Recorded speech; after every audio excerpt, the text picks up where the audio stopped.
Hello guys, how are you? Like and hype this video, for more amazing parts. Chapter 1. 30 years ago. The Myriad Worlds battlefield locked onto the Blue Star Plain. The Blue Star residents were summoned to join the Myriad Worlds battlefield. In order to protect their homeland, humans had to send a large number of people to become lords of the Myriad Worlds. At this time, humans had been fighting fiercely in the Myriad Worlds battlefield for 30 years. But the brutal war on the battlefield caused heavy casualties among the human lords. Until now, they could only struggle to survive. Because of this, all countries had to recruit a large number of people to enter this blood-soaked grinder. All for the sake of preserving the flame of civilization. Fang Chen, are you really volunteering? In a small classroom, So Kinga looked at the handsome young man next to her filling out an application form. With a surprised expression, she asked. Fang Chen quickly wrote his name in the signature column and looked up. Of course. Look, I've already signed my name.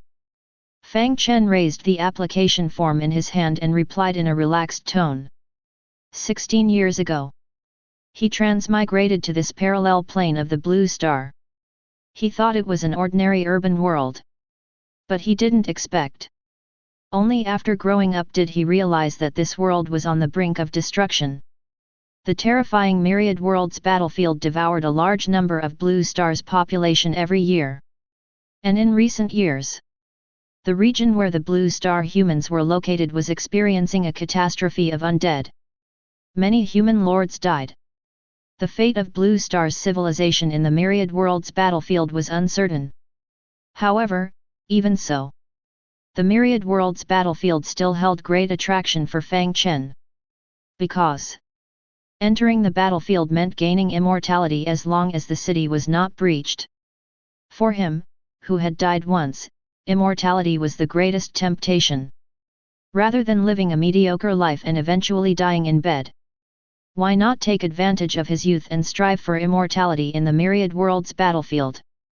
But the Myriad Worlds battlefield is very dangerous. The death rate is very high. If you go, you might not be able to come back. You're still young. You can actually wait until you're old. So Kinga looked at the handsome face of the young man beside her. She reminded him softly. But Fang Chen just shrugged.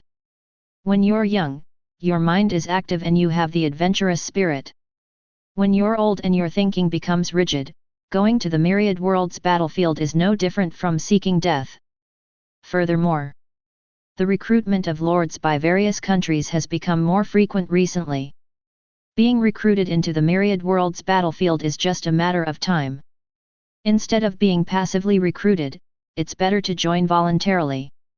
By joining voluntarily, you can also receive resources and benefits provided by the country.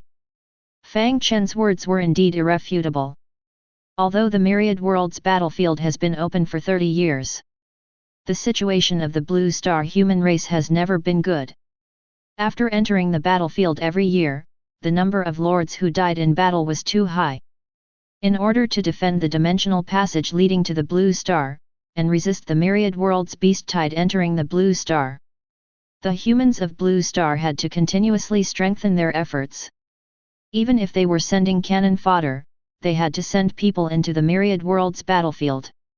Because once the dimensional passage of Blue Star was lost, the countless Myriad Worlds monsters would rush into Blue Star. At that time, Blue Star would be like a failed crystal, destroyed.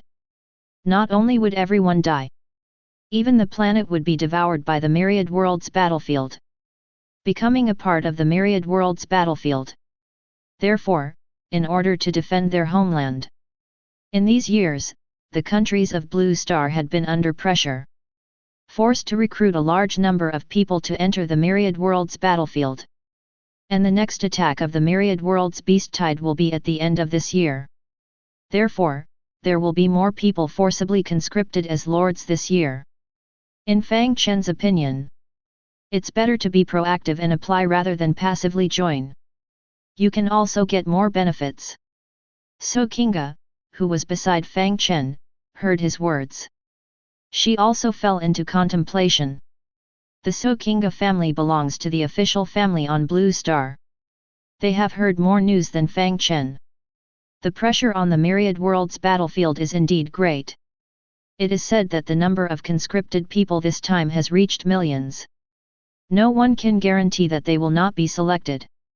While she was contemplating, Fang Chen had already stood up and walked towards the classroom door. Sokinga quickly stood up after seeing this. Fang Chen, will we meet again in the future? Fang Chen stopped, but didn't turn around. After a moment of silence, he said, "We will. Maybe we will meet again on the Myriad Worlds battlefield." Blue Star Lord Recruitment Registration Office. You're called Fang Chen. Only 16 years old. Voluntarily become a lord. Go to the Myriad Worlds battlefield. The staff at the registration office carefully read his application form, looking up in surprise at the handsome young man in front of them. Because since some people who returned from the Myriad Worlds battlefield brought back cruel news, there have been few lords on Blue Star who actively join the battlefield. Even if they go, they are mostly elderly people or unfortunate ones with incurable diseases. A teenager like Fang Chen. He is the first one to actively go in more than 10 years. Instead of passively accepting, it's better to adapt in advance. Before the staff could continue to persuade him, Fang Chen interrupted. I'm sure. His voice was resolute and decisive. At this point, the other party didn't say anything anymore. They sighed and stamped the application form. Go in and load the Lord's Mark. The most important thing to enter the Myriad Worlds battlefield is the Lord's Mark. This is actually a chip-like item. After entering the room, under the guidance of the nurse, Fang Chen walked into the machine for implanting the mark. Ding! Identity confirmed. Fang Chen. 16 years old, high school student. Confirmation complete.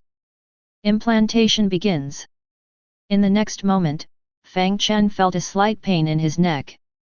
Ding! Implantation successful. Immediately after the machine's lid opened, Fang Chen walked out. The nurse handed him a booklet. This is the Lord's Mark User Manual. It records how to activate the Lord's Mark. There are also methods and precautions for entering the Myriad Worlds battlefield. Do you have any other questions, classmate? After flipping through the booklet quickly, Fang Chen asked. I joined voluntarily, what about the national rewards?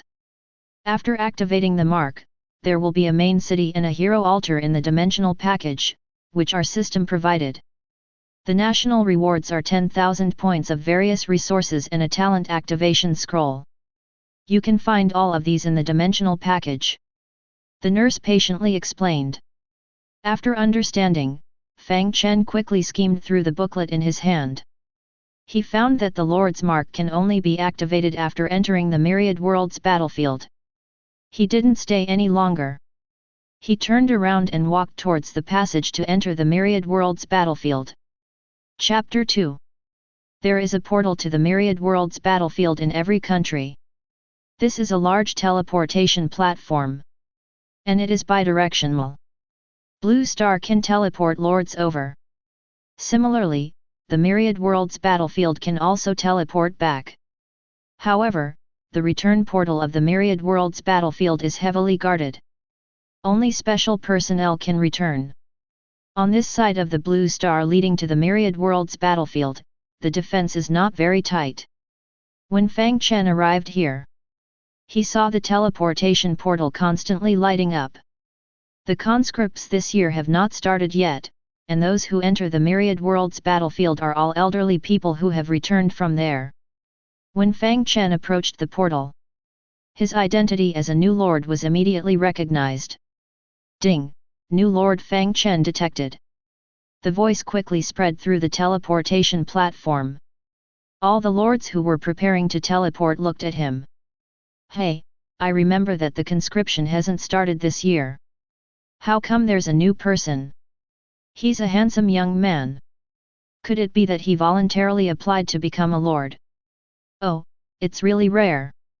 It's been more than 10 years, and I actually encountered one. Who says no? We used to think there were mines over there, but in recent years, the beast tide has become more frequent and terrifying.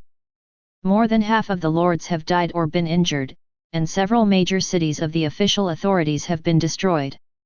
Everyone knows how dangerous it is over there. We haven't seen any lords volunteering for a long time. Hey, young man, you've got guts. Fang Chen ignored the discussions of these people. He walked to the registration desk on his own. As a new lord, he had to register before entering. While registering, the staff introduced. We have 3 portals to enter the Myriad Worlds battlefield. They also represent 3 camps. The one on the left is the Demon Race camp, where you become the Lord of the Demon Tower. The one in the middle is the Human Race camp, where you become the City Lord. The one on the right is the Underground camp, where you build underground cities. Demon Race is chaotic and evil, Human Race is neutral and orderly, and the Underground is chaotic and neutral. These are the orders of each camp, mainly used to distinguish their respective troops. For example, neutrals generally cannot use the troops of the Demon Race. But they can use the troops of the underground races. You will become familiar with it once you enter. Fang Chen quickly filled out the level form. And when it came to choosing a camp, he chose Human Race without hesitation. Just as Fang Chen made his choice, several lords nearby gathered secretly. It's confirmed, this kid is called Fang Chen, an ordinary high school student. There's no influence in his family. Humph, I thought he was someone important. It's surprising that he dares to voluntarily go to the Myriad Worlds battlefield. He's simply seeking death. Big brother, I heard that the government rewards talent activation scrolls for those who voluntarily go to the Myriad Worlds battlefield. That's a good thing. We haven't gotten a talent activation scroll yet.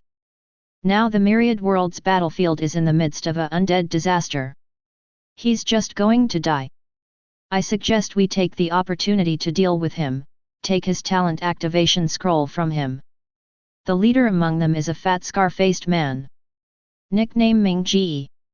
Greedy flashed in his eyes when he heard this. Talent activation scrolls are rare items. They are extremely expensive in the Myriad Worlds battlefield. It's only because the country wants to encourage everyone to enter the Myriad Worlds battlefield that they are willing to spend so much. You know. None of them have gotten one yet. This newcomer has such a valuable item in his hands. That's like having a guilty conscience. Good. Ming Ji quickly said. During the 7-day novice period, there is no time limit for upgrading buildings for novice lords. They can instantly upgrade buildings. Many novice lords without backgrounds choose to sell talent scrolls for upgrading resources in order to seize this welfare window. After all, there will be opportunities to get talent scrolls in the future, but once the welfare window is gone, it will never come back. And the general time for selling talent scrolls is about 3 days. We can take this opportunity to find his main city, send troops to surround it, and force him to hand over the scroll. Huang Mao, you go talk to him and get close to his friends. Wait until he is teleported into the Myriad Worlds battlefield. We will immediately send troops to find him. Surround his main city and wipe him out in one fell swoop. Take away the talent activation scroll. Upon hearing Ming Ji's order, the little brother beside him smirked. Big brother, watch closely. Huang Mao was a cunning and mischievous young man, ranking second among the group. With his dyed yellow hair, he didn't look very intelligent. They were all leaders of the same guild. This time, they came back to deliver a message. Having just completed the guild's assigned task. Unexpectedly, they encountered Fang Chen, this strange newcomer. Among the mischievous young men, Huang Mao saw Fang Chen walking towards the human race teleportation array in the middle. He stepped forward and raised his hand. Brother! Come here, brother has something to say. Smack! Fang Chen raised his hand and slapped him. He had been training for years and had great strength. A powerful and heavy blow. The mischievous young man was sent flying by this slap. Get lost! Don't block your father's way! Then, without waiting for them to react, he walked onto the teleportation array.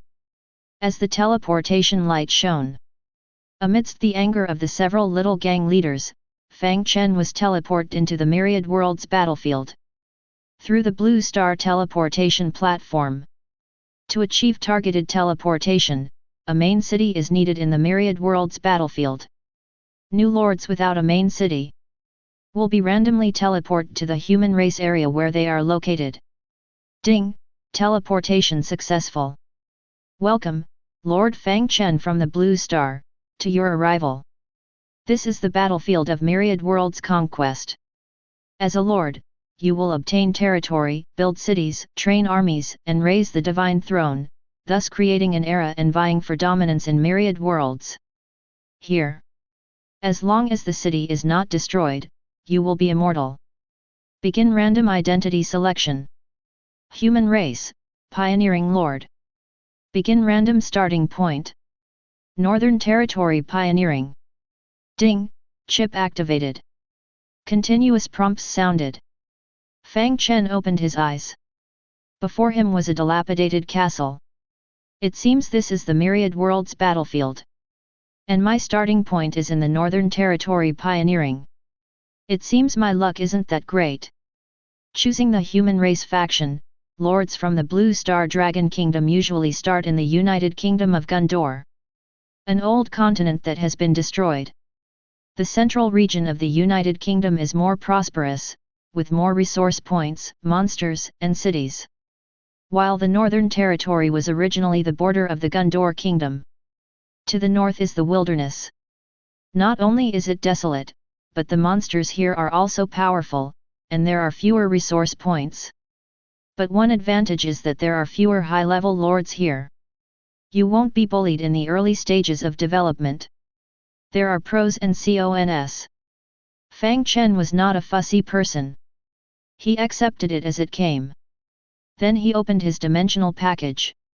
Inside, there was the most important item for every lord, the Lord's Heart. Only by activating the Lord's Heart can construction begin on the territory. He took out the crystal emitting a golden light. Ding! Do you want to place the Lord's Heart? Once placed, the Lord's Heart will disappear, and you will gain the ability to build your territory. Yes. Chapter 3. The choice is made. The golden light merges into the castle. The next second, a prompt sound rings in the ear. You are a lord from another world, who has come to the Myriad Worlds battlefield to save your own civilization. You are lucky to have arrived in the Northern Territory and inherited the pioneering territory of the destroyed Gondor dynasty. You will use sword and fire to conquer the alien races, develop a great territory, and establish your own empire. Ding! Novice Lord buff activated. You have obtained 7 days of invincibility for your territory and 7 days of unlimited construction time for building upgrades. Ding! Traces of the Jackal tribe have been found around your territory. Please upgrade your territory as soon as possible. When the invincibility period ends, the brutal Jackal tribe will attack your territory. Within the 7 days of invincibility. As long as the resources are sufficient. There is no cooldown time for building upgrades. This is a benefit that only novice lords have. Fang Chen looks out the window. At this moment, the castle is already covered by a golden shield. On top of it, there is a huge hourglass, displaying the duration of invincible protection. At the same time, Fang Chen's gaze penetrates the golden shield. Outside the castle, there are faintly glowing red eyes. The 7 days are a matter of life and death. Many novice lords have died under the attack of monsters after 7 days. We must seize this time and raise the level of the territory. Next, it's time to upgrade the buildings. After activating the Heart of the Lord, Fang Chen opens the building panel of the Lord's chip. Here, it shows that the current Lord's building is only a level 1 main city. Name, Main City. Level, Level 1. Camp, Human Race. Force, Gondor Dynasty. Identity, Lord of the Northern Territory. Durability, 1000. Prosperity, 100, 0/1000. Population, 0/100. Building slots, 20. Resource territory, 0. War territory, 0. Miracle territory, 0. A prosperity of 100 represents the main city.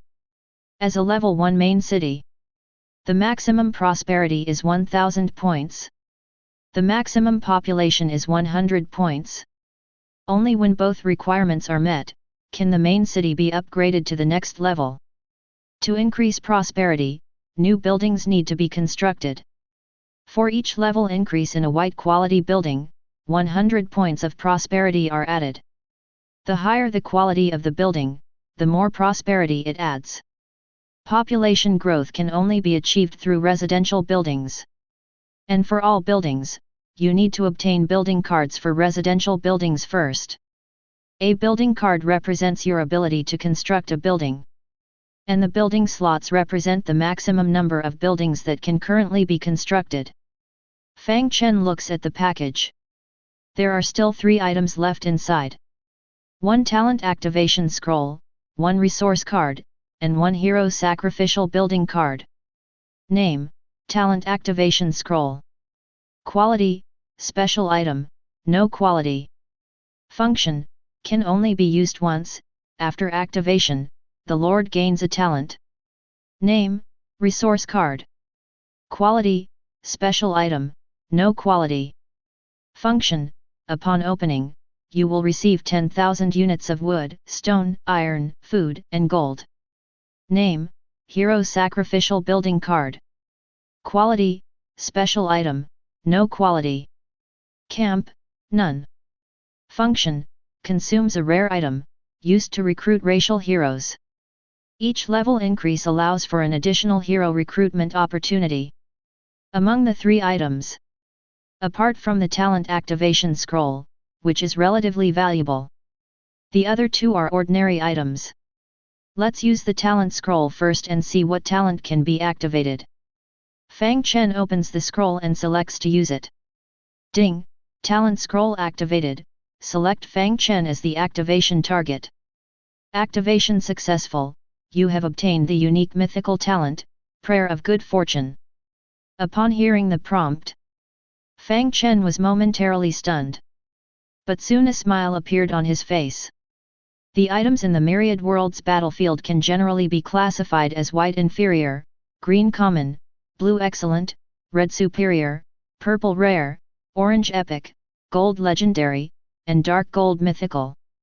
Among these, the dark gold mythical items are the most special, and all dark gold mythical items are unique items. To actually randomly obtain a dark gold mythical talent, I wonder what its effect is. He opens the Prayer of Good Fortune panel to check. Name, Prayer of Good Fortune. Quality, mythical unique. Function, once with Prayer of Good Fortune, you can randomly obtain an item.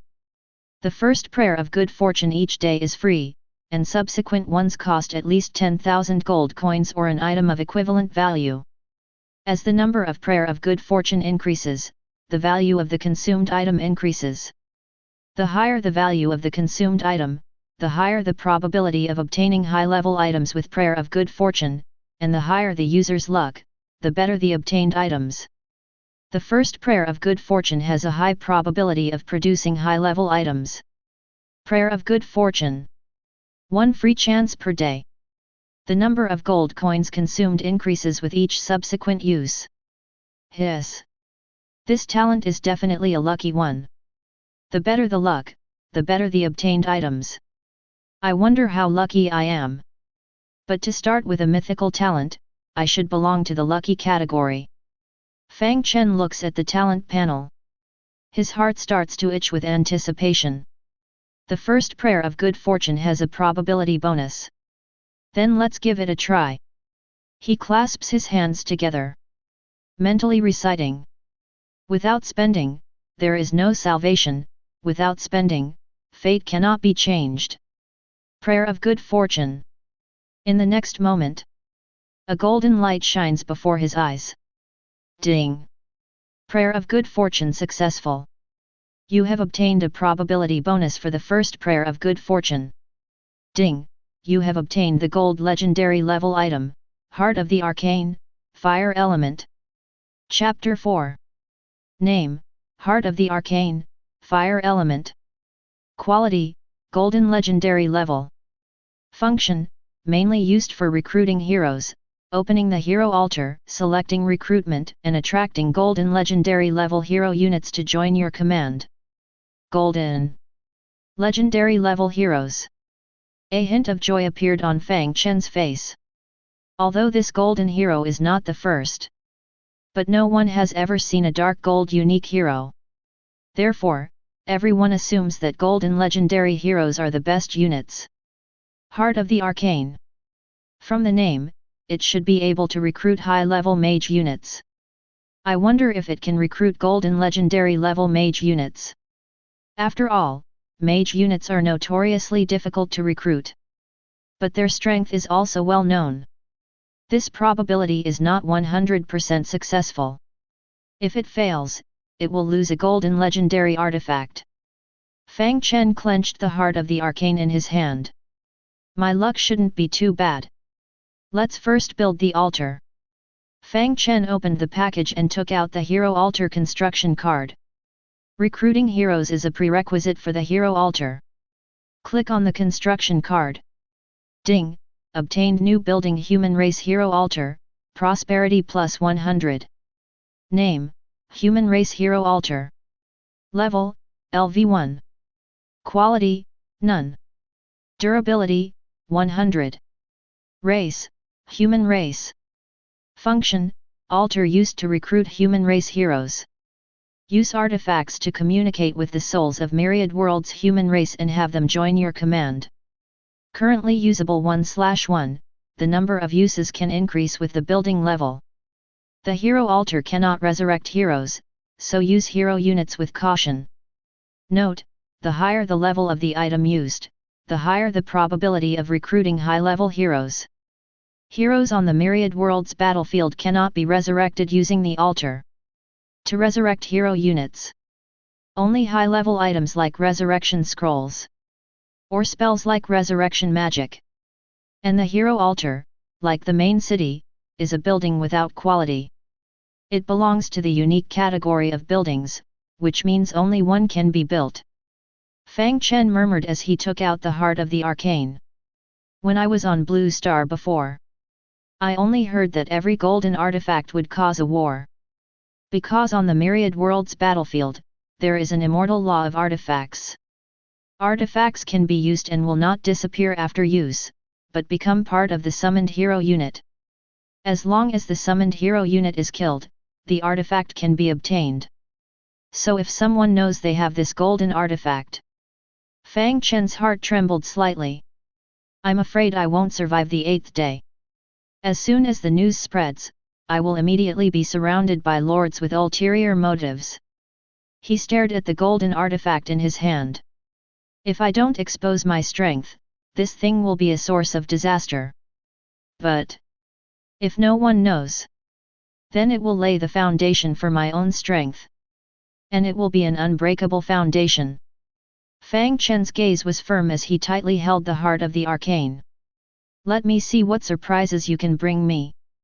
Immediately, he walked into the hall of the hero altar. It was a hall shimmering with golden light.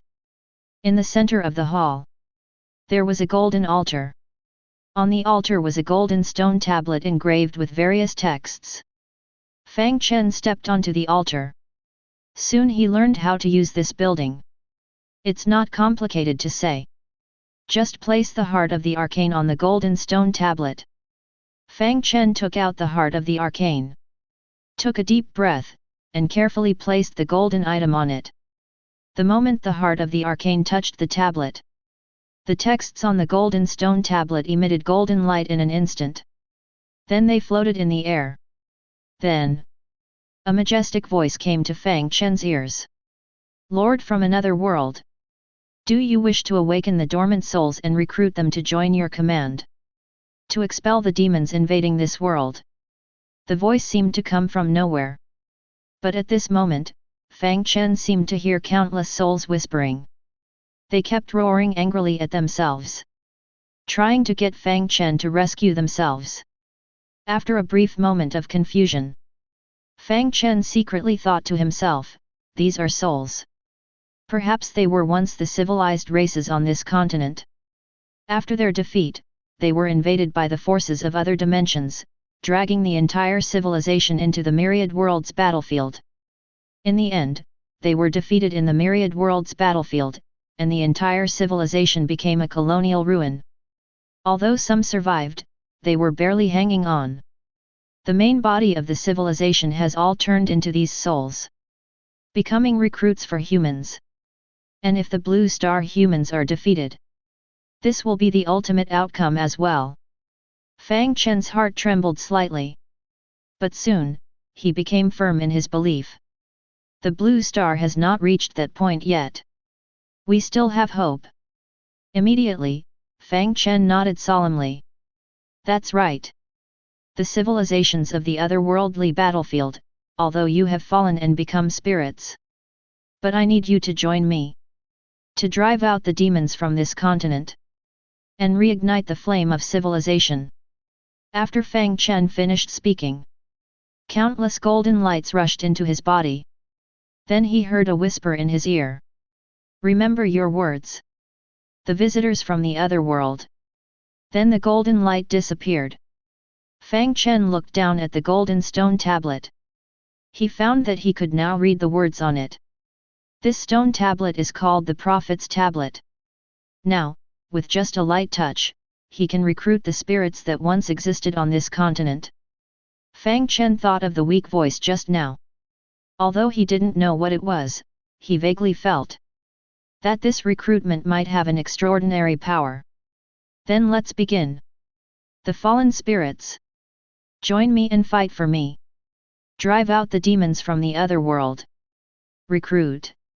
As the voice fell, Fang Chen saw the golden heart of the Arcane rise into the air. Countless rays of light shot out from it. The light pierced through space. At this moment, Fang Chen seemed to see the river of time. Within the river of time, countless figures flashed by one. There were great knights, proud sword saints, elusive assassins. But none of them stopped for him. Until, within the river of time, a delicate jade hand slowly reached out. The power of arcane magic. I really miss it. The voice carried a hint of coquettishness. Then, a graceful figure pierced through the dimensional barrier and merged with the heart of the arcane. Finally, it condensed into a physical form in the air. Ding, golden legendary hero, human race fire type Forbidden Curse Archmage Lilith, felt your sincerity and chose to join your ranks. As soon as the prompt sound ended, Fang Chen saw a graceful figure floating in front of him. She had a slender figure. Wearing a loose robe, it still couldn't hide her curvaceous and hot body. Her black and shiny hair was tied up behind her head. A pair of small and exquisite glasses hung on her delicate nose. She stood on tiptoe in mid-air, holding a staff in her left hand and a magic book in her right hand. The moment he saw her, a word popped into Fang Chen's mind. Damn! Glasses girl! I see beauty! Mentor! All the elements were there. Chapter 5. Lilith's appearance truly shocked Fang Chen. Just as he was stunned, Lilith descended from the altar and came before Fang Chen. She tapped her black-framed glasses with her staff. Oh, a handsome little lord. Ah, the last time I saw such a handsome man was in the magic era, in the year 2366. Or maybe it was 4222. He was the #1 mage swordsman on the continent back then. Lilith's voice carried a hint of charm. But most importantly, the robe this woman was wearing. There were no undergarments underneath. And at this moment, she was floating above Fang Chen's head. When Fang Chen looked up in that instant. OFK. Then he heard Lilith's angry voice. Oh my, you men all like to peep. Just like my professor's shameless students. This statement ignited a fire in Fang Chen's heart. Damn, why does it feel like she's a succubus? Just as Fang Chen was complaining inwardly, a notification sound rang in his ears once again. Ding! You have obtained the Golden Legend Achievement Level 1, Reward, 1 Purple Rare Camp Building Card for Flame Mage Camp. Ding! The current Forbidden Curse Mage hero Lilith is ranked first among the Lord Heroes of the Kingdom of Gundor. Reward, 100,000 gold coins, 100,000 resource packs. Ding! Your hero has entered the ranking list of the United Kingdom of Gundor. Do you want to publicly disclose your name and territory information? Choosing to disclose will reward you with 10,000 gold coins. Choosing not to disclose will have no reward. The sudden achievement rewards and ranking rewards diverted Fang Chen's attention. Especially the last option that suddenly popped up. It caught him off guard, and he almost selected yes. Fortunately, he quickly retracted his hand. He was currently only a level 1 territory lord. Still a complete novice. Yet he possessed a golden hero. This was like a child holding gold in a bustling market. Even if one had no ill intentions, they would be tempted by wealth. At the same time, it would also attract jealousy. If he chose to disclose at this time, it would only bring trouble upon himself. Fang Chen decisively chose no. As the virtual box in front of him disappeared, Fang Chen looked back at Lilith. Lilith's eyes now carried a seductive look. However, after Fang Chen's initial surprise and panic, and after countless repetitions of the Paper Man incantation, he could finally resist her charm. And he began to examine Lilith's panel. After all, in the Myriad Worlds battlefield, beauty was useless in the face of powerful strength. It was completely worthless. Through the Lord's mark, as long as he focused slightly, Fang Chen could see Lilith's attribute panel. Name, Fire Type Forbidden Curse Mage Lilith. Level, LV1. Experience, 0/10,000. Quality, Golden Legend. Potential, 1 star. Carrying Artifact, Heart of the Arcane, Fire. Spell Power, 1000. Health Points, 10,000. Mana Points, 10,000. Loyalty, 65, has great favor towards you, loyalty will betray if it falls below 20. Skills, Bursting Chain Fireball, Flame Storm, Summon Fire Elemental, Flame Shield, Forbidden Curse Meteor Shower. On the attribute panel, Fang Chen was immediately drawn to the skills. Forbidden Curse Archmage.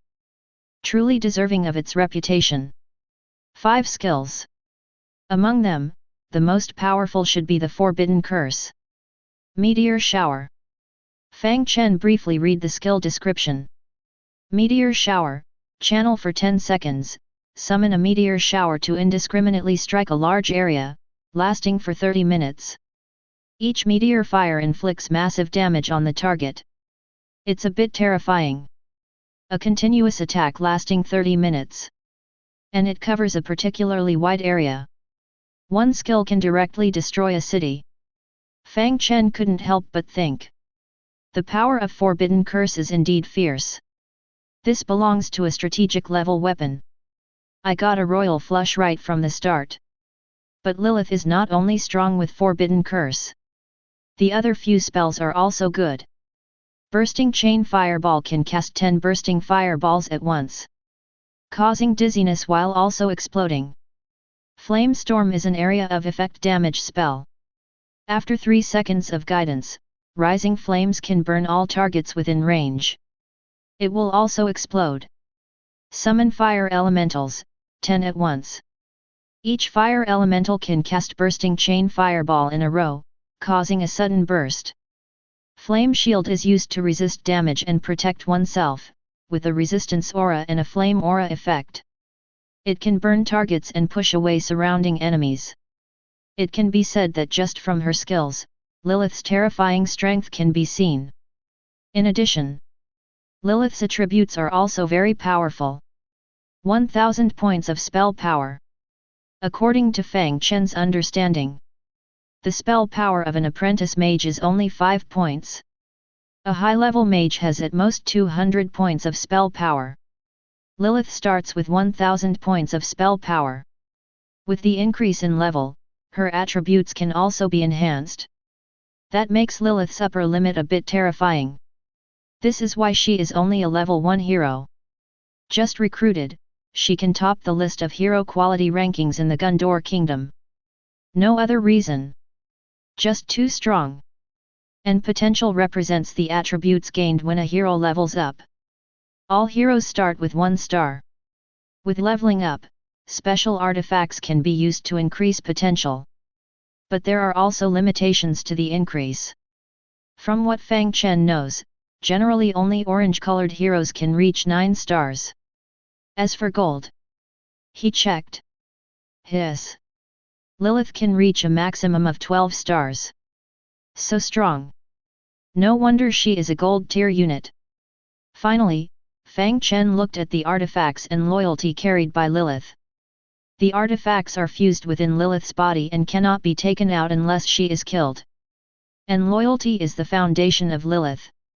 Increasing loyalty cannot be taken lightly. Otherwise, if it drops, it would be disastrous. At this moment, Lilith came down and stood beside Fang Chen. Handsome lord. The outside territory is pitch black, hiding despicable jackal people. The loyal little mage is willing to dispel the darkness for you. Her enchanting voice made Fang Chen swallow his saliva. He secretly said, too tempting. Although it's a self-hypnotized paper man, it's really not the same. Alive, with flesh and blood. Should I make a move on her? She probably won't resist, right?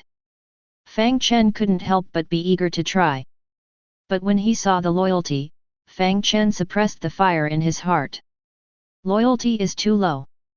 If I make a mistake and mess things up, it will lower loyalty and lead to betrayal. That would be troublesome. There is still a long way to go in the future. First, build up some favor and increase loyalty. Lilith, your level is still low, and it's too dangerous outside. You are important to me. Let's go to the wilderness after I have created more soldiers. Lilith immediately giggled uncontrollably. And a prompt sound came to Fang Chen's ears. Lilith is pleased with your concern, loyalty +1. Immediately after, Lilith's voice came again. Understood, my lord. But I can use fire elementals to explore the territory for you. This time, Fang Chen did not refuse. Lilith directly summoned fire elementals and rushed out of the castle. Chapter 6. The initial territory was shrouded in a thick fog of war. Because as long as a civilization sinks, it will be enveloped in the fog of war. Within this fog of war, there are hidden beasts and monsters roaming everywhere. These were once the natives who lived on this land. No matter how powerful they used to be, now they are soulless monsters. And in order to dispel the fog, these lords from other realms need to ignite the fire of their own civilization and heritage in the territory. Only units with the fire of civilization can move freely within this fog of war. At this moment, Lilith flew out of the castle. Fang Chen followed closely behind. But they did not leave the protective barrier. The Lord is the core unit, and as long as the core of the Lord is not breached within the territory, there will be the protection of the rules. They can never be killed or injured. But if they leave the territory, even the weakest slime can kill the Lord. It can be said that within the castle, they are comparable to gods. Outside the castle, they are apex-level trash. At this moment, Lilith has already stepped out of the protection barrier of the castle. A faint fog of war enveloped her. This power, evil and powerful, it has suppressed us in the river of time. Lilith murmured. But now, I have come out. Evil will be expelled by magic. Flames of anger. Burn! In an instant, a crimson flame gathered from the void. Then slowly expanded. In an instant, the flames turned from clusters into fire elementals 10 meters tall. And at this moment, howls could be heard from within the fog. Followed by a dozen giant wolves leaping out, roaring towards the fire elementals. After seeing this, Lilith sneered disdainfully, hiss. So it's the most trashy grey wolves. Burn them! The fire elementals that received the command turned their heads and slightly bowed. As you command, Great Lady of Flames. In the next second, the fire elementals spewed out a dozen fireballs, precisely hitting the dozen grey wolves. The powerful impact instantly pierced through the bodies of the wolves, followed by the ignited flames setting the wolves' bodies on fire. Killed level 1 Grey Wolf *15, obtained 5 white grade source crystal shards. Fang Chen was stunned to see the fire elementals easily kill a dozen grey wolves. Before entering the Myriad Worlds battlefield, Fang Chen had some knowledge of the creatures in the battlefield. Generally, around beginner lords, there are mainly goblins, grey wolves, jack-alman, and other low-level creatures. However, although these creatures are low-level, they are still relative to high-level lords. For beginner lords, these creatures are enough to cause fatal damage. When humans first entered the Myriad Worlds battlefield, countless tragedies occurred. Many lords sent out the heroes they had just summoned, leading a group of low-level soldiers out of the city, only to be blocked by these monsters at their doorstep. The monsters successfully achieved their first kill. Among them were purple-grade hero units that had been recruited. So when Fang Chen heard that Lilith wanted to leave the city, he felt a bit worried. But now it seems that his worries were unnecessary. Lilith's strength far exceeded his imagination. After all, just now, the creatures she summoned with a single move killed a dozen grey wolves. If Lilith were to personally take action, that would be 1,000 points of spell power. The damage from A is already terrifying. Not to mention, he also has so many damaging skills. And the Forbidden Curse, which is almost like a nuclear weapon. Fang Chen thought to himself. Lilith is so powerful, the initial task of clearing the monsters around the city can be easily completed. At the same time, the territory can be expanded. To develop as a novice city lord, you need a large enough territory to build your own buildings. This requires clearing a large area of land. At the beginning, these empty lands will be occupied by low-level monster nests. Only by destroying the monster nests can the territory be expanded. Lord. Lilith walked up to him. She handed Fang Chen the crystal shards dropped by the monsters. The crystal is a kind of crystal that contains special energy. It is not large in size and is diamond-shaped. During the time on the Blue Star, scientists discovered that the crystal contains a rule power that belongs only to the Myriad Worlds battlefield. Its main use is to level up heroes and enhance their potential. The higher the level of the crystal, the greater the enhancement to the hero, and the rarer it is. The 5 crystals in his hand are of white quality. They mainly come from low-level creatures. Generally speaking, a white quality crystal shard can provide 10 points of experience at once. 5 crystals would be 50 points of experience. Lilith needs 10,000 points to level up.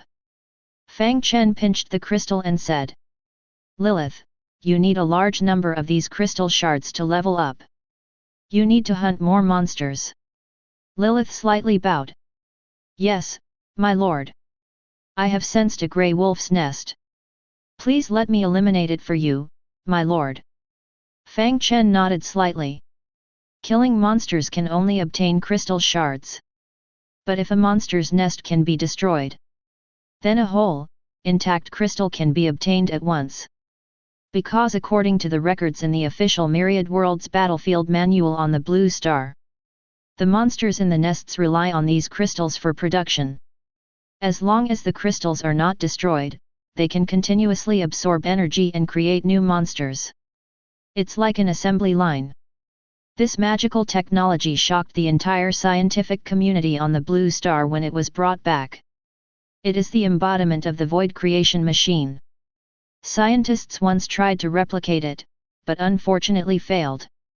But in the end, it allowed human civilization to understand the principle of monster nests producing monsters, and thus found an opportunity to exploit the loophole. In the early stages, city lords used this principle to send armies to surround monster nests, continuously spawning monsters and obtaining various resources and crystal shards. But as they continued to spawn, it seemed to trigger a protective mechanism. The monster nests that were spawned became mutated. Boss-level creatures appeared, causing a large number of casualties. Later, human lords discovered that if they blocked a nest from spawning, the monsters in the nest would mutate randomly. So no one dared to spawn anymore. They would immediately eliminate them upon discovery. Fang Chen recalled this knowledge. He couldn't help but think, if only I could try blocking the spawning.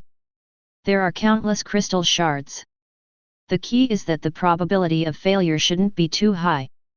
After all, I have Lilith, this golden unit.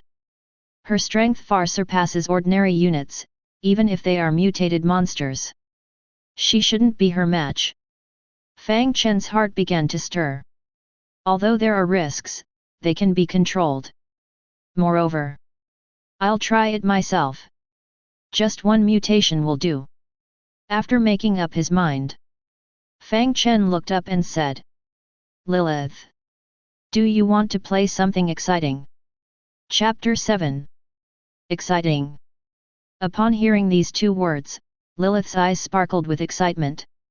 My lord, are you really going to do it? Lilith's eyes were seductive, filled with excitement and anticipation.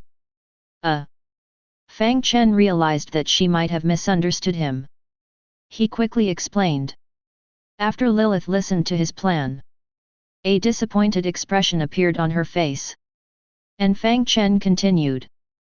Lilith, monster dens can mutate. Mutated creatures are often very powerful. Can you handle it? Upon hearing this, Lilith shrugged. Powerful. Hee. Even if a mutated Blood Wolf King appears, so what? In the past, the rank 12 demonic beast Blood Wolf King on the grassland also died under my hands.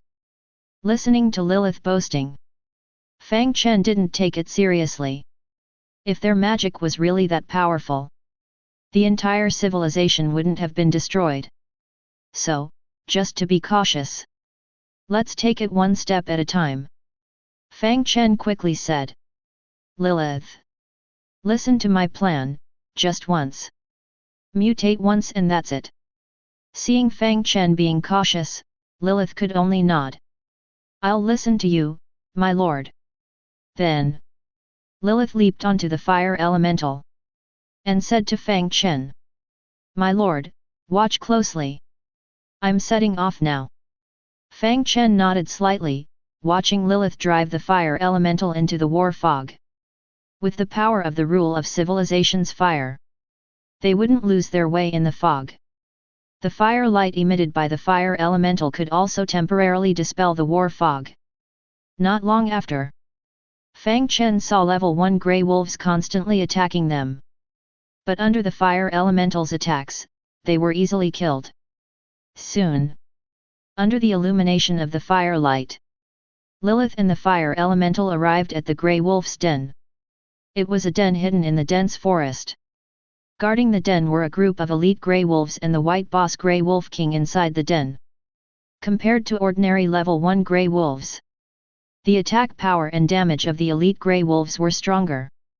The grey wolf boss also had skills, but their strength was relative. In front of the fire elemental, they were all easily killed. Kill 10 elite grey wolves, obtain 15 white crystal fragments. Kill the rank 1 grey wolf king, obtain 20 white crystal fragments, obtain the white quality artifact, Grey Wolf King's Skull.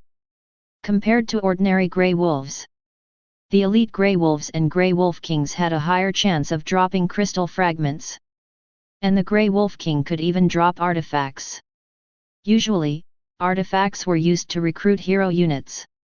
White quality artifacts could summon white quality hero units. On the battlefield, Fang Chen saw Lilith collecting the spoils. At this moment, Lilith had completed the first step of the plan, killing all the grey wolves in the den. And next, it was time for the second step of the plan.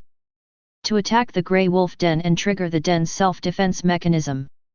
Continuously produce grey wolves to protect the den. Usually, attacking once would produce a wave of elite grey wolves. By controlling the intensity of the attack, as long as the white crystal inside the grey wolf den was not destroyed, elite grey wolves could be continuously produced. As long as this measure was repeated, the grey wolf den would eventually mutate randomly. At this moment, Fang Chen was also a little nervous. But as Lilith launched the attack, when the first wave of elite grey wolves appeared, Fang Chen breathed a sigh of relief. He secretly thought, there's a way. More than 10 elite grey wolves emerged from the den. But they were quickly killed by the fireballs spewed by the fire elemental. Kill 10 elite grey wolves and obtain 15 pieces of white source crystal fragments. But this is just the beginning. Next, with Lilith's attack, grey wolf elites continuously spawn from the nest. This nest is like a perpetual motion machine, tirelessly and crazily producing grey wolf elites. Until kill grey wolf elites and obtain 10 pieces of white source crystal fragments. Adding this wave, there are now a total of 350 white source crystal fragments in hand, equivalent to 3,500 experience points. When used for synthesis, it can produce 3 complete source crystals. Complete source crystals can be used to enhance the potential of corresponding heroes. As expected, blocking the nest to farm source crystals is like getting rich overnight. Fang Chen's gaze looks into the distance. He thinks to himself, I've been farming for so long and still no mutations. It's just as I suspected. The lower level the nest, the slower the mutation speed. I just don't know where the limit is. Actually, I'm not demanding, nor am I a greedy lord. As long as I farm 1,000 pieces of source crystal fragments, equivalent to 10,000 experience points, I can use them to level up Lilith. Just as Fang Chen feels proud of himself for being easily satisfied. At this moment, Lilith's voice comes through. The nest has mutated. Hearing the voice, Fang Chen quickly looks over. He immediately sees the previously dilapidated grey wolf nest. At this moment, it emits bursts of red light. At the same time, the grey wolf nest seems to come alive. Flesh-colored strands crawl up the nest. On this flesh color, one can also see red lines resembling blood vessels spreading rapidly. Fang Chen watches this anomaly unfold before his eyes. He is slightly surprised. Something's not right. Weren't we supposed to encounter mutated monsters? Looking at the situation now, why does it seem like the entire nest has come alive? Could it be that mutations are like this? Or is it that the information I have about Blue Star is already outdated? Myriad Worlds battlefield has already updated several versions. Thinking of this, Fang Chen's heart skips a beat. Am I refreshing the boss with the strategy from the previous version? Damn! I might end up wiping. Suddenly, his heart starts to feel restless and uneasy. At the same time, a large amount of war fog is continuously absorbed by the mutating grey wolf nest. Fang Chen notices that above his territory, he can now see the starry sky. But above the starry sky is a blood moon hanging in the air. Immediately after, he sees a beam of blood light descending from the blood moon, directly entering the mutating grey wolf nest. Immediately after, the war fog once again shrouds the starry sky. Then, roar! A loud wolf howl resounds. Following the direction of the sound, Fang Chen sees that on the ground of the grey wolf nest, there stands a giant wolf covered in blood-colored fur. Fang Chen activates his Lord's Mark to check the target's attribute panel. He only sees a line of small characters. Rank 5 Mutated Beast Shadow Wolf. Before Fang Chen can even check the strength of this wolf, another lazy voice with a hint of disgust comes through. What did I think it was? Just a mere wolf, only a rank 5 beast. I've killed countless of them in the past. Is that all? Humph. What did I think was some formidable thing? Exploding fireball. Before Fang Chen can react to what is happening, he receives a notification. Ding! Kill rank 5 Mutated Beast Shadow Wolf, obtain 1 piece of orange item Mutated Wolf Source Crystal, obtain 1 piece of orange item Mutated Wolf Skull, obtain 1 piece of orange material Mutated Wolf Corpse Bone. Complete the rare achievement Legend of the Wolf Hunter, reward the rare title Wolf Hunter, reward the rare building card Wolf Hunter Camp, reward 4 random basic building cards. After a series of notification sounds, Fang Chen is momentarily stunned before he reacts. Such a big commotion. And that's it.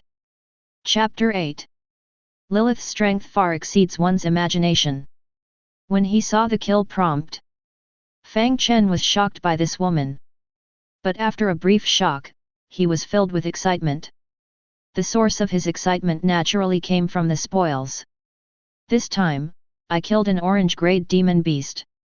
Not only did I obtain an orange-grade mutated source crystal, but also an orange-grade artifact, the demon wolf's skull, an orange-grade material, the demon wolf's corpse.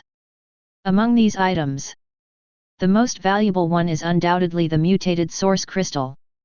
The reason lies in the function of the source crystal. In addition to increasing experience, when upgrading orange-grade hero units, there is a certain chance for them to mutate with the mutated source crystal. Generally, mutated hero units have much stronger strength than ordinary heroes. When Fang Chen was on Blue Star, he once read a promotional brochure. It recorded that a Blue Star Lord unexpectedly obtained a mutated purple-grade hero during a battle. And the strength of this purple-grade hero actually surpassed that of an orange-grade hero. It could even kill orange-grade supreme-grade hero units in one-on-one combat. This incident left a deep impression on Fang Chen. He had also fantasized about having a mutated hero. Now, it seems that his dream is not far away. Because this kill also gave him an artifact for recruiting orange-grade units. The Demon Wolf's Skull. However, it cannot be used temporarily. The hero altar needs to be upgraded to level 2. In addition to the source crystal and the skull, the remains left behind after killing the demon wolf are also orange-grade items. The main use of the demon wolf's corpse is forging equipment. Orange-grade equipment often requires orange-grade materials. However, in order to forge equipment with this orange-grade material, special buildings and heroes are required. For Fang Chen at the moment, this is temporarily unnecessary. It will most likely be left to gather dust in the warehouse. Or sold to exchange for resources needed for his own development. The price of orange-grade materials will definitely be high.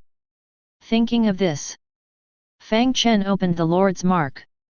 As proof of entering the Myriad Worlds battlefield, a special item that carries the flame of civilization. The Lord's Mark is very powerful. In addition to embodying the Lord's information, it also integrates social tools from Blue Star. It can add friends, create group chats. It can also chat in the current area or chat with all the Blue Star human lords. But these are all social functions. The truly powerful one is its trading function. By entering the trading channel, lords can achieve spatial trading across regions. Fang Chen explored for a while and quickly found the spatial trading function. This function is not complicated, just select the item you want to trade. Then put it up. However, there are hundreds and thousands of items in the entire spatial trading channel, too many to count. From the lowest level white to orange. It can truly dazzle people. With so many goods hanging there, it is not easy to trade them quickly. So it is divided into world trading channels and faction trading channels.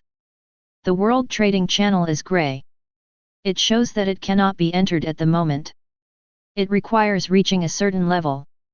And the Faction Trading Channel is mainly for the human faction. This one can currently be used. But there are still many things inside. But fortunately, it can be used. Fang Chen is not picky either. Looking at the trading interface, Fang Chen pondered. I'm afraid that if I put up the corpse of this mutated demon wolf, no one will come to buy it for a while. Furthermore, I don't know how much it should be sold for. Because there is no fixed currency in this trading channel. You can trade with goods, gold coins, or source crystals. Moreover, some people even sell themselves. As long as it has value, it can be sold here. Fang Chen is also afraid of selling at a loss. After thinking for a moment, he put up the corpse of the mutated demon wolf. Then set it to auction mode.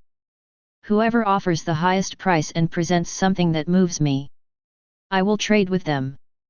This is the art of bargaining. Let the market tell me how much this thing is worth. However, it is unlikely that this method will sell quickly. Fang Chen thought to himself. I'll list it first, anyway, I don't need the money urgently. I'll check back in a while. He immediately closed the spatial trading channel. But obviously, Fang Chen underestimated the value of the magic wolf bones. He also underestimated the rarity of orange items. He even underestimated the huge impact of killing an orange-level mutated magic wolf. Although humans have been in the Myriad Worlds battlefield for 30 years, there are not many lords with the strength to hunt orange boss-level monsters. After all, for the vast majority of lords, purple heroes are the ceiling for their entire lives. Orange and gold quality, being able to obtain them is a 1 in a million stroke of luck. And heroes without orange or gold quality cannot fight orange quality monsters at all. Because the suppression of a higher level creature is enough to wipe out the entire army that a lord has worked hard to accumulate. So for the current humans, hunting orange level monsters is something that only apex level alliances can do. For the vast majority of ordinary lords, they are already dead when they see an orange monster. Not to mention hunting them. And the orange monsters hunted by apex level alliances are also kept for their own use. Not a single piece of meat will flow out. This is why the spatial market has hardly seen any orange monster corpses. Now, the moment Fang Chen listed this unique material on the market, it was destined to cause a huge sensation. Just as Fang Chen was about to close the spatial trading interface, in an instant, private messages exploded in his chat window. Fang Chen didn't expect it to be so explosive. He began to check each private message one by one. But as he looked, Fang Chen felt a headache coming on. Because most of them were unreliable messages. Such as polite inquiries. Boss, how much do you want to sell? This is still normal. There are also those who want to cling to him. Boss, are you a brother or a sister? Do you want a follower? I'm from the Naga tribe, both men and women are fine. Naga can change their gender at will, and they also belong to the human camp. Fang Chen heard that some lords with peculiar tastes choose Nagas so that they can change their gender at will. There are also those who threaten him. Kid, the 7-Star Alliance has set their sights on your stuff, we know the coordinates of your city, sell it to our big brother for 500 gold coins honestly, otherwise, we'll break your legs. Fang Chen directly blocked this person. At the same time, he made a mental note of the name 7-Star Alliance. Make a list sooner or later. There are also invitations to join an alliance. Brother, want to join an alliance? Give me the monster's corpse, this alliance is a gift for you, there are 100 sisters inside, there are more than a dozen from the Sakura country, all of them are college students who came in last year, they're lively. When he saw this message, his eyes lit up. But immediately shook his head. I am a serious person, how could I do such a thing? At the same time, he sighed. There isn't a single serious person in there. It's giving me a headache. Just as he was about to give up, suddenly, a chat box flickering with golden light appeared. Golden light generally represents a message from a high-level alliance. He clicked to open it. But after seeing the message, Fang Chen's eyebrows slightly furrowed. It's a bit serious, but it doesn't feel like much. Craftsman Alliance. Exchange for 5 orange equipment. Why does it feel so unreliable? Could it be like Pinduoduo? But looking at this message, it seemed a bit reliable among the many unreliable messages. With a hint of doubt, Fang Chen replied. Chapter 9. Are you sure? What other conditions do you have? I don't have time to waste with you. Fang Chen wasn't stupid either. He knew the value of orange items. Although the magic wolf bones were also orange, they were relatively rare. However, they were ultimately just orange materials. To use them, other precious materials needed to be added. So, although Fang Chen didn't know much about the value of this item, he wasn't completely clueless. That's why he had doubts about the price offered by the Craftsman Alliance. He speculated that they must have other requirements. The price of these 5 orange equipment pieces was probably just like the clickbait tactics used by Pinxi. And soon, the response from the Craftsman Alliance confirmed his thoughts.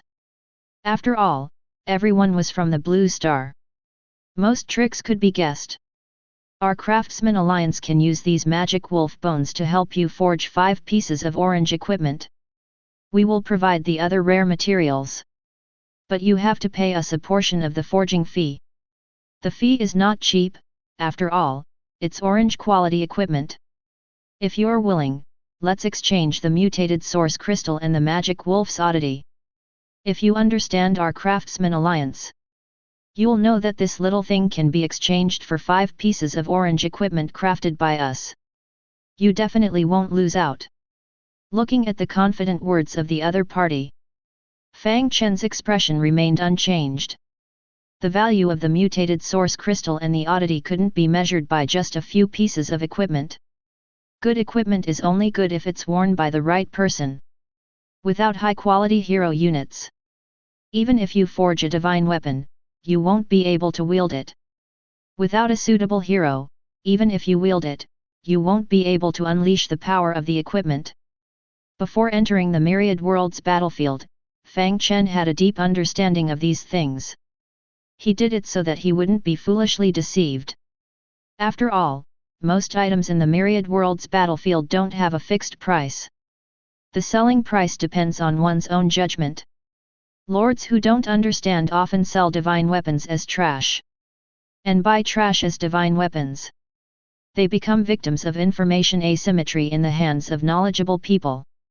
And in Fang Chen's eyes, the people from the Craftsman Alliance this time clearly regarded him as a fool. Since they didn't play fair, Fang Chen also didn't hold back and replied directly. What daydreaming are you doing? You want me to provide the main materials for forging the equipment, and also take away the most valuable mutated source crystal and oddity? You guys are really heartless. Do you think I'm a newbie who doesn't know what kind of people you craftsmen are? I'm afraid you'll even steal my magic wolf bones, using some trash orange equipment to make up the numbers. If you can't afford it, don't embarrass yourselves. Get lost. At this time, the sub-alliance leader responsible for communicating with Fang Chen within the Craftsman Alliance was furious. The Craftsman Alliance followed the model of a large alliance with small alliances, similar to the franchise system on the Blue Star. As long as the naming fee is paid, one can join the Craftsman Alliance. All the equipment produced can bear the name of the Craftsman Alliance. At the same time, the main alliance of the Craftsman Alliance also controls the channels for supplying raw materials. By relying on this business model, they harvest the small alliances below. It is a typical commercial alliance. The franchisees who have joined after naming themselves as part of the Craftsman Alliance are also of mixed quality. There are countless small alliances that specialize in deceiving and defrauding. If such franchisees were on the Blue Star, it wouldn't take long for the entire brand to be ruined. However, this is the Myriad Worlds battlefield. The main alliance of the Craftsman Alliance is powerful. They have strong forging capabilities and a monopoly on technology. Most lords who have been deceived can only accept their misfortune. They have nowhere to seek justice. In addition, the Craftsman Alliance takes good care of their big customers. Small customers can't win against them, so they have been able to develop until now. This has also created the arrogant attitude of the franchisees of the Craftsman Alliance. When Fang Chen sent these words back, the sub-alliance leader under the Craftsman Alliance was immediately furious. "Kid, you don't know what's good for you. No lord in the entire kingdom of Gondor dares to provoke our Craftsman Alliance. This place is just a remote little kingdom. Whether you believe it or not, as long as I give the order, I will definitely find the address of your city. Then I'll surround it with a large army. Even if you kneel before me and beg, it won't work. So, those who know what's good for them should obediently send the things over. If I'm in a good mood, I'll give you a few pieces of trash. If you don't know your place, don't blame others for being impolite." Upon seeing the message in the main city, Fang Chen only sneered. Although the Gondor kingdom is a small kingdom, he himself is in the northern territory. If he wants to find himself, it's just wishful thinking. He had already learned before entering. The Gondor kingdom is currently suffering from the scourge of undead. An archmage of golden quality contaminated by the fog of war is wreaking havoc in this kingdom. There are high-level undead creatures wandering all over this territory. Now the lords of the Gondor kingdom are busy trying to save their lives. And there's only one lord from the Commercial Alliance who still wants to go on an expedition? Bluffing without paying taxes? Fang Chen sarcastically remarked about this pretentious behavior. "Come. If you don't come, you're my grandson." Immediately blocked the other party, his time is precious. There's only a 7-day invincible period. He must seize the time to quickly develop his territory.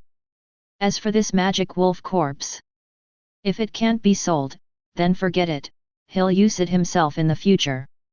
Just as Fang Chen was about to take down the corpse and focus on developing his territory, suddenly, another message shimmering with golden light appeared. Fang Chen thought it was the Lord of the Craftsman Alliance again. He was about to block it again. But unexpectedly, after opening it, he found that the other party had directly sent a panel of an item. At the same time, there was a message. "Exchange or not? Orange for orange." Fang Chen's eyes narrowed slightly, looking at the item panel in the chat box. Sacred Guardian Emblem, Orange item, increases the probability of recruiting orange hero units from the Sacred Guardian faction when used. The Sacred Guardian is a special faction. So far, no country has joined this faction. Only lords can obtain some building cards from the Sacred Guardian faction. These building cards can only be used by the human race. At the same time, the Sacred Guardian units are the strongest frontline tank units. They are highly sought after by lords. However, the building cards of the Sacred Guardian faction are difficult to obtain. Not to mention the heroes of the Sacred Guardian faction. This Guardian badge looks good, but it only increases recruitment probability. It is used to exchange for my own magic wolf bones. Overall, it's still not enough. I have to suffer a loss myself. But this item is useful for me. Especially now that there are mutant magic wolf artifacts and source crystals. The next wave will definitely have a second round of hero recruitment. If I have this badge, maybe I can try my luck. I've always had good luck.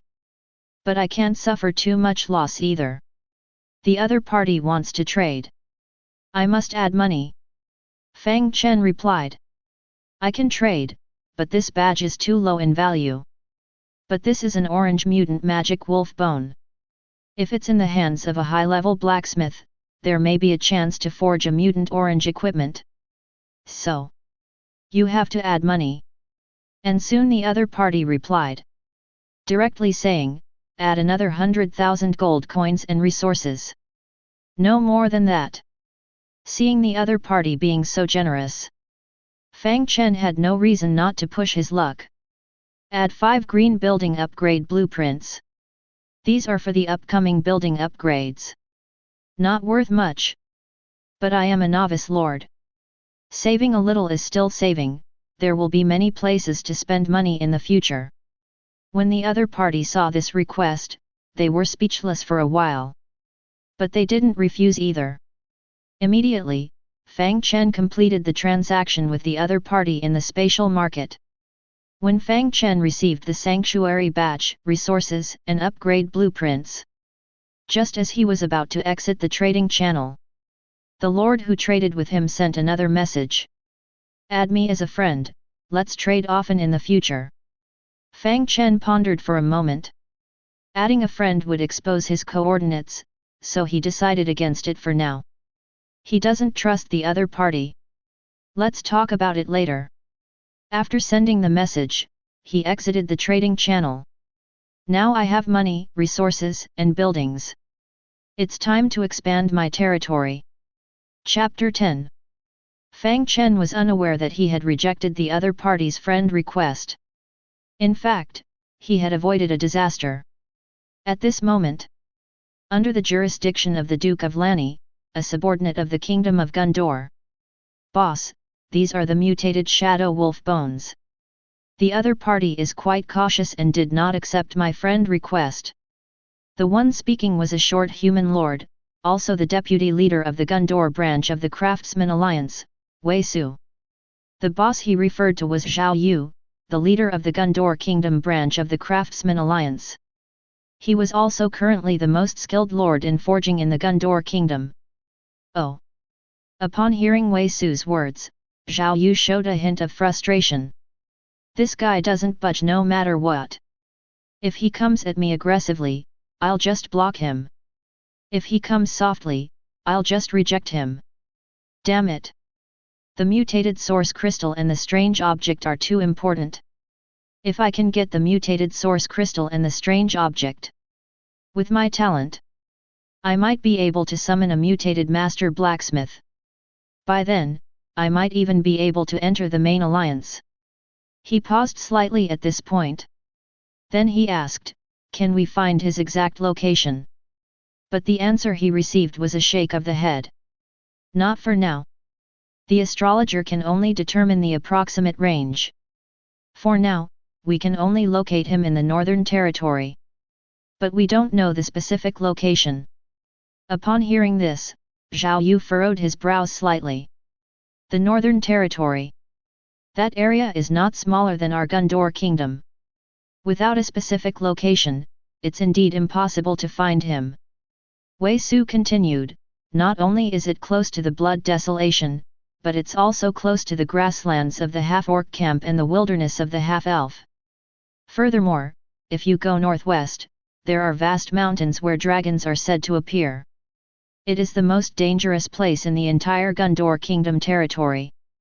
At the same time, it is also one of the areas with the richest resources per capita in the Gondor Kingdom. Because the number of lords in the Northern Territory is extremely scarce, new lords will choose to relocate within 7 days. Those who don't relocate will be overwhelmed by the onslaught of monsters. At the same time, the lords who can survive in the Northern Territory, each one of them is an apex-level powerhouse. And they are all lone wolf lords who don't join alliances. Because of the danger in the Northern Territory, the lords who can survive there all have persecution delusions. Not only are they unruly, but they also resort to violence at the slightest provocation.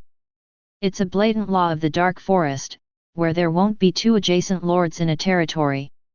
If there are, one will be dead and the other alive. Upon hearing these words, Zhao Yu couldn't help but take a cold breath. No wonder. Only such a fierce person can trade a set of wolf bones alone. Forget it, we can't afford to provoke such a person. It's better to avoid trouble in the future. Fortunately, our Duke of Lani is in the southwest of the kingdom. He can't cross half the kingdom to attack us. When Wei Su heard Zhao Yu's words, he couldn't help but feel a bit contemptuous. Where did that determination to obtain the wolf bones at all costs go? But he didn't dare to show it. Because Zhao Yu held a higher position than him. With just a few tricks, he could easily kill him. This is the law of the Myriad Worlds battlefield. The strong survive. A lucky fool who is strong is more useful than an unfortunate weakling who is intelligent. He could only silently curse in his heart. But he said, "Leader. In fact, we can afford to provoke him. Although the Northern Territory has the most resources per capita, they are all low-level resource points. There are far fewer high-level resource points compared to the Gundor Kingdom. That's why there is so much conflict among the lords in the Northern Territory. All the conflicts ultimately stem from the uneven distribution of resources. The Northern Territory cannot support too many high-level lords. So we can deal with him from this aspect. We can spend some money and send some lords to explore the Northern Territory and find the location of his city. After finding it, we can make his coordinates public. By then, there will naturally be high-level lords in the Northern Territory to deal with him." When Zhao Yu heard this, his eyes lit up. This method works. Not only will it not expose oneself. It doesn't even require one to take action, and it doesn't require too many resources to deal with the other party. Especially when thinking about how Fang Chen blocked me and didn't sell the mutant source crystal to me. Zhao Yu felt a wave of hidden resentment in his heart. This was his opportunity to rise to the top alliance. Once he entered the top alliance, he would be able to receive preferential resources for cultivation. The future would be a bright and smooth path. But now he was watching it disappear before his eyes. They say cutting off someone's source of wealth is like killing their parents. In the Myriad Worlds battlefield, this was no longer just cutting off a source of wealth. It was cutting off their path to survival.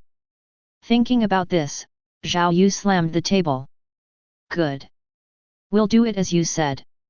At this moment, Wei Su's eyes revealed a barely noticeable smile. Obviously. He didn't propose this idea with good intentions either. He had his own ulterior motives. But soon, Zhao Yu's next words shattered his ulterior motives. "Then I'll leave this matter to you." Wei Su opened his mouth, murmuring without knowing what to say. A hint of mockery appeared on Zhao Yu's face. A regional alliance leader was equivalent to a regional lord. How could someone like him see through it? Wei Su, who received the order, had no choice.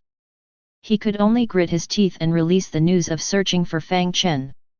He knew Fang Chen's name and directly posted the bounty in the mercenary hall. This was a relatively special building, specifically used for hiring mercenaries. Soon, the lords of the mercenary hall received this task. However, most of them chose not to accept it when they saw that it was a task in the Northern Territory. But there were a few people who were very interested in it. They were the few people who intercepted Fang Chen in the Blue Star Channel before. "Hey, boss, look at this name, Fang Chen. Doesn't it sound familiar? You forgot so quickly. You were beaten up today, that student who hit you is called Fang Chen." "That's right, but this task is in the Northern Territory, and Fang Chen is just a novice lord. Could it be him? Why bother about that? Third brother, didn't they just give you 10 griffins? Fourth brother, don't you also have 10 bipedal flying dragons? These are all orange grade units." Upon hearing this, the two of them nodded. "Recently, they also gave us a task. They want us to go to the Northern Territory to find clues about the Golden Sparrow Flower family's expansion of territory back then." The leader among them slapped his thigh. "That's it. Let's do it together. In that case, let's accept this task. While searching, we can also gather intelligence. If it really is him, we might have a chance to obtain a talent scroll. Even if it's not him, Completing this task will still reward us with a whopping 500,000 gold coins and 300 red grade source crystals. Money moves people's hearts. Under the instigation of their leader, the few of them quickly succumbed. Good. Let's search along the way. Meanwhile, Fang Chen's main city began its first upgrade. The area of the first territory was delineated. Ding! You have completed the clearing of monster dens. There are no monsters in the current land, and it can be designated as a territory. Ding! Territory delineation successful. The current territory is 100 mu. Ding! Please name the territory. Lord Fang's territory. Ding! Naming successful, Wild Desolation Territory. Chapter 11. Name, Wild Desolation Territory. Level 1. Camp, Human Race. Power, Gondor Dynasty. Identity, Lord of the Northern Frontier. Durability, 1000.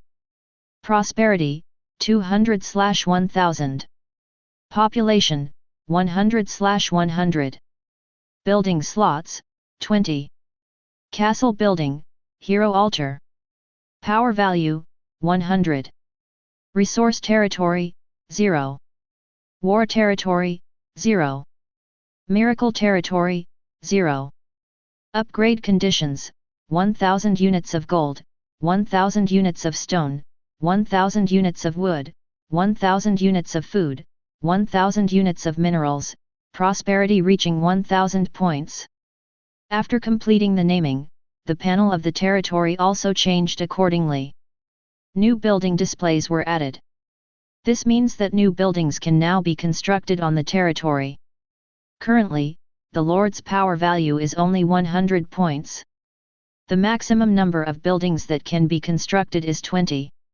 To increase the number of building slots, the territory needs to be expanded and the power value increased. However, for now, Fang Chen doesn't need to consider these things. 20 building slots are enough for his current use. He looked at the upgrade conditions. 1000 points for gold and the 4 main resources. For himself at the moment, this is nothing. Prosperity is also not difficult. Just need to build new buildings to increase prosperity. And to build new buildings, building cards are needed. The Lord must have building cards to construct new buildings. Each building card corresponds to a building. After using them up, if you want to build again, you can only obtain new building cards. So, in the novice period of each Lord, development is extremely difficult. Generally, Lords start with 2 buildings. The main city and the hero altar. To obtain more building cards, there are only 2 ways. One is to buy them from the market, but you can only buy basic white building cards. These buildings are not very useful. Especially the military buildings in the white basic building cards. The units produced have weak combat power. Using these low-level units, it's basically impossible to expand the territory. There is a high probability of failure. So, many lords choose the second option. That is to be guided by a powerful player and join the Lord's Guild. The guild will give a big gift package of early buildings. Choosing this method often comes with many harsh conditions. Such as serving the guild for many years, providing soldiers for the guild's wars without compensation, and so on. The freedom is very low, and basically, one can only develop in the guild for a lifetime. Most of their own gains will also be taken by the upper levels of the guild. The exploitation is very severe. Unless it's absolutely necessary, no one would be willing to join a guild. Fang Chen recalled his knowledge about building cards in his mind. At the same time, he looked at his inventory. Fortunately, I'm lucky. 2 achievement rewards.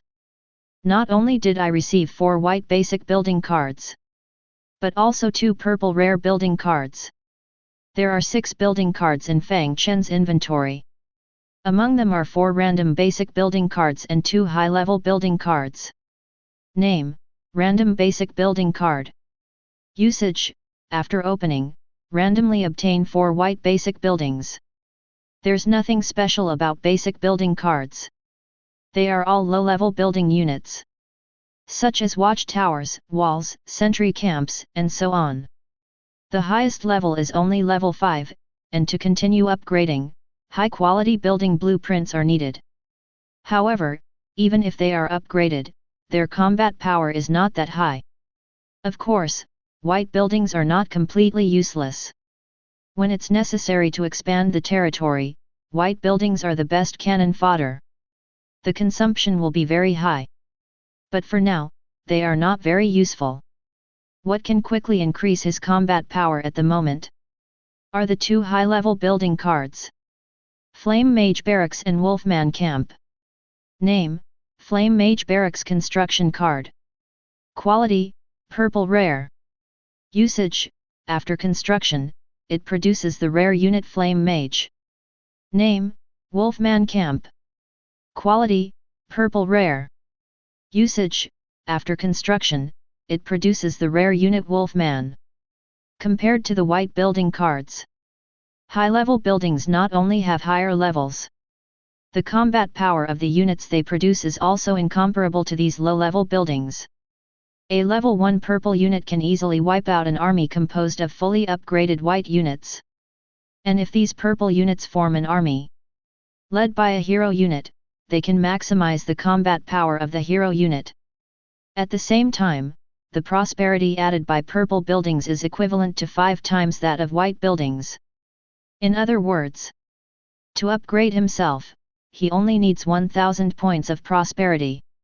2 purple buildings can easily meet that requirement. Fang Chen looked at the 2 building cards in his warehouse. In his heart, Fang Chen thought to himself, it's just right to build them and meet the requirements for upgrading. At the same time, let's see. What units do these 2 purple buildings produce? Fang Chen opened the construction panel and selected to use a building card. Next was choosing the location to build. Through the Lord's Mark, Fang Chen could see the comprehensive terrain of the territory. Currently, within the territory, the area protected by the city walls was the main city, covering about 30 acres. The rest of the territory, although also part of the domain, had 7 days of invincibility protection. However, they did not have the city wall protection of the main city. Once the invincibility period ended, they would be easily attacked. Fang Chen thought for a moment. It's better to be cautious. He decided to build these core buildings within the main city territory. Immediately, he selected 2 locations within the main city walls. When the virtual building graphics were placed on the locations, he only saw a golden light flashing on the building panel. Ding! You have spent 5,000 gold coins and 5,000 resources, 4 types, to build the purple rare building Flame Mage Barracks. Ding! You have spent 5,000 gold coins and 5,000 resources, 4 types, to build the purple rare building Wolf Hunter Camp. Ding! During the novice period, the construction time is accelerated to 0. Ding! You have obtained a level 1 Flame Mage Barracks, prosperity plus 500. Ding! You have obtained a level 1 Wolf Hunter Camp, prosperity plus 500. Ding! The main city has reached the upgrade requirements, and it can currently be upgraded to a level 2 main city. With the continuous sound of prompts, Fang Chen looked at the outside of his main city castle. The 2 buildings were already standing in the territory. The Mage Barracks looks like an academy, it should be a long-range unit. The Wolf Hunter Camp looks like a hunting ground, it seems to be a melee unit, maybe it can do both melee and ranged attacks. No need to guess. Let's just open and take a look. Fang Chen couldn't wait and first opened the panel of the Flame Mage Barracks. Name: Flame Mage Barracks. Level: LV1. Quality: Purple Rare. Durability: 500. Prosperity: plus 500. Artifact: none. Output: Rank 1 Flame Mage, a purple rare long-range fire-based spell unit that masters flame spells. Each unit consumes 5 population, 500 gold coins, and 500 food. Seeing the panel, Fang Chen thought to himself, as expected. Just as I guessed. It's a long-range unit. And it's a fire-based mage.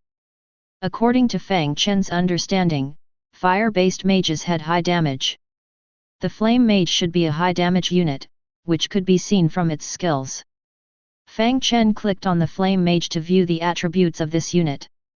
Name: Junior Flame Mage. Level: Rank 1. Quality: Purple Rare.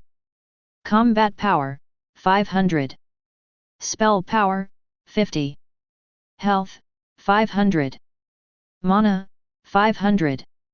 Loyalty: 100. Initial loyalty of all units is full. Skills: Fireball Barrage, Junior Fire Elemental Summoning, Flame Shackles. After seeing the panel, Fang Chen wasn't too surprised. Because he had already been shocked by Lilith's panel before. Of course. But it couldn't be said that the Flame Mage was weak. Not only was this unit not weak, it was even overly strong. Don't be fooled by its base spell power of only 50. It also had 3 rank 1 skills.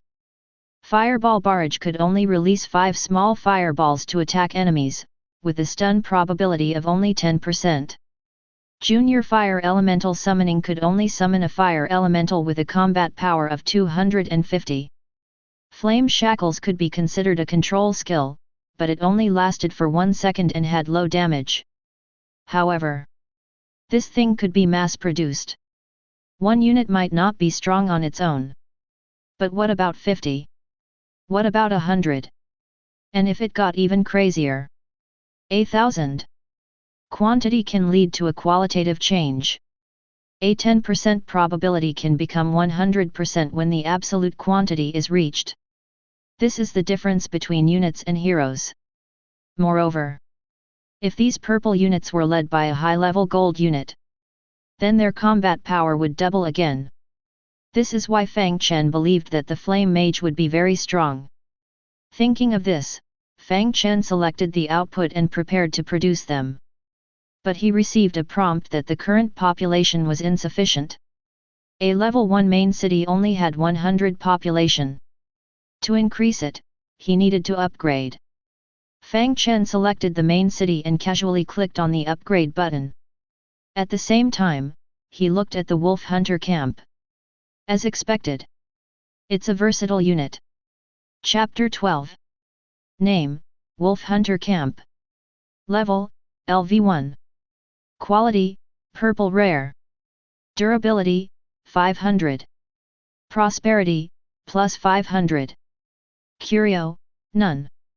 Output: Rank 1 Wolf Hunter Warrior, warriors with excellent hunting skills that deal bonus damage to orc units.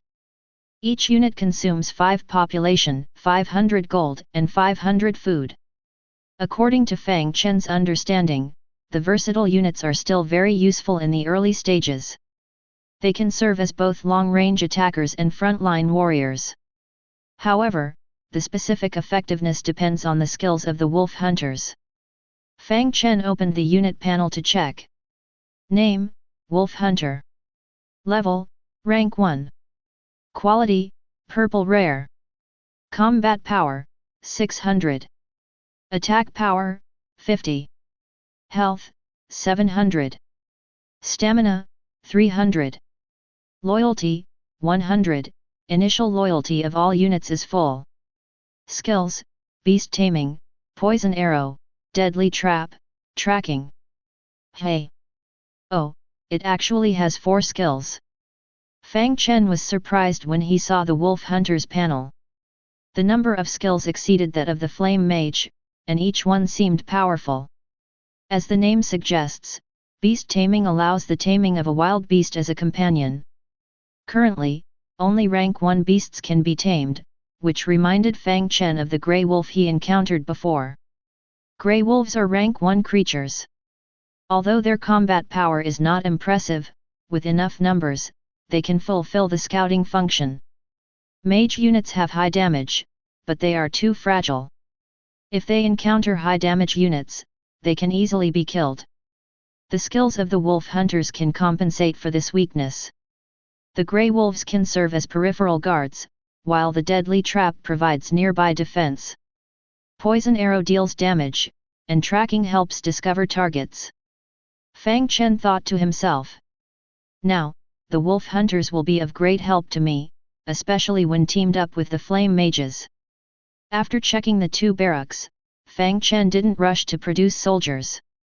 He needed to focus on upgrading the main city. After all, the novice period only lasted for 7 days. Once the novice period was over, there would be no more beginner benefits such as instant upgrades and construction without cooldown. The priority now was to concentrate resources and quickly upgrade the main city. Fang Chen opened the main city panel again.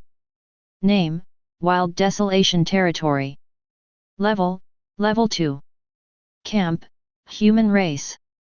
Power: Gondor Dynasty. Identity: Northern Frontier Lord. Durability: 5000. Prosperity: 1400/5000. Population: 100/1000. Building slots: 17/20. Castle buildings: Hero Altar, Wolf Hunter Camp, Flame Mage Camp. Power value: 100. Resource territory: 0. War territory: 0. Miracle territory: 0. Upgrade conditions: 10,000 units of gold, 10,000 units of stone, 10,000 units of wood, 10,000 units of food, 10,000 units of minerals, prosperity reaching 5,000 points. After the upgrade, the durability increased 5-fold. Visually, the main city's walls became higher and stronger. The higher the durability, the better the city's defense, and the more difficult it would be for enemies to breach the main city. The prosperity and population also increased. The population went from 100 to 1,000, a significant 10-fold increase. The prosperity level has increased 5-fold, reaching 5,000 points. This means that in order to upgrade the main city to level 3, I need to increase the prosperity level to 5,000 points. Fang Chen pondered. Now there are 3 buildings in the city. Upgrading the Hero Altar by 1 level will increase it by a fixed 100 points. Upgrading the Flame Mage Barracks and the Wolf Hunter Camp will increase it by 500 points. That means upgrading the 3 buildings to level 2 will only increase the prosperity level by 1,100 points. This still falls short by a whopping 2,500 points. It's only halfway there. If I use white buildings to upgrade, each level will increase the prosperity level by 100 points, so I'll need 13 buildings. There are only 17 building slots left. If I use all low-level white buildings, there won't be any room for further development. Using white buildings can only solve the immediate problem. The real solution is to continue finding high-quality buildings. But high-quality buildings are quite rare. You can't even buy many of them on the market. If this problem isn't solved, I'm afraid that during the 7-day beginner period, I won't be able to upgrade the main city beyond level 3. Level 3 belongs to beginner lords. If I can't upgrade in a short period of time, in such a dangerous place like the Northern Territory, even with Lilith, I can't guarantee the safety of my territory. Unless it's level 10. Only by continuously producing rank 3 purple soldiers and combining them with Lilith's powerful strength can I have security. But now, this situation. If I can't reach the goal, I'm afraid I'll have to choose to relocate the city. He sighed softly, a hint of worry appearing in his eyes. Because there are 2 ways to relocate. Choosing to relocate to the Alliance headquarters requires joining an alliance first. That would inevitably restrict his freedom. The other option is random relocation. If he randomly ends up in a high-level monster territory, he would be killed on the spot. Unless absolutely necessary, Fang Chen would never choose this path. And just as Fang Chen was caught in a dilemma, suddenly, a notification sound came. Ding! Lilith killed a Wolfman scout and obtained a distress signal from Stone Spring Village. Upon hearing the notification sound, Fang Chen's expression changed from worry to joy almost instantly. He exclaimed, What the F***ck? Fortune favors the bold. I actually dropped a token. The token is a kind of mission voucher in the Myriad Worlds battlefield. Using it can activate a mission. The way to obtain tokens is very random. According to the experts on Blue Star, these tokens are likely remnants left by defeated civilizations in the Myriad Worlds battlefield. After merging with the power of the Myriad Worlds battlefield's laws, they transformed into vouchers for activating missions. As for the Lord who obtains the token, as long as they complete the tasks recorded on it, they will receive rewards. As for what rewards they can get, it all depends on the luck of each Lord. Those with good luck are said to be directly rewarded with a dragon. Even those with bad luck can receive rewards of at least red grade items. So tokens are considered treasures among lords. Fang Chen never expected that Lilith would obtain a token by killing a wolfman scout. He quickly left the main city. At this time, Lilith was already walking towards him. My lord. We must have been noticed by the wolfman tribe hiding in the forest after defeating the grey wolf lair. They sent scouts to investigate. Why don't we take the initiative and destroy this wolfman tribe to eliminate future troubles? Oh, by the way, I found this on the wolfman scout. It seems to be something from before the great catastrophe. I don't know if it's useful to you. Fang Chen quickly took the wolf tooth pendant that Lilith handed over. The moment he received it, a notification sound rang in his ears. Ding! Do you want to activate the token? Activating it will automatically start the Stone Spring Village Distress Mission. Chapter 13. Opportunities often come with risks. Fang Chen is a very cautious person. He believes in planning before taking action. Whether or not something can be done depends not on the rewards, but on the price one has to pay. If the price is within one's tolerance, even if the probability of success is only 1%, he will take the risk. So when Fang Chen heard the prompt sound from the Lord's mark, he did not immediately choose to accept the mission. Instead, he began to recall the knowledge about opening missions with tokens in his mind. The types of missions opened by tokens are varied. This also means that it is difficult to find universal rules to judge the rewards of this mission. However, from the way it is obtained, we can roughly estimate the difficulty. The Wolf Fang pendant was obtained by Lilith, who killed a scout of the Jackal Wolf tribe. And this mission is a request for help. The content of the mission is likely to be related to the Jackal Wolf tribe. If it is this type, the mission should be to defeat the Jackal Wolf tribe. So the danger of completing the mission comes from this Jackal Wolf tribe. If this inference is correct, the difficulty of the mission should not be high. He can completely send Lilith with the Hunter and Flame Mage to take them down. Even if it is a high difficulty mission. The strength of the Jackal Wolf tribe, as a lower level creature, is also limited.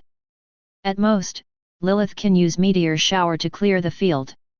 So in terms of the price to be paid, at most, he will expose Lilith's Forbidden Curse skill. Although revealing his trump card in advance will be feared by other lords, it can also save a lot of trouble. And then the benefits. At least one red item or material, and if the difficulty is high, it is possible to obtain higher level items or building cards. These are what he urgently needs. So considering all aspects, the price to be paid is within his tolerance. The benefits are what he urgently needs. This mission. Accept it. After making up his mind, Fang Chen no longer hesitated and resolutely accepted the mission. Ding! Mission acceptance successful, please find the mission clue on the token. Hearing the prompt sound, Fang Chen looked at the Wolf Fang pendant in his hand. The mission clue. It should be the distress letter. Obviously, it can't be on the surface of the pendant. So it can only be inside the pendant. This Wolf Fang is hollow. Fang Chen lightly flicked the pendant with his hand. Sure enough, he heard a faint muffled sound. Then he felt around the pendant for a while. Soon, he opened the link between the chain and the pendant. As the top of the pendant was opened, a thin letter fell out from inside. Name, Distress Letter from Sichuan Village. Purpose, after opening, you can obtain a mission. Send someone to complete the mission and receive corresponding rewards. And this scene was seen by Lilith beside him. Hey! Paper from before the Great Cataclysm. Judging from the quality of the paper, it should be the most commonly used oil paper by commoners. It's really rare to be able to preserve it for so long. Fang Chen said. It's probably influenced by the Myriad Worlds battlefield rules. Immediately, Fang Chen thought of something and looked at Lilith, asking. Lilith. Is it possible that some of your items have also been influenced by the Myriad Worlds battlefield rules? And in this world, they have become tokens. And you were previously a Forbidden Curse Archmage. Would the tokens left behind be particularly high-end? Do you remember where they are? Can we go find them? Lilith's eyes showed a thoughtful expression upon hearing these words. Then she nodded slowly. It's possible. But before I died in battle, I was in the last stronghold on the mainland. At that time, I had a divine weapon all over me. Especially the flame demon scepter I held, which could summon 100 semi-divine level flame demons and a divine level flame demon leader. The teammates around me were all mages and sword saints from our civilization. Are you sure you want to go there? Fang Chen couldn't help but gasp when he heard this. What the F***ck? Semi-divine level flame demons. And 100 of them. And a divine level flame demon leader. Just how strong was Lilith back then? After being shocked for a moment, he immediately shook his head. Forget it, forget it. For me now, that's too far away. But if there's a chance in the future, I will find the flame demon staff for you. Upon hearing Fang Chen's words, Lilith burst into laughter. Thank you, Lord, in advance. At the same time, Fang Chen heard a notification sound in his ear. Ding, Lilith's favorability towards you has increased, loyalty plus 10. Fang Chen's eyes brightened. As expected. Women all like men's sweet words. I should say more in the future, increase loyalty, and maybe I can advance earlier. At this time, Lilith asked. Lord, quickly see what's written above. Fang Chen suppressed the rising desire and opened the paper to examine the specific clues of the mission. As the letter unfolded, a paragraph appeared before his eyes. Great Lord Ron, Viscount of the Golden Sparrow Flower family, greetings from Village Chief Grimu of Shiquan Village. 3 days ago, a terrifying beast appeared outside the village. It immediately devoured 10 of our children. Our village hunters went out to hunt, but only one managed to escape. The escaping hunter told me that it was a magical creature that only the noble knights could deal with. The summer planting season is approaching. The monster is lurking outside the village, and the villagers dare not work in the fields. If we miss this year's harvest, our winter-spring village will not be able to provide enough food to the crown. So I had to send my youngest son to seek your help. Please send the guardian knight of the Golden Sparrow Flower to drive away the terrifying magical creature. Village Chief of Shiquan, Glory Calendar XX. This letter is only half, and the rest is unclear. But it can be determined that Winter-Spring Village is most likely no longer there. After the appearance of Lord Blue Star, the Gundor Kingdom discovered that war fog covered all the territories. Inside the fog were all monsters from the Myriad Worlds battlefield. The Gundor dynasty was destroyed many years ago. And now, the monsters have taken over Shiquan village. But all of this is irrelevant. As long as he completes the mission. From the content of the letter, Fang Chen can roughly guess what he needs to do. Most likely, it is to eliminate the monsters lurking in Shiquan village. At this time, the Lord's Mark popped up a message box. Ding! Found the mission clue. Go to Shiquan village to eliminate the monsters inside the village. Ding! Discovered the map to Shiquan village. Ding! Mission activated, completion time is 7 days. After the consecutive notification sounds, a marching map appeared on the old and worn letter. The endpoint of the map was marked in a mountain hollow 5 kilometers away from his territory. And that is the target point for Fang Chen to complete the mission, Shiquan Village. But those are all old names. Now, the place is called the Grimmel Werewolf Tribe. Chapter 14.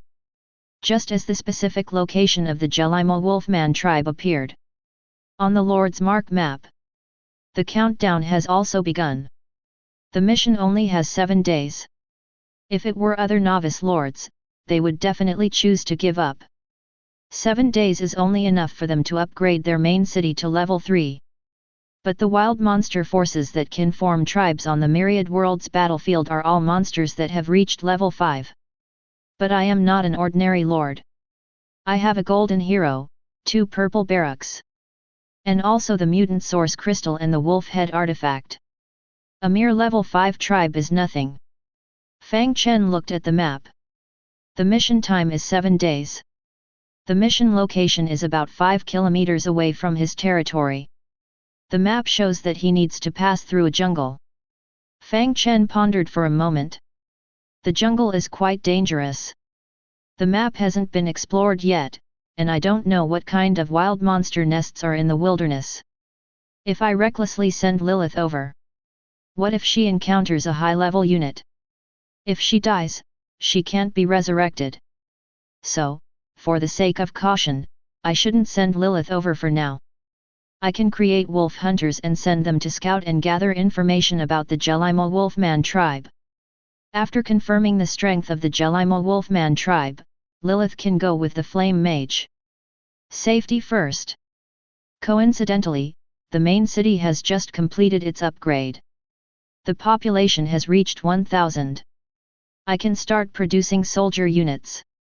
But before production, Fang Chen opened the upgrade module of the buildings. Upgraded the 2 barracks and the hero altar to level 2. Ding! Consuming 200 gold coins and resources, the hero altar is upgraded to level 2, prosperity plus 100, summoning times plus 1. Ding!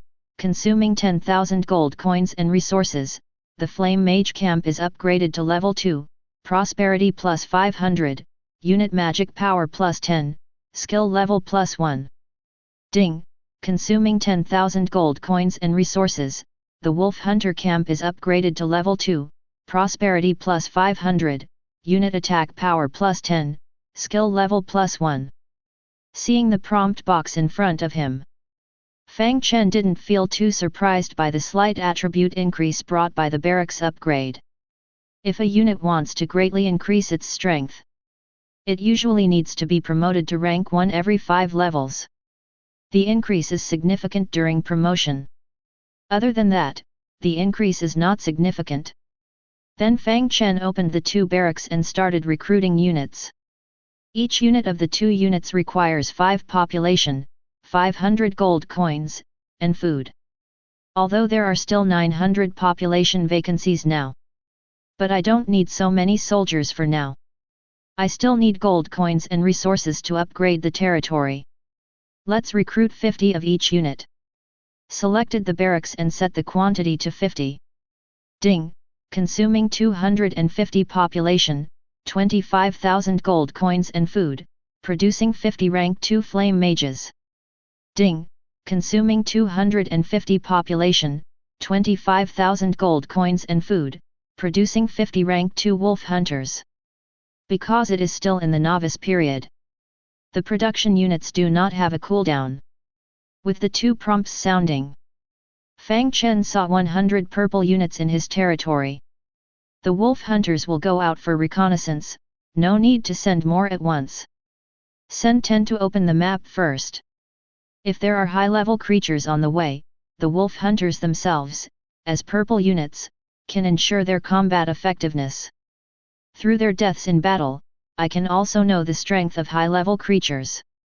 Thinking of this, Fang Chen quickly gave the order. 10 wolf hunters bowed to him with their long knives in hand. I shall obey your excellency's orders.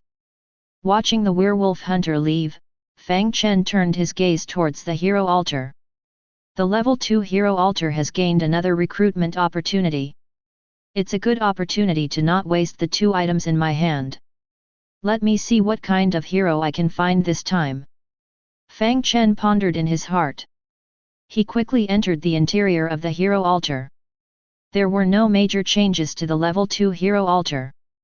The only addition was a statue inside. Currently, the statue was Lilith. Beside Lilith, there was an empty space. Obviously, this represented a new hero unit.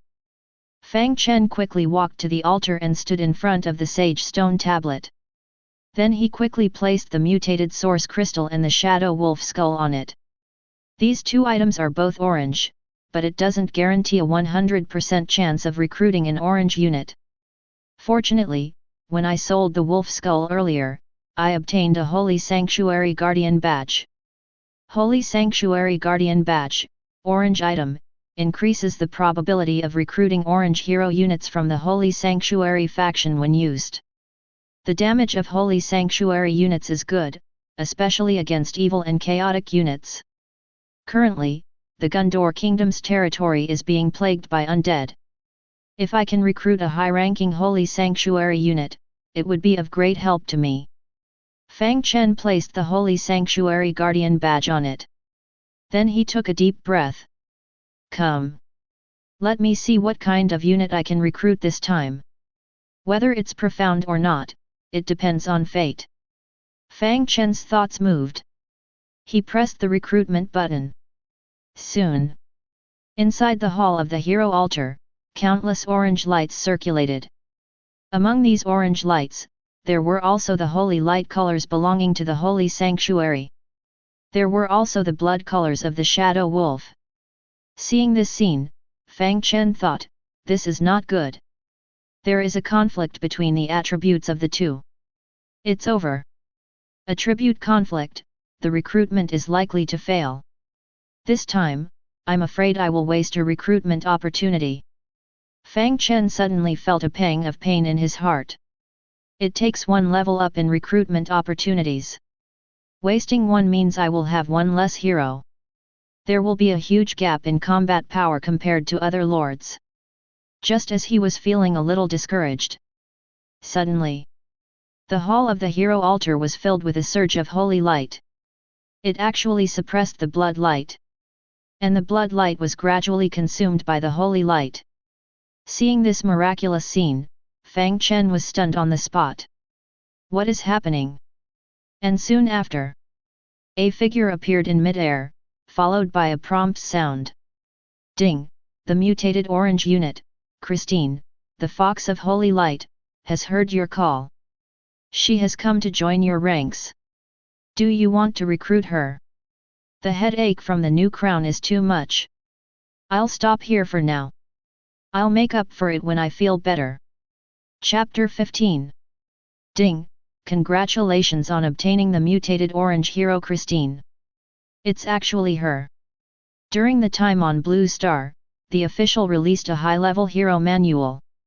It described the high-level units that the human race could recruit in the Myriad Worlds battlefield. Among them, within the Holy Sanctuary faction, the best hero that has appeared so far is the Fox of Holy Light. This is a mutated hero who not only masters the Holy Light spells but also possesses a forbidden technique. At the same time, she also doubles as a Holy Sanctuary Knight.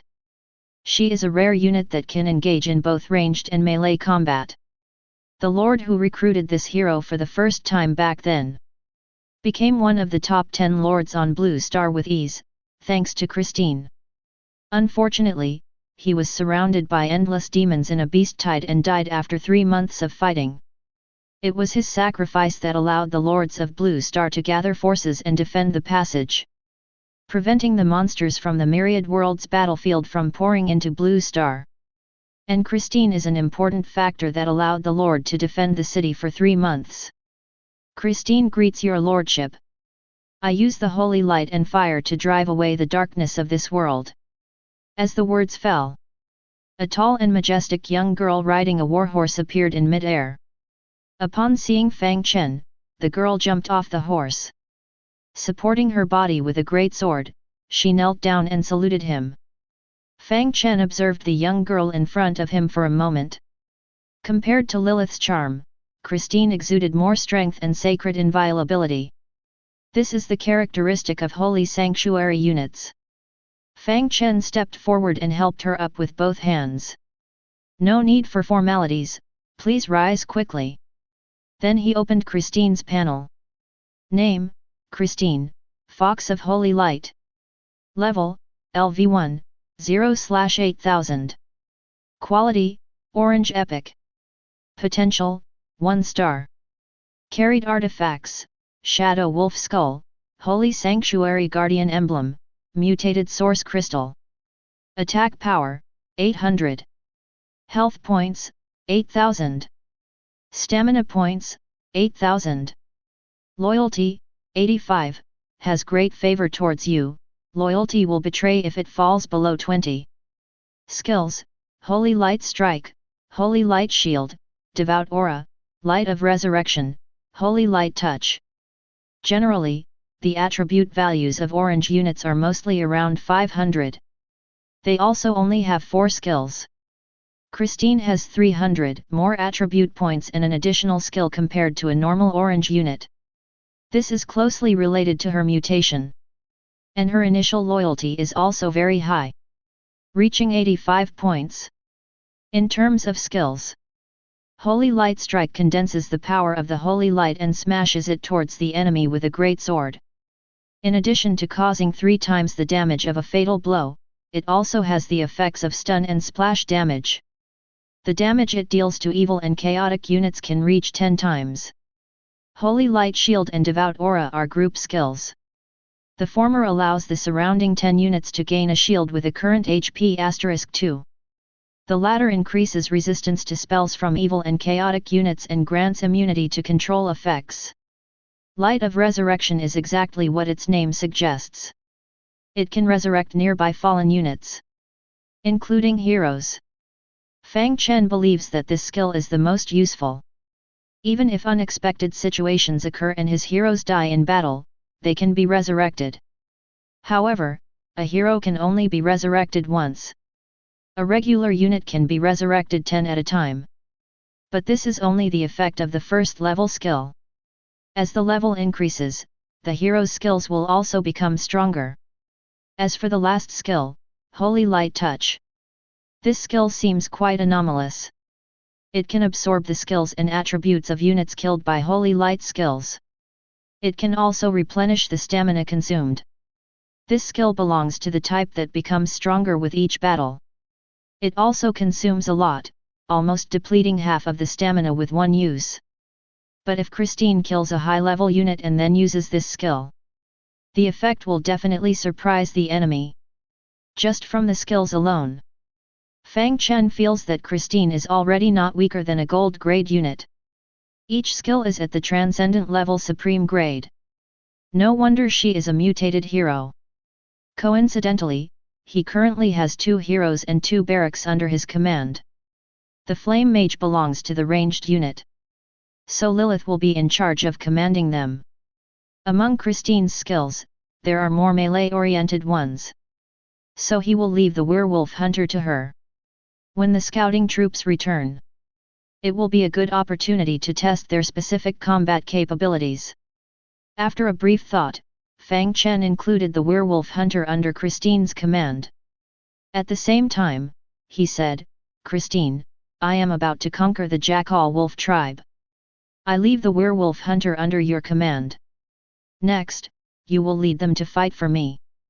Christine saluted with a fist and said proudly, "The Holy Light is with you, and I will fight against evil for Lord."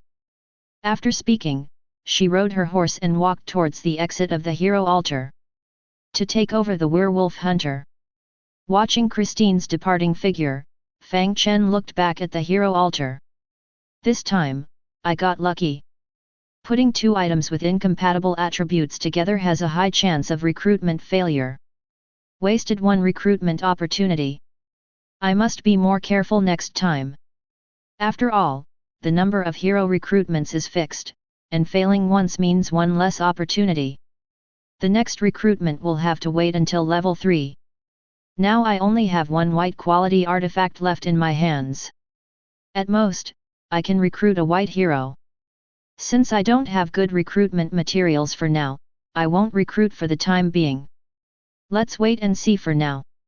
Fang Chen looked at the map and saw that the wolf hunters who were out scouting would still take 10 minutes to reach their destination. There's still time. He happened to have 4 white building cards in his hand. Taking advantage of this time, he opened these white building cards to see what they were. Fang Chen had an idea. Soon, he took out 4 basic building cards from his package. Let's open them together. Fang Chen chose to open them all at once. Ding! You obtained a basic wall building card. Ding! You obtained a basic watchtower building card. Ding! You obtained a basic spearman building card. Ding! You obtained a special basic unit, the Hunter's Lodge building card. Walls are defensive buildings. They can enclose the territory. If needed, he still had 70 acres of land outside his main city that could be enclosed with walls. But Fang Chen didn't think it was necessary. Walls and watchtowers are more for external expansion and establishing strongholds. Spearman building card. A weak white unit in terms of combat power. It's almost useless. Can't even defeat a white-grey wolf one-on-one.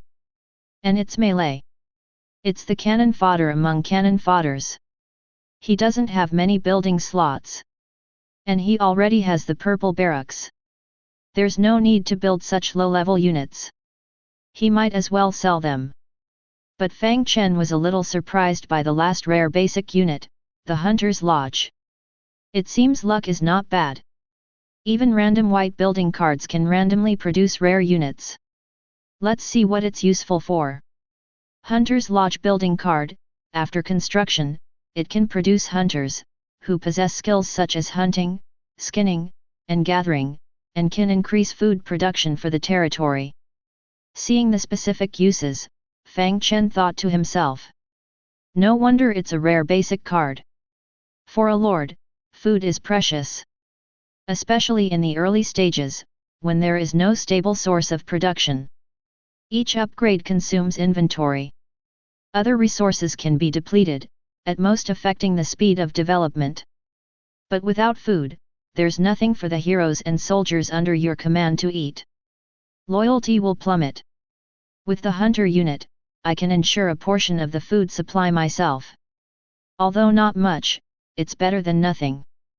Moreover, the skinning skill can obtain high-quality fur, which is also an economic income. The Hunter's Lodge is worth consuming a building slot. Without hesitation, Fang Chen chose to build the Hunter's Lodge. He placed it outside the main city. Soon. Ding! The construction of the Hunter's Lodge is complete, prosperity plus 100. He opened the building panel, and a simple wooden house appeared. Name, Hunter's Lodge. Quality, white. Use, produces special unit, Hunter. Production consumption, consumes 1 population point, 100 food, 100 wood, can produce 1 junior hunter. The production consumption is not significant. The main issue is the limited population. After all, I don't have many population points left, only 300. I still don't know the specific role the hunter can play. For now, let's try building 10. Fang Chen quickly selected the Hunter's Lodge and produced 10 junior hunters. As soon as they appeared, they applied to Fang Chen to go hunting. Naturally, Fang Chen wouldn't refuse. And soon, the hunters brought good news. Ding! Hunting wild rabbits, you obtained plus 5 food, tattered rabbit fur *1, blood-stained rabbit fur *1. Fang Chen looked outside the city. He happened to see 10 hunters shooting arrows at a rabbit. They killed it just like they would a hedgehog. Okay. The scene is a bit tragic. But fortunately, there's a harvest. At the same time, Fang Chen also discovered an unexpected surprise brought by these hunters. Wherever they passed, it would be marked as explored on the map.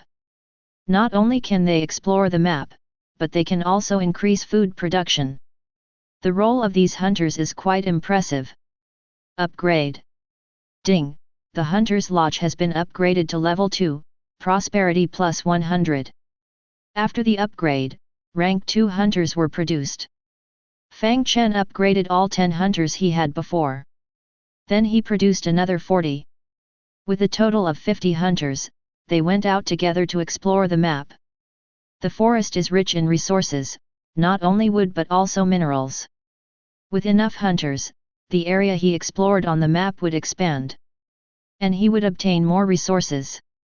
Hopefully, the hunters would bring some surprises. Chapter 16. Just as Fang Chen was waiting for the wolf hunter to bring back news. On a hillside hundreds of kilometers away from his main city. With waves of upgrading light flashing. Walls, watchtowers, and barracks suddenly rose up between them. As the white light dissipated, a forward camp covering about 50 acres quickly took shape. This was clearly a rapidly constructed military outpost. To be able to build structures in such a short amount of time, the lord who built this outpost must have used a considerable number of mobilization orders. This thing is a rare item that can only be produced in high-level resource points. The output quantity is still not high. Its purpose is to shorten the time it takes to upgrade buildings and produce military units. Mobilization orders also come in different qualities, with fewer outputs in high-level ones and better acceleration effects. They are rarely used unless it is a special expansion operation. Otherwise, few lords would be willing to use high-level mobilization orders to upgrade outposts. Judging from the level of this formed outpost, it is definitely not lower than level 5. To upgrade all the buildings in the outpost to level 5 in such a short time, it would definitely require a considerable number of mobilization orders. However, this place is in the Northern Territory, without the protection of the invincible period for beginners. The surrounding monsters will not give the human outpost any time to develop. It's just strange. Why would someone choose to build an outpost in this desolate Northern Territory wilderness? And it's on the edge of the most dangerous dark forest. And at this moment, a sound came from the sky. Soon after, a formation composed of 10 griffins and 10 bipedal flying dragons landed in the outpost. And soon after, 2 familiar figures walked out of the teleportation array in the outpost. They were none other than the 3rd and 4th members of the Huang Mao gang who had taken on the previous bounty. They were the Ghost Fire Boys who were like-minded troublemakers on Blue Star. After entering the Myriad Worlds battlefield, not only did they manage to survive by luck, they even joined a decent alliance called the Crimson Flame Alliance. The leader even managed to become a minor manager, gaining some status and reputation in the Myriad Worlds battlefield. Much better than being despised every day on Blue Star. Because of this, after the success of the Ghost Fire Boys, they became even more arrogant. Coupled with the lack of laws and regulations in the Myriad Worlds battlefield, they have done all sorts of unethical things, and even frequently took on assassination missions. The previous mission issued by the Gundor faction of the Craftsman Alliance against Fang Chen was taken on by them.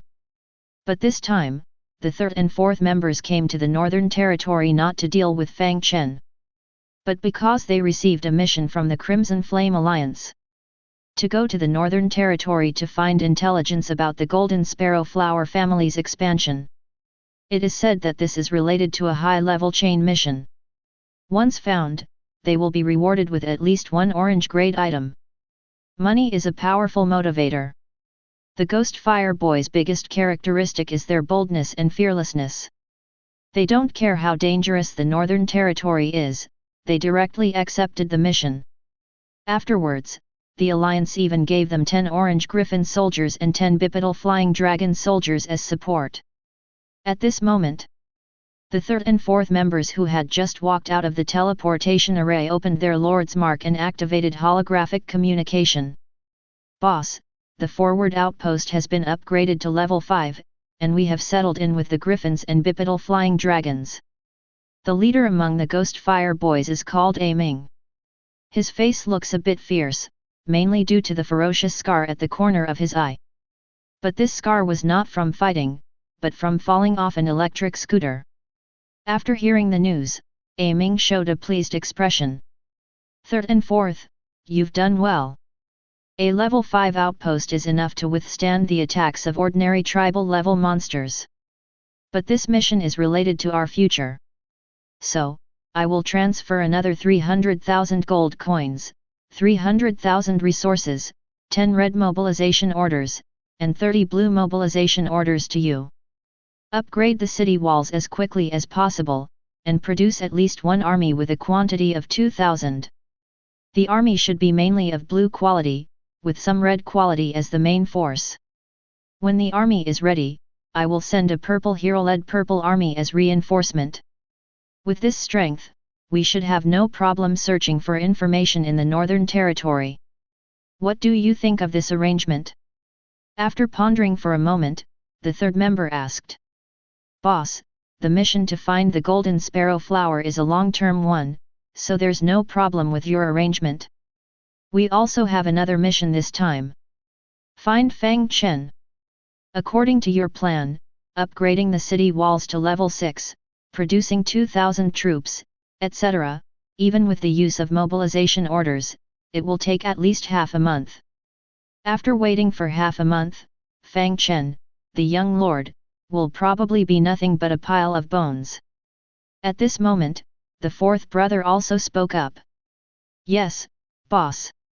And if we want to get the talent scroll as soon as possible, it's best to find him before he uses it or sells it. Otherwise, we'll most likely be wasting our time. These words made Ming nod continuously. You make a good point. What do you think we should do? After exchanging a glance, the third and fourth brothers looked at the silent second brother. Also known as Huang Mao among the group. Huang Mao has a purple quality forest patrol hero. It's perfect for finding people in the northern forest. Furthermore, Huang Mao also has the unique slave hunter unit among us. They are skilled at operating in the forest. Send his hero and unit over to enter the Northern Territory and search. While looking for Fang Chen, they can also help explore the map. It will also facilitate our future search for the Golden Sparrow Flower family's territory. The third and fourth brothers directly involved Huang Mao, who was originally just a spectator. Huang Mao's face was full of astonishment. He knew the dangers of the Northern Territory. He only had one purple quality unit and one purple quality hero in his territory. The purple quality unit was one thing, but if the purple quality hero died, he would lose everything. Huang Mao was not stupid. He didn't want to go. He was about to refuse when Ming, the boss, spoke up first. You make a good point. Huang Mao. You must understand the significance of the talent scroll. It concerns the future of all of us. With talent, we can go further on the Myriad Worlds battlefield. Here's the deal, whether we find it this time or not, I will provide you with a purple quality recruitment material in the future. Furthermore, the dangers of the Northern Territory are just legends. It's not actually that dangerous, so don't be afraid. Your forest patrol and slave hunting team are suitable for that area. Send them over now. As the boss, Ming's words were final. The few ghost fire youths were extremely loyal to him. When they heard the boss speak, Huang Mao opened his mouth to say something but ultimately nodded helplessly. All right, for the talent scroll, let's give it our all. Unfortunately, they didn't know that the talent scroll they were so obsessed with had already become Fang Chen's talent, a unique dark gold talent. He had even completed the prayer and obtained a golden treasure. Recruiting a golden hero. If they knew, they would be spitting blood. But it shouldn't be too late for them to find out. They would search from here to Fang Chen's main city. If they deployed their full search power, they could find it in about 3 days at most. If they were a bit slower, it would take about 5 days at most. They would be able to find Fang Chen's main city. After all, the purple soldiers on the Myriad Worlds battlefield were transcendent units, with fast movement speed. Of course, this was the theoretical speed. In reality, there were various factors such as terrain, monsters, and other unexpected circumstances during the march. It would inevitably take longer. But with Fang Chen's current strength, by the time they found him, what they would receive wouldn't be a big surprise, but a shock. And just as Huang Mao slowly passed through the teleportation array and sent his troops to the forward outpost, inside Fang Chen's main city, the scouting werewolf finally returned. Report. My lord. We have obtained intelligence on the Jelimo Jackal tribe. Headache and coughing, especially the headache. I'll take a break for a while. I should be better in 2 days. Chapter 17. Fang Chen followed the direction of the sound. All 10 wolf hunters who were originally sent for reconnaissance had returned to the main city. The leader of the team had excitement in his eyes. Because beside him, each of them had acquired a rank 1 grey wolf. The wolf hunters, who were originally ordinary infantry, had suddenly become wolf cavalry capable of riding wolves. They were assigned the task of reconnaissance. They even managed to equip themselves with mounts. It seems that this mission will be more than just smooth. Fang Chen said in a deep voice. Come in and speak. Yes, sir. Before the wolf hunter team leader could even stand still, he couldn't wait to speak. Lord, this time we were on our way to carry out the mission of scouting the Jackal wolf tribe. On the way, we encountered patrols from 10 Jackal wolf tribe and no less than 10 grey wolf dens. These are the patrol routes and the locations and levels of the grey wolf dens. Fang Chen took the intelligence report. Soon, the Lord's mark was automatically read and synchronized to the map. From the intelligence, it seemed that the 10 grey wolf dens were like satellites guarding the Jackal wolf tribe. Fortunately, their levels were not high. The highest was only level 3. The patrol routes of the Jackal wolf tribe patrols coincided with the locations of the grey wolf dens. This could be inferred that the grey wolf dens were subordinate to the Jackal wolf tribe. To attack the Jackal wolf tribe, they would need to first capture these 10 grey wolf dens. With their current forces, they could easily split up and attack from 10 different directions. Then, they could surround the Jackal wolf tribe with heavy forces. The level of the Jackal wolf tribe was also similar to what Fang Chen had guessed. It was a level 5 small tribe. The quality was not high, only blue. There were about 500 adult Jackal wolf people inside. The rest, such as the young and the elderly, didn't count. The strength of adult Jackal wolf people was rank 5 blue. Although the level seemed high, the quality was too low. They wouldn't stand a chance against purple-ranked units. Even if there was a blue-ranked leader among them, it wouldn't make a difference. Fang Chen calculated in his mind. If they dispatched troops now, they could finish the battle and capture the Jackal wolf tribe in just 1 hour. They would complete the mission of rescuing the Stone Spring village and receive rewards at the same time. They could then enter a period of rapid development.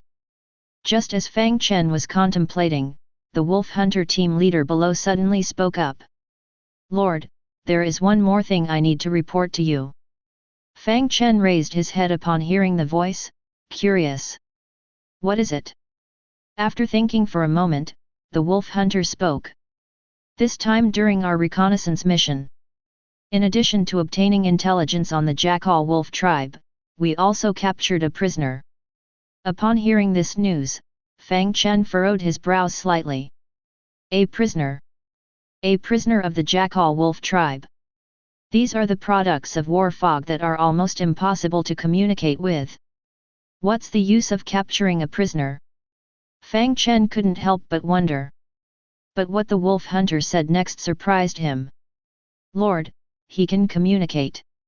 And the reason we captured him was because he actively sought our help. Upon hearing this news, Fang Chen exclaimed, What? Tell me more. Yes. Lord, we found him outside the Jackal wolf tribe. We had just completed our reconnaissance and were preparing to retreat. Suddenly, the gates of the Jackal wolf tribe opened. A few jackal wolf people walked out and dragged a half-dead jackal wolf person out, preparing to kill him. When they walked out, they happened to spot us. Helpless, we had to kill all these jackal wolf people. Just as we were about to kill the last one remaining. Suddenly, he spoke. He asked us to save him. He said he was the family guardian of the Golden Sparrow Flower family. At the same time, he requested to meet you. We didn't dare to make decisions on our own, so we brought him back first. Upon hearing this news, Fang Chen furrowed his brows, and then a sense of vigilance rose in his heart. Could it be some kind of dark magic? No. Be careful. Summon Lilith and Christine. They were both natives of this place, and their ranks were not low. With them here, we should be able to quickly identify the danger. Even if there is any danger. With their help, we can quickly eliminate it. Soon, two heroes appeared in Fang Chen's Lord's Hall. Greetings, my lord. Seeing their arrival, Fang Chen immediately felt much safer. Then he looked at the nearby captain of the wolf hunter squad. You go bring the captive over. And he told the two heroes about the situation regarding this captive. After a moment of rotating her staff, Lilith said. The creatures from before the great cataclysm cannot possibly still be alive. This war fog, even we cannot stop it. Christine nodded beside her. So it's very likely to be some kind of earthbound spirit. Earthbound spirits exist because of their obsession. They will leave when the obsession is eliminated. In the Jackal Wolf tribe, there is likely an item related to the Golden Sparrow Flower clan. This item has a great obsession, eventually forming an earthbound spirit. This so-called captive Jackal Wolf is just a vessel for the earthbound spirit. These two are indeed high-level heroes. Not only are they powerful, but they are also knowledgeable. Hearing their analysis, Fang Chen also found it reasonable. Soon, the captain of the wolf hunter squad brought the captive up. My lord, after rescuing the captive, we found that he is already seriously injured. It seems he can't hold on any longer. Fang Chen, however, didn't mind. Instead, he looked at the two heroes beside him. At this moment, Lilith stepped forward, her staff rotating in her hand. After a flickering flame, she said, "It's the aura of an earthbound spirit. But it's a pity. The earthbound spirit has already left. Apparently, this earthbound spirit can only exist in the Jackal Wolf tribe. If it's too far away, it will automatically dissipate. Until the next awakening, it will possess a new body. To know the specific obsession of the earthbound spirit, we have to go to the Jackal Wolf tribe." Christine nodded beside her. This Jackal Wolf is already dead. The earthbound spirit took his life. But, my lord, you mentioned earlier that the earthbound spirit claimed to be the guardian of the Golden Sparrow Flower clan. Before the Great Cataclysm, I traveled the world. In the territory of Gondor, I once sparred with a knight from the Golden Sparrow Flower clan. We even became friends. As far as I know, the Golden Sparrow Flower clan is one of the most powerful knight families in Gondor. Their territory has always been in the core area of the empire. They, together with another Thorn Flower clan, jointly protect the royal family. Them. Why would they appear in the northern territory? It's strange. After hearing the conversation between the two heroes, Fang Chen's heart suddenly rejoiced. The most powerful family. Powerful knights. He immediately realized sensitively. This earthbound spirit. It's likely a high-level artifact. An item that can unlock higher-level missions. And this item is likely related to the indigenous power called the Golden Sparrow Flower clan. This is truly a stroke of luck, and it has fallen right into my lap. I must obtain this earthbound spirit. Fang Chen clenched his fist. Then he stood up abruptly. Stop guessing. Take down the Jackal Wolf tribe, and all the truth will be revealed. Then he opened the map. On our way to the Jackal Wolf tribe, there are 10 grey wolf dens. Lilith, you lead 50 flame mages to take the left route. Christine, you lead 50 wolf hunters to take the right route. Advance separately, clear out these grey wolf dens. Finally, gather the troops and attack the Jackal Wolf tribe. Remember, our target this time is the Jackal Wolf tribe, so we must be fast. No survivors along the way, no respawning of dens. After capturing the Grey Wolf dens, destroy them directly. After taking down the Jackal Wolf tribe, you still have a more important mission. Find the Earthbound Spirit. Can you accomplish it? Lilith smiled lightly. My lord, please rest assured. I can easily capture an Earthbound Spirit of this level. Christine, on the other hand, saluted with a serious expression. I swear to complete the mission entrusted by my lord. Fang Chen didn't waste any more words. Good. Raise the troops. March. Chapter 18. The role of a lord is primarily to command the overall situation, strategize from behind the scenes, and make decisions that affect the outcome from afar. In addition, once the lord leaves their territory, they automatically lose the core protection of being a lord. They also lose the undead buff, making them vulnerable to being killed easily.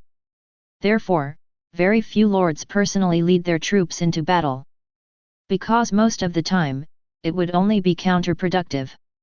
When dealing with an army led by a lord, often all that is needed to win is to kill the lord. This is a fatal weakness on the battlefield of Transcendent. So even in the late stage, when the lord gains a profession and possesses the power of spirit partitioning, they rarely take the initiative to go to the battlefield. They rarely even leave the main city. Because in the battlefield of Myriad Worlds, there are countless curses and assassinations targeting the lord. Once the lord is hit, they may become a slave lord at best. At worst, they will die on the spot.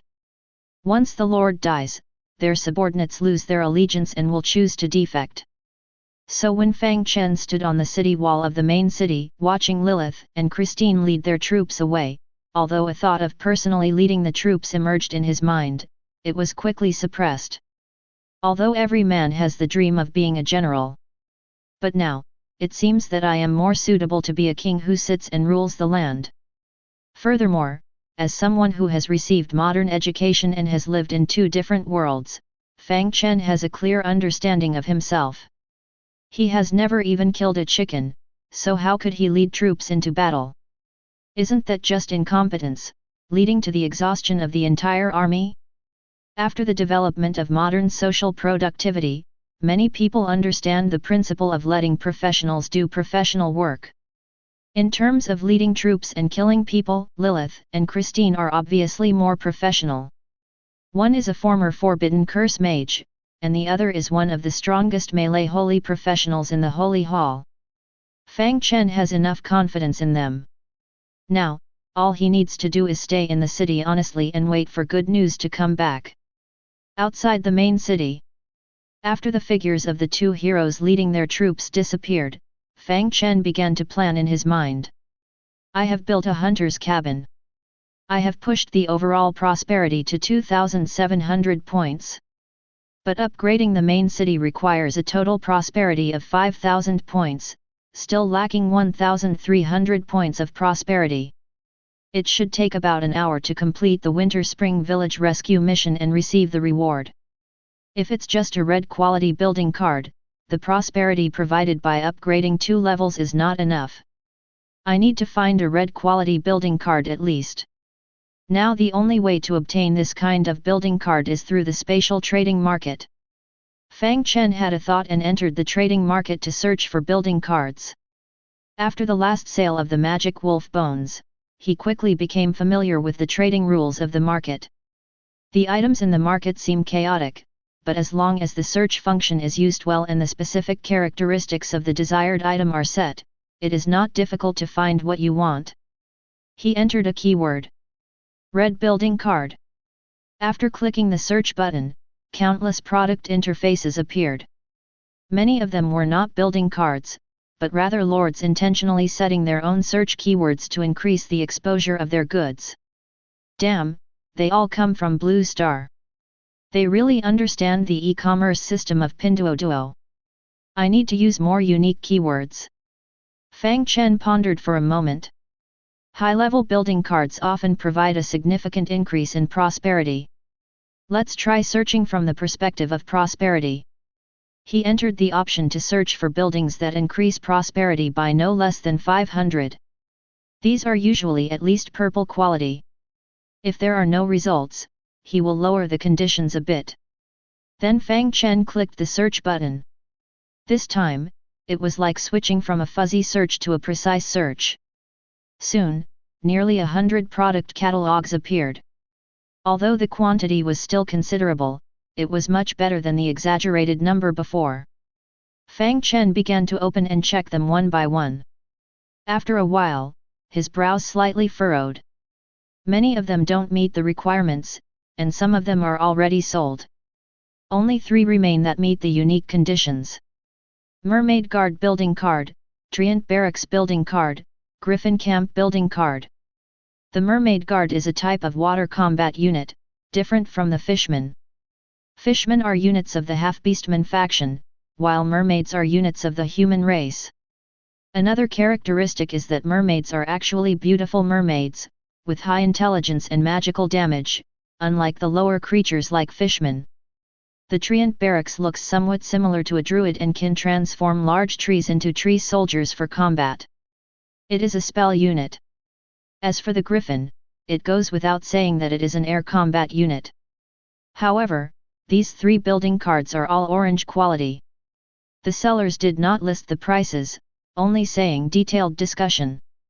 With a mindset of giving it a try, Fang Chen privately messaged the 3 sellers separately. The result was tragic. The messages from the first 2 sellers were already sent out. A prompt popped up.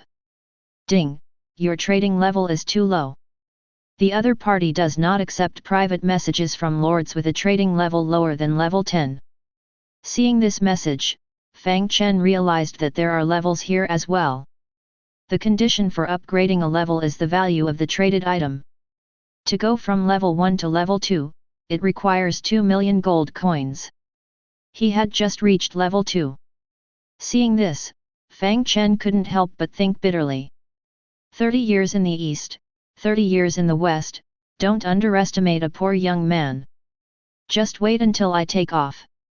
Don't even ask me to buy it even if you beg me. Then he looked at the last seller. This time the other party did not refuse, but replied directly. Equivalent exchange, exchange barracks for barracks, regardless of race, orange is fine.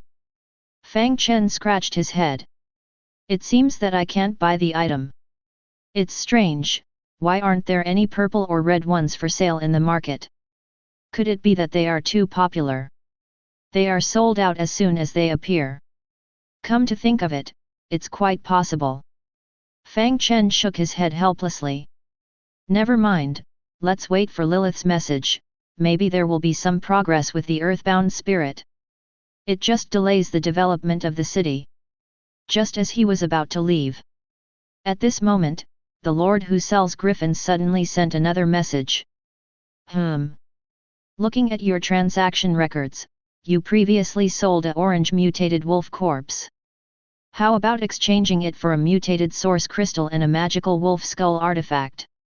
In addition to giving you the griffin camp, I'll also add a purple building card, 500,000 gold coins, and resources.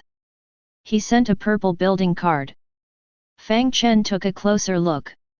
Micro-light magic tower building card. After construction, the magic tower can provide an amplification aura, increasing the mana recovery speed of spell units, amplifying spell strength, amplifying spell damage, and can also store 3 illuminating lamps, dispelling fog and detecting the presence of hidden units. Wow, this is exactly what I need. It's simply a defensive weapon. It's perfect for me. I want it. Fang Chen shouted in his heart. But when he saw the conditions proposed by the other party, he sighed again. Unfortunately, the mutated source crystal and the artifact have already been used. And the first time I fought the boss, I got a mutated nest. If it weren't for Lilith's strength, I might have been done for. I don't dare to try again for now. It seems that I'm not destined to have this. Fang Chen replied with the message. Not giving up, he asked again. Can the magic tower be sold separately? Just when he thought the other party would refuse. Unexpectedly, the reply message made him pleasantly surprised. Magic tower, hey? It can be.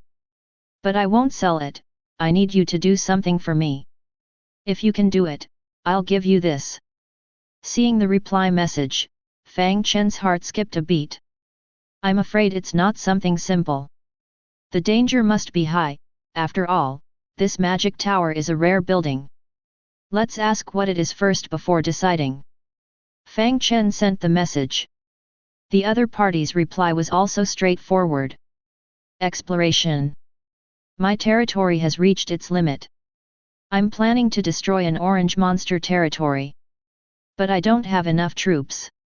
If you're willing to provide me with 1000 quality purple or higher rank 5 soldiers, I'll give you this building.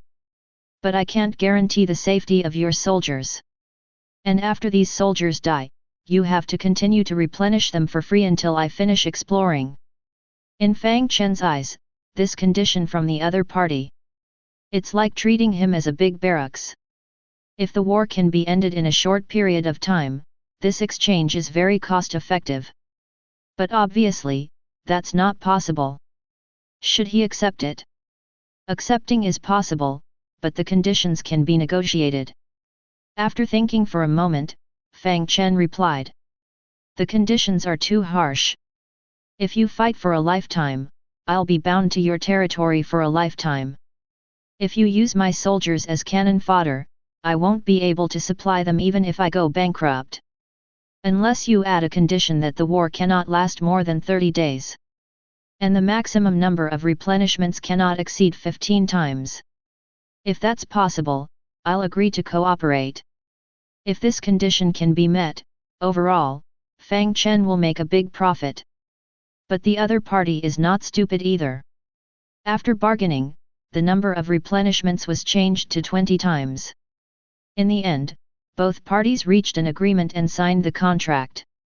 When the contract took effect, the other party suddenly sent another message. Oh, your name is Fang Chen. Brother, be careful. Someone with the same name as you has recently posted a bounty in the mercenary hall. It is said that it has already been accepted. Oh, by the way, the exploration war may start in half a month or maybe a month later. I'll let you know when I'm ready. Fang Chen looked at the message sent by the other party, without even looking at the building card he had just received. Bounty.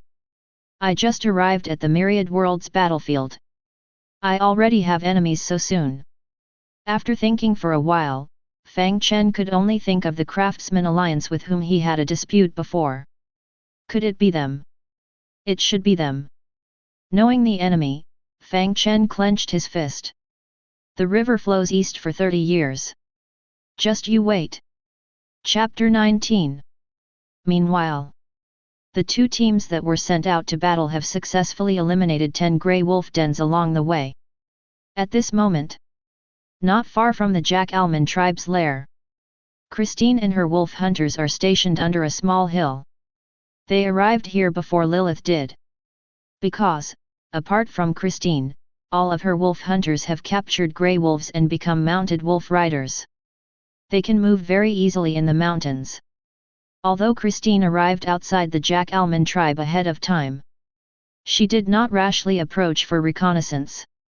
Instead, she hid under the hill and waited for Lilith to arrive with her team. Where are they, Lady Lilith? Christine asked quietly while vigilantly observing her surroundings, speaking to the wolf hunter squad leader behind her. Milady, the wolf hunters we sent out have not returned yet, the squad leader replied. But based on the time, Lady Lilith and her team are probably still some distance away from here. Christine pondered for a moment. She thought to herself, Lilith's strength far surpasses mine. At the same time, all of her followers are flame mages, with very strong damage.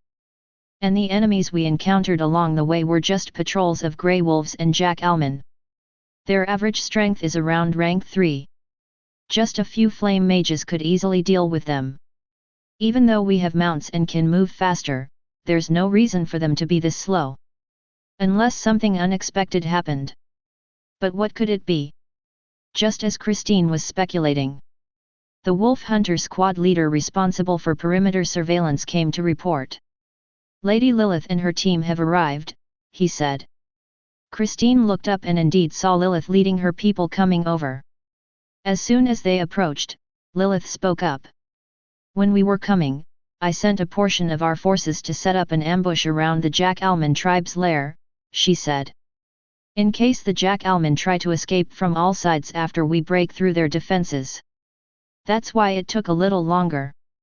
Christine didn't think much of it after hearing this. She quickly said, Lady Lilith, as long as everything is arranged properly. Next, let's plan how to attack. I'm ready. But Lilith interrupted her. Just a level 5 tribe, there's no need for much planning. You're a cavalry, leading mounted wolves. Send most of them out to cooperate with the flame mages I've arranged on the outskirts, and deal with the escaping jack-alman together.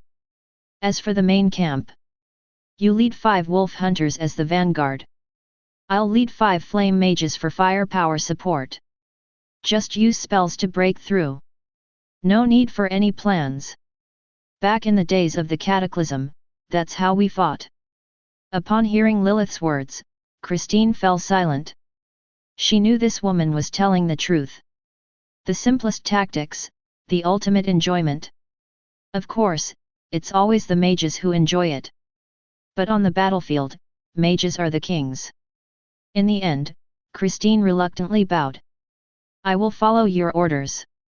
Lilith smiled and nodded, satisfied with Christine's attitude. Good, you have 3 minutes to prepare, and then launch the attack. Remember, this time, leave no one behind. The Lord is very concerned about it. Christine, also known as the Fox of Holy Light, is not only known for her unpredictable use of holy spells and her difficult-to-predict anomalies. She is also very shrewd, unlike most of the Holy Order knights who are rigid.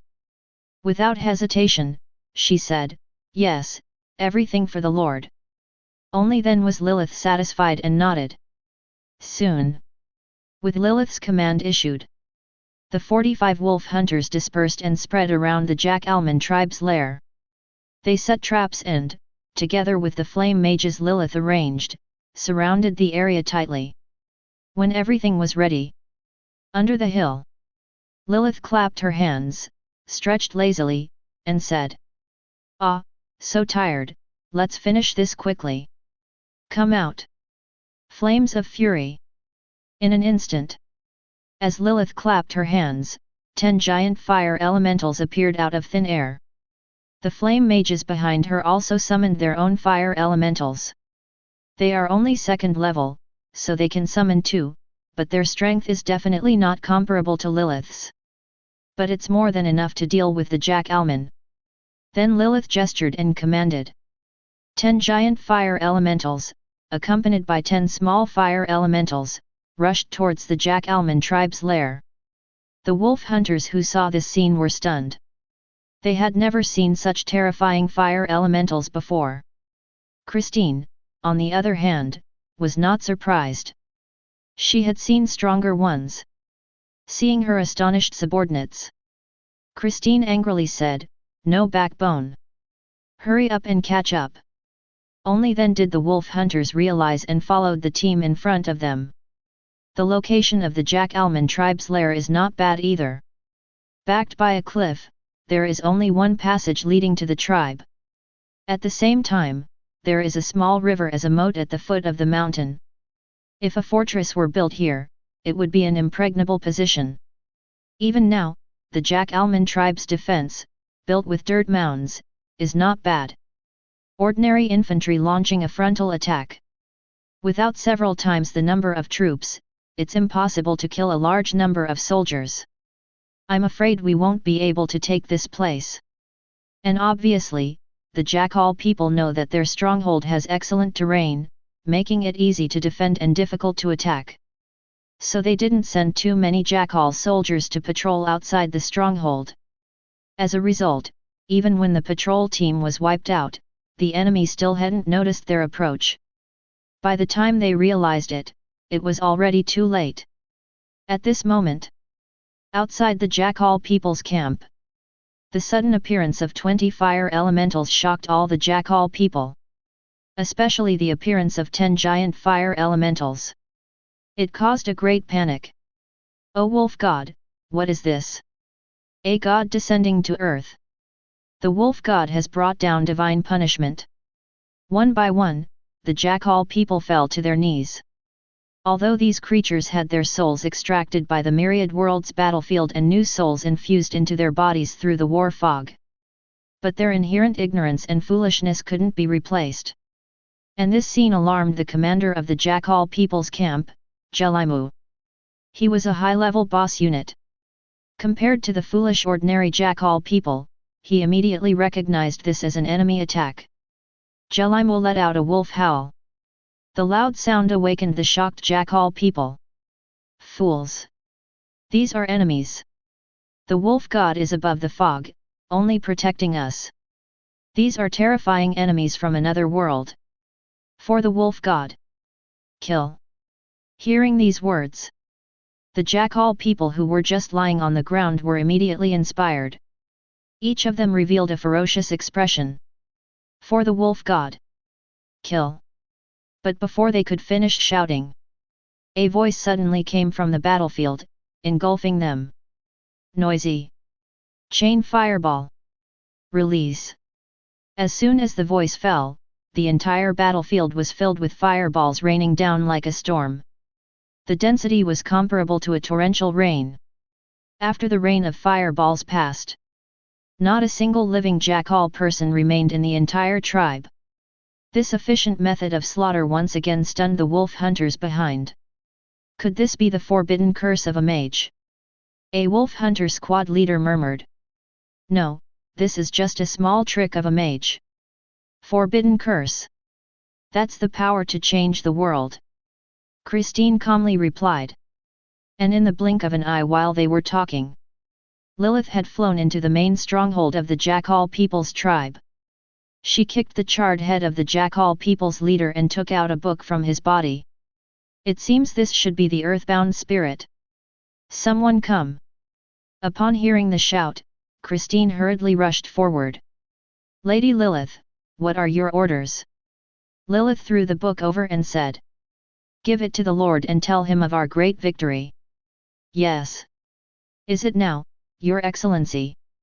I see that the battlefield hasn't been cleaned up yet, and many spoils of war haven't been collected." Lilith glanced around. "None of the others are as valuable as this. Go back and report quickly." "As you command." And at this moment, inside the main city of the Wild Desolation territory, Fang Chen was still upset about being wanted. Suddenly, he heard a notification sound in his ear. "Ding! Annihilated the Jackal people's tribe, completed the plea for help from Winter Spring Village, rewards are being calculated." "Ding! Successfully cleared the Jackal people's tribe, spoils of war are being cleaned up." "Ding! Killed the leader of the Jackal people's tribe, dropped a special item, the curse book." Upon hearing the notifications, Fang Chen's unhappiness instantly disappeared. "It's a pity I don't know what the rewards are, and I have to wait for Lilith to return for the spoils of war. This non-quality item, the curse book, what is this thing?" Curious, Fang Chen clicked to view the item. Name, curse book. Quality, non-quality. Usage 1, curse is an item, using it will randomly generate a curse on the target. Usage 2, a bound earthbound spirit has fused into the curse book. Resolving its obsession can bring unexpected gains. So the earthbound spirit from the Jackal people's tribe is actually inside the book. So this book should be what triggers the Golden Sparrow Flower family mission. But judging from the uses of this book, the second one should be a later addition, and the first one is the main function. Curse. I wonder what the effect will be. Usually curses are quite troublesome, so the effect definitely won't be bad. Just as he was thinking, a voice came from outside. Report, my lord. Lady Christine requests an audience. She has brought back the curse book. Almost at the same moment the voice sounded. A thought immediately rose in Fang Chen's mind. A gentleman takes revenge. From morning till night. Quick, bring it up. Chapter 20. Such an evil aura. When Christine took out this item, Fang Chen's first impression of it was evil. Just as Fang Chen was about to reach out and touch it, Christine hurriedly said, "My lord." Lady Lilith said that this cursed book is incomplete. The only useful thing is one of its torn pages. That torn page fell from the true divine weapon cursed book. For some unknown reason, it was sewn into this fake book. Lady Lilith said not to use it until the true divine weapon torn page is found. Because if a curse is cast using a fake page, it not only cannot deal with the enemy, but can also harm oneself. Hearing this, Fang Chen quickly withdrew his hand. It's fake. But the evil aura on it doesn't seem like it. He asked with some doubt. My lord, this should be related to the earthbound spirit. This fake cursed book contains a fused earthbound spirit. It is probably because of this that it is called the fake cursed book. Because the true cursed book was once a weapon of the gods. Fang Chen nodded slightly. After a moment of concentration, he said, Christine, do you know how to find the earthbound spirit and the true torn page of the cursed book? The earthbound spirit is related to the golden sparrow flower family, and the torn page of the cursed book is also of great use to me. Upon hearing this request, Christine's face showed a confident expression. My lord, the light attribute power of the holy hall can force the earthbound spirit to appear. I guess the earthbound spirit has fused into the true torn page of the cursed book. It can only exist for so long relying on the power of the divine weapon torn page. As long as we force the earthbound spirit to appear, we will find the true torn page of the cursed book. Upon hearing this, Fang Chen reached out his hand. Let's begin. Christine, who received the order, had a holy light in her eyes. It's been a long time since I purified evil. O great lord of the holy hall! Before she could start, a voice came from the cursed book on the ground. Don't do it. I'll come out myself. In the next moment, a pitch-black spirit body floated out of the book. The 72nd generation guardian spirit of the Golden Sparrow Flower family greets Lord Baron Explorer. Greetings to the Knights of the Holy Hall, praise the light. Upon hearing this title, Fang Chen felt puzzled. Guardian spirit? What is that? He looked at Christine beside him. My lord, this is a kind of magic that only high-level families possess. It collects the souls of powerful creatures, erases their memories, and then refines them into the spirit body that guards the family through alchemy. It was very popular on the continent in the past, but later it was discovered that many forces were hunting down strong individuals in order to refine powerful guardian spirits. There were even sword saints and saint-level mages killed, which led to a huge war. Later, it was defined as dark magic and prohibited from use on the continent. He is the 72nd generation. With such high intelligence, he should be one of the earliest ones. Afterwards, the ones refined had no intelligence and became alchemical warriors. Upon hearing this, Fang Chen couldn't help but be surprised. It's a bit like a modified human warrior, but in the magical world, they modify the soul. It seems that the original magical civilization on this land is quite powerful. Just as his thoughts were turning, Christine spoke again. It's the first time I've seen a guardian spirit transform into an earthbound spirit.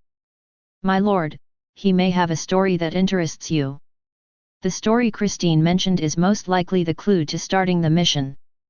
Fang Chen looked at the guardian spirit not far away. Without wasting any time, he went straight to the point and asked, why did you merge with the cursed book to become a bound spirit?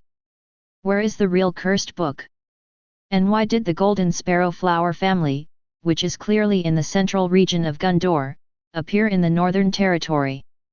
Facing Fang Chen's questioning, the bound spirit seemed to have triggered a keyword in an instant, and started to ramble. Why am I in the Northern Territory? Why was I contaminated by the cursed book? Yes, yes. I am here on a mission. My mission is to find reinforcements. To rescue the Golden Sparrow Flower family's frontier. They have been surrounded for 3 months. If there is no rescue, they will all die. At this moment, a prompt sound rang in Fang Chen's ear. Ding! Trigger special token mission to rescue the Golden Sparrow Flower family's frontier, do you accept? The mission appeared so quickly, but Fang Chen was not in a hurry. He looked at the bound spirit, who began to ramble about the cause and effect of the situation. It all started about 3,000 years ago in the Glory Era. The Golden Sparrow Flower family sent their most outstanding eldest son with a group of family members to the Northern Territory to establish the first frontier of the Golden Sparrow Flower family. The purpose of establishing this frontier in the Northern Territory was mainly to alleviate the pressure on the border and to form a threat to the orc tribes from the side. After the construction of the frontier was completed, a strange incident occurred. The Lord of the Golden Sparrow Flower family's frontier, who was also the eldest son of the family, disappeared on a rainy night along with the most powerful guardian knight and mage. They were gone for a whole century. After losing these people, the Golden Sparrow Flower family fell into a development crisis and was frequently attacked by orc armies. Finally, they suffered a devastating defeat in a decisive battle in a valley. They lost all their elites, resulting in the frontier being completely surrounded. In order to seek help, they sent an elite squad to protect the youngest son of the Golden Sparrow Flower family's generation and escape to find reinforcements. However, they were pursued and eventually engaged in a fierce battle outside the Jackal Wolf tribe in the Stone Spring village. In the end, only one guardian spirit warrior survived. Unfortunately, this guardian spirit warrior encountered a sorcerer who practiced cursed spells. He was severely injured and was refined into the sorcerer's cursed spellbook. And within this book was a page from the real cursed book. Afterwards, the cursed sorcerer took over the Stone Spring village. Using his curse, he turned the villagers into filthy jackal wolves. Until the great cataclysm arrived, extracting souls and freezing everything.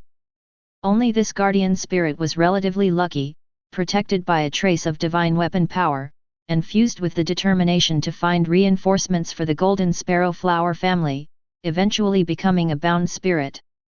Maintaining his consciousness until now. During these years, the bound spirit had been constantly trying to possess the jackal wolves and go out to find reinforcements. But none of the attempts were successful. It continued like this until it was found by Fang Chen. After learning about the cause and effect of the situation, Fang Chen connected it with the rescue mission of Stone Spring Village and found a link. It seems to be a chain mission. Stone Spring Village is the first link. The second link is the Golden Sparrow Flower family's frontier. What about the third link? Fang Chen thought of the missing eldest son of the Golden Sparrow Flower family. Just don't know how difficult it will be to complete, and what rewards there will be after completion. What if? Just as Fang Chen was uncertain, the voice of the Lord's Mark suddenly came. Ding! Settlement of the Stone Spring Village rescue mission completed. Ding! All the villagers in Stone Spring Village have been killed by the evil cursed sorcerer. Although you have completed the mission, unfortunately, they cannot give you the mission reward. But fortunately, Stone Spring Village is still intact. Ding! Do you accept the purple quality resource territory Stone Spring Village as a reward? Chapter 21. Shiquan Village. A resource territory of purple quality. I didn't expect the rewards to be so generous. After hearing the prompt sound, Fang Chen murmured. As the saying goes, an army marches on its stomach. In the Myriad Worlds battlefield, the most important building for every lord is the resource territory. With a resource territory, resources can be continuously produced to support the development of the territory. It belongs to the lord's means of production.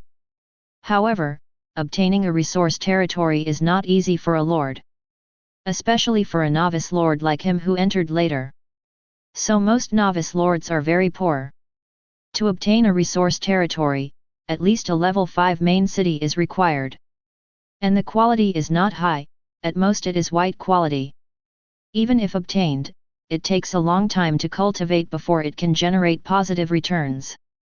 But even for a white resource territory, most of them are occupied by major alliances and prioritized for distribution to lords within the alliance. For many independent lords, either they have strong strength and can snatch it, or they will never get one in their lifetime. There is also a place like the Northern Territory. Here, the land is vast and the population is sparse, which allows independent lords to obtain resource territories. But what Fang Chen didn't expect was, the Northern Territory is also too desolate. Even purple resource points can be picked up.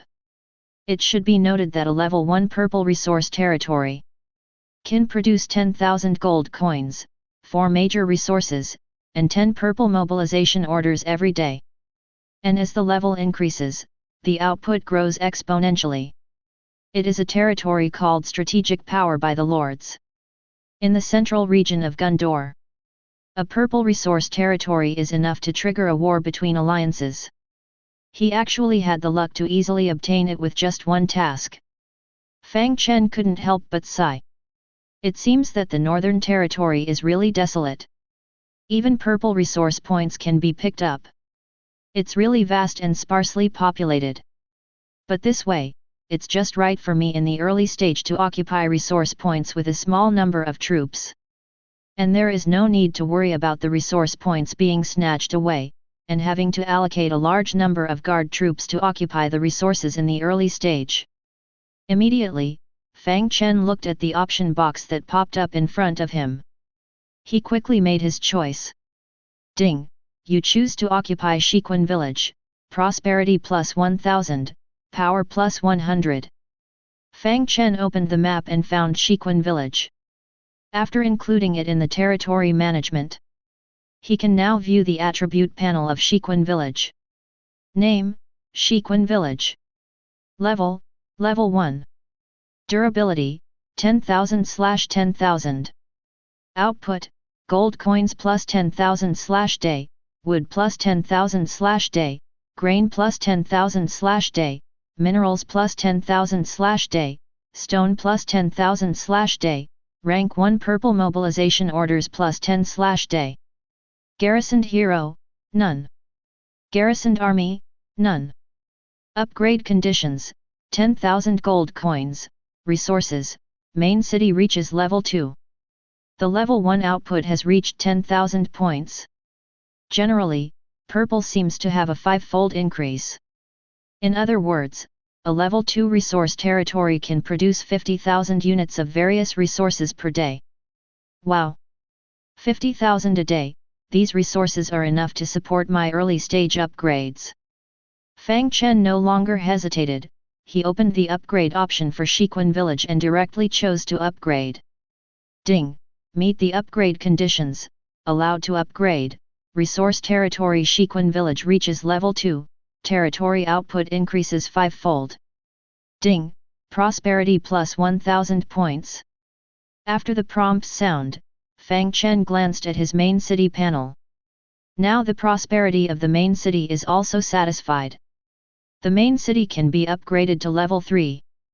But for now, let's take it slow. The occupied resource points do not have an invincible protection period. After occupying them, they will be attacked by monsters.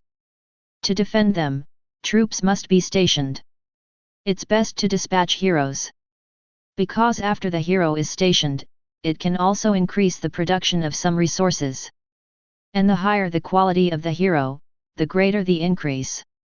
Now there are 2 hero units under his command. Christine and Lilith.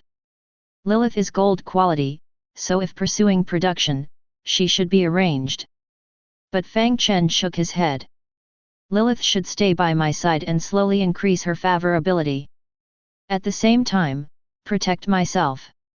Christine, on the other hand, is suitable for exploring the surrounding map as the leader of the wolf hunters.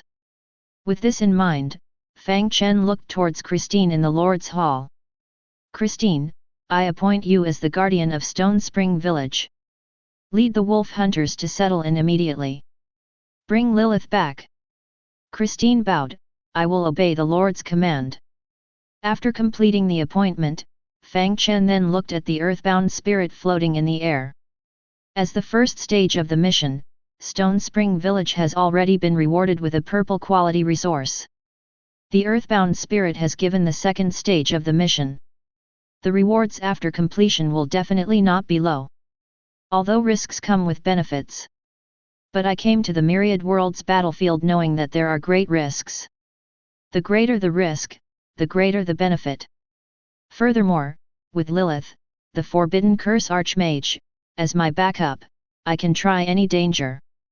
With this in mind, Fang Chen hesitated no more.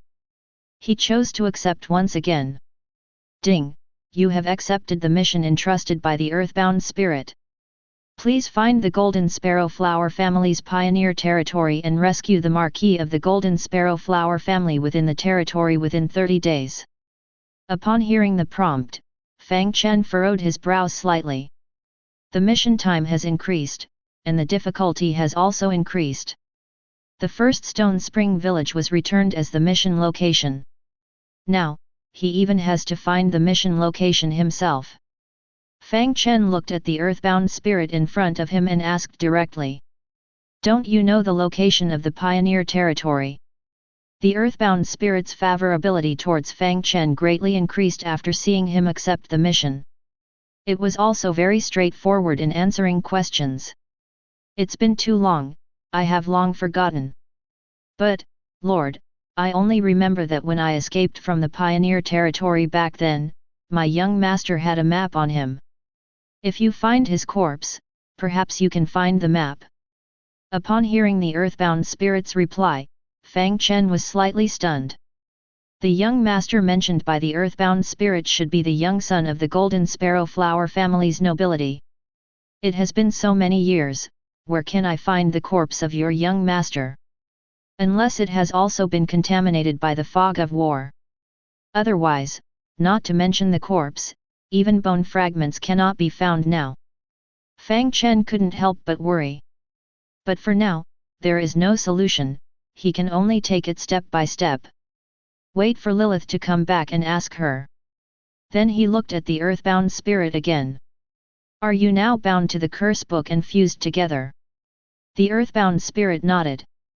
Yes, I am completely unable to separate from it. The power of the curse has deeply rooted itself in my soul. After pondering for a moment, Fang Chen asked. Can you harness the power of the curse remnants? The earthbound spirit nodded again. Yes, and only when I am willing can I harness the power of the curse. If I am unwilling and use the curse book without permission, not only will it not harm the enemy, but it will also harm myself. Upon hearing this, Fang Chen straightforwardly said. Good. Now I want to cast a curse. Will you help me? The earthbound spirit, being righteous, saw that Fang Chen had accepted the mission and that Lilith's terror and Christine's restraint were all within his sight. As the lords of two heroes, the earthbound spirit also knew what it meant to be wise in the current situation. Please give your orders. But casting a curse requires energy. I am currently weak, so I can't cast many curses. If the Lord wants to cast a powerful curse, I hope the Lord can replenish some energy. Energy? Fang Chen thought of source crystals. He directly took out a white one and handed it over. Will this do? The earthbound spirit was overjoyed. It will, it will. For every additional piece, the power of the curse will double. Fang Chen nodded. Then he took out 20 white source crystals from his pocket. Give me 20 times the power. Give me the most vicious one directly. Chapter 22. At this moment, Duke Lanny leads. The Gundor branch of the Craftsman Alliance in Zhaoyu City. A huge chimney is billowing black smoke. Under these upright chimneys, the blacksmiths are forging. The blacksmiths are busy making equipment. The equipment produced in Zhaoyu's territory is enough to supply a lord for a conquest. Because Zhaoyu has a total of 10 blacksmith buildings. Just as the blacksmiths are heating up the materials in the furnace. Suddenly, there is a loud bang. The blacksmith furnace actually explodes. Sparks fly, instantly killing the surrounding blacksmiths. It also starts a fire. The furnace exploded. It's on fire, quick, put it out. The terrified voices quickly spread throughout Zhaoyu's territory. At this moment, in Zhaoyu's main hall, he is discussing with his deputy, Wei Su, how to forge the bones of a magic wolf. Lord, with our current materials, we can forge at least 2 orange low-grade equipment. Upon hearing this, Zhaoyu furrows his brows slightly. Orange low-grade, although good, won't sell for a high price. What if we forge orange middle grade? Wei Su shakes his head. We don't have star steel. Also, mithril and fine gold are in short supply. If we fail, it will affect the subsequent casting plans. So choosing orange low grade is more secure. We have rich experience, and the heroes we forge are skilled. Upon hearing this answer, Zhaoyu clearly feels somewhat unwilling. A piece of orange middle grade equipment can earn at least 10 times the profit. While orange low grade equipment only yields a profit of 2 times. The huge difference between them is something Zhaoyu obviously doesn't want to give up. It's just forging. Before he finishes speaking, a voice from outside startles Zhaoyu. What happened? Wei Su also looks puzzled. At this moment, a subordinate rushes in. Report. My lord, the furnace exploded. Furnace number 77 suddenly exploded. It instantly killed all the surrounding blacksmiths. The molten iron also ignited the surrounding wood, it's still burning. Zhaoyu pushes aside his subordinate and rushes out to inspect. In his sight is the forging area that was painstakingly built. It is now engulfed in raging flames. Seeing this scene, Zhaoyu doesn't get angry. Instead, he calmly asks. Is Master Gu injured? Master Gu is the most powerful forging hero recruited under Zhaoyu. As long as he's fine, everything is not a big deal in Zhaoyu's eyes. No, Master Gu is researching the magic wolf and is unharmed. Zhaoyu nods slightly. Well, it's not the first time the furnace exploded, but this time it's a bit loud. Instruct them to put out the fire quickly. Yes. After calmly arranging everything, Zhaoyu returns to the main hall. As if nothing had happened just now. Wei Su, who is beside him, can't help but admire. Although the furnace explosion is indeed not a big deal to them, the way Zhaoyu handles it so calmly is enough to show his extraordinariness. No wonder the headquarters chose him to be the branch leader. At this moment, Zhaoyu continues. Forge orange middle grade equipment, the weapon will be a longsword. I'll take care of the star steel. Buy mithril and fine gold from the market. I just encountered a big fire here, so get the rest of the materials from your side. Prepare now and deliver all the materials to Master Gu tonight. We'll forge tonight. Wei Su hurriedly says. But the furnace just exploded, this is not a good sign. What if? Zhaoyu waves his hand. What sign? I only trust myself. It's just a furnace explosion. What is there to worry about? Wei Sun was helpless. Okay. He turned to prepare the materials. Meanwhile, in the Lord's Hall of the Wilderness City. So what you're saying is that I spent 20 completed white source crystals. Your curse can only make the other person's luck worse. Your divine weapon page can only curse the enemy's luck. 20 times, it's only 20 times of bad luck. Fang Chen clenched his fist and approached the earthbound spirit step by step. While the earthbound spirit looked at Fang Chen with anger on his face. He replied in a shrinking voice. Yes, yes. Lord, you want to curse from a long distance. I can only use the divine weapon to curse. The effect of this divine weapon page is to make the cursed person unlucky. If you want to use deadly, rotten, and other malicious curses on the enemy, you can only do it face to face. Hearing this answer, Fang Chen became furious. Then he rushed forward and stepped on the curse book with one foot. Damn it! Give me a refund! Spit out all 20 source crystals.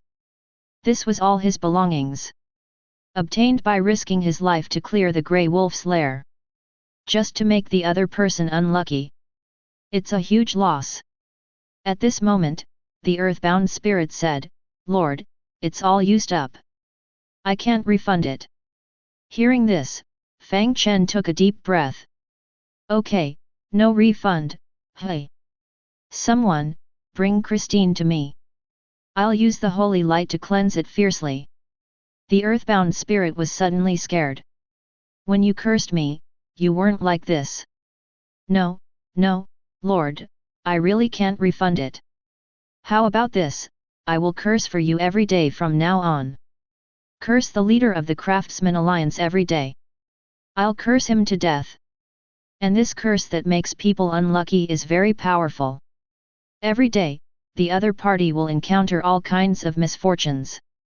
These accumulate over time and will eventually cause a major disaster. Lord, you see, if he is in a critical moment, like in bed. Suddenly unlucky, immediately hit by a horse. That's not. The earthbound spirit's words made Fang Chen realize. That's right. Killing someone is just a moment of pain. But disgusting someone. That's like cutting meat with a blunt knife, a lifetime of pain. Fang Chen immediately said seriously. Okay. I'll spare you this time. From now on. You curse me every hour.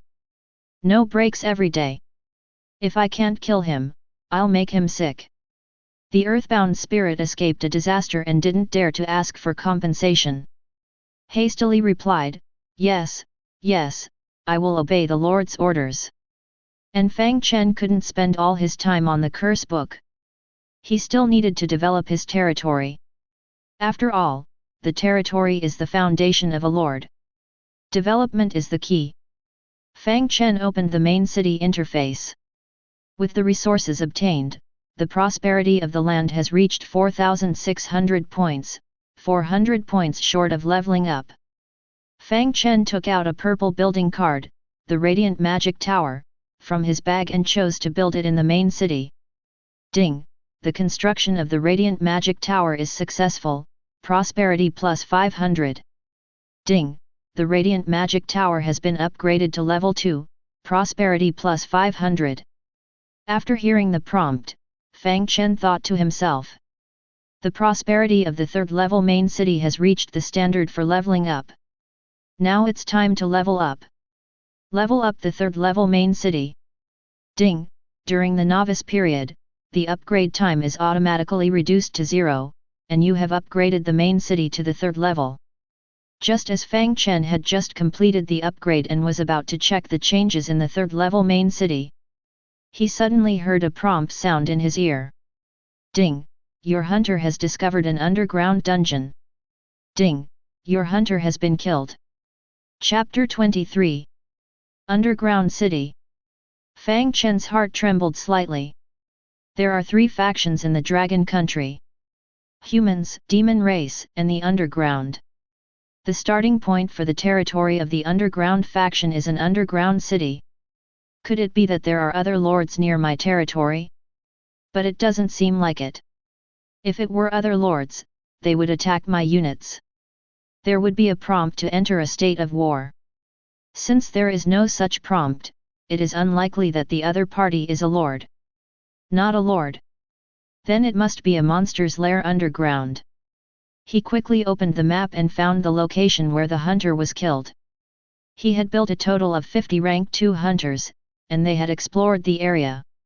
Now, with his territory as the center, the surrounding area within a kilometer has been explored. And the location of the underground city is in the northwest direction.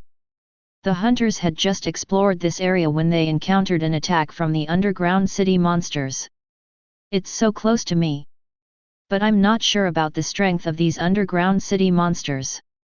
If it's a large underground city, there might be dragon blood creatures lurking. Or it could even be a massive underground civilization. If it's the latter. Fang Chen took a deep breath. That would be troublesome. There are two types of underground civilizations, one dominated by dark elves, dwarves, lizardmen, and other subhumans. The other type is dominated by mind-controlling demons, ghosts, elemental monsters, and other monster creatures. Of course, there are also hybrids, but they are relatively rare. If it's the former, then war is basically inevitable once discovered. If it's the latter, it depends on when the other party wants to devour you before starting a war. But regardless of which civilization it is, once discovered, I won't have a good time. Especially being so close. Fang Chen looked at the close distance on the map. At this moment, he was also in a dilemma. I've just taken control of a resource territory, and I'm not even happy yet. And now I'm about to be given a huge surprise. Oh, no, it's a shock. At least I'm still in the invincible period now. If I didn't have invincibility, I'm afraid the underground monsters would have already started attacking. But the invincibility period is only 7 days, once it's over. This underground city is ultimately a huge time bomb that can explode at any time. I must make a plan to deal with it before this bomb explodes. Either run away immediately, relocate the city, regardless of everything in my hands. Abandon everything and leave. This plan was clean and neat, but Fang Chen quickly rejected it. It's not yet at that point. I still have food and soldiers in my hands, and I haven't fought yet, so I can't just run away. It's frustrating just thinking about it. If I don't run, then I'll fight. Currently, I am at level 3 in my own city, with 2 high-level heroes and 2 purple barracks. Although I have power, it is not enough if the opponent is from the underground city civilization. The quantity is obviously not enough. At the very least, I need to upgrade the main city to level 5. I will gather an army of at least 3,000 soldiers before making any decisions. Thinking of this, Fang Chen decided that the top priority for the next task is to develop the territory. As for this underground city, although it is a time bomb, it is currently not a threat. We can discuss how to investigate, harass, and wage war after Lilith returns. Fang Chen exits the map. He then gives orders to the remaining hunters. Leave 5 hunters for surveillance. The rest of the hunters should go south to explore and hunt. Fang Chen himself opens the panel of the main city. He checks the changes in the level 3 main city. Name, Wild Desolation Territory. Level 3. Camp, Human Race. Strength, Gundor Dynasty. Identity, Lord of the Northern Frontier. Durability, 10,000. Prosperity, 5,600/10,000. Population, 750/3,000. Building slots, 17/25. Castle buildings, Hero Altar, Hunter Camp, Werewolf Camp, Flame Mage Camp, Faint Light Magic Tower. Power value, 200. Resource territory, Stone Spring Village, level 2, plus 50,000 gold coins and resources per day. War territory, 0. Miracle territory, 0. Upgrade conditions, 50,000 units of gold coins, 50,000 units of stone, 50,000 units of wood, 50,000 units of food, 50,000 units of minerals, prosperity reaching 10,000 points. Fang Chen quickly browses through it. In his heart, he thinks, the conditions for upgrading are not complicated. I have the resources, but the key is prosperity. At present, all the buildings under my command are upgraded to level 3, which can provide a total of 3,700 prosperity points. There is still a shortage of 700 points for the upgrade. Now there are strong enemies outside, and there is no time to slowly find high-level buildings to upgrade. I'm afraid I have to find some white buildings to temporarily increase the prosperity points. As for the buildings, I can demolish them later when I have the opportunity. Furthermore, if I am going to attack the underground city next, I will need some underground units for battle. The underground is neutral and chaotic, and the human race can use their units. Thinking of this, Fang Chen is about to open the market for Lord's Mark. He plans to purchase some barracks for underground warfare. Just at this moment, Lilith's voice comes from outside. "Lord, come and see what I have brought for you." As this familiar and charming voice sounds, Fang Chen immediately receives a notification sound. Ding! The spoils of war from the Jackal Wolf tribe have been settled. Ding!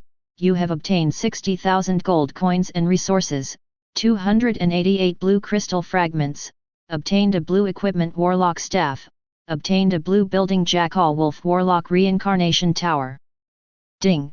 You have obtained a blue quality treasure map. As the notification sound ends, before Fang Chen has a chance to check these items, he sees Lilith's familiar and graceful figure walking in. "Lord! This time in the Jack-Alman tribe, I actually saw a treasure chest. I gently tapped it, and the chest opened. My lord, I hope you don't mind that I opened the chest. If you do mind, Lilith is willing to accept your punishment." Saying this, the Black Silk Mentor looked at Fang Chen with watery eyes.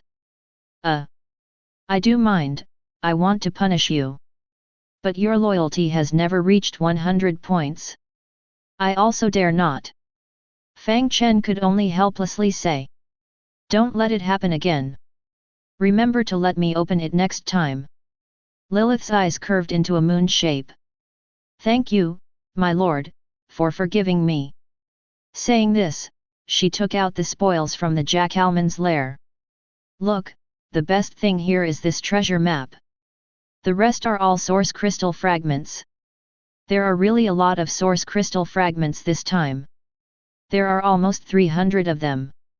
And all these source crystal fragments are of blue quality, each one can increase 30 points of experience. Using them all can provide more than 8,000 experience points. It can level up Christine. Lilith is still a little short. After the hero levels up, not only will the attributes increase significantly, but the skills will also be enhanced.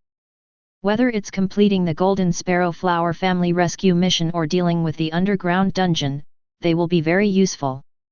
After thinking for a while, Fang Chen decided to keep these source crystal fragments. When he can gather 10,000 experience points, he will give them to Lilith to use.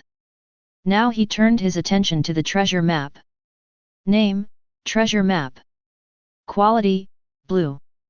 Usage: records the information of treasure locations, find them and dig them open to obtain rewards.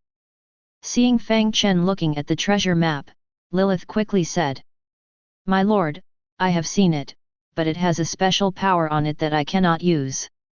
Fang Chen thought to himself. "That's great, otherwise you opened the chest and I dug up the treasure. What use would I have?" After looking at it for a while, Fang Chen quickly erased the power on the treasure map with the power of the Lord's Mark. Ding! You have used the treasure map. The location of the treasure map has appeared on the map. As the prompt sound fell, Fang Chen opened the map to check. His brows furrowed instantly.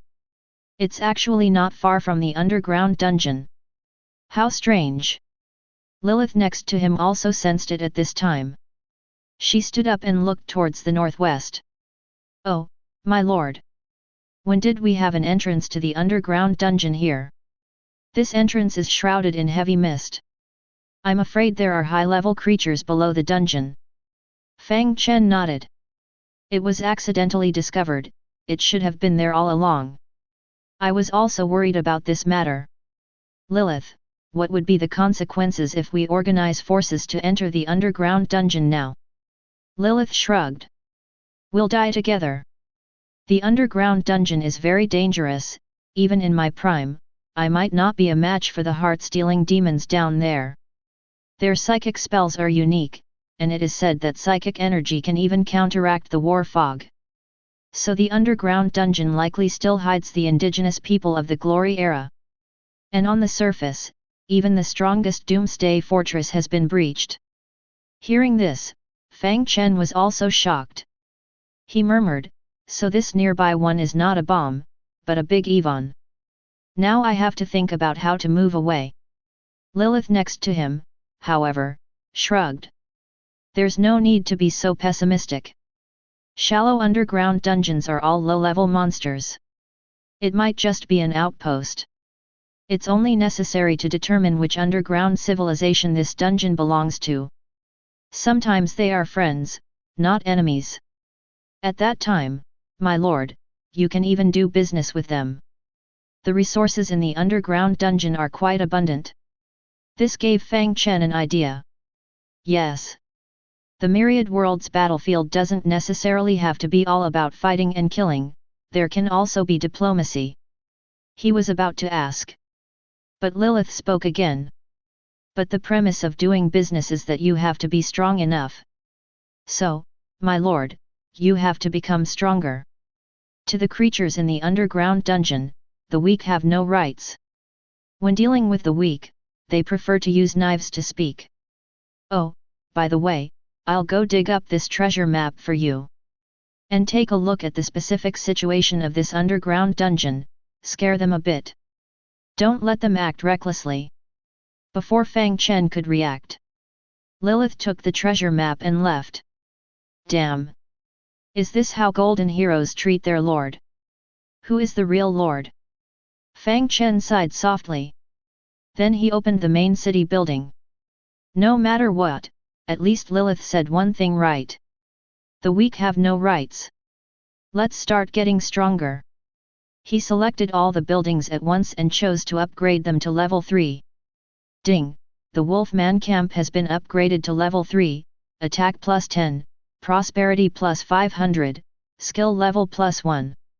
Ding! The Flame Mage camp has been upgraded to level 3, spell power plus 10, prosperity plus 500, skill level plus 1.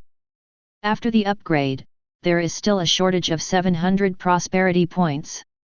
Just now, Lilith brought back a building from the Jack Alman. Let's see if we can use it. Fang Chen looked at the spoils piled not far away. He picked up a building card emitting a blue light from inside. Wolfman Warlock Reincarnation Tower. It's still a race-exclusive building. Chapter 24. Name, Changeling Warlock Reincarnation Tower Building Card. Quality, Blue. Usage, after constructing the Reincarnation Tower, changelings can be transformed into blue-tier changeling warlocks. Limited to changeling race use. Limited to race use. It seems like we can only make an exchange. Changelings belong to the monster faction. The monster faction's lords include neutral chaotic, neutral evil, chaotic evil, and so on. The races mainly include changelings, goblins, and other lower-tier races. Speaking of which, this race faction has the most lords on Blue Star. They are widely distributed among many small countries. Since they cannot obtain powerful faction options, they can only settle for lower-tier race factions. However, most lords of small countries do not have smooth development after joining the monster faction. They basically become laborers for higher-tier alliances. Some even end up being wiped out as monsters. But when a few lords from certain countries join the monster faction, it's as if they activate their racial talents. Not only do they have good development momentum, they even have a tendency to dominate a region. The most obvious examples are Sakura and Nanbang. Among the lords of Sakura, the upper echelons are all associated with the White Eagle. The majority of the lower echelons are changelings from the monster faction. The same goes for Nanbang, where the upper echelons are promoted races associated with the White Eagle. The lower echelons are mostly goblins. It is said that the changelings of Sakura have already built a city. The goblin army of Nanbang is said to have reached 1 million in number. In the Myriad Worlds battlefield, excluding a few countries that have obtained promoted races, they belong to the level of small overlords. Fang Chen recalled the intelligence on Blue Star. So, this changeling reincarnation tower should have no trouble selling. With the changeling lord from Sakura as a guarantee, this kind of racial building can even sell at a premium. Then, Fang Chen opened the spatial trading market and quickly put up this building card for sale. At this moment, he also saw the blue-tier weapon that Lilith brought back, a blue-quality warlock staff. The equipment in the Myriad Worlds battlefield is mainly for heroes to use. For lords, only lords who have completed their promotion can use them. Obviously, Lilith doesn't care about blue-tier equipment.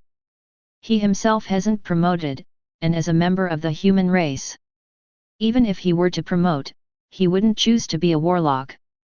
Warlocks rely on bloodlines. A warlock without a powerful bloodline is useless. And warlocks with powerful bloodlines are often easily enslaved by powerful creatures. Choosing to be a warlock is one of the worst choices for a lord. Naturally, Fang Chen wouldn't choose it. He decided to put this equipment up for sale as well. In addition, there were several rank 1 grey wolf heads in his bag, all of which he put up for sale. Consider it a clearance sale. Just after putting them up for sale, Fang Chen quickly received a message from someone inquiring about the price. How do I sell the reincarnation tower? Fang Chen checked the interface of the inquiring lord. He quickly determined that it was a lord from Sakura. When selling things, you have to know your target audience, especially since there's no e-commerce here. He pondered for a moment before replying. Racial building, only for changeling race. If it's not the changeling race, there's no need to ask about it. If it's the changeling race, the value of this thing doesn't need me to say much. Warlock, a long-range spell unit, and it's blue quality. So, don't just look at it as a mere blue building card. In the hands of a lord who truly needs it, its effect is no worse than a normal purple tier 1. So, the price I'm selling it for won't be low. If you don't have the money, don't bother asking. Instead of driving the other party away, these words actually aroused the other party's desire to buy. What Fang Chen said was indeed correct. Changeling warlocks are relatively rare units, and if they are accompanied by other changeling units, they can indeed exert a power beyond that of normal purple tier units. I am a level 6 lord of the Black Dragon Society in Sakura. As for the price, we can discuss it. Black Dragon Society? Fang Chen hadn't heard of it, but I do know the lords of Sakura. I'll play with you. Seeing the other party asking about the price, Fang Chen also stopped being polite. A purple tier building card for the human race, 50,000 gold coins. You won't be at a loss. But obviously, the other party is not a fool. Too expensive, too expensive. A purple tier building card is not worth it. Fang Chen was not used to him. If you can't afford it, don't ask for the price. If you're not buying, hurry up and leave. You're wasting my time. I wasn't planning on selling to poor people anyway. Simple foul language, ultimate enjoyment. The other side quickly became angry. Can't afford it. Poor people. Then they directly threw a building card over. Pack it up immediately, along with that blue equipment, and everything you're selling. Give it all to me. And give me an additional 100,000 gold coins. When Fang Chen saw the building card thrown by the other party, his eyes slightly narrowed. Barbarian Axe Thrower Building Card. Barbarian units are generally synonymous with high combat power. Because barbarians all have a skill called Frenzy. And the strongest unit among the barbarians is the Berserker. But barbarian berserkers are all orange units. At this moment, Fang Chen carefully examined it and immediately understood. So it's an axe thrower. Barbarians take pride in close combat. So the most elite and powerful units are all melee units. Compared to melee units, ranged units are not as powerful. They belong to the second-line units. The most notable thing is that barbarian ranged units do not frenzy. Barbarians that don't frenzy are slightly stronger than ordinary human units. Even this purple building card, in Fang Chen's eyes, is somewhat overrated. Its quality is purple, but its actual combat power can only be considered blue high grade. Overall, it is equivalent in value to his own Jack Alman reincarnation tower. The lord of this Sakura country is quite cunning. He pretended to be provoked by himself and turned the tables. If he didn't recognize the value, he would have been fooled. He is shrewd, and others are not fools either. Fools cannot survive in the Myriad Worlds battlefield. But this trade can be exchanged. What he needs is prosperity. Although the combat power of the barbarian axe thrower camp is not too strong, its quality is high. It adds a lot of prosperity and can save building slots. Having this advantage is enough. But we can't let this little brat from Sakura country off the hook. He immediately replied. What are you thinking? Ranged barbarian units are trash among trash. You're not sincere. I'm not trading anymore. Obviously, the lord of Sakura country has a high demand for Fang Chen's building card. He hurriedly replied. Wait. What you said is right, but it's still purple after all. In that case, 100,000 gold coins will do, and I'll trade for your cards, equipment, and white artifacts. Fang Chen refused again. At the same time, he made a counter-offer. Building card, equipment, white artifacts, all in one package. Trade for the barbarian building card and 50,000 gold coins. Bottom line, don't come back if you're not trading. After this, Fang Chen waited for a long time without a reply from the other party. Just when he thought the brat from Sakura country wouldn't trade anymore, the other party finally replied. Deal. But I don't have that much gold coins. How about I use this to make up for 50,000 gold coins? Fang Chen then saw a black stone appear on the screen. The panel couldn't be opened, so he couldn't see what it was. He hesitated for a moment. Can this thing be valuable? And it's worth 50,000. He was about to refuse on the spot. But at this moment, the earthbound spirit, who had been staying in the Lord's Hall without leaving, suddenly spoke up. My lord. I agree to the trade. This looks like the energy core of a construct. Chapter 25. The construct is a powerful magical unit. The original construct was made of clay and powered by ancient magic crystals. Later, metal constructs appeared. After the appearance of our guardian spirit constructs were born.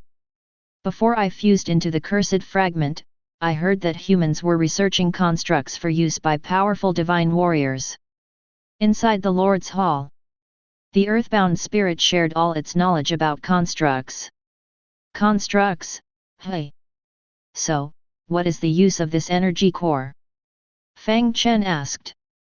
The earthbound spirit shook its head.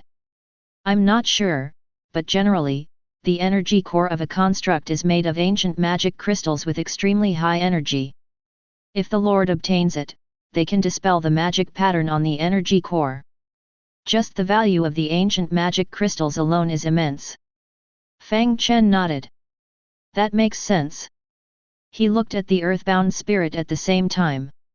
I hope you didn't make a mistake. Otherwise, you'll regret it. Immediately, Fang Chen agreed to the exchange. Soon after. Ding, the transaction is successful. You have obtained a broken black stone 1 and a purple barracks building card 1. With the items in hand, Fang Chen took out the obtained energy core and said. It looks dark and a bit heavy. If you're not knowledgeable, you really can't tell that this is a construct core. So, the question is, how do we dispel the magic pattern on it? Fang Chen looked at the earthbound spirit. My lord, I am just a lowly creature. Lady Lilith should know. Fang Chen nodded. That makes sense. Let's wait for Lilith to come back. For now, let's upgrade the main city. Fang Chen quickly used the newly obtained building card. Then, he built the barbarian axe-throwing camp to the north of the main city. Ding! The purple building has been successfully constructed. Prosperity plus 500. Immediately after, Fang Chen quickly clicked to upgrade twice, adding another 1000 points of prosperity. Prosperity has reached 10,800 points. The prosperity of the 4th level main city meets the standard. Fang Chen looked at the main city upgrade options. Without hesitation, he clicked to upgrade. Ding! The upgrade is successful. Your main city has reached the 4th level. Prosperity plus 100. Name, Wild Desolation Territory. Level 4. Camp, Human Race. Strength, Gondor Dynasty. Identity, Northern Frontier Lord. Durability, 20,000. Prosperity, 10900/30,000. Population, 750/6,000. Building slots, 6/25. Castle buildings, Hero Altar, Hunter's Camp, Werewolf Camp, Flame Mage Camp, Faint Light Magic Tower, Barbarian Axe Throwing Camp. Power value, 200. Resource territory, Stone Spring Village, LV3, plus 100,000 gold coins and resources per day. War territory, 0. Miracle territory, 0.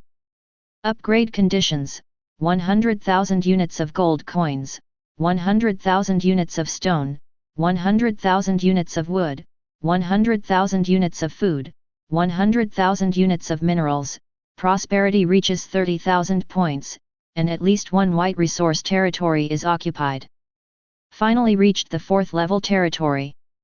Fang Chen looked at his main city panel.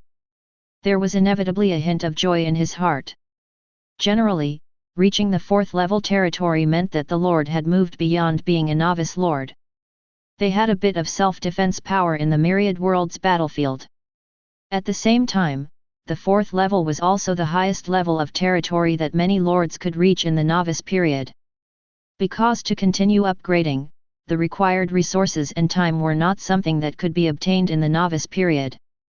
The most obvious requirement was prosperity. To go from the 4th level to the 5th level, it required a whopping 30,000 points of prosperity. Just this requirement alone was enough for many lords to spend 3 or 4 years to complete.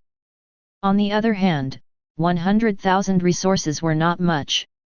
And at this moment, the third requirement for upgrading.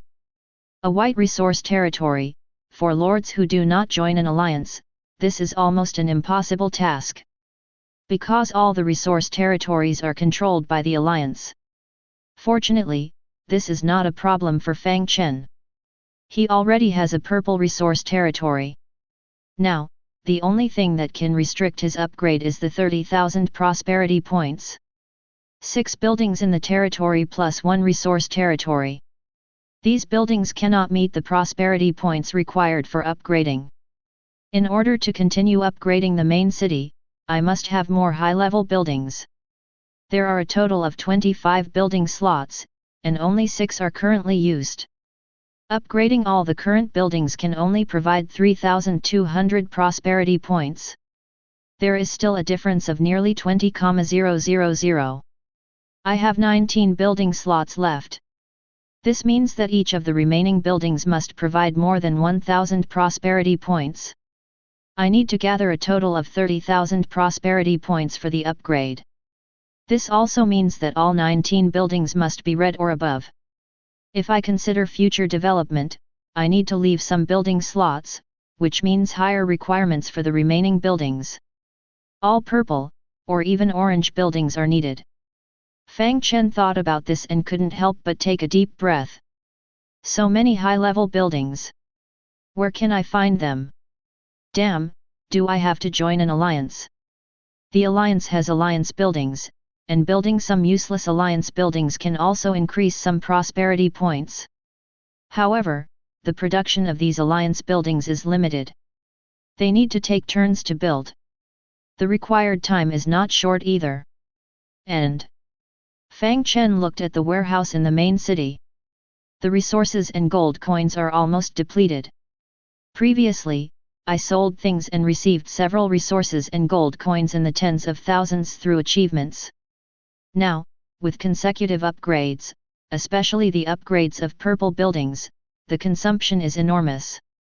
Plus the construction of soldiers and so on. The resources have almost been exhausted. The resources I have now are not enough to upgrade all the buildings to level 4.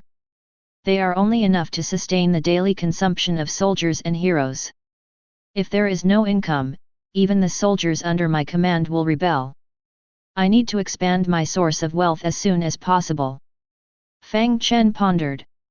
Just as he was thinking, a notification sound came. Ding! Resource territory production successful, plus 100,000 gold coins, plus 100,000 resources, rank 1 purple mobilization order plus 30. This is the production of the Stone Spring Village resource territory. Hearing the notification sound, Fang Chen's face slightly brightened. It solves the urgent need. But it's only a temporary solution. This resource is produced once a day. It is needed for the upgrade of purple buildings and resource territories. And I still need to go to the Golden Sparrow Flower family territory to continue recruiting soldiers. A mere 100,000 resources and gold coins are not enough. If only I could magically produce gold coins and resources. Just as Fang Chen was worrying in his heart, another notification sound came. Ding! Your talent prayer of good fortune has refreshed. At this moment, Fang Chen suddenly realized. He has already spent the first day in the Myriad Worlds battlefield.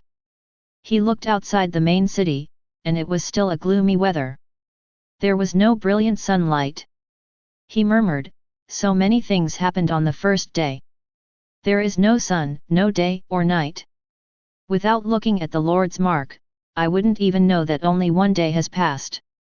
I thought it had been a long time. But time passes slowly is not bad.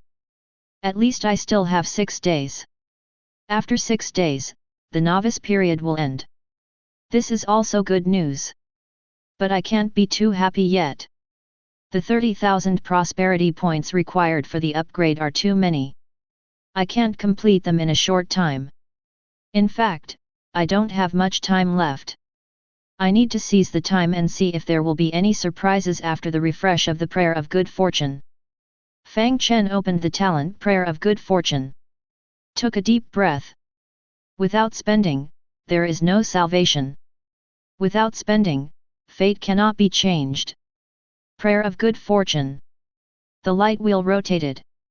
The next second. Ding! Prayer of good fortune successful, obtained orange token dragon blood. Chapter 26. As the prompt sound fell, Fang Chen's eyebrows slightly furrowed. Orange token. It's still related to dragons. On the Myriad Worlds battlefield, dragons were one of the apex-level forces among the superior races. Among the human race's most powerful units was the Dragon Knight. However, so far, no lord has truly recruited a Dragon Knight hero or the corresponding unit. At most, there were some pseudo-dragons. But even so, the combat power of pseudo-dragons was still at the apex level. It was precisely for this reason. In everyone's understanding, anything related to dragons basically represented strength and rarity. Fang Chen also didn't expect that the item he obtained from the prayer of good fortune would be dragon blood. And it was a token. Tokens represented tasks that could be opened. And an orange token represented an orange level task. Coupled with the special nature of dragon blood, it meant that this task would be related to dragons. The rewards would definitely be high. At the same time, the danger would be high as well. Let's see what specific task this dragon blood can open. He quickly took out the dragon blood from his package and checked the panel. Name, dragon blood. Quality, orange. Function, dragon blood dropped by an epic dragon after being injured. Note, there was once a great dragon slaying war in the Northern Territory. Powerful evil dragons emerged from the mountains, and legendary dragon-slaying warriors besieged the dragons. They fought fiercely with the dragons for 10 months, and the dragon's blood fell from the sky. The dragon-slaying warriors and the dragons disappeared together. Using it will open an orange-level search task to find the missing dragon-slaying warriors and dragons. It's actually a search task. Fang Chen felt somewhat disappointed when he saw the note at the end. Among the tasks opened by tokens, search tasks were the most difficult to complete. He needed to dispatch a large army to search for some clues to complete the task. It took a particularly long time and consumed a lot of money. But the rewards were uncertain. Some search tasks rewarded handsomely, with millions of gold coins in a single wave. Some search tasks cost millions, and the final harvest might be just a few pieces of dead bones. The great uncertainty made search tasks known as the exclusive domain of the lucky ones. Only those lords with particularly good luck dared to do them. But even if they had obtained such a high-level token, they would choose to sell it. Fang Chen looked at the round blood drop in his hand. Shaking his head helplessly. I can't afford to mess around right now. Let's put it aside for now and think about it later. I didn't expect that the second prayer of good fortune would give me such a useless token. Never mind, the prayer of good fortune is just a lottery. If it doesn't work this time, I'll wait for the next one. Fang Chen then put away the dragon blood in his hand. At this moment, Lilith's voice came from outside the hall again. Hey!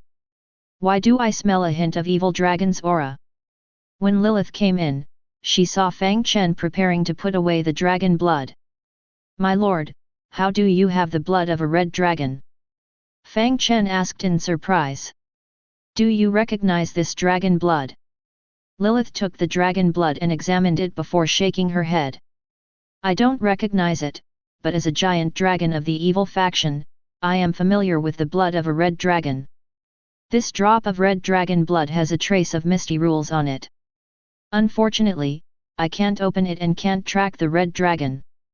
Only the Lord can analyze it.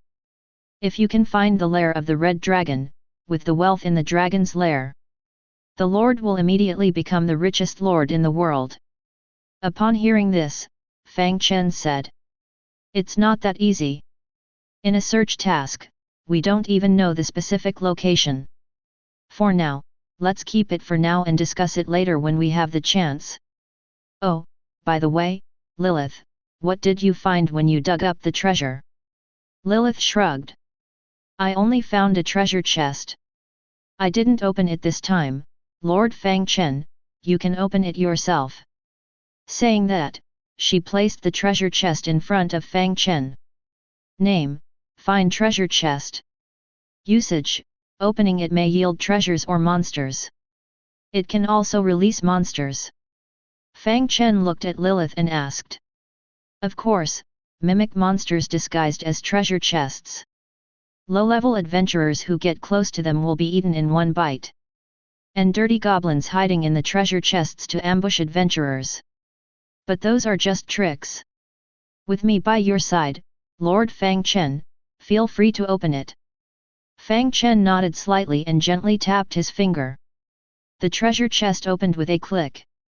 Ding! You have opened a fine treasure chest and obtained an unknown map *1, obtained 3000 gold coins, and obtained a letter from a newbie *1. After the prompt sound, Fang Chen checked the items that were opened. The first item was the unknown map. As soon as it was opened, a prompt popped up. Ding! Discovered the map of the Golden Sparrow Flower family's territory expansion, do you want to use it? This sudden voice made Fang Chen slightly stunned. Immediately, an expression of disbelief appeared on his face. This unknown map is actually a map to the Golden Sparrow Flower family's territory expansion. It's really a case of finding something without searching for it. I thought completing this task would take a long time, but I didn't expect the clue to appear so quickly. Without hesitation, Fang Chen clicked to use it. The map was quickly read by the Lord's mark. The location of the rescue mission for the Golden Sparrow Flower family was also marked on the map. The mission point is 50 kilometers northeast of my territory. It's a bit far. A large area needs to be explored in between. And it's all covered in the fog of war. No wonder this mission has a time requirement of 30 days. I'm afraid the difficulty of completing it is extraordinary. Meanwhile, Lilith saw Fang Chen in a contemplative state. After looking at the map, she also noticed something. Oh, Lord Fang Chen! Could the place 50 kilometers away be the next mission point? Lilith knew about the second mission. Fang Chen nodded. It should be. Lilith continued, 50 kilometers, and it's in the northeast direction. If my guess is correct, it should be close to the edge of the forest. There won't be a shortage of monster lairs along the way. If Lord Fang Chen wants to send troops there, at least a force of 2,000 soldiers should be guaranteed. An outpost also needs to be established in the middle. Otherwise, once they encounter a fog tide, the troops entering the fog of war will easily get lost.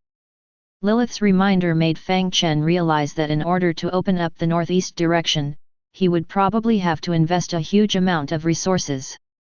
He sighed softly. Understood, let's discuss it later. There's no rush for now. This mission has 30 days. Let's take a look at the other items in the treasure chest first. Not to mention the gold coins among these items. 3,000 gold coins are better than nothing for him now. Finally, there was a letter from a newbie. Fang Chen took it out and looked at it for a moment. In his heart, he thought, could this letter be another new mission? Curious, Fang Chen quickly opened a newbie's letter and started reading. After a while, Fang Chen put down the letter in his hand and murmured. Supply station. There's actually a supply station in the northeast direction. Isn't that a military territory? Chapter 27. In the XXTH year of the Glory calendar, the half-beast tribe from the grasslands attacked our camp. The half-beast tribe surrounded us, catching our soldiers stationed and training here off guard, resulting in heavy losses. Even the knights guarding the camp died in battle. We could only wait for Sir Golden Sparrow to come to our rescue. After waiting for half a month, more than half of the soldiers in the camp were lost. The attacks from the half-beast tribe became more and more fierce, and the number of soldiers in the camp was less than 300. The half-beast tribe had already climbed up the city walls. Just when we were in despair, a cavalry squad charged out from behind the half-beast tribe, temporarily breaking the siege. Just when we thought it was Sir Golden Sparrow leading the troops to rescue us. I heard that they were not reinforcements, but rather people who had escaped from the Golden Sparrow territory.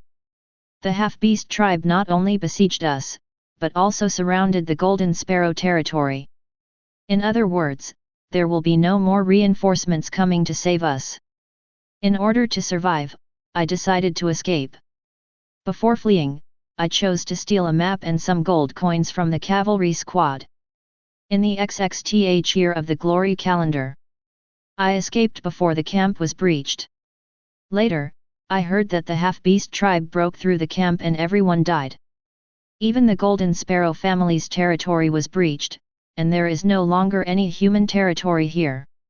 Poor me was also captured by the slave hunters from the underground dungeon and is about to be sent underground. Before leaving, I want to record everything. If someone finds this, please remember me. A newbie, elite spear guard of the 9th Battalion of the Golden Sparrow family. The content of the letter is not complicated. It records some events of a deserter named a newbie. Fang Chen is not interested in this deserter. But from the letter, it can be inferred that there is a military camp on the route to the Golden Sparrow family's newly developed territory in the northeast. This camp is most likely a large military station where troops are stationed, trained, patrolled, and rested. Such places are called military territories by the lords. After occupying them, they not only increase the territory's power like resource territories do, but also increase prosperity when upgraded. The most crucial point is that military territories are large barracks and strongholds. Generally, military territories can produce various types of soldiers, and some high-level military territories can even produce high-level special units. The most important thing is that the soldiers produced by military territories do not require any resources. They produce a fixed number every day until the number reaches the maximum population. This means that obtaining a military territory guarantees a continuous supply of soldiers. In addition, military territories often occupy strategic positions. After occupying them, they can also form defensive barriers. For lords, their value is sometimes more important than resource territories. However, the value of military territories is high, and the number is naturally limited. Many high-ranking lords are unable to obtain military territories. Fang Chen didn't expect that he might actually get a military territory. If I have a military territory, forget about anything else. Just selling mercenaries can make money. After all, they don't consume any resources, and I won't feel heartbroken if they die. But the premise is that I can find it. And from the letter, it seems that even if I find it, it is probably already occupied by the half-beast tribe. I have to eliminate the half-beast tribe before I can possibly take over this military territory. From a newbie's letter, it seems that the number of half-beast tribe members is not small, and their strength is not weak. Next, I'm afraid I have to expand my army and gather all my forces to head northeast. Just as Fang Chen was contemplating, Lilith, who was beside him, also finished reading the letter. However, Lilith's focus was not on the military territory. Instead, it was, "My lord, this unlucky newbie has been captured and taken to the underground dungeon. Based on the timing, it happened before the Great Cataclysm. From my understanding, the underground dungeons near the surface usually happen in newly built dungeons. And they are mostly seen in the underground dungeons of the Dark Elves, that is, the Drow Elves. My lord, the underground dungeon near our main city is very likely to be under the influence of the Drow Elves. These ladies can be quite troublesome. They are a matrilineal society, with the matriarch controlling everything and harboring extreme hostility towards other races, especially human males. If caught, they will be tortured to death. Of course, if the Lord can conquer them. The Zoar elves will kneel down and lick the Lord's toes. Even if the Lord violates their matriarch in front of them, the Zoar elves will not resist." Hearing Lilith's words, Fang Chen's heart trembled slightly. Immediately, he made a sound of agreement and changed the topic. "So, is this a newbie dead?" Lilith nodded. After capturing human males, the Zoar elves usually throw them to the underground spiders. After the spiders finish eating, the bodies are crushed into powder and used as fertilizer for the faint light mushrooms. Fang Chen shivered. "Then these Zoar elves won't come out from underground, right?" Lilith shrugged. "I'm not sure about that, but I just investigated. The underground city next to our territory should only be an outpost. The real underground city is deeper underground. At the moment, there are only lizardmen patrol soldiers stationed there, and I haven't seen any high-level underground creatures." Upon hearing this, Fang Chen's eyes lit up. "Oh, so we can eliminate these lizardmen. Take over this outpost of the underground city." But Lilith shook her head. "If the Lord is prepared for a big battle, I will immediately send fire elementals to kill the lizardmen. If not, please be patient for a while. We need to observe longer until we see the superior Zoar elves appear before making a decision." After pondering for a moment, Fang Chen sighed. "Indeed, I am not ready yet. Then let's monitor for now." But Lilith, the location for the support mission from the Golden Sparrow Flower family has been determined. The next step is to focus on completing this mission. Before it is completed, we can also take over the military territory in the northeast direction. This way, not only will we have enough troops, but the captured military territory can also serve as a supply point to ensure that we don't get lost in the jungle. Lilith agreed with this. "I am willing to go to the northeast to find the military territory." Fang Chen also had the same idea. "That's good. I will produce 100 hunters and you will command them to explore the northeast direction. This mission is mainly for exploration. For now, you don't need to personally take risks. Leave it to the hunters to explore, and when there are casualties among the hunters, then lead the flame mage to investigate the cause. Upon hearing the arrangement, Lilith's eyes showed a hint of joy. Thank you, Lord. Coincidentally, I have been studying the underground city in the territory. When Fang Chen heard the word study, he immediately thought of the core of the construct. He quickly took it out and handed it over. Lilith, do you recognize this thing? When the dark stone appeared in an instant, Lilith was immediately attracted. Oh my god, Lord! This is the energy core of a rank 10 construct. Where did you get it? The magic pattern on it is not completely damaged. With some repairs, this core can even continue to be used. Chapter 28. From the structure of the magic pattern, this should be an energy core developed around 100 years after the catastrophe. It is mainly used for the construction of legendary level powerhouses. It provides energy for the combat of legendary level powerhouses. Unfortunately, a part of the magic pattern has been damaged. Now this energy core cannot drive a very powerful construction. But it should not be a problem to drive the constructions developed before the Glory Era. Lilith held this black stone in her hand. Her eyes gleamed as she spoke. But what she said sounded like a book of heaven to Fang Chen. With his limited knowledge, isn't a construction similar to a drone or a robot? Why does it sound somewhat similar to a mecha? Fang Chen was about to ask when Lilith turned her head and said, My lord, if you can obtain the constructions built during the Glory Era. As long as the damage is not severe, then you, my lord, can have a powerful guardian for your territory. It can not only patrol and be on guard, but also actively hunt down invading enemies. If you can find the constructions built by the human race mages tower during that era, they are even engraved with a large amount of magic. The power after activation is not inferior to that of a high-level purple mage hero.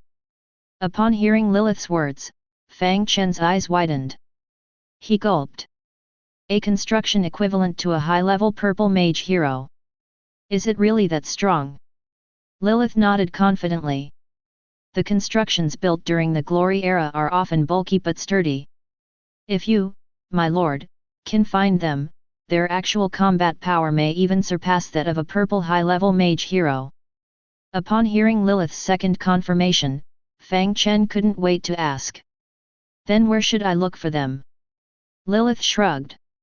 That depends on you, my lord. The fog of war limits my mobility. I can only activate this energy core, but I can't help with anything else. Upon hearing this, Fang Chen was not discouraged. The things in the spatial trading market are all sorts of wonders. Maybe I can find something there. Fang Chen quickly opened the spatial trading market and searched for constructions. After a moment, Fang Chen withdrew from it. It's not that there were none, but they were too expensive. The price of the most basic construction was in the range of tens of millions of gold coins. And that was for a damaged one. The prices of those slightly intact constructions were even more outrageous. They required the exchange of orange-grade items. The reason behind this was not complicated. Because these constructions themselves were a collection of a large rare alloy called body integration. Dismantling the constructions and separating the metals had tremendous value. And for human lords, this was indeed a unique use. That's why their value was so high. Seeing Fang Chen's somewhat disappointed expression, Lilith smiled and said, Can't afford it, hey. Fang Chen nodded. Come to think of it, even legendary powerhouses equipped with constructions dared to confront demigod powerhouses. With a constructed body, demigod powerhouses can even go to the divine domain of the gods to kill. The value of a construction is equivalent to that of an extra-large duchy. Even the first-generation constructions built during the Glory Era are extremely expensive. But my lord can consider buying constructions made by goblins. They are like scrap metal called goblin mechas. These things are purely mechanical, but with a little modification, they can still be used. Although they can't use magic, patrol automatically, or be on guard. But my lord can use them by manually operating them. Upon hearing Lilith's reminder, Fang Chen asked in surprise. There's still something like that. Lilith nodded, of course, but these are inventions of the lower race goblins and are basically useless in combat. It is said that they even built a god-slaying goblin mecha. But instead of slaying gods, the magic energy went out of control, and that junk mecha gained its own consciousness and slaughtered the goblins first. The technological goblin civilization that was finally built was destroyed by a rampaging magical creature. In those days, I was laughed at by all the superior beings for thousands of years. Hearing this, Fang Chen couldn't help but feel dumbfounded. It's true that in the world of magic, playing with technology is indeed a self-destructive path. He curiously asked, what about the Goblin Slayer's mechanical armor? Where did it go afterwards? Lilith shrugged her shoulders. It was probably dismantled after wreaking havoc for a while. I forgot, it's been too long. But since then, no race has created such a thing. However, the ordinary goblin mechs have been passed down and used by various city-states for logging. There should be quite a few of these goblin mechs. And they're not too expensive. My lord can buy one. I can connect it to an energy core, so it can be both self-driving and manually driven. Self-driving is for cutting wood. Manual driving is for combat mode. What does my lord think? Fang Chen thought it was not bad. He opened the spatial trading market and soon spent 10,000 gold coins to buy a goblin mech. As Lilith said, it was indeed a pile of scrap metal. It needed a source crystal to power it, and after being powered, it could only be used for logging. And it had to be manually driven. Its combat power was just 2 big saws, but they were too heavy and couldn't reach people at all. So its combat power was almost zero. There were almost no buyers in the market. He should be the only one foolish enough to spend 10,000 gold coins on such a piece of junk. When Fang Chen took out the goblin mech, Lilith touched her chin and said, "It looks new. Oh, there's even butter. I'm afraid it's a new item dug out from the goblin warehouse." Fang Chen thought to himself, of course, it cost me 10,000 gold coins. At this moment, Lilith fiddled around and directly removed the engine cover of the goblin mech with her bare hands. She soon came out again. "All right. My lord, I have changed the magic crystal engine to be powered by the assembly core energy. Now this guy has 2 modes. One is the automatic logging mode. It's for collecting wood. The other is the combat mode, which requires my lord to sit inside. Use these 2 big saws for combat. At the same time, it can also mobilize the energy core to throw the big saws, which can be considered a long-range attack." After patiently listening to Lilith, Fang Chen couldn't wait to enter the cockpit. It feels all right. The field of view is wide, just like a mech. But the combat power should be mediocre. It's operated by a manual lever. No matter how fast your hands are, there are limits. Hey, the automatic assembly has turned into a mechanical goblin mech. Never mind. Forget about combat. Let's switch to automatic logging mode. Fang Chen jumped out of the mech and shook his head slightly. Obviously, he was not satisfied with it. Lilith said, "My lord, there's no need to rush. This energy core is very high level and basically won't be depleted. When we find a high level assembly, we can use it in the same way." Fang Chen said, "That's the only option." Saying that, he patted the bulky mech. "Go and chop wood." The goblin mech spewed out a burst of steam. "Understood." Logging command activated. The goblin mech had just left when suddenly, Fang Chen received a message. "Ding, the hunter has been killed. You have discovered the orc camp." Chapter 29. In a mountain hollow several kilometers away from Fang Chen's main city, there is a small tribe of half-orcs here. At this moment, inside the half-orc tribe, the hunters they killed are currently tied to racks. Beneath them, flames are burning fiercely. For the half-orcs, humans are their food.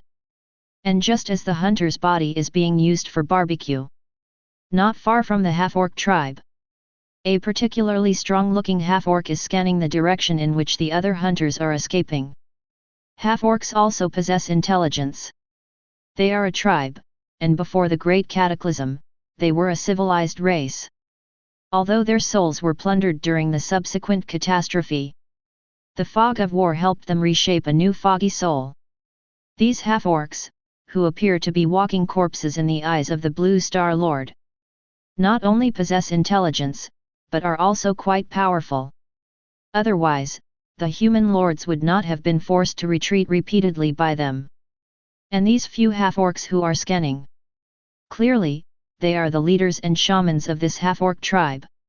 When they see the escaping hunters, their eyes all reveal a vigilant expression. The leader of this small tribe of half-orcs appears to be a strong boar man. Two huge tusks emit a metallic luster. The sinewy muscles on his body indicate that he is a fierce general who can take on 10 opponents on the battlefield. The direction in which the humans are fleeing might very well have a new human lord. The half-orc leader opens his mouth wide and buzzes out a few words. The shaman beside him holds a skull staff in his hand. The roots of his hair, which resemble long needles, flutter in the mountain wind. Human lord.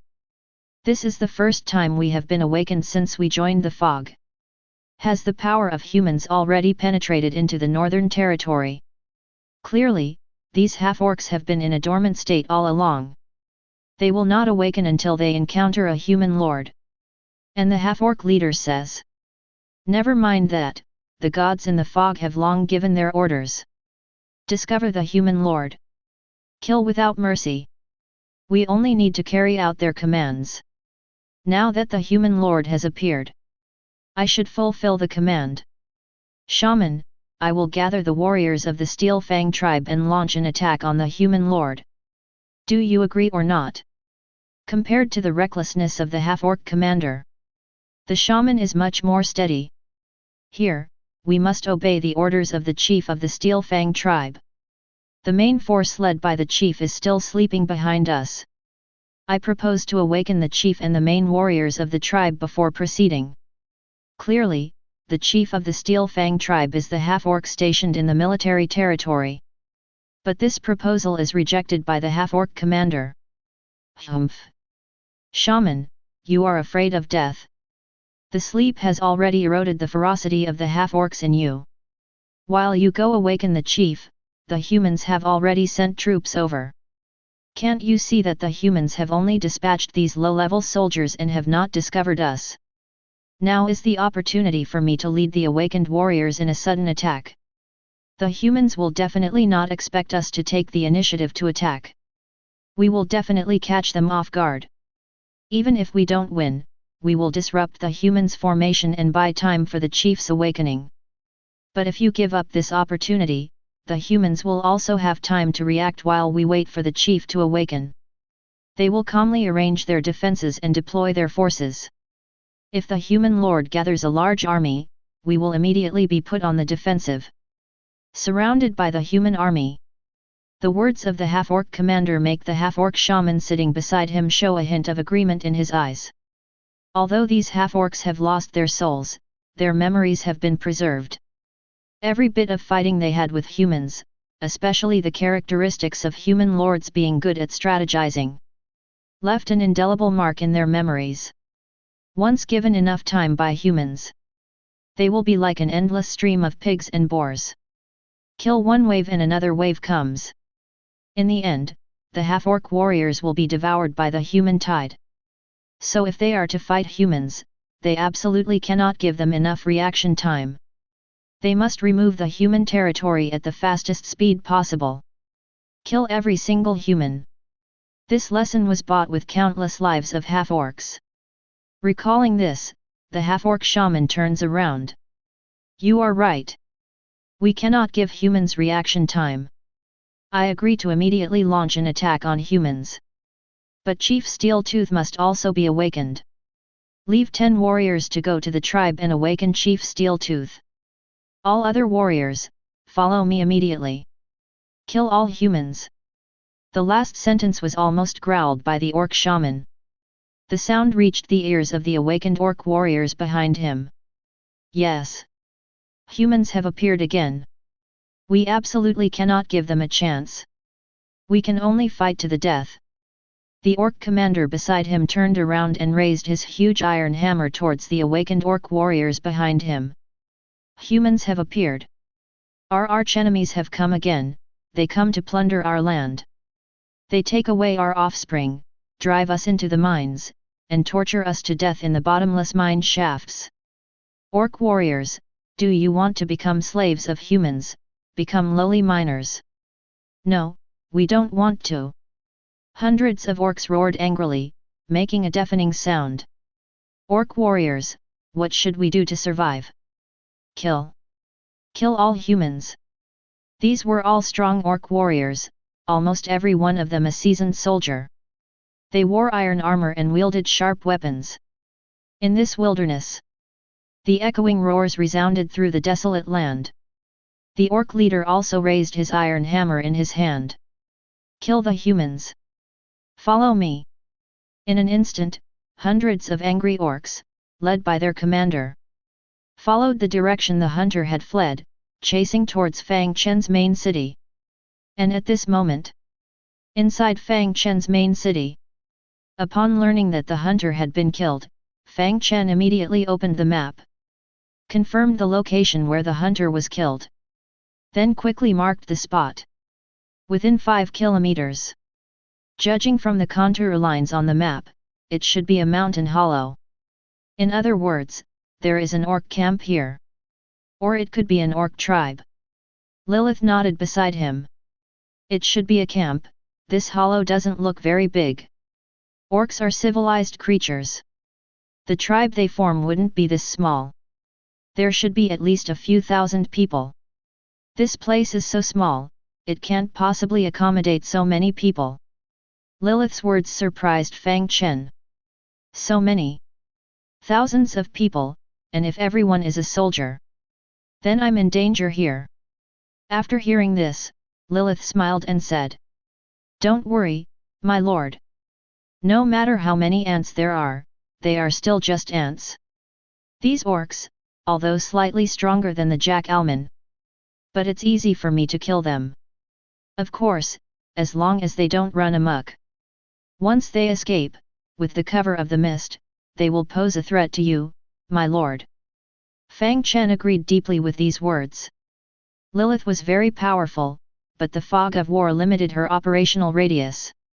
Once most of the orcs escaped, endless future sneak attacks would tie up most of his forces. So this time, he had to eliminate the enemy. It would be best to attract the orcs to a decisive battle. In this way, he could make use of Lilith's strength to annihilate all the orcs in one fell swoop. Cut off all future troubles. And in order to attract the orcs to a decisive battle, he needed to have enough troops himself. We need to recruit soldiers. But when he looked at his dwindling resources, we can't recruit too many. We need to recall Christine. Just as Fang Chen was about to give the order. At this moment, a flame mage ran in from outside the door. "My lord! Urgent military information. Hundreds of orcs have formed an army. They have taken the initiative to launch an attack on us." Upon hearing this news, Fang Chen raised his head in astonishment. After a long while, he murmured, "Is there such a good thing?" Chapter 30. In the territory of the Wild Desolation City. It is mainly divided into 2 parts. One part is Fang Chen's main city. This is a territory protected by city walls. Inside the city walls, there are mainly various purple core buildings. To cause damage to these buildings, the city walls must be breached first. The other part is the wilderness outside the city, without city wall protection. Currently, there is only one hunter's cabin on the wilderness. It mainly produces hunters who open the mist around the territory, hunt for food and fur. With the opening of the territory, these hunters will also adapt to the situation and build temporary warehouses in the wild for storing food. When the food storage is full, it will be transported back to the territory and placed in the main city's warehouse. At this moment, outside the wild desolation territory, at a temporary warehouse point, the hunters are delivering batches of bloody fur back to the territory. Most of them are small creatures like reindeer and wild rabbits. After all, the combat power of hunters is limited, and they cannot hunt fierce beasts. While they were transporting supplies, suddenly, a loud bang resounded, followed by the ground shaking. Countless dull sounds came from the northeast, gradually getting closer. What is that? What happened? Could it be that the Lord has created another giant creature? Hey, it's not the sound of the logging machine. One by one, the hunters stopped their work, looking towards the northeast. And the next second, a huge iron hammer flew out from the darkness, violently smashing into a hunter who was looking around. In an instant, the person who was just standing turned into a pile of flattened flesh. At the same time, the figure of a half-beast leader, standing 3 meters tall, emerged from the mist. The human lord's territory is here. Found it. Warriors. Kill. The hundreds of half-beasts behind them growled lowly. Grabbing their projectile weapons, they threw them towards the hunters outside the territory. Enemy attack. It's an enemy attack. Run. If you don't run, you'll die. The panicked hunters, after a brief hesitation. Without any hesitation, they dropped the goods in their hands and ran frantically towards the territory. But obviously, their speed couldn't match that of the half-beasts. Although the hunters were less than 100 meters away from the territory. But this 100 meters was the line between life and death. The projectiles from the half-beasts behind them accurately hit the fleeing hunters. Even the fastest runner among them. In the moment before he was about to rush into the wild desolation territory, a spear accurately pinned his neck. The tremendous force split the hunter's head in half. His body remained outside the territory, while his head rolled into the territory, landing at the feet of the goblin robot that had just finished transporting wood. The goblin robot only follows mechanical commands. Seeing the hunter's head, it showed no expression. Instead, it waved its 2 huge blades, trying to continue walking outside the territory. But soon, a new command appeared, interrupting the goblin robot's actions. Come back. Fang Chen, accompanied by Lilith, stopped the goblin robot's actions. Then he lightly waved his hand towards the flame mage behind him. Test their strength. The flame mages have already reached rank 3. Purple rank 3 strength. Although they have not yet entered the qualitative change stage, they are already elite troops.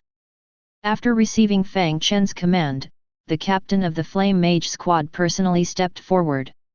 After a mysterious incantation, 3 fire elementals were summoned. Go! Burn the darkness, let the light endure. With the appearance of the Flame Mages, the half-beasts outside the territory were somewhat startled. Mages! Why are human mages appearing here? Could this human lord be a nobleman from the legends? Just as the half-beast leader hesitated, the 3 fire elementals rushed out of the territory. Without any hesitation, they launched a series of fireball attacks. This is the main attack method of fire elementals. Previously, in the Jackalman's lair, the Jackalmans died under this move. But at this moment, the half-beasts, upon seeing the incoming fireballs, did not panic. Roaring angrily, just fireballs? You are insulting the bravery of the half-beast warriors. Saying that, he swung the large iron hammer in his hand. Violently smashing forward, a tremendous force mixed with a gust of wind actually blocked all the fireballs. I am a half-beast warrior. I have awakened the bloodthirsty fighting spirit. Daring to insult me with low-level spells. Human! I will make you pay. The voice of the half-beast leader reached Fang Chen's ears. Curiously, he asked, "Bloodthirsty fighting spirit? What is that?" Lilith quickly replied, "It is a kind of power belonging to warriors. More commonly seen in physically strong individuals, their combat power is quite impressive after awakening. They are more commonly found among orcs, half-orcs, and the human race." Fang Chen nodded. "These half-orcs have mastered this power. That could be troublesome," Lilith said indifferently. "It doesn't matter. I will take action," she said to the flame mage not far away. "Everyone, summon fire elementals. Surround these half-orcs." "Yes, Your Excellency." The 50 flame mages who received the order began chanting their spells. After a moment, a total of 150 fire elementals appeared. The sudden appearance of these enemies instantly bewildered the half-orc leader on the other side. So many mages! The nearby half-orc shaman also showed a hint of seriousness on his face. "Only you have mastered the bloodthirsty battle chi. The other half-orc warriors rely on their individual strength and will have a hard time resisting human mages. We can only rely on the power of the group. Commander, immediately order everyone to gather around me and form a circular formation. With you as the core, I will perform shamanic magic to enhance the power of the bloodthirsty battle chi for all half-orc warriors. Only this way can we defeat these human mages." At this moment, the half-orc leader did not hesitate for a moment. As the fire elementals approached to surround him, he raised the iron hammer in his hand. "Gather around me. Shields on the outside, spears in the middle. Protect the circular formation. Roar!" All the half-orcs let out a roar in unison. Immediately, they quickly formed a huge circular formation, using shields and spears to protect themselves. And at this moment, the half-orc shaman began to chant, casting mysterious spells one after another on the half-orc leader. A trace of bloodthirsty battle chi began to overflow, linking all the half-orcs together. With the appearance of the bloodthirsty battle chi, a red light appeared on the shields of the half-orc circular formation. When the fire elementals surrounded them and launched a barrage of fireballs, the fireballs hit the shields. In an instant, they were blocked by the red bloodthirsty battle chi. Fang Chen frowned when he saw this. "So powerful! I'm afraid the strength of these half-orcs is not low." And the subsequent actions of the half-orcs also surprised Fang Chen slightly. After blocking the first wave of fireballs, the central half-orc shaman suddenly shouted, "Ancestral spirit, grant me the power of bloodthirst. Blood spear!" As soon as the words fell, a blood spear emerged from the circular formation. The next moment, the blood spear flew out and turned into hundreds of small blood spears that hit the fire elementals. In an instant, the fire elementals let out a miserable cry. They were actually dispersed by the blood spears. "What the hell?" Fang Chen exclaimed this time. "So powerful!" But Lilith, who was beside him, said, "War magic. The shaman among these half-orcs is not weak. But if it's just this, they are still too weak. Now it's your turn to play." Just as she said that, Lilith raised her hand and the staff in her hand spun in the air. Mysterious magical energy appeared in the void. "The whirlwind of fire dance, obey my call. Turn into a storm. Spell. Flame storm." As soon as the words fell, Lilith clenched her hand with one hand. The next second, a raging flame burst out from the circular formation formed by the half-orcs outside the territory. The flames rose from the ground, accompanied by the power of the storm. In an instant, the entire circular formation exploded. "Ah! It's a high-level human mage. No, my battle chi. Help, I'm burning to death. Ancestral spirit, save your people." But no amount of wailing was of any use. Under Lilith's exquisite control of magic, the flame storm raged in this small area. After 5 minutes, Lilith retracted her staff and clapped her hands, saying to Fang Chen, "Done. My lord, you can clean up the battlefield." At this moment, Fang Chen witnessed Lilith's violence for the first time. He raised his head somewhat dazedly and said, "Ah." Then he looked at the battlefield. There was only a pile of ashes left there. Do we still need to clean up the battlefield? But soon, the sound of the loot notification came, making Fang Chen pleasantly surprised. Ding! Killed the purple unit half-orc centurion squad. Do you want to clean up the battlefield and settle the loot? Chapter 31. Ding! Battlefield cleanup complete. Obtained 1 purple class half-orc chieftain camp building card. Obtained 1 purple class weapon chieftain's hammer. Obtained 1 purple class war shaman transfer book. Obtained 1 purple class equipment war shaman's staff. Obtained 185 purple crystal fragments. Obtained 1000 broken armor fragments. Obtained 1 steel fang tribe map. Ding! You have killed the half-orc chieftain and shaman of the steel fang tribe. Steel fang tribe reputation -1000, currently hostile. The steel fang tribe will initiate attacks against you. The Lord's mark continuously sounded in Fang Chen's ears. By the time the last loot notification sound ended, Fang Chen was still in shock. I didn't expect to be rewarded with so many good things from just a squad of chieftains. The richness of the loot this time far exceeds my imagination. The reward of a purple class camp building card was within Fang Chen's expectations. Generally, killing high-level units had a high probability of dropping building cards. A purple class half-orc camp building card. Half-orcs belonged to the neutral chaotic faction. Theoretically, as a human lord, Fang Chen could use it. However, compared to using it himself, it was more cost-effective to exchange it for an equivalent purple class building. After all, he had a considerable number of soldiers under his command. Especially after capturing the military station, there would be a continuous production of various units. And they could be recruited without resources.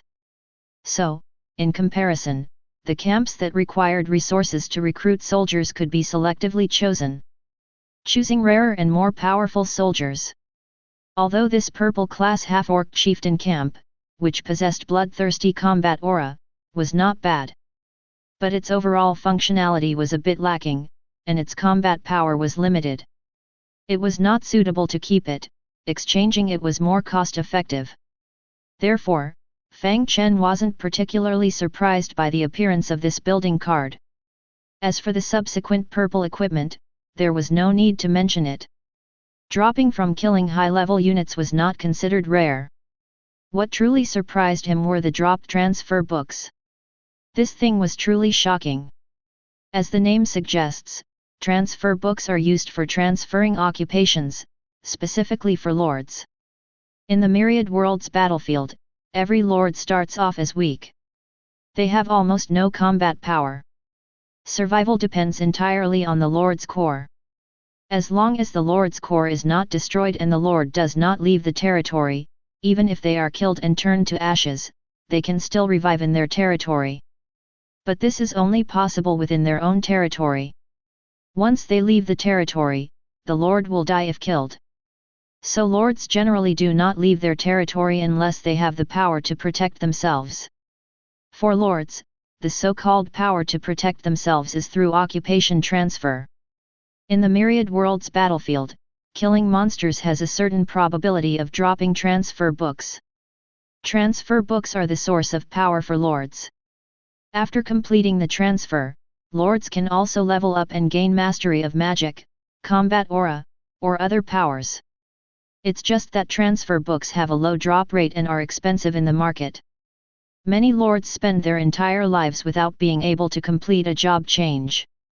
And most lords who complete a job change do so when they reach level 8 or even level 9 in the main city. Because job change books are too expensive and rare, acquiring them requires strong financial resources and a bit of luck. Fang Chen played and didn't expect it. He actually managed to obtain a job change book when he was only at level 4 in the main city. And it was a purple quality job change book for the war shaman profession. He also dropped a war shaman's exclusive weapon. If this luck were to be shown to others, I don't know how many novice lords would be envious. Fang Chen picked up the job change book and the shaman's staff to examine them. Name: War Shaman Job Change Book. Quality: Purple. Usage: after use, it allows the Lord to change into the War Shaman profession. Remarks: Lords of the Orc and Half-Orc factions can unlock talents after changing professions, while other races cannot unlock profession talents. Name: War Shaman's Staff. Quality: Purple. Attributes: Blood Spear Technique, Rank 1 War Spell. Blood Shield Technique, Rank 1 Warrior Spell. Soul Chain, Rank 2 War Spell.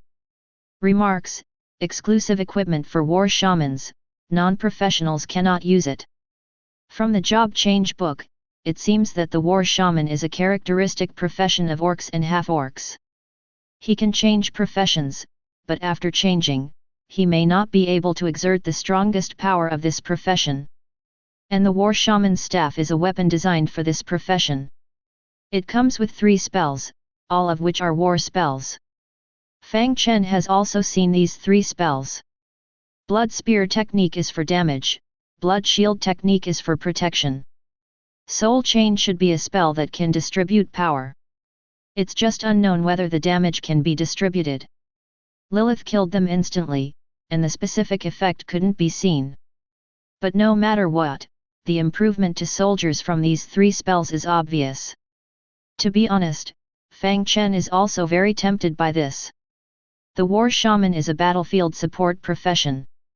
It is quite suitable for lords. But he is not an orc or half-orc lord. The talents of this profession require specific races to unlock. And for a profession, not being able to unlock racial talents is equivalent to being useless. Not being able to learn even slightly powerful skills is like hitting a ceiling. Fang Chen doesn't want to see this kind of thing. So even though he is tempted, seeing that lords of races other than these 2 cannot unlock talents, he can only reluctantly give up. However, giving up doesn't mean that one cannot change careers. In the space trading market, there are some items that are priceless. The trade should be conducted through bartering. The career change book is one of them. Especially if it's a purple career book. There are also exclusive staffs and matching weapons for the half-orc barracks and the barracks leader. The value of these 4 items combined is definitely not inferior to an orange career book.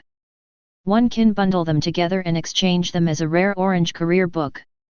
It will definitely fetch something good in return. Because the half-orcs and orcs are also a powerful faction. Among the countries in the Blue Star, the Lord of the Ongsa 5 nations has the most members in this faction. Among them, the Lord of the White Eagle country has the most members. By offering these 4 items for exchange, it will definitely attract interested parties. Oh, no, it's the big shots. When Fang Chen thought of this, he quickly packaged the 4 items into one. Then he quickly put it up on the space trading market. At the same time, he wrote down the requirements for the trade.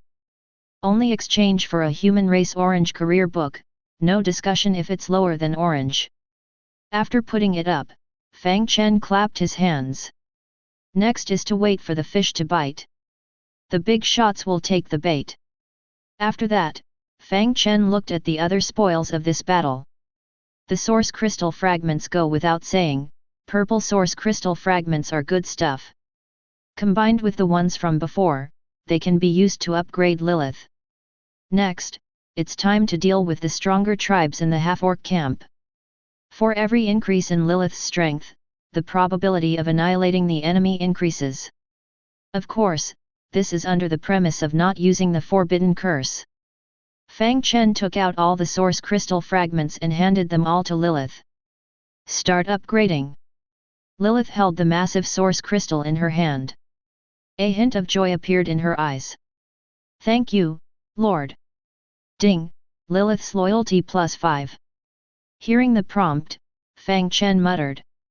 So many +5 loyalty points.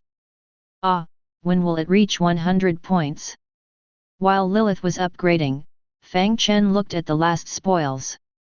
The map to the military station. From the map, it's about 10 kilometers away from my main city. From the size of the military station, there are no less than 2,000 stationed half-orcs. The number is a bit high. With my current strength, winning is easy, but completely annihilating them is difficult. But once these half-orcs enter the mist, it will be endless attacks in the future. Especially when I have to go to the Golden Sparrow Flower family's territory.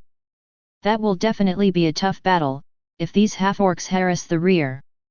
It will bring too many uncertainties to the battlefield. So it's best to completely annihilate them in one battle. But in that case, I need to form an army of at least 2,000 soldiers. But I don't have enough resources. Or should I just let Lilith use the Forbidden Curse? Solve it once and for all. But if I do that, my trump card will be revealed, and the Forbidden Curse will cause such a commotion. Everyone in the world will know. Who knows if there will be unexpected dangers? No, no. The Forbidden Curse is a trump card, how can I use it just like that? Fang Chen's eyes showed a hint of dilemma. Alright, if I can't completely annihilate them, then so be it. First, I'll take over the military station. We'll talk about the rest later.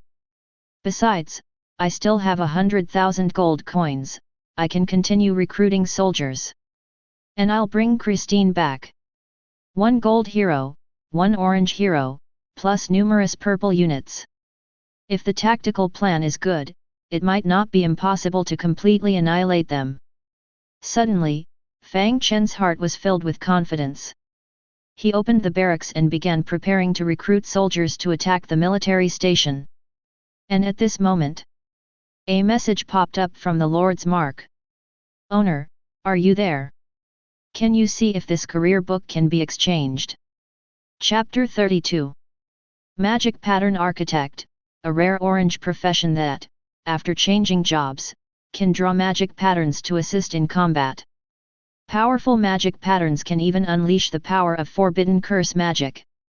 If you find it difficult to understand, this profession is actually similar to alchemists and enchanters. You know the value of alchemists and enchanters, they are both orange professions. The value of a job change book is enough to exchange for a large alliance. Now I'm exchanging this Magic Pattern Architect job change book with you, which is worth the same. You'll definitely make a fortune.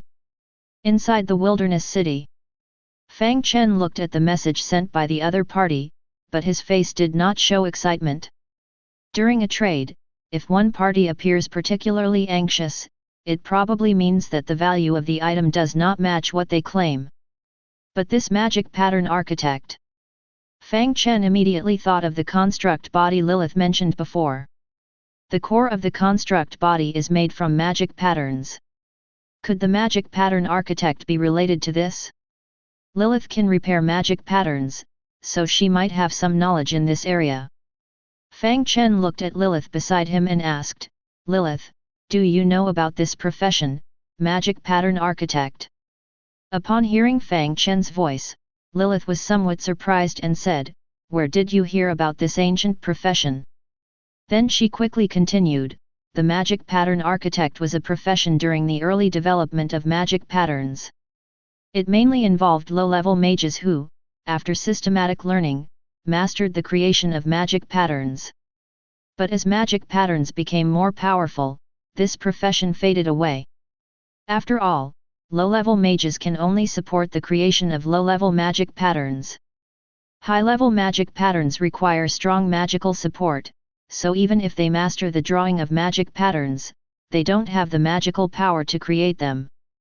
Upon hearing this, Fang Chen's face showed a thoughtful expression. Can they only create low-level magic patterns? But how can it be an orange profession? Wait, Lilith herself is a Forbidden Curse mage. Could her understanding be different from mine? Fang Chen tentatively asked, Lilith, when you say low-level magic patterns, what do you mean? Oh, it refers to those below the legendary level back then. According to the current classification system, it means magic patterns below gold level. Gold level magic patterns cannot be drawn. Upon hearing this, Fang Chen suddenly understood. It's a good thing I asked. Otherwise, I would have missed it completely. I thought low-level magic patterns were white or green. Fang Chen continued to ask, Lilith, actually, magic patterns below gold level are useful to me. In response, Lilith shrugged her shoulders. I don't have any advice. I only know a little about magic pattern learning. Although I haven't learned how to draw or create them, I have some low-level magic pattern diagrams. If the Lord successfully changes to a magic pattern architect, I can give you these low-level magic pattern diagrams. Hearing this, Fang Chen immediately sensed the huge pitfall of the magic pattern architect profession.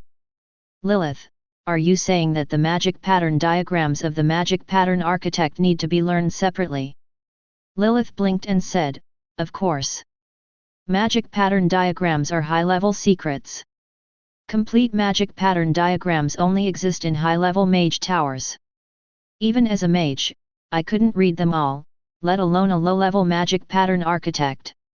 So even if the Lord successfully changes jobs, it will be useless without magic pattern diagrams.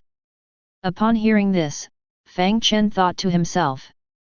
No wonder the other party is willing to exchange a rare orange profession book with me. So that's the reason. I'm afraid that after learning the magic pattern architect, I'll be useless without the magic pattern diagrams. And the rarity of the magic pattern diagrams, I'm afraid there are none in the entire human lord population now. But fortunately, I have Lilith, this hero. She was a high-ranking mage before the Great Cataclysm, and her knowledge alone is a huge wealth. So while the magic pattern architect may be a disappointment to other lords, for myself, it is a truly rare orange profession. At this time, news came from the Lord's Mark again. Whether you want to exchange or not, if you feel unsatisfied with the price, we can still negotiate. In that case, I'll add another orange common building card, the Mercenary Hall. 2 oranges in exchange for several of your purple ones, is it worth it?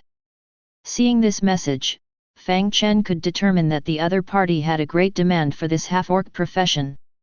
And 2 orange cards were definitely not his bottom line. In business, it's said that sky-high prices are negotiated down to money. Fang Chen was not polite either. Plus 1 million gold coins, resources, and 1,000 complete purple source crystals. These things belong to you. I'll set the price on the spatial trading market. If you're sincere, take the things. Fang Chen estimated that this price should be expensive. The other party wouldn't exchange even if they were resentful. After all, 2 orange cards plus millions of gold coins, resources, and 1,000 complete purple source crystals. The price far exceeded his 4 purple items. Even if they were rich, they wouldn't do such a thing. Now they must have been scared by his straightforward attitude of changing the price. He estimated that they were still organizing their words to negotiate with him. But in the next moment, the prompt sound from the Lord's Mark left Fang Chen a little confused. Ding! The transaction is complete. You have received 1 million gold coins, 1 million resources, 1,000 purple source crystals, 1 orange job transfer book, magic pattern architect, and 1 orange building card, Mercenary Hall. It's done. Fang Chen looked at the received items, resources, and 2 orange items. An expression of disbelief appeared on his face. This is too profitable. No, wait. The other party exchanged so readily. Did I lose out? Suddenly, Fang Chen felt a pang of regret. Damn it! I was too pretentious. The other party must have made a big profit, which is why the transaction was completed so quickly. My mentality is shattered. Just as he was feeling quite regretful, the Lord's Mark popped up with another message. Fang Chen, I'll remember you. If it weren't for my urgent need, I wouldn't be done with you. Don't let me catch you in the future. This message caught Fang Chen off guard. At the same time, his mood suddenly improved. Oh, so I didn't lose out. It's just that the other party needed it too much. That makes me feel much better. Well, it's true that it's harder to see others make money than to lose money oneself. Now that I know they didn't profit, and I only lost a little, it feels great. Fang Chen shook his head. Then he looked at the items he had obtained. Now I have money, resources, job transfer books, and orange building cards. I won't worry about recruiting soldiers for the offensive barracks anymore. I also have resources for building upgrades. I can even complete my own job transfer. All problems are solved easily. Indeed, all problems are economic problems. Money can really solve problems. Fang Chen sighed. Then he opened the main city. Selected a building to start upgrading. At the same time, he placed his first orange building, the Mercenary Hall. Ding! The construction of the Mercenary Hall is successful. Prosperity plus 1000. Ding! You have obtained the mercenary privileges for your territory. Chapter 33. Name, Mercenary Hall. Level 1. Quality, Orange. Usage, grants mercenary privileges, currently allows registration as a mercenary, and enables the acceptance of mercenary tasks in the hall. Level 1 Mercenary Hall can only accept rank 1 tasks. Note, upgrading the mercenary level allows for the acceptance of more tasks. Upgrading the Mercenary Hall increases the level cap. Mercenary level upgrades require completion of mercenary tasks and the use of corresponding mercenary points. Fang Chen built the Mercenary Hall inside the main city. By examining the attribute panel of the Mercenary Hall, it can be determined that this is a mission building. However, it is different from tasks initiated by tokens. The main body responsible for issuing tasks in the Mercenary Hall are the various lords. Likewise, the main body responsible for accepting tasks are also the lords. Tasks accepted in the Mercenary Hall are protected by contract rules. As long as the task objectives are met, all rewards will be automatically received. There will be no situations where payment is withheld. At the same time, the Mercenary Hall itself is an orange-grade building. This also serves as a screening process for the lords who join. Basically, lords who can register as mercenaries will not have weak strength. Because of this, when encountering difficult situations, lords will choose to hire other lords through the Mercenary Hall. After studying for a while, Fang Chen quickly found the entrance to the Mercenary Hall. After these functional buildings are constructed, they can be accessed through the Lord's Mark. As a newly registered mercenary, Fang Chen discovered that there were very few tasks he could accept. Tasks with better rewards require a mercenary level of rank 5 or higher. To increase the mercenary level, besides upgrading the Mercenary Hall, one must continuously complete tasks to obtain mercenary points. Rank 1 mercenaries require 20 points to advance to rank 2. And a rank 1 task only gives a small amount of points. In other words, 20 tasks must be completed.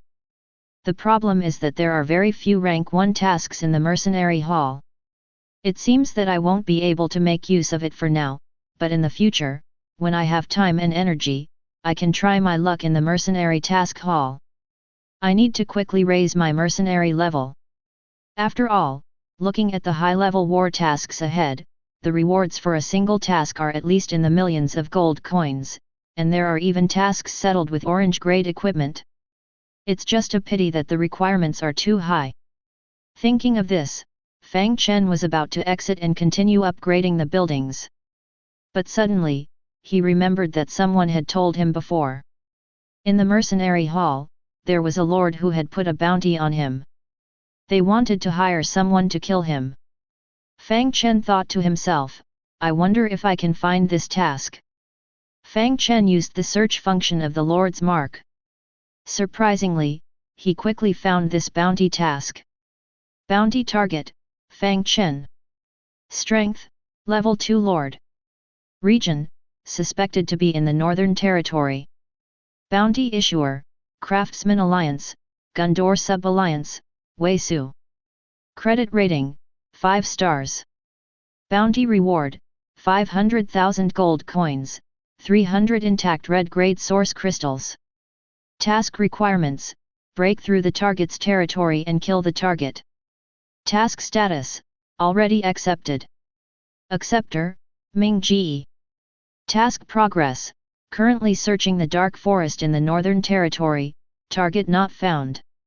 Seeing the specific information of this task, a hint of cunning flashed in Fang Chen's eyes. The Craftsman Alliance. It's really them. I didn't expect that the bones of a small shadow wolf would bring such a calamity upon me. I didn't expect that they would be so ruthless, directly aiming for my life. You should know that I am just a low-level territory, while they... Clearly, they are veterans in the Myriad Worlds battlefield. No wonder people often say that human lords in the Myriad Worlds battlefield are often more dangerous than the monsters in the wilderness. Sometimes, you don't even know why you have brought calamity upon yourself. And Fang Chen looked at the task progress. The dark forest in the Northern Territory is exactly where he is located. It's just that he is in the northeastern part of the forest, in the inner region of the forest. The other party has not found him for the time being. But obviously, since the other party dared to accept this task, they must be prepared. Although the dark forest is large and dangerous, it is only a matter of time before the opponent is found. Thinking of this, a sense of crisis suddenly arose in Fang Chen's heart. Danger is approaching step by step. But my main city has just reached level 4. I have just escaped from the identity of a novice lord. Once these high-level lords discover me, when the time comes to fight, even with a golden hero, I'm afraid the losses will be considerable, and most importantly, Lilith will be exposed. You should know that on the Myriad Worlds battlefield, you can obtain corresponding treasures after killing a hero. Lilith is a golden hero. Once discovered, other lords will know that there is a golden treasure on her. The value of a golden treasure is enough to provoke a war of annexation by an alliance. Once I am exposed, the danger will multiply. And a mere level 4 main city cannot defend Lilith at all. As the saying goes, having a precious item is a guilty pleasure, and wealth moves people's hearts. Weaklings who possess rare treasures are just seeking death. So, the only way for Unique to save myself is to constantly become stronger. Strong enough to deter all the unscrupulous lords. Thinking of this, Fang Chen decisively exited the entrance of the mercenary hall. While the enemy has not yet appeared, I need to quickly upgrade the main city buildings. To upgrade a purple level building from level 3 to level 4, it requires the consumption of 30,000 gold coins and resources. Currently, the main purple level buildings in Fang Chen's main city are the Werewolf Camp, the Flame Mage Camp, the Glowing Magic Tower, and the Barbarian Axe Throwing Camp. These require a total of 120,000 gold coins and resources. In addition, upgrading an orange level building to level 4 requires 90,000 gold coins and resources.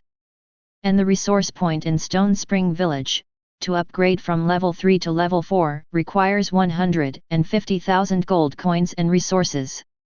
These are the major expenses, adding up to a total of 360,000 resources and gold coins. Seeing this number, Fang Chen couldn't help but take a deep breath. If it weren't for tricking other lords out of their resources and gold coins, it would be really difficult to gather them in a short period of time. High-level buildings are useful, but the consumption is truly enormous. Although Fang Chen felt a pang of heartache, he thought about the increase in combat power brought by the purple level buildings. He gritted his teeth and upgraded all of them to level 4. Ding! Consuming 30,000 gold coins and resources, the Werewolf Camp has been upgraded to level 4, attack power plus 10, skill level plus 1, prosperity plus 500. Ding! Consuming 30,000 gold coins and resources, the Flame Mage Camp has been upgraded to level 4, spell intensity plus 10, skill level plus 1, prosperity plus 500. Ding! consuming 150,000 gold coins and resources. The Stone Spring Village resource point has been upgraded to level 4, prosperity plus 1000, gold coin output plus 50,000, resource output plus 50,000, purple rank 1 mobilization order output plus 10. Ding! Consuming 40,000 gold coins and resources, the Mercenary Hall has been upgraded to level 4, maximum mercenary level plus 1, mercenary mission authority level plus 1, prosperity plus 1000. Including the 200 prosperity points gained from the Hero Altar and the Hunter Camp upgrades, this upgrade increased the total prosperity by 8,200 points. However, it was still a bit far from the required 30,000 points for the upgrade. Fang Chen calculated in his mind. To quickly reach 30,000 prosperity points, I need at least a few orange level buildings. But I can't get orange level buildings for now. Let's take down the barracks in front of me first. A military territory like the barracks, especially considering the strength of the half-orcs. The quality of this barracks should not be low, it is very likely to be an orange level military territory. The prosperity it provides will be extraordinary. After taking down the barracks, the prosperity points for the upgrade should be almost enough. Fang Chen thought so. But before the attack, I need to conscript troops first. I didn't have money before, but now I do. This time, I must ensure a complete annihilation of the barracks. I absolutely cannot leave any future troubles. Now that my main city is level 4, I have a population of 6,000. This time, I need to conscript at least 5,000 people. That is, 1,000 units of purple level soldiers. Calculating based on 500 gold coins and food per purple level soldier. It will consume 500,000 gold coins and food. Seeing this number, Fang Chen couldn't help but tremble slightly. So much. But compared to the benefits after taking down the barracks, everything is worth it. Immediately, Fang Chen opened the 3 barracks and began the first large-scale conscription. Chapter 34. Within the territory, there are 3 purple tier units. Flame Mages, Wolf Hunters, and Barbarian Axemen. This time, the maximum number of recruits Fang Chen plans to control is 1,000. Each soldier of the purple tier units consumes 5 population points. If divided evenly, each unit can have a little over 300 soldiers. However, Fang Chen does not intend to distribute them evenly. He opens 3 buildings. First, he selects the Flame Mage camp and increases the production of soldiers to 450. Then, he increases the production of Wolf Hunters to 350. Finally, the remaining 200 are given to the Barbarian Axeman camp. Ding! Consumes 2,250 population, 225,000 gold coins, and food, produces purple rank 4 Flame Mages * 450. Ding! Consumes 1,750 population, 175,000 gold coins, and food, produces purple rank 4 Wolf Hunters * 350. Ding! Consumes 1,000 population, 100,000 gold coins, and food, produces purple rank 4 Barbarian Axeman * 200. Ding! During the novice period, there is no time limit for unit production. Soon, a total of 1,000 units of soldiers appear in the territory, including the original 50 Flame Mages and Wolf Hunters. Now, the number of units in his hands has reached 1,100. And they are all purple rank 4 soldiers. This strength can be considered a strong army no matter where it is placed. Afterwards, Fang Chen begins to organize the units. He assigns all the Flame Mages to be commanded by Lilith. Mages are long-range, fragile, high attack, low defense, and low mobility. The main offensive power of this attack relies on the Flame Mages. Rank 4 Flame Mages can summon 4 fire elementals each. With 500 Flame Mages, that's 2,000 fire elementals. In addition to the command from Lilith, a high-level Flame Mage if the half-orc tribe chooses to defend the city and fight a positional battle. 500 flame mages are enough to wipe out the enemy. Then, Fang Chen assigns the wolf hunters to be under Christine's command. Wolf hunters are light-armored wolf cavalry, highly mobile, high attack, low defense, and also fragile units. But wolf hunters can set traps themselves, and they have wolves. They can march very quickly in forests and mountains. And Christine is a paladin. There is no better commander for the wolf hunters than her. The main task of the wolf hunters in this attack is early-stage reconnaissance, mid-stage trap setting, and late-stage pursuit of fleeing enemies.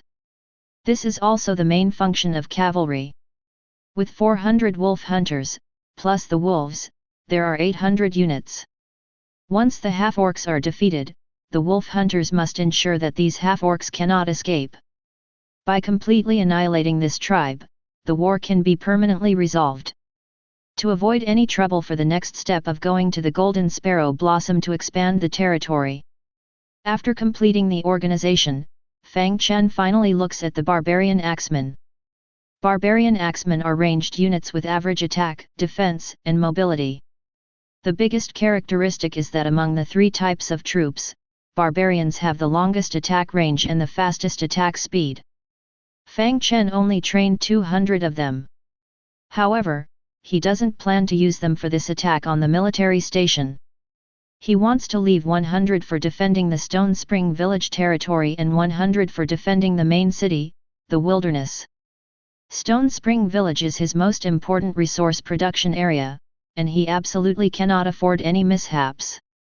But for this attack on the military station, he has to send Christine away. In order to ensure the safety of the territory, he can only send more troops to garrison. 100 purple rank 4 barbarians, stationed in the city, will make use of their advantages of long-range attacks and fast speed. They will defend Stone Spring Village until reinforcements arrive. As for the remaining 100 barbarians, Fang Chen plans to keep them in the main city as a reserve force. In case anything happens to the military station or Stone Spring Village, he will be able to provide support immediately. As for the safety of his main city, the invincibility period of 7 days is still on the second day. As long as the golden protective shield is still there, even if a dragon attacks, he will be unharmed. Fang Chen quickly completed the deployment of his soldiers.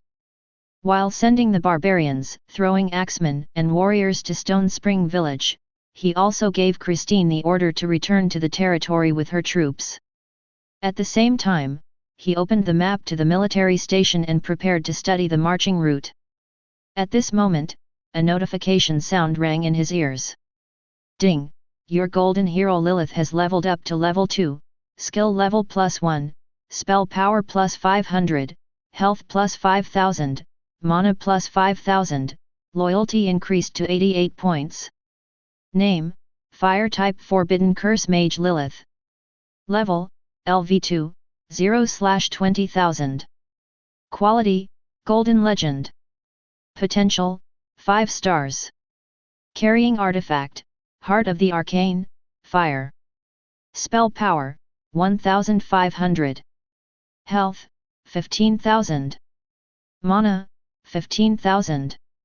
Loyalty, 88, has a great liking for you, will betray if loyalty falls below 20. Skills, Bursting Chain Fireball, Flame Storm, Summon Fire Elemental, Flame Shield, Forbidden Curse Meteor Shower. Hiss. Leveling up actually increases the spell power attribute by 500 points. This upgrade is too terrifying. Fang Chen looked at Lilith's panel, a hint of surprise on his face. You know, a purple flame mage only increases spell power by 10 points when leveling up, this is a whopping 50 times. No wonder Lilith always looks down on those low-level monsters. This might be the advantage of a golden hero unit. It's ridiculously strong. But the cost of leveling up is also high, the next level requires 20,000 experience points. It seems I need to collect more source crystals. Fortunately, the half-orc tribe that we're attacking this time will definitely drop a lot of source crystals. By then, I can also level up Christine. Fang Chen pondered. Outside, Christine had already returned with the 50 wolf hunters stationed in Shiquan village. Fang Chen saw that the two main heroes had already arrived. He immediately unfolded the marching map and quickly said, "Just now, outside the territory, we eliminated a squad of orc centurions. According to the information we obtained, this squad of orc centurions came from a orc tribe in the northeast. Their location is a military station of the Qunqui family. I intend to send troops to capture this military station. Please take a look, this is the location map of the military station. It's about 10 kilometers away from us. It is located in a mountain hollow, with walls, watchtowers, and complete defense fortifications. The enemy's forces are approximately 2,000, with the main force stationed on the walls and an orc camp outside on alert. Our forces consist of 900 soldiers, 500 flame mages, and 400 wolf hunters. Now, to capture this military station, do you have any good suggestions?" The map Fang Chen received came from an orc shaman. It detailed the information about the orc tribe. After unfolding it, Lilith looked at the map and pondered for a moment before saying, "The military station is located in a mountain hollow, surrounded by an orc camp on alert. My flame mages have a short attack range and cannot use spells from the mountain.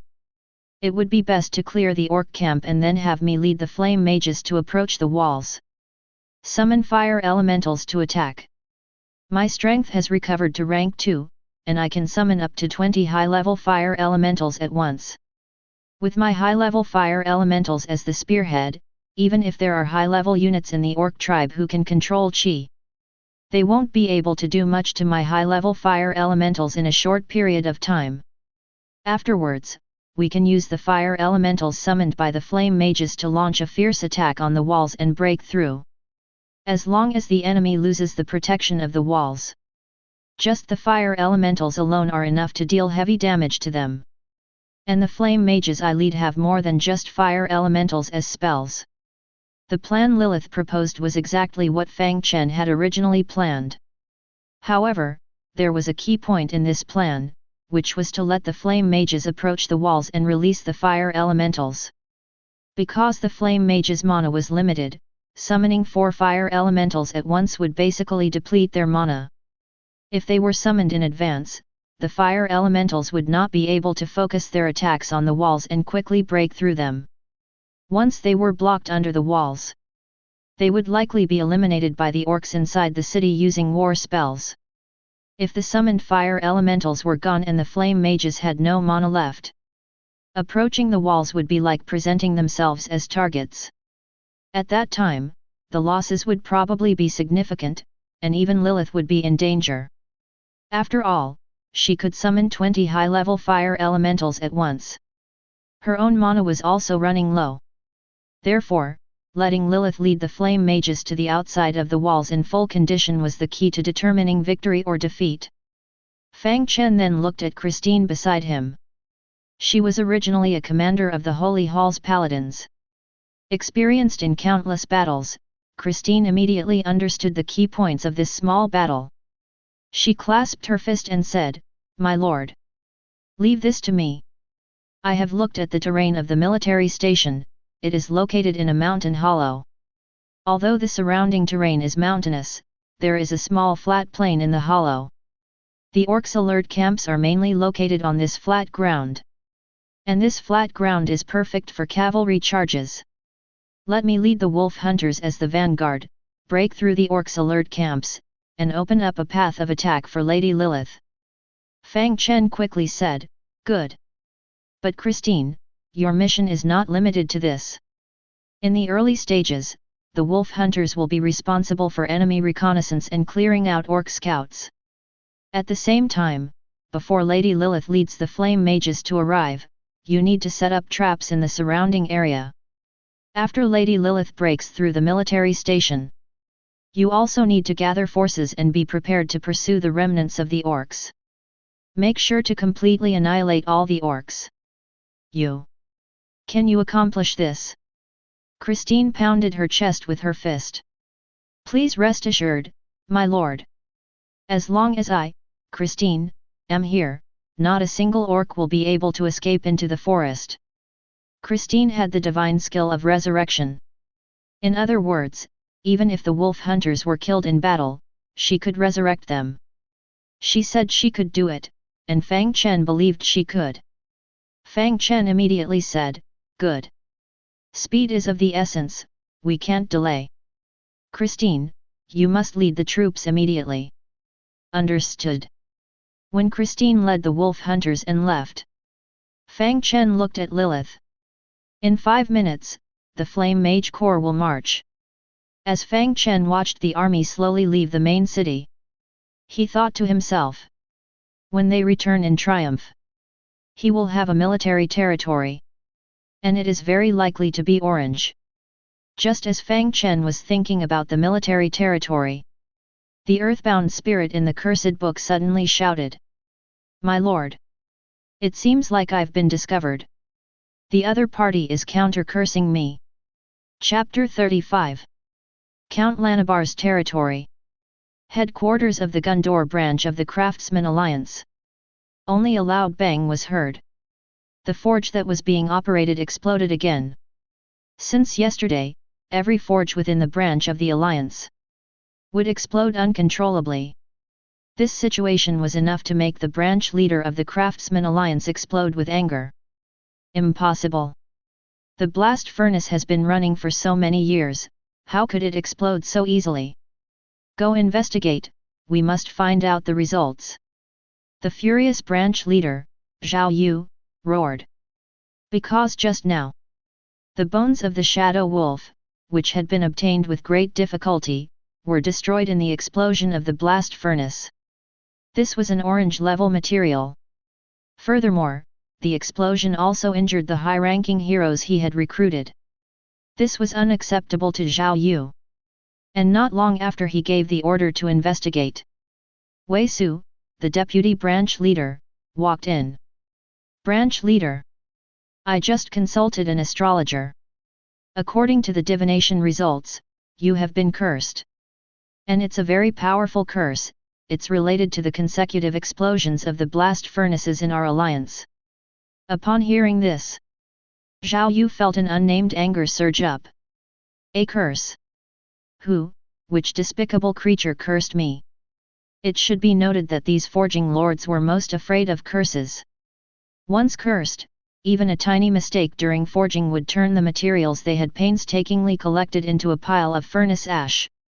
Therefore, many leaders of the Craftsman Alliance carried talismans with them, specifically used to ward off curses. But this time, Zhao Yu's curse did not trigger the talisman. This made him both fearful and angry. He was afraid that his talisman couldn't ward off the curse. And he was angry that the other party had cursed him like this. If the curse was not dispelled in the time to come, then he would not be able to forge. And a branch leader of the Craftsman Alliance who couldn't forge equipment would be no different from trash. By that time, his position as the branch leader would be unstable. Wei Su, who was on the side, heard Zhao Yu's angry voice tinged with a hint of fear. As someone who had long coveted the position of branch leader, he couldn't help but feel a little delighted at this moment. At the same time, he secretly rejoiced. Fortunately, it wasn't him who was cursed. The person who cursed this time was very powerful. His astrologer couldn't even find the other party's trace. So in response to Zhao Yu's questioning, he could only bow and say, "Branch leader, I can't find him, and I can't determine the type of curse. My astrologer told me that the opponent's strength far surpasses his own. He can't dispel this curse either." Upon hearing this, a chill rose in Zhao Yu's heart. He knew Wei Su's astrologer. This was a purple-level rare unit, capable of detecting and dispelling most curses. In addition, he also had a rare orange-level weapon. Even a curse of orange level could be dispelled. But now, the curse on himself couldn't be dispelled. What does this mean? It means that the person who cursed him is likely a rare orange level unit. Or even a higher level gold level.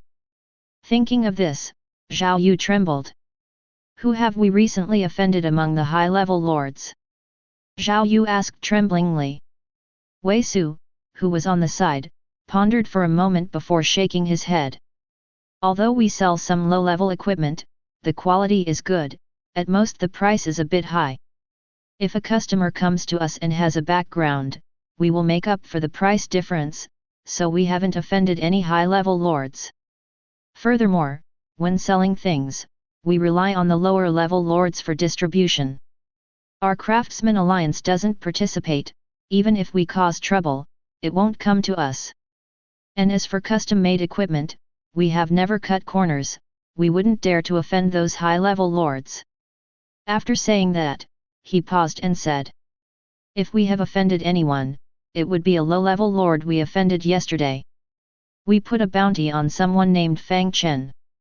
But the other party is at most a second-level lord. How could they use such a powerful curse? My astrologer couldn't even expel it. Upon hearing this, Zhao Yu also nodded silently. He also didn't believe that the low-level lord named Fang Chen could curse him. It couldn't be him. Who could it be? Zhao Yu couldn't figure out who he had offended. Just as he felt despair in his heart, Wei Su, who was beside him, spoke up. Leader, why not use a divination stone? Give it a try, see if we can find the other party and ask for the reason. If we did something wrong, we can compensate them. When Zhao Yu heard the mention of the divination stone, his heart trembled. The main function of this thing was to predict the future. It was worth millions of gold coins. Even though he was wealthy, using one at a time was still a heavy blow. He would have to tighten his belt and live frugally from now on. Is there really no other way? Wei Su shook his head. Leader, even though millions of gold coins are a lot, if you can't continue forging, the loss will be. Before he could finish his sentence, Zhao Yu finally gritted his teeth. You're right. Even though millions of gold coins hurt. But if this curse can't be dispelled, then the loss won't be just money. Money can be earned again, but if I can't forge any more, I'll be no different from a dead person in the Myriad Worlds battlefield. He took a deep breath and then opened the internal alliance channel of the Craftsman Alliance. Using the privileges of a sub-leader, he bought a divination stone. And the purchase by the alliance would be known to other sub-leaders.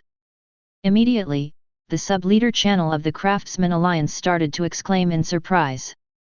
Oh my god, Zhao Yu, you're so rich. You actually bought a divination stone, are you planning to start a war? 6666, how long has Zhao Yu been a sub-leader, and he's already starting a war? Millions of gold coins, brother Yu, you're so rich. Wait, isn't the Gondor kingdom currently plagued by undead? Opening a war at this time, is it because you want to die faster? Hehe, top secret information, several blast furnaces in the Gondor sub-alliance exploded, it should be that they offended a big shot. Wow, that makes sense. I told you, Zhao Yu is a stingy person, how could he be willing to spend money to buy a divination stone? Turns out he offended someone he shouldn't have offended. Exactly. Seeing the mocking messages above, Zhao Yu took a deep breath. He gritted his teeth. 30 years in the east, 30 years in the west, just wait for me. Then he directly closed the chat channel. He took out the divination stone and handed it to Wei Su. The future of our Gondor sub-alliance depends on you. Wei Su took the stone and nodded. At this moment, they needed to present a united front. He didn't dare to make any moves, in case the other party wasn't just targeting Zhao Yu. If he killed Zhao Yu, he would be next. Wei Su wasn't a fool, he knew when to fight and when to unite against external threats. Soon, Wei Su handed the divination stone to his own divination hero. With the infusion of divination magic energy. Soon, the curse on Zhao Yu's body began to manifest. After a moment, the divination hero suddenly opened his eyes. Found it. Lord, please use the power of the curse to communicate with him now. Hearing the voice, Zhao Yu's expression became complicated. He wanted to strangle the other party. But thinking about his own future, Zhao Yu took a deep breath. Then he spoke into the air. Sir, I am Zhao Yu from the Craftsman Alliance's Gundor Sub-Alliance. I don't know where I offended you, causing you to personally cast a curse on me. Can you please give me a chance and spare me? If you have any demands, please speak up. Even if I have to give up everything, I will do it for you. I only ask that you lift the curse. After saying that, Zhao Yu began to wait quietly, waiting for the other party's reply. Meanwhile, in the Lord's Hall of the Wasteland Territory, Fang Chen listened to Zhao Yu's voice transmitted by the earthbound spirit. A hint of excitement appeared on his face. This is a good opportunity. The fat sheep is delivering itself to the door. The initiative is completely in my hands. I can handle it however I want. But soon, Fang Chen calmed down. No, if the demands are too excessive, the other party might refuse. It's best to ask for small amounts multiple times, step by step crossing his bottom line. Eventually, with the increase in sunk costs, I can tightly control him. This kind of revenge through squeezing is more satisfying than killing him with one blow. And for this kind of person, a word suddenly popped into Fang Chen's mind. Chapter 36. So, what should I ask him for the first time? Orange equipment. Fang Chen shook his head. The equipment in the Myriad Worlds battlefield is divided into common and exclusive equipment. Common equipment, in short, is equipment that all heroes can use. Most of them are dropped by monsters, and most of the attributes are not very good. Exclusive equipment is specially customized for heroes. The other party is the Craftsman Alliance, and if he wants orange equipment, he must ask the other party to create exclusive equipment. But he can't show his golden and orange heroes to the other party. Moreover, the other party is just a branch of the Craftsman Alliance. To be honest, their financial and material resources are limited. Even if they can create exclusive equipment, it won't be that powerful. After all, the chance of creating high-level exclusive orange equipment depends on luck. So it's not cost-effective to ask for equipment. Moreover, the combat power of his two hero units has not reached a bottleneck yet. The demand for low-level equipment is not high. It's better to ask for more source crystals to level up. The increase in Lilith's level 1 magic power, 5000 health and 5000 mana is stronger than ordinary orange equipment, isn't it? Furthermore, he is still in the novice period, and the most important thing is to take advantage of the novice period's feature of leveling up without cooldown, quickly raise the main city level, at least to level 5, and build a main force of no less than 3000. But currently, it is unrealistic for him to achieve this goal. The financial resources he has reserved can only raise the apex level of the main city to 5 at most. As for the main force, it may have to wait until after the novice period to build. But if he can scrape off a layer of skin from Zhao Yu now, obtain orange building cards, gold coins, resources, and source crystals, then he will have enough financial resources to achieve this goal. Moreover, the level of the main city can be raised a bit more. Level 6 should not be a problem. If he squeezes harder, level 7 is not impossible. If he squeezes even harder, level 8 might be possible. Thinking of this, a greedy light flashed in Fang Chen's eyes. Then I'll take these. Fang Chen quickly made a decision and opened the Lord's Mark. Instead of contacting the other party, he took out a calculator. He started calculating how much he should ask for the first time. Name, Wild Desolation Territory. Level 4. Camp, Human Race. Strength, Gundor Dynasty. Identity, Northern Frontier Lord. Durability, 20,000. Prosperity, 19,100/30,000. Population, 5,700/6,000. Building slots, 7/25. Castle buildings, Hero Altar, Hunter's Camp, Werewolf Camp, Flame Mage Camp, Faint Light Magic Tower, Barbarian Axe Throwing Camp, Mercenary Hall. Power Value, 200. Resource Territory, Stone Spring Village, Level 4, plus 150,000 gold coins and resources per day, plus 40 purple mobilization orders, rank 1, per day. War Territory, 0. Miracle Territory, 0. Upgrade Conditions, 100,000 units of gold coins, 100,000 units of stone, 100,000 units of wood, 100,000 units of food, 100,000 units of minerals, prosperity reaches 30,000 points, and at least one white resource territory is occupied. The difficulty of upgrading the main city to level 5 mainly lies in prosperity. There is still a shortage of 10,900 points to reach 30,000 points of prosperity. According to my estimation, taking control of the war station in the northeast should be enough to reach the required prosperity. But it's just my guess. Plan for failure before success. So for now, I won't consider the war station. I'll calculate based on one orange building card, which provides 4,000 points of prosperity when upgraded to level 4. In other words, I need at least 3 orange building cards. After calculating the answer, Fang Chen lowered his head and pondered. Upgrading the main city definitely requires not only orange building cards, but also gold coins and resources. Even for the first time, I can't ask for too much. I'll need at least 1 million gold coins and resources. Will it be too much if I add 3 orange building cards? Am I being too ruthless with my first request? Fang Chen hesitated. After all, what he wants is sustainable development. He can't squeeze too hard all at once. If it exceeds the other party's capacity, then when he needs it in the future, he won't have such a good target for squeezing.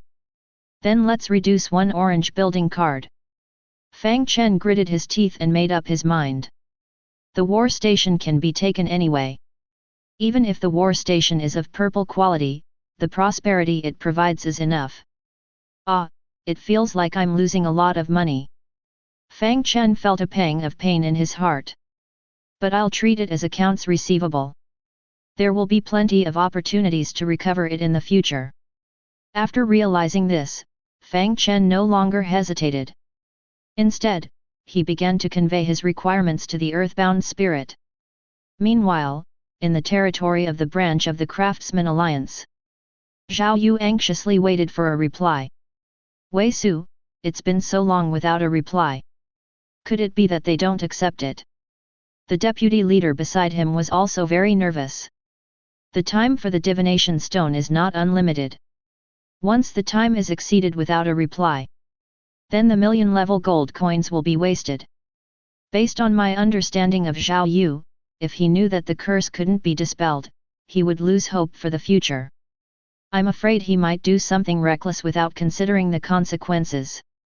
If he ends up implicating himself, it wouldn't be worth it. So when Zhao Yu asked, although Wei Su was also feeling uncertain, he could only say, "Don't worry, leader. Maybe the other party is delayed by something." As soon as he finished speaking, the astrologer hero on the side spoke up. "They're here," they replied. Immediately after, Fang Chen's voice came through. A glimmer of hope rose in Zhao Yu's eyes. But it quickly dimmed. A bitter smile appeared on Zhao Yu's face. 2 orange building cards, 1 million gold coins, resources. The price is not low. Wei Su, who was next to him, breathed a sigh of relief. Although the price was harsh, as far as he knew, Zhao Yu could afford it. This price was exactly at the limit of Zhao Yu's ability to bear. Any more and he might explode. At this moment, Wei Su looked at the conflicted Zhao Yu and kindly said, "Leader, time is running out. Once we run out of astrological stones, we won't be able to find him. It's better to make a decision quickly." These words snapped Zhao Yu out of his dilemma. He sighed. "In the end, I'm being tightly controlled. The other party must be someone familiar with me, who knows everything about my wealth. Damn it! I'm afraid they've been eyeing the orange building cards I've worked so hard to collect. Don't let me find you, or else. Just as Zhao Yu was about to make a threat, he quickly deflated. Never mind. Then he quickly took out a contract and transmitted a message through the curse. Sign the contract, lift my curse, and promise not to continue cursing me. I will give you the items in return. I will put the contract on the space trading platform for an anonymous transaction. You provide the trading store and password. After sending the message, Fang Chen sneered. A contract? It doesn't matter if he signs it or not. It's not me who cursed him, it's the earthbound spirit. Although the earthbound spirit is in my territory, we have a trading relationship. This thing is just a mission prop for me. In essence, the earthbound spirit is an independent entity. As for the curse it placed, it has nothing to do with me. This is the biggest loophole, and only I know about it, the other party doesn't. A contract can restrain me, but it can't restrain the earthbound spirit. So even if he signs the contract, it's useless. In the future, if I need to, I can continue to develop sustainable attacks on Zhao Yu. Thinking this, Fang Chen quickly set up an anonymous store and password on the space trading platform. He selected the designated trading partner. Then he handed these items to Zhao Yu through the earthbound spirit. Soon, Zhao Yu sent the contract to the store. After carefully examining it, Fang Chen found that the contract only restrained him from continuing any form of curse on Zhao Yu. There was no mention of the earthbound spirit, which was a separate and independent creature. Fang Chen happily signed his name, even though the other party would know it after he did. But Fang Chen wasn't worried at all. So what if they knew? They would just continue to put a bounty on him. Hey, that's perfect. He didn't have to hold back. Next time, he would be even more ruthless.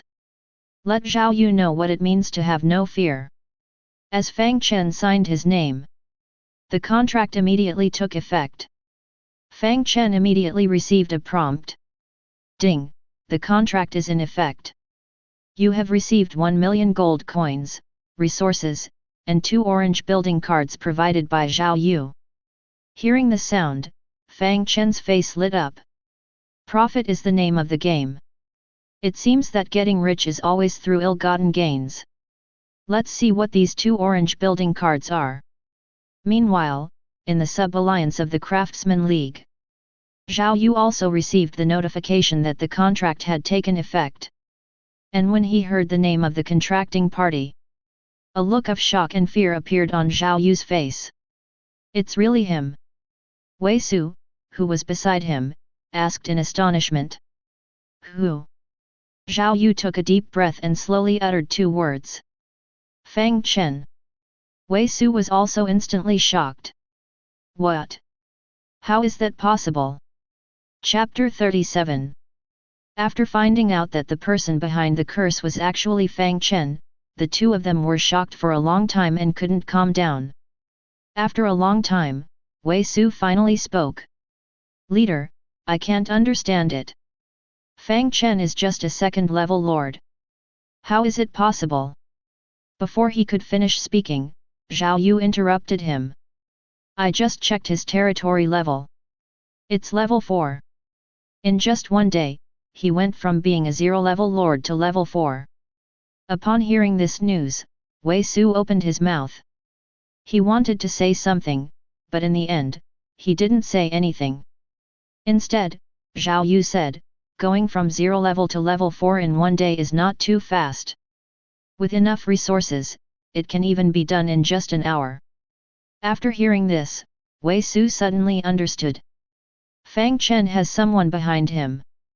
Then he answered his own question. Yes, it's not the time for the arrival of the Blue Star Lord on a large scale. Especially now that the Gundor Kingdom is facing a plague of undead. Now is not the right time for a new Blue Star Lord to arrive. If they come, they will only die. Only foolish people who are not afraid of death or those with backgrounds would dare to arrive at this time. We should have guessed this from the fact that he had an orange magic wolf bone at the 2nd level. Wei Su slammed his hand on the table. He regretted his wrong judgment. Although some of it was acted out for Zhao Yu, it wasn't all fake. After all, offending a high-level lord with a big background could bring him uncertain danger. At this moment, Zhao Yu also sighed deeply. Muttering, he said, "Yes, at that time, we were all blinded by the orange mutated source crystal and the strange items. We were blinded by our own interests and couldn't think of this. But now that we've realized it, it's not too late. At least we haven't offended Fang Chen to death. Wei Su, go to the mercenary hall now and withdraw the bounty. Pay half of the reward. Put Fang Chen on the list of top black gold customers." Upon hearing this, Wei Su suddenly remembered the bounty he had placed. He hurriedly said, "Yes, I need to withdraw it quickly." After hurriedly cancelling the bounty, he hesitated for a moment. It seemed like he had something to ask but was afraid to ask. Zhao Yu glanced at him and said, "In this matter, I offended Fang Chen, and you placed the bounty. We are like fleas on the same rope. There's nothing we can't say. If you have something to say, say it." After pondering for a moment, Wei Su finally spoke. "Leader, which force do you think Fang Chen belongs to? Just the Gundor Kingdom can't accommodate any major forces. Moreover, since the last disastrous defeat, all the forces have been hiding and recuperating. At this time, even if someone with a big background comes in, they should be placed in their own alliance headquarters for protection. How could they let him stay in the northern border of Gundor? That place is one of the most chaotic and dangerous areas in Gundor. Even if it's a novice lord, we could definitely survive for a month. If Fang Chen really has some extraordinary background, how could he be placed in such a place? Could it be that we're overthinking?" Upon hearing Wei Su's analysis, Zhao Yu frowned slightly. But he sighed again. "You have a point in your analysis. But it's useless. Fang Chen doesn't have a background, and now we can't afford to offend him. If he does have a background, we definitely can't afford to offend him." However, Wei Su didn't agree with this statement. "Leader, if Fang Chen doesn't have a background, then he must be unlucky to enter the northern border. He definitely won't stay there for long. Once the invincible period for novices is over, he will definitely choose to move into the interior of Gundor. By then, we can slowly deal with him." This statement made Zhao Yu's eyes light up. He paced back and forth for a moment, then turned around. "That makes sense. Go on." Wei Su immediately spoke quickly. "If Fang Chen has connections, he will definitely enter the alliance headquarters when he moves to the new city. Then we will also know who he really is. Our craftsman alliance is not weak either. If the other party is not strong, he will be swallowed up, and then we can make them spit out everything to the alliance.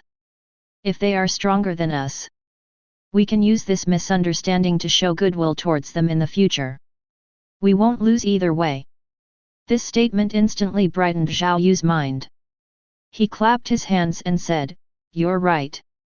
No matter what, I still have room to maneuver in the future." But soon Zhao Yu thought of something else. He suddenly asked, "What if Fang Chen doesn't move to the new city and develops in the northern territory? And the city is not destroyed by monsters? What should we do?" This question caught Wei Su off guard. After a moment of silence, he said, "That's impossible. The dangers of the northern territory cannot be withstood by any novice lord. As far as I know, every winter, there will be a beast tide in the northern territory. Countless half-beasts and orc legions sweep through the northern territory. Unless they are exceptionally powerful 8th or 9th level lords, ordinary lords cannot stop them at all. Moreover, this year's undead disaster has also begun to spread to the northern territory. When winter comes, the undead disaster plus the beast tide.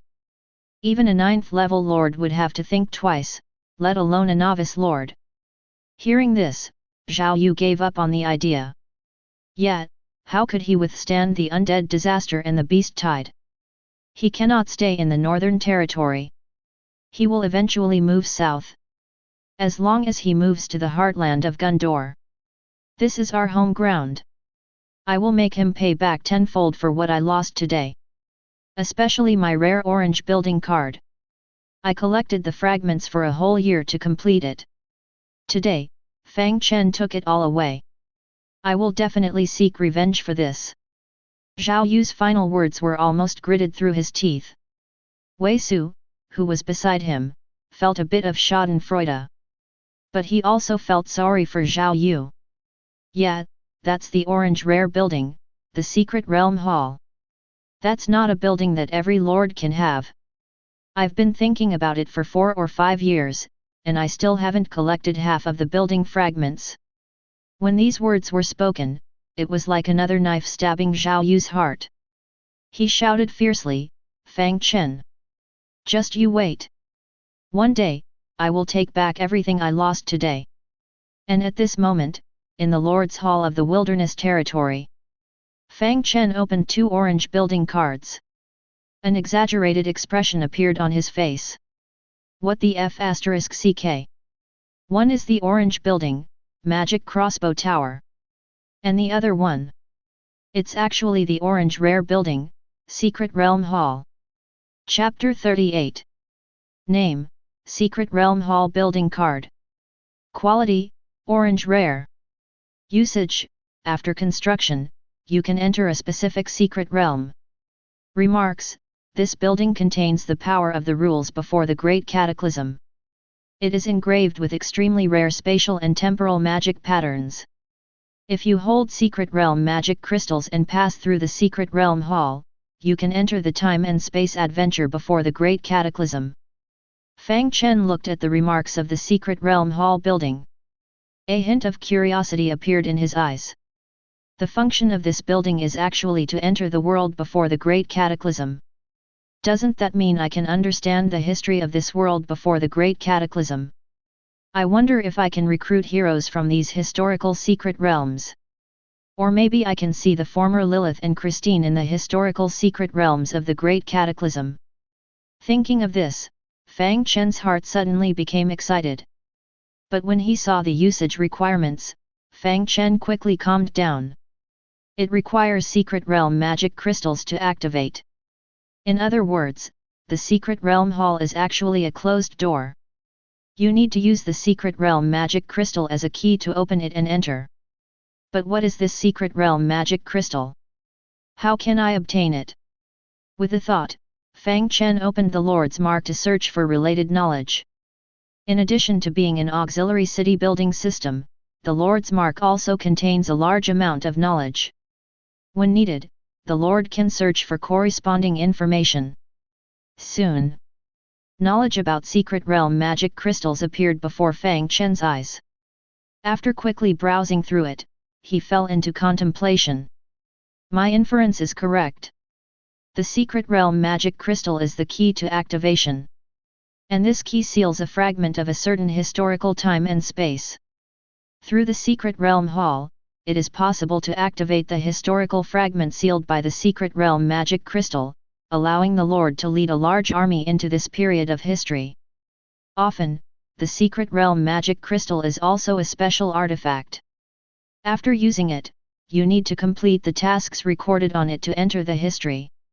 After completing the tasks, you can come out of the historical time and space. If you fail to complete them, you need to wait until the power of the Secret Realm magic crystal is exhausted before you can return. In this historical period, the Lord can constantly gain various benefits such as gold coins, resources, recruit high-level heroes and legions through completing tasks, or obtain rare equipment and building cards. In short, the entered Secret Realm is a huge treasure trove, and how much benefit you can obtain from it depends on the Lord's own strength. In addition, secret realms are also divided into solo and team modes. There are more lords entering team secret realms. As long as they hold the corresponding secret realm magic crystal, they can enter. Generally, these are large-scale secret realms. Solo secret realms are also known as small-scale secret realms, often representing a certain historical fragment that only one lord can enter. As for the harvest, it completely depends on each person's own opportunities. Those with good luck can become extremely wealthy in one secret realm, while those with bad luck may be wiped out along with their troops after entering, dying without a trace.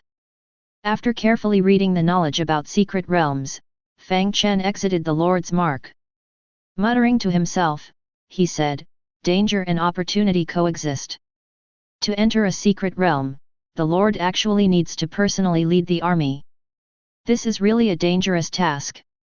Is Zhao Yu giving me a building with the intention of killing me?" Fang Chen couldn't help but think.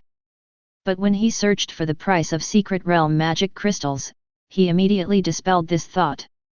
In the entire spatial trading market, there was not a single secret realm magic crystal for sale. Checking the transaction records, the most recent transaction was 2 years ago. A purple low-grade secret realm magic crystal was sold for a price of millions of gold coins. This is too outrageous. Fang Chen was constantly amazed. The lowest quality of the secret realm magic crystal is purple. Just this price. Even if it's released, I can't afford to buy it myself. It seems that the construction of this secret realm hall will be abandoned. It can only be used as a landscape building, upgrading to increase prosperity. It's not as useful as the magic crossbow tower. Fang Chen then turned to check the magic crossbow tower building card. Compared to the flashy but impractical secret realm hall, this building is much more practical. Name: Magic Crossbow Tower Building Card. Quality: Orange, Common. Usage: can be used to construct a magic crossbow tower. Note: before the Great Cataclysm, the human race's magic craftsmen combined with goblin technology to create a defensive building. The tower body is made of high-strength composite materials, and the crossbow uses goblin steam technology. It is also inscribed with a magic pattern formation, which enables automatic target acquisition and shooting. The arrows it fires have strong penetration effects, and the power of the magic pattern allows it to inflict magical damage. On the Myriad Worlds battlefield, watchtowers, magic towers, and the like are all defensive buildings. The difference is that the ones with magic can attack automatically. Those without magic need to be stationed with long-range soldiers to attack. Currently, Fang Chen's territory has a faint magic tower, but its main function is to assist mage units and provide buffs. It doesn't have much combat power itself.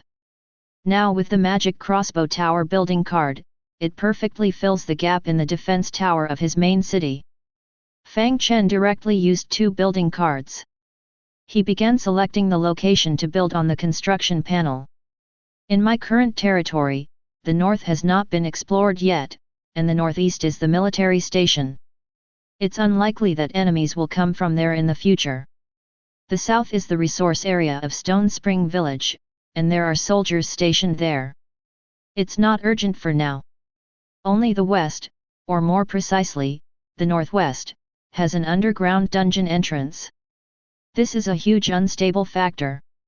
It's not apparent during the invincible period, but once the newbie protection shield is gone, the monsters in the dungeon will likely try to approach my main city. So, placing the magic crossbow tower at the base of the city wall in the northwest is the most reliable option. After confirming the location of this building, the next one is the Secret Realm Hall. It can be foreseen that this building will likely be abandoned for a considerable period of time. But it happens to be an orange rare building, which might be useful in the future. So it's better to build it near the main city, close to the hero altar. After determining the positions of the 2 buildings, Fang Chen immediately began constructing them. Ding! Consuming 10,000 gold coins and resources, you have built an orange common building, the Magic Crossbow Tower. Unlocked rank 1 Frost Arrow, Prosperity plus 1000. Ding! Consuming 10,000 gold coins and resources, you have built an orange rare building, the Secret Realm Hall. Current number of entries into the Secret Realm, 1 time per day, prosperity plus 1000. Then came the upgrades. Ding, consuming 90,000 gold coins and resources, the magic crossbow tower has been upgraded to level 4. Unlocked rank 4 frost arrow, prosperity plus 3000.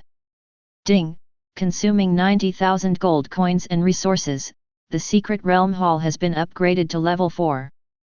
Current number of entries into the secret realm, 4 times per day, prosperity plus 3000. The frost arrow of the magic crossbow tower can inflict ice damage on monsters, with additional freezing and cold effects. It can shoot a frost arrow every 5 shots. This surprised Fang Chen a bit.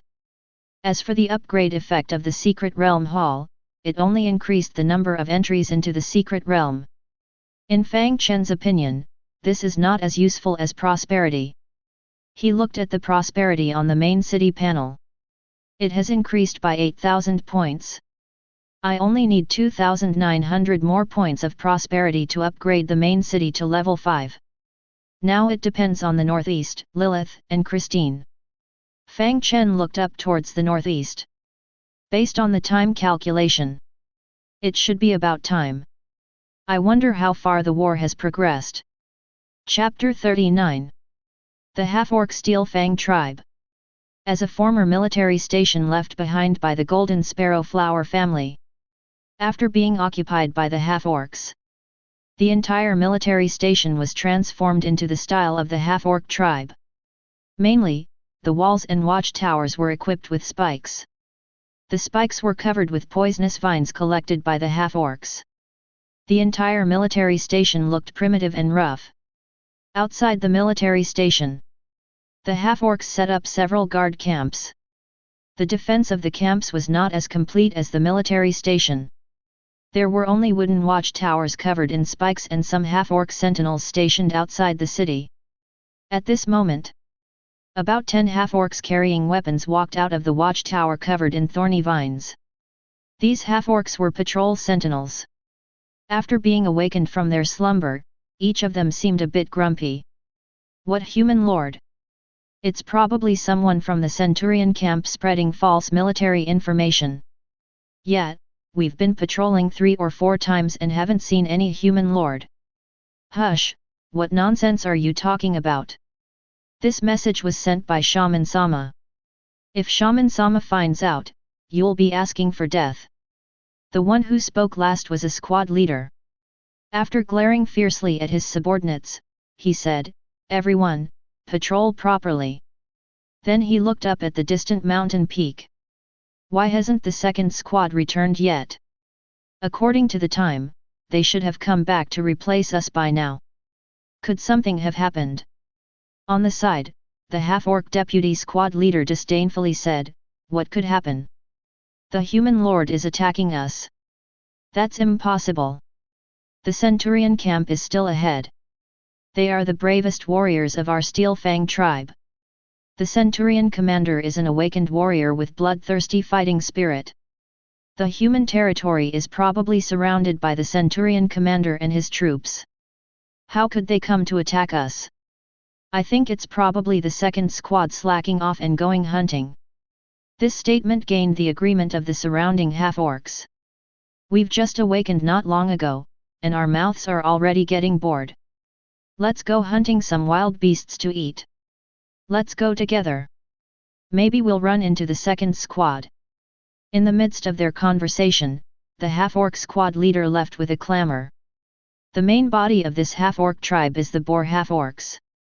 Naturally lazy and gluttonous. Especially after just awakening, these low-level Half-Orcs are even more eager for blood food. Even the chief of the Steel Fang tribe is currently feasting on the blood food from hunting. How can these low-level Half-Orcs resist? Although the Half-Orc squad leader was unwilling, he couldn't resist the urging of the Half-Orcs below him. In a moment, he wavered. He raised his spear and shouted, "Let's go, let's patrol first and find the second squad before we go." The Half-Orcs below immediately cheered.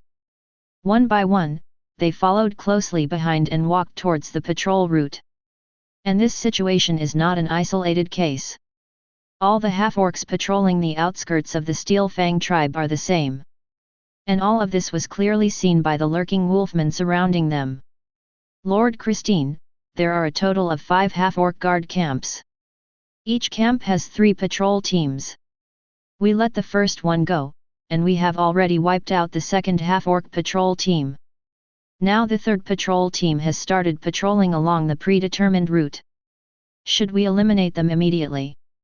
The Wolfman squad leader quickly reported the situation to Christine. As the vanguard commander. After hearing this, Christine did not immediately respond. Instead, she asked, "Where is Lilith's flame mage?" "They are less than 3 miles away from us." Hearing this number, Christine pondered. 3 miles away. With the flame mage's marching speed, they can arrive in an instant. Our attack can begin. Christine stood up and began to give orders. "Send my command. The vanguard wolfmen will eliminate the half-orc patrol teams. All other wolfmen gather around me immediately. Prepare to charge at the half-orc guard camps." After receiving the orders, the main force of the wolfmen gathered around Christine on their wolves, and on the path that the half-orc patrol teams must pass. The vanguard wolfman squad quietly waited for the half-orcs to walk into the trap they set. "Captain, have you noticed something abnormal around us?" One of the sensitive half-orcs seemed to have noticed something. But as the captain, the half-orc waved the spear in his hand. "You're thinking too much. We're so close to the tribe. How could anything happen? It's impossible. Pig brain." The reprimanded half-orc looked around for a moment, feeling waves of coldness around him. But he was helpless. He could only catch up with the team and say, "Captain, I really..." Before he could finish speaking, suddenly, a scream came from the front. "Ah! There's a trap! My leg is caught! Quick, form a defensive formation." These half-orcs were indeed elite. After being attacked, they immediately gathered towards the center and raised their huge shields. But unfortunately, they encountered the wolf hunters. After completing the slaughter of the second patrol team, the wolf hunters had long mastered the tactics of these half-orcs. When the half-orcs gathered towards the center, the ambushing wolf hunters quickly shot deadly arrows. The swift and accurate arrows nailed the half-orcs who were holding shields and still moving forward. After losing the protection of their shields, the remaining half-orcs were continuously shot by arrows from behind. The huge casualties instantly caused this half-orc patrol team to collapse. "We can't do it, the enemy is too strong." "Captain, we'll hold them off, you go." Without hesitation, the remaining half-orcs used their bodies as shields to block the attacks of the wolf hunters. As the captain, the half-orc charged forward, picked up a shield from the ground, and was about to cover the remaining half-orcs to escape. But in the instant he picked up the shield, from the mountain forest, the ambushing wolf hunters rode out on their wolves. In that moment, the half-orc captain, who hadn't had time to raise his shield, saw a flash of blade light descending towards him. By the time he reacted, the half-orc lieutenant saw the blood spurting from his own neck. So powerful! Immediately, he lost consciousness completely. At this time, the vanguard of the wolf hunters had already completed the beheading. "Captain, all the half-orcs have been decapitated." "Good, immediately inform Lady Christine." "Yes." When the news reached Christine, she had already completed the formation of the wolf hunter cavalry. Hearing the news that the vanguard of the half-orcs had been completely eliminated, Christine mounted her warhorse, drew her giant sword, and pointed towards the half-orc watch camp on the small plain below the mountain. "For the glory of the wasteland! Wolf hunters! Charge!" In an instant, the thunderous sound of the human race cavalry charging resounded outside the military station once again. The last time was in the glory era before the Great Cataclysm. And at this moment, inside the half-orc tribe, the half-orc chieftain, Steel Fang, was gnawing on the flesh of a giant bear. Only blood can awaken the half-orc's bloodline. Even though we now believe in the gods of the mist. Steel Fang swallowed a mouthful of flesh and said with a mouthful. But at this moment, the chewing chieftain suddenly stopped. He looked at the half-orc warriors in the tribe hall who were also feasting. Listen, I seem to hear the sound of cavalry charging. The surrounding half-orc warriors all looked at Steel Fang in unison. Chieftain, how is that possible? We have already killed all the human cavalry. Yes, the Golden Sparrow family's frontier has become a ruin. Chieftain, the head of the cavalry leader in this military station is still in the prison. Where did the cavalry charge come from? One by one, the half-orc warriors expressed their disbelief. But as the chieftain, Steel Fang frowned. No, I didn't mishear. Guards. He was about to summon the half-orc guards outside. But the next moment, the guards outside the tribe hall rushed in anxiously. Chieftain, it's not good. Human race cavalry is attacking, they have broken through 5 camps outside the city. And now, the human race mage corps has appeared under the city walls. As soon as these words were spoken, the tribe hall of the half-orc chieftain fell silent. After a long time, as the chieftain, Steel Fang roared angrily. It's impossible. Absolutely impossible. Chapter 40. At the edge of the half-orc tribe's city walls, dozens of half-orcs were bending their bows and preparing to counterattack the wolf hunters outside the city. Over 100 wolf hunters, riding on their wolves, swiftly shot a wave of arrows. They repelled the half-orcs who had just climbed up the city walls, ready to counterattack. And not far from the city walls, Christine was reporting to Lilith. Lady Lilith, we have eliminated 5 half-orc guard camps outside the city. The total number is around 500. Christine's voice was steady and her speech was calm. As if she was talking about something extremely ordinary. There was no joy after the victory. Because for a high-ranking hero like her, leading 400 rank 4 purple wolf hunters, the achievement of eliminating a mere 500 low-level half-orcs was not worth mentioning. According to the Lord's intelligence, the number of this half-orc tribe is around 2,000. So there are still 1,500 half-orcs inside the city. Lady, do you want me to lead the wolf hunters to guard the Mage Legion? Upon hearing Christine's words, Lilith looked at the city walls covered in thorns. Then she pursed her lips and smiled lightly. Just some low-level half-orcs. Christine, is your memory still stuck in the era of the Holy Sanctuary's rule?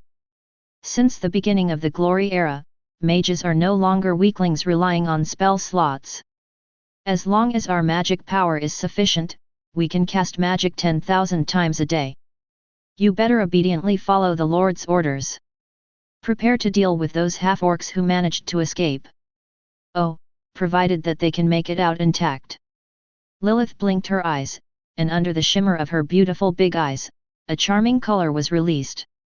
But to Christine, who came from the Holy Sanctuary, it was seen as heresy and provocation. But Christine, also known as the Fox of Holy Light, naturally knew that she was no match for Lilith. At the same time, it was no longer the era of the Holy Sanctuary's religious tribunal suppressing the world. This was the era of great destruction after the cataclysm.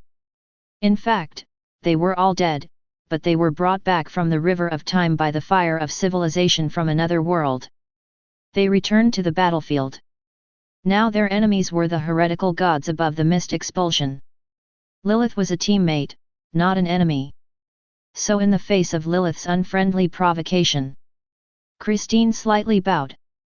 I will obey your orders, Lady Lilith. Everything I do is for the wasteland territory. I have no personal motives. Lilith twirled the staff in her hand. Of course, then take your wolf hunters and carry out the Lord's orders. As for here, leave it to the flame mage. Understood, lady. As Christine stepped back, Lilith looked back at the city walls of the half-orc tribe. After a part of the reinforcements climbing up the city walls were shot dead by the wolf hunters, The rest of the half-orcs climbed up the walls, holding huge shields. And among them was the chieftain of the half-orc tribe, Steel Fang. It's actually an orange tier unit. It seems there should be another orange tier unit within the city, but unfortunately, they only have rank 1 strength. Upon seeing Chief Steel Fang, Lilith immediately recognized his strength and deduced the strongest fighting force among the garrison troops within the city. Even if it's an orc legion of orange quality, they are ultimately just lower beings. Pass on my orders. All flame mages immediately divide into 5 teams. Take positions in front of the city walls and summon fire elementals. Each team with 400 fire elementals, attack when I give the command. As the orders were given, the flame mages rapidly chanted their spells. In an instant, outside the orc city walls, a total of 2,000 fire elementals were summoned. The rising flames instantly raised the temperature on the battlefield by several degrees. And in the eyes of Chief Steel Fang on the city wall, there was a hint of astonishment. This half-orc, who stood at a height of 4 meters, revealed a trace of shock in his eyes. The nearby orc warriors were even more unbearable. They shouted in terror. Mage Legion! These are actually human mage legions. Why would they appear in the Northern Territory? Before the voice of the orc warrior finished, he was immediately kicked away by Steel Fang. These are just the human race's junior mage legions. What is there to fear? My Steel Fang tribe has been blessed by the Mist God. We have 500 Steel Fang warriors who have all awakened the bloodthirsty fighting spirit. The human race's junior mage legions are no match for the orc warriors. Come. Pass on my orders, Steel Fang warriors, form up and charge onto the city. Let these humans see the might of our orc warriors. Chief Steel Fang's voice resounded through the city walls. The orc warriors who were still somewhat fearful were inspired one after another. Yes, we still have the Steel Fang warriors. The powerful bloodthirsty fighting spirit will show the human race what true strength is. Lowly humans, they will regret today's attack. For the glory of the Steel Fang tribe. On top of the city walls, the shouts rose one after another. However, soon, these voices, which were like they were injected with chicken blood, abruptly stopped. Because at this moment, outside the city, Lilith waved her staff and chanted a spell. She began summoning high-level fire elementals. The scorching flame spirits. Obey your master's summons. Element of fire. Under the command of the spirit, turn into unstoppable explosions. Come out.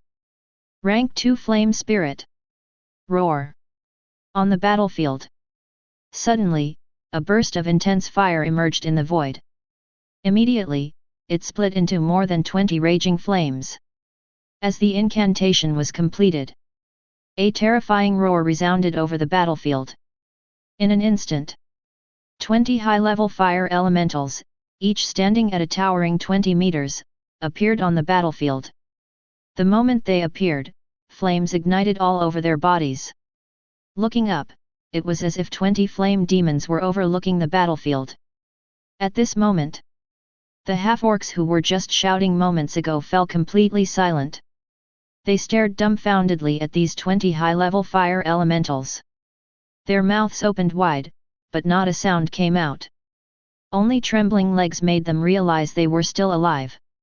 However, not all half-orcs were so helpless. The orange half-orc warriors led by Fangtooth were unaffected. High-level fire elementals. There's a human race high-level archmage below. Kill him. If we don't kill the high-level archmage of the human race, we will all die under the flames. A fierce killing intent ignited in Fangtooth's eyes. He looked down from the city walls, trying to find the figure of the human race archmage. Soon, Lilith, who had no intention of hiding, was locked onto. It's her. But when Fangtooth saw Lilith, in that moment, Lilith also saw him. Oh, the big wild boar has found me. I heard roasted wild boar tastes good. Attack. Burn it a little, the skin will be crispy. The high-level fire elementals who received the order immediately headed towards the city walls. The poisonous vines collected by the half-orcs were no match for the fire elementals. They were roasted into charcoal before they could get close. Seeing this, Fang Tooth roared in anger. Warriors! Bloodthirsty battle aura! Kill these elemental spirits! The half-orc warriors on the city walls began to gather their battle auras and attack the high-level fire elementals. But facing the high-level units summoned by Lilith, their attacks were futile. Helpless, Chief Fang Tooth could only gather all the half-orc warriors. Listen to my command. Form up. Burn blood. Fang Tooth directly displayed his secret technique. In an instant, Fang Tooth's figure swelled up. Blood spear. Die. A blood-colored spear stabbed towards the fire elementals. The high-level fire elementals met it head-on, colliding with the blood-colored spear. On the battlefield, in an instant, flames and blood-colored battle auras danced. And at this moment, Lilith saw the situation. A trace of satisfaction appeared in her eyes. Caught in the trap. Pass on my command. The flame mages attacked the city. The flame mages who had been waiting for a long time immediately commanded 2,000 junior fire elementals to attack. At this time, on the city walls, the main force of the half-orc warriors was fighting against the high-level fire elementals. The remaining 1,000 half-orcs were just ordinary units, facing the swarming 2,000 fire elementals. They had no resistance at all. In just a moment, they were all killed by the fire elementals' chain fireballs. The fire elementals then launched a fierce attack on the city gate. In an instant, the gate, which had lost the protection of the defenders, was breached. The gate was opened in an instant. The fire elementals swarmed into the half-orc tribe. Without the protection of the city walls, the remaining low-level half-orcs were no match for the fire elementals. They were quickly killed. In the end, the remaining warriors of Fang Tooth's tribe and Chief Fang Tooth himself were surrounded by the fire elementals. After being beaten by the 20 high-level fire elementals for a while, these bloodthirsty half-orcs had been reduced from 500 to just 100. And each of them was injured. Even Chief Fang Tooth, as the chieftain, had lost his former might. His body was covered in burn marks. Obviously, he couldn't withstand the high temperature brought by the high-level fire elementals. At this moment, seeing the tribe being attacked, all the half-orc civilians being slaughtered, and his own defeat becoming inevitable, furious, Fang Tooth shouted. "You despicable human race mage! You only know how to outnumber the weak. If you have the guts, fight me one-on-one, in a decisive battle." When Lilith heard these words, she found them extremely annoying. Half-orcs are always so foolish. If they can't win, they want to fight one-on-one. Fine. We'll take you on as a group. Come at me. This time, I want it to be a bit more burnt. Instantly, all the fire elementals rushed forward. Ah, despicable human race mage! By the god of mist, I curse you all! Before Fang Tooth could finish his curse, he was burned into a crispy roasted pig by the fire elementals.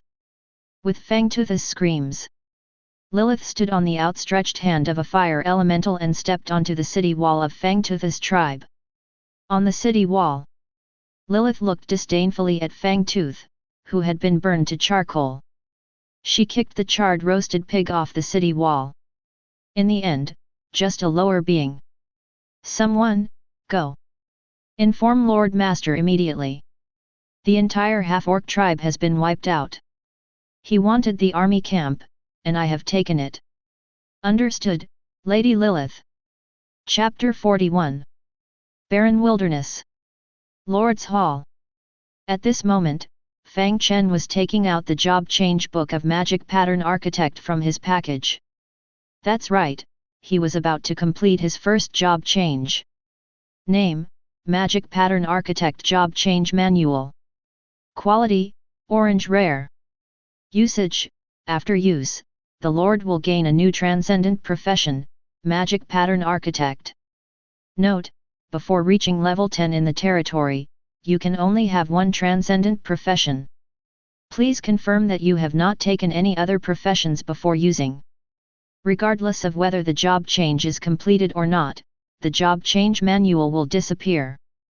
Before reaching level 10 in the territory, you can only have one part-time profession. Seeing the note at the end, Fang Chen couldn't help but think. Does that mean I can have a second profession when I reach level 11? But it seems like I haven't heard of any lord reaching level 11. Never mind, let's just complete the job change first. The usage of the job change manual was very simple. Just open the book, and the Lord's Mark would be able to read the rules and power written on it. With the help of the Lord's Mark, the job change could be completed, and the power of the profession would be obtained.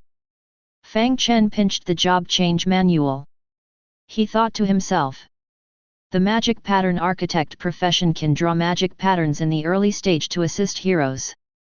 In the late stage, they can create powerful constructs, making them an incredibly strong profession in the early and late stages. The only downside is that it's difficult to obtain magic patterns. But I have Lilith, a powerful Forbidden Curse magician, as my support. She has mastered some powerful magic patterns. With Lilith's help, I can perfectly overcome this disadvantage. It's enough to unleash the strength of the Magic Pattern Architect profession. Thinking of this, Fang Chen took a deep breath. Let's begin. He slowly opened the priceless orange rare job change manual. When the pages were fully opened, a burst of orange light shot out from it. Immediately, Fang Chen heard a prompt in his ear. Ding! You have used the orange rare item, Magic Pattern Architect Job Change Manual, and completed your first job change. You have obtained the orange rare profession, Magic Pattern Architect. Ding! Your current race is human race. You have activated the Magic Pattern Architect talent. The current talent is orange quality, elemental affinity. When the last prompt sound fell, Fang Chen couldn't wait to open his profession panel and check the randomly obtained profession talent. Name: Fang Chen. Profession level: LV1. Profession: Magic Pattern Architect. Talent: Elemental Affinity, Orange Quality. When drawing elemental magic patterns, there is a certain probability of being blessed with high-level elemental power, enhancing the quality of the magic patterns. Mastered magic patterns: none. Elemental magic patterns. As far as Fang Chen knew, elemental magic patterns should refer to the 10 common elements: gold, wood, water, fire, earth, wind, thunder, ice, light, and darkness. Most magic patterns should belong to elemental magic patterns. Could there be non-elemental magic patterns? Space? Time? Or perhaps physics? While Fang Chen was pondering, he used the Lord's Mark to search. But he found that the database inside didn't have any related knowledge recorded. The knowledge stored in the Lord's Mark is like an encyclopedia. If it's not recorded here, it's probably knowledge that only the natives of this world can master. And most likely, it's a secret that only former natives like Lilith know. It seems I need to personally ask Lilith about this. But even if I don't know, it doesn't matter. My talent is elemental affinity, which is compatible with all 10 elements. In other words, when drawing elemental magic patterns, there is a chance to enhance the magic patterns to a higher level. The power of this talent is not small. Whether it's magic patterns or other professions like forging and alchemy, the level of the item is always determined by the materials used. Even if you have exquisite skills, if the materials used are not high level enough, you can never create higher level items. But with my talent, I can break through the limitations of materials and enhance the level of magic patterns during the drawing process. This profession talent is something that other lords would definitely envy. After all, the difference in one quality level of an item can make a huge difference in price. Fang Chen thought to himself. But I wonder what the probability is. If the success rate is high, I can make a fortune just by selling magic patterns in the future. But these are all things for the future. The most important thing now is to master the magic pattern diagram. Only by mastering the magic pattern diagram can I draw magic patterns. When Lilith left, she left behind a white quality magic pattern diagram. It's a good time to try it out now and see if I can draw it. Fang Chen opened the package and took out a piece of animal skin. It was a magic pattern diagram that Lilith drew temporarily. Name: Rocket Magic Pattern. Quality: White Basic Magic Pattern. Usage: after mastering, you can learn the low-level Rocket Magic Pattern. Only magic pattern architects can learn it. Note: a simple magic pattern diagram drawn by the Golden Hero Lilith. Whether you can learn it depends on your aptitude. The magic pattern diagram will disappear after 1 day. Although the item description showed that the quality was a white basic magic pattern, the magic pattern structure on it was dazzling and confusing. Various twisted magic pattern lines were stacked together. It was even more difficult to understand than the most complex geometric figures. However, in Fang Chen's eyes, these were like transparent threads. He could see each one clearly, how each line was drawn. He understood their purpose. Fang Chen thought to himself. No wonder they say only magic pattern architects can learn. If it's not the lord of this profession, even if they just take a glance, they would probably feel dizzy. But after changing professions, I can learn just by taking a glance. It's a good opportunity to test if I can draw it.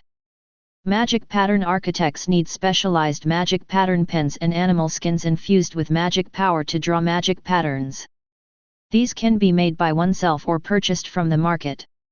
However, it takes a long time for a level 1 magic pattern architect to make these materials, and the probability of failure is high. And they can only make low-level white quality items. It's better to buy them from the market. Fang Chen opened the space trading market. After searching for magic pattern materials, he was surprised to find them. There was a shop dedicated to selling these materials, and there were also some already made magic patterns. Obviously, the shop owner was also a magic pattern architect, but judging from the quality of the items in the shop, they were all white quality. And from the transaction records, it seemed that the shop owner had been selling only one kind of white quality magic pattern and materials for several years. From this, it seemed that the other party's level should not be high. They had been stuck at the low level, probably because they couldn't find a second magic pattern. Seeing this, Fang Chen thought to himself, it seems that being a magic pattern architect is not easy. Magic patterns restrict the advancement of most magic pattern architects. Fortunately, I don't have this worry. For now, let's not worry about anything else and buy the magic pattern materials to draw magic patterns. The price of white quality magic pattern materials was not expensive. For less than 5,000 gold coins, Fang Chen obtained the items needed to draw magic patterns. Just as he was about to leave, suddenly, a private message popped up. Hello, are you also a magic pattern architect? I just saw you buying the items to draw magic patterns in my shop. May I ask if you have any magic pattern diagrams? Can we exchange? There are too few magic pattern architects. So far, including you and me, I have only encountered 5. The other 3 turned into magic pattern architects without any magic pattern diagrams. Fang Chen saw the message from the other party. He then looked at the magic patterns for sale in the other party's shop. The white elemental magic pattern, illumination, had no use other than lighting. It belonged to the auxiliary class of elemental magic patterns. The rocket art he had was obviously an offensive elemental magic pattern. It was not worth it to exchange with him. Fang Chen directly refused, saying, "Yes, but your magic patterns are too inferior to be worth the exchange. Let's talk about it when you find better magic patterns." After sending the message, he quickly exited the Lord's Mark. With the drawing tools and materials in hand, Fang Chen began to learn how to draw magic patterns based on Lilith's magic pattern diagram. Although it was called learning, it was actually just copying. As he lifted the magic pattern pen, the pigment infused with animal blood power began to move on the animal skin. After a while, Fang Chen looked up. Failed. I made a mistake in the middle line. Start over. Not long after, Fang Chen rolled up the animal skin and threw it away. Damn it, there's a loop here. So difficult. An hour quickly passed. Fang Chen's feet were already full of ruined animal skins. And he hadn't successfully drawn a single one yet. Fang Chen stood up and looked at the hundreds of animal skins he had bought, which were now less than 10. Failure is the mother of success. I've failed so many times that success must have killed its mother. Ah, I didn't expect drawing magic patterns to be so difficult. My hand is about to break. Fang Chen rotated his wrist, pondering the experience of his recent failures, and was about to prepare for another attempt. Just then, there was a hurried sound of footsteps outside. Report. My lord, a great victory on the front lines. Lady Lilith led the army and captured the Steel Fang Orc tribe, annihilating all the orcs. Lady Lilith said that she has taken everything you wanted. Upon hearing this news, Fang Chen's eyes lit up. It's taken. That's great. And at that moment, the Lord's Mark also sounded. Ding, you have captured the Orange Military Territory, Valley Garrison. Do you choose to occupy it? Chapter 42. In the Lord's Hall. Fang Chen's face lit up when he heard the notification sound. As expected. My guess was correct, the military station is of orange quality. Before the battle began, Fang Chen had deduced that this military station might be of orange quality based on the quality of the half-beast people. After all, a centurion camp had a shaman and a commander who mastered the bloodthirsty battle aura. As the headquarters of the half-beast people, there was no reason for it to be inferior to the centurion camp.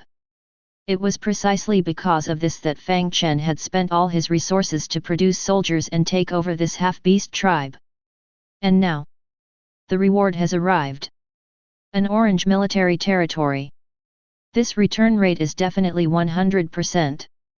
But this also depends on the region he is in. In the gloomy forest of the north, it is difficult to find a second lord within 100 kilometers. It is an undeveloped area where lords are scarce. There are monster lairs everywhere. Only in such a place is it possible to pick up an orange quality military territory. If it were in the densely populated central region of the Gundor Kingdom, let alone an orange military territory. Just being able to see an unclaimed territory would be considered an achievement. Fang Chen looked at the option box that popped up in front of him. He silently thought to himself. Orange military territory. This means high-level orange troops, and they are produced automatically every day without cost. A high-level orange military territory is enough to support the military needs of an alliance. And now, this orange military territory is mine alone. So in the future, this valley military station will undoubtedly be the foundation of my rise. Fang Chen took a deep breath and quickly made his choice. Occupy. Ding, occupying an orange military territory will take 1 hour. Please ensure sufficient military strength within the territory to protect it from being captured. Upon hearing the new notification sound, Fang Chen frowned slightly. It will take another hour to complete the occupation. Fortunately, Lilith and the others completely annihilated them, killing all the half-beast people. If one or two had escaped and sought reinforcements from the Golden Sparrow Flower family's pioneer territory, that would be troublesome. Sending Lilith and Christine with the main force was indeed the right decision. As the saying goes, a lion must do its best to catch a rabbit. The dangers on the Myriad Worlds battlefield are unpredictable. Only by being cautious can we reduce mistakes and ensure that the war does not repeat itself. We must also be like this when sending troops to conquer. We must not let our eyes be blinded by interests. just as Fang Chen was silently warning himself. The notification sound of the Lord's Mark came again. Ding! Exterminating the Steel Fang tribe, loot cleaning begins, estimated to take 1 hour. Ding! A secret room has been discovered in the Steel Fang tribe. Hero Lilith begins to explore the secret room. Upon hearing the second message, Fang Chen's face showed a look of astonishment. A secret room? What is this? Just as Fang Chen was somewhat puzzled about this secret room.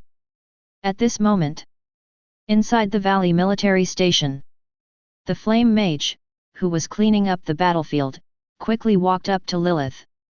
Your Excellency! We have discovered a secret room. Upon hearing this news, Lilith raised her eyebrows slightly in surprise. A secret room? What did you find inside? I didn't expect it to be so long. Unexpectedly, we found the blood-sucking vine in the northern region of the Gundor Kingdom. Perhaps in this secret room, we can find some clues about the disappearance of the Abyss Plane back then. Thinking of this, Lilith quickly stood up and said, Lead the way ahead. Yes, ma'am. The entrance to the secret room was inside the chieftain's hall of the Orc tribe. However, as they cleared the area, the once Orc chieftain's hall revealed its true appearance.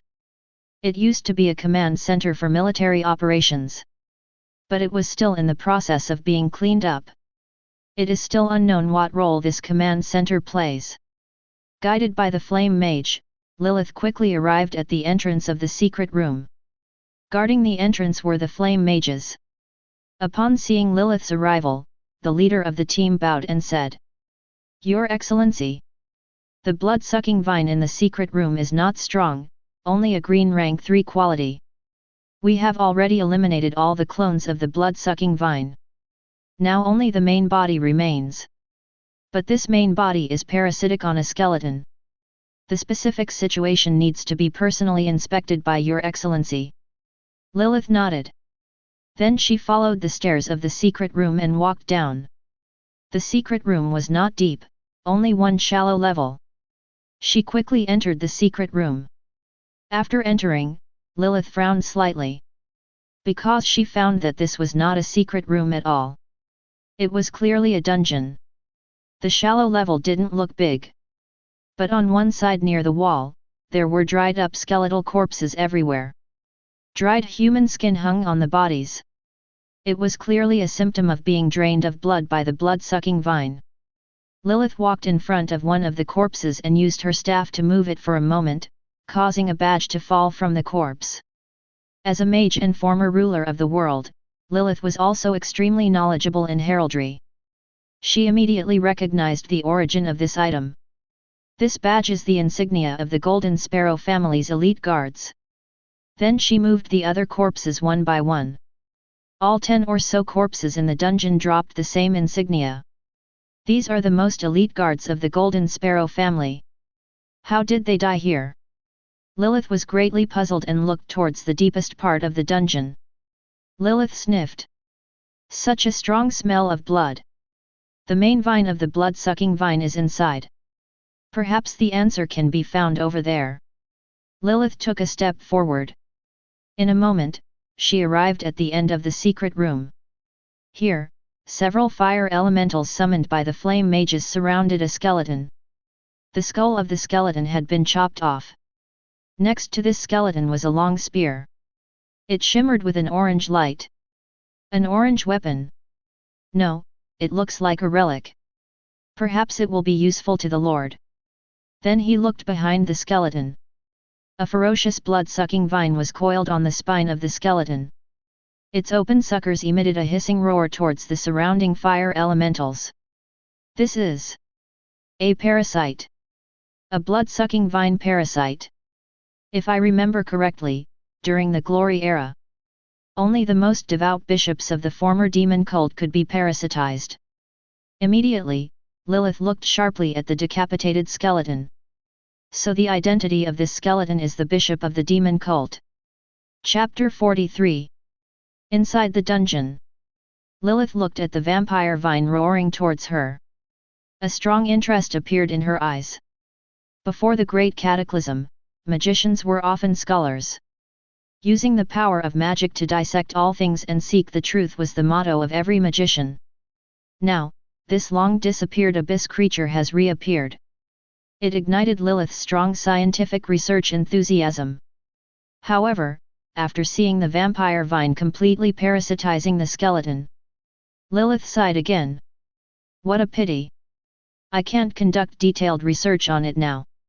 For a magician to study the truth of all things, it requires a huge magician research institute as a research base, a powerful magician alliance to gather high-level magicians for academic research, thousands of magician apprentices conducting experiments day and night, tens of thousands of adventurers capturing research materials, more than 600 industries, more than 8,000 supporting workshops, in short, a prosperous magician world to support in-depth research. And all of this disappeared with the arrival of the Great Cataclysm, until the destruction of the Great Annihilation Era. Thinking of this, a trace of sadness appeared in Lilith's eyes. She murmured, "It's not like before now. The pursuit of truth is no longer the first goal of magicians. Powerful magic power and terrifying spell damage are what magicians pursue. Whether the abyss exists or not is actually no longer important. Pursuing history will only get stuck in history and unable to extricate oneself." Saying this, a hint of killing intent flashed in Lilith's eyes. So, the vampire vine is not important. The demon is not important either. Killing them and bringing usable materials to the Lord is the most important. As soon as she finished speaking, Lilith raised the staff in her hand, pointed it at the roaring vampire vine. Explosive fireball. A basin-sized fireball flew out rapidly, violently hitting the suction cups opened by the vampire vine. This vampire vine is only a green quality creature. After losing its host, it became even weaker, being attacked by the spell of a golden rank 2 upper level magician. It was instantly burned to ashes. Even the bones turned into flying ashes. However, within these ashes, a few seeds emitting green light remained. This is vampire vine seeds. Lilith approached and used her staff to confirm that it was indeed the seed of the blood-sucking vine. According to the rules of the main material plane, abyss creatures do not leave seeds in the main material plane. If they can leave seeds, there is only one possibility. The abyss plane has merged into the main material plane. Abyss has arrived. Lilith's heart trembled upon reaching this conclusion. If this happens, it means that all the demon lords of the abyss plane have died. The rules of the abyss plane have been tampered with. In an instant, Lilith was completely stunned. Before I died in battle, an astrologer predicted the fall of the gods. The current situation. I'm afraid it's worse than the fall of the gods. Perhaps all the planes have been wiped out. Lilith dared not think further. The more she thought, the more desperate she became. Because the once powerful gods, demons, devils, and other higher beings have all died. Now, these lords from otherworldly civilizations are so weak that they are not even as good as apprentice mages. Them. Are they really the opponents of the mysterious mist and the gods? A sense of despair rose in Lilith's heart. But immediately, she smiled bitterly and shook her head. But they are also the hope of the unique. As a dead person, I have no choice. Having realized this, Lilith no longer agonized over it. She put away her staff and pointed at the blood-sucking vine seed on the ground. Someone, clean up this place and take away everything useful. Yes. The valley soldiers stood under the cleaning of the 500 flame mages. Soon, all the spoils were sorted out. And at this moment of sorting, Fang Chen, who was in the hall of the Lord's city in the wasteland, finally received the prompt sound of the Lord's mark. Ding! Loot cleaning completed, gained 1 million gold coins, 1 million wood, stone, iron ore, and food, 50 orange source crystal fragments, 200 purple source crystal fragments, 500 red source crystal fragments. Ding! Gained 1 orange building card for the half-orc steel fang warrior camp, 1 purple building card for the half-orc spear and shield warrior camp, 1 red building card for the half-orc patrol camp, gained 1 orange hero card for the half-orc steel fang soul shard. Ding! Gained 1 purple building card for the half-orc poisonous thorn city wall, gained 1 red building card for the half-orc spiked watchtower. Ding! Gained 1 orange low-grade weapon, steel fang's exploding hammer, gained 100 weapon fragments, 500 purple weapon fragments, 200 red weapon fragments. Ding! Gained 1 orange artifact, Demon Bishop's Lance, gained a green rare item, 5 seeds of the blood-sucking vine. Ding! Your hero Lilith has occupied the valley garrison for 1 hour. You have successfully occupied the orange military territory, Valley Garrison. Prosperity plus 2000 points, influence plus 200. A series of notification sounds suddenly came.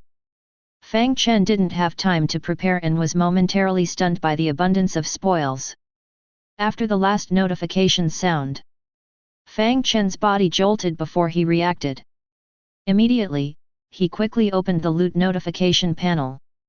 Looking at the more than 10 rows of numbers inside, Fang Chen swallowed his saliva. 1,000,000 gold coins, resources. Orange building card, purple building card, orange equipment, orange artifact.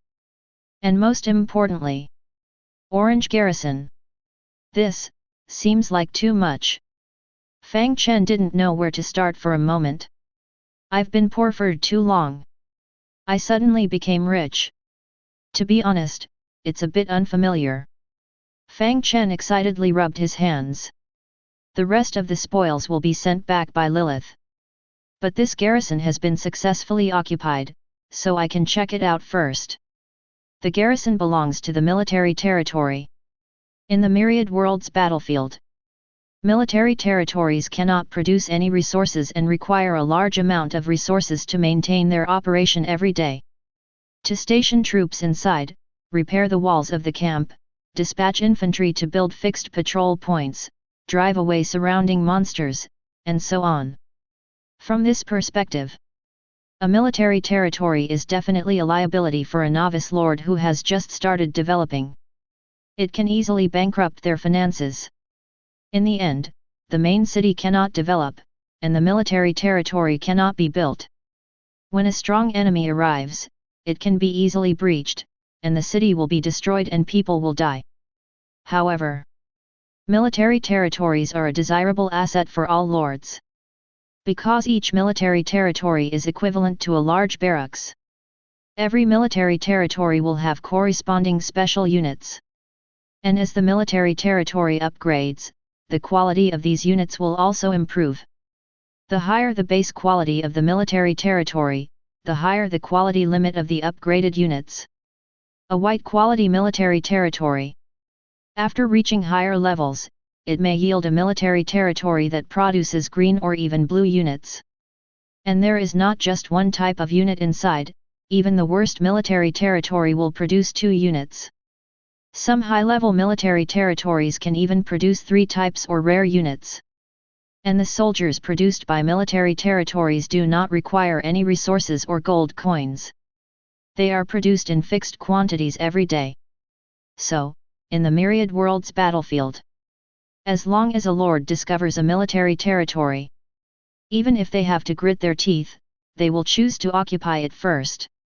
Because as long as they get through the initial development difficulties, when they reach the late stage, they can make a profit just by selling soldiers. And this is just the development path of an ordinary white quality military territory. Now, Fang Chen is holding not a white one, but an orange military territory. This starting point is the ultimate goal that other lords can hardly reach in their lifetime. According to Fang Chen's understanding, an orange military territory will have at least 1 orange unit. If lucky, there might be 2. Even in the Blue Star stage, Fang Chen has heard of a military territory that produced 3 orange units. Such incredible luck can make people envious. Of course, not all orange military territories have so many orange units. Most of them only have 1 ordinary orange unit, and there are unlucky ones that don't have any orange units, only rare purple units. And there are quite a few of these unlucky ones. Fang Chen looked at his military territory. He rubbed his hands and said, "My requirements are not high. Just give me a rare orange unit. If possible, I hope it's a melee frontline unit. After all, I only have a mage unit that is long-range and fragile, a scout light cavalry, and a barbarian ranged unit in my hands." Fang Chen thought to himself. Then he took a deep breath. "Come on. Let me open this blind box." Fang Chen clicked on the garrison panel. Then his gaze shifted downward. And in an instant, Fang Chen's eyes widened. Unconsciously, he exclaimed. "What the F***ck? 2 oranges, 2 purples, and 1 red. 5 units." Chapter 44. Name, Valley Garrison. Level, Level 1. Quality, Orange. Durability, 20,000/20,000. Output, Demon Bishop Knights, LV1, 0/100 orange rare units trained by demon bishops who believe in demons. They possess unparalleled battlefield destructive power, mastering demon spells. When the demon knights chant, flames from the abyss envelop their bodies, burning any enemy who approaches them to death. If they are commanded by a demon bishop, the Demon Legion aura can be activated. Golden Sparrow Flower Family Guardian Knights, LV1, 0/100 orange common units trained by the Golden Sparrow Flower Family, sworn to loyalty to the family. If they are commanded by a hero from the Golden Sparrow Flower Family, the Guardian Knight Legion aura can be activated. Golden Sparrow Flower Family Tower Shield Guards, LV1, 0/100 purple common units trained by the Golden Sparrow Flower Family. They have given up all means of attack and rely on a defensive line formed by huge tower shields. They are said to be able to withstand the attacks of dragons. Golden Sparrow Flower Family Two-Handed Sword Infantry, LV1, 0/100 purple common units trained by the Golden Sparrow Flower Family, possessing the strongest attack power. They have given up all defense, and their swords are everything to them. When the two-handed sword infantry charges, it represents that the war has entered the decisive stage. Purple Moon Mercenary Corps, LV1, 0/100 red elite units hired by the Golden Sparrow Flower Family. These bloodthirsty mercenaries possess the most skilled war techniques. Each soldier is versatile, carrying weapons such as spears, crossbows, one-handed swords, small shields, etc. They also have proficient horsemanship. Compared to the front lines, they are more suitable for reconnaissance, ambushes, infiltrations, kidnappings, and other tasks. Garrisoned hero, none. Garrisoned army, none. Daily consumption, 10,000 gold coins, resources/day. Upgrade conditions, 100,000 gold coins, resources, main city reaches level 2. Fang Chen looked at the panel of the valley military territory in front of him. He murmured, "I never would have thought. Within the military territory, it can actually produce orange rare units. You should know that in a situation where the production of golden units is basically zero, orange rare units are the strongest troops for all lords. This is the pinnacle that all lords dream of." According to the official statistics of the Blue Star countries, for orange common units, there is one person among every 10,000 lords who possesses them. For orange elite units, there is one person among every 100,000 lords who possesses them. And for orange rare units, there may be one person among every million lords who possesses them. Whether or not you can obtain orange rare units, the official channels of various countries currently have no way, which means it completely depends on the luck of each lord. Good luck. Even a level 1 lord can obtain them. Bad luck, even if you are the richest person in the world, with billions of assets, it is still possible to be unable to obtain them. At this moment, Fang Chen looked at the demon bishop knights in the garrison. He muttered to himself. In terms of luck, I have to admit, I am quite outstanding. To express it in more colloquial terms, I still remember that year when I stood with my hands in my pockets. I didn't know what an opponent was.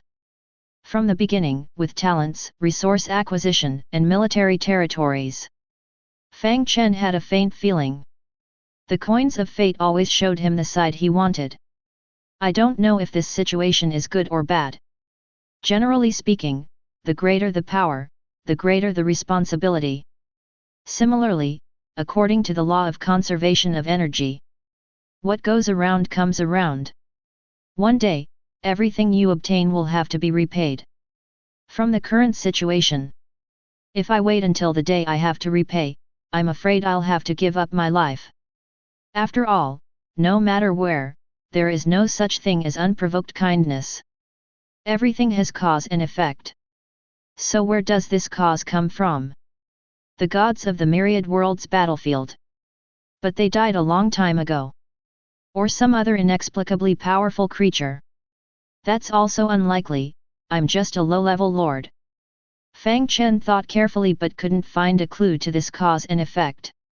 But his nature carried a bit of a rogue temperament, which could be seen from the fact that Fang Chen didn't go with the flow and came to the Myriad Worlds battlefield alone. So when faced with a problem he couldn't figure out, Fang Chen simply didn't think about it. Why bother with so much? When the soldiers come, we'll block the water and cover the earth. If you give it to me, I'll take it. We'll talk about it when the time comes. As long as I become strong enough by then. What you give me is mine, and what you don't give me, I can also make it mine. After figuring it out, Fang Chen no longer dwelled on these matters. Turning his attention to the military territory panel, Fang Chen carefully examined it. The quality of the troops often represents the strength of the force. The Demon Bishop Cavalry Corps is definitely the strongest.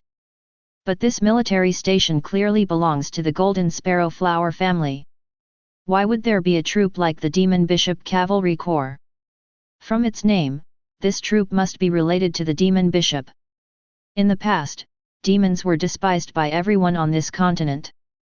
And as a noble family of the Gundor Kingdom, the Golden Sparrow Flower family should be relentless enemies of the Demon Bishop. Could it be? Is there a deep-seated grudge between them? As a human who has been exposed to various forms of entertainment culture, Fang Chen immediately imagined various stories. Could it be related to Lilith's discovery of the secret room earlier? It's possible. I'll ask her when she comes back. Immediately, Fang Chen looked at the other 4 troops. These remaining 4 troops seemed normal. 3 of them were high-level units trained by the Golden Sparrow Flower family, and the one unique red unit was a hired unit. The Guardian Knights were undoubtedly the strongest. However, according to the description, in order to unleash their full strength and activate the Legion aura, they needed a hero commander from the Golden Sparrow Flower family. This Legion aura was something Fang Chen had never heard of before. The previous Demon Knights also had a similar description.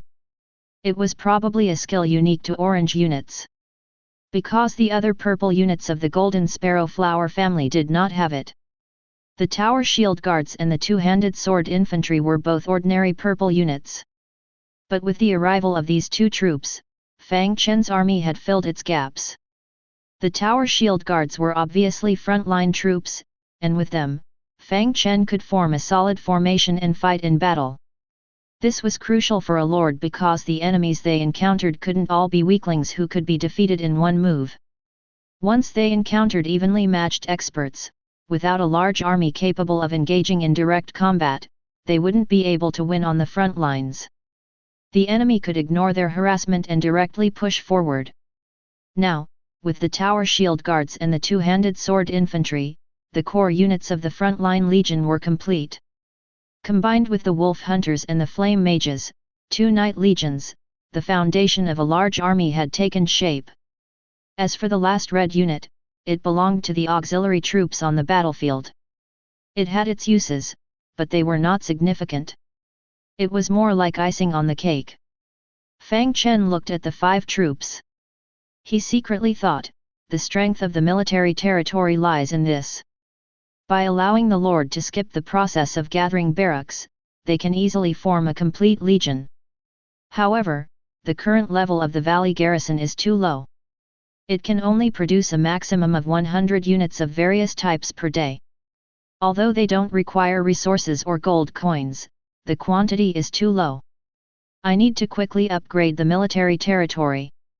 But after upgrading, the daily consumption of gold coins and resources by the garrison will also increase. If it weren't for the 1 million gold coins and resources I obtained from Zhao Yu earlier, to be honest, I wouldn't be able to sustain this military territory on my own. Fang Chen didn't pay much attention to the current daily consumption. Moreover, after capturing the garrison, he would receive 1 million gold coins and resources. He had enough supplies to upgrade the garrison level. And the high-level troops in the garrison would also become his reliance for further exploration in the northeast direction. To find the foundation of the Golden Sparrow Flower family's expansion. Furthermore, his main city was only a few hundred prosperity points away from meeting the upgrade requirements. He urgently needed the prosperity points brought by the upgrade of the valley garrison. Thinking of this, Fang Chen no longer hesitated. He directly selected the valley garrison and started the upgrade. And this time, Fang Chen wanted to directly raise its level to level 4. Chapter 45. Ding! Consuming 200,000 gold coins and resources, the valley garrison station level has been upgraded to level 2. The output quantity of each unit is increased by 100, unit level plus 1, prosperity plus 2,000. Ding! Prosperity has reached 31,100, current prosperity meets the requirements for main city upgrade. Upon hearing the notification sound, Fang Chen couldn't help but show a hint of joy. With a prosperity of 30,000, I finally meet the standard. Next, I can upgrade the main city to level 5. Level 5 Lord is a watershed. Below level 5, they are all novice lords. Reaching level 5 qualifies one to become an elite lord. Even at the lowest level, on the Myriad Worlds battlefield, level 5 lords already have the ability to expand their territory and acquire resources. In short, they have a certain self-defense capability. Fang Chen opened the main city upgrade panel and looked at the flashing upgrade button. Without hesitation, he immediately selected the upgrade. Ding! Starting to upgrade the main city level. Currently in the novice lord period, there is no time limit for the upgrade. Consuming 100,000 gold coins and resources, you have upgraded the main city to level 5. Prosperity plus 100, power plus 100, main city expanded to 100 mu, plus 5 building slots, durability increased to 50,000 points, population increased to 10,000. Ding! Reaching level 5 main city unlocks the function to improve building quality. Using high-level blueprints can upgrade low-quality buildings. As the upgrade began, Fang Chen then saw a mysterious golden light enveloping his main city.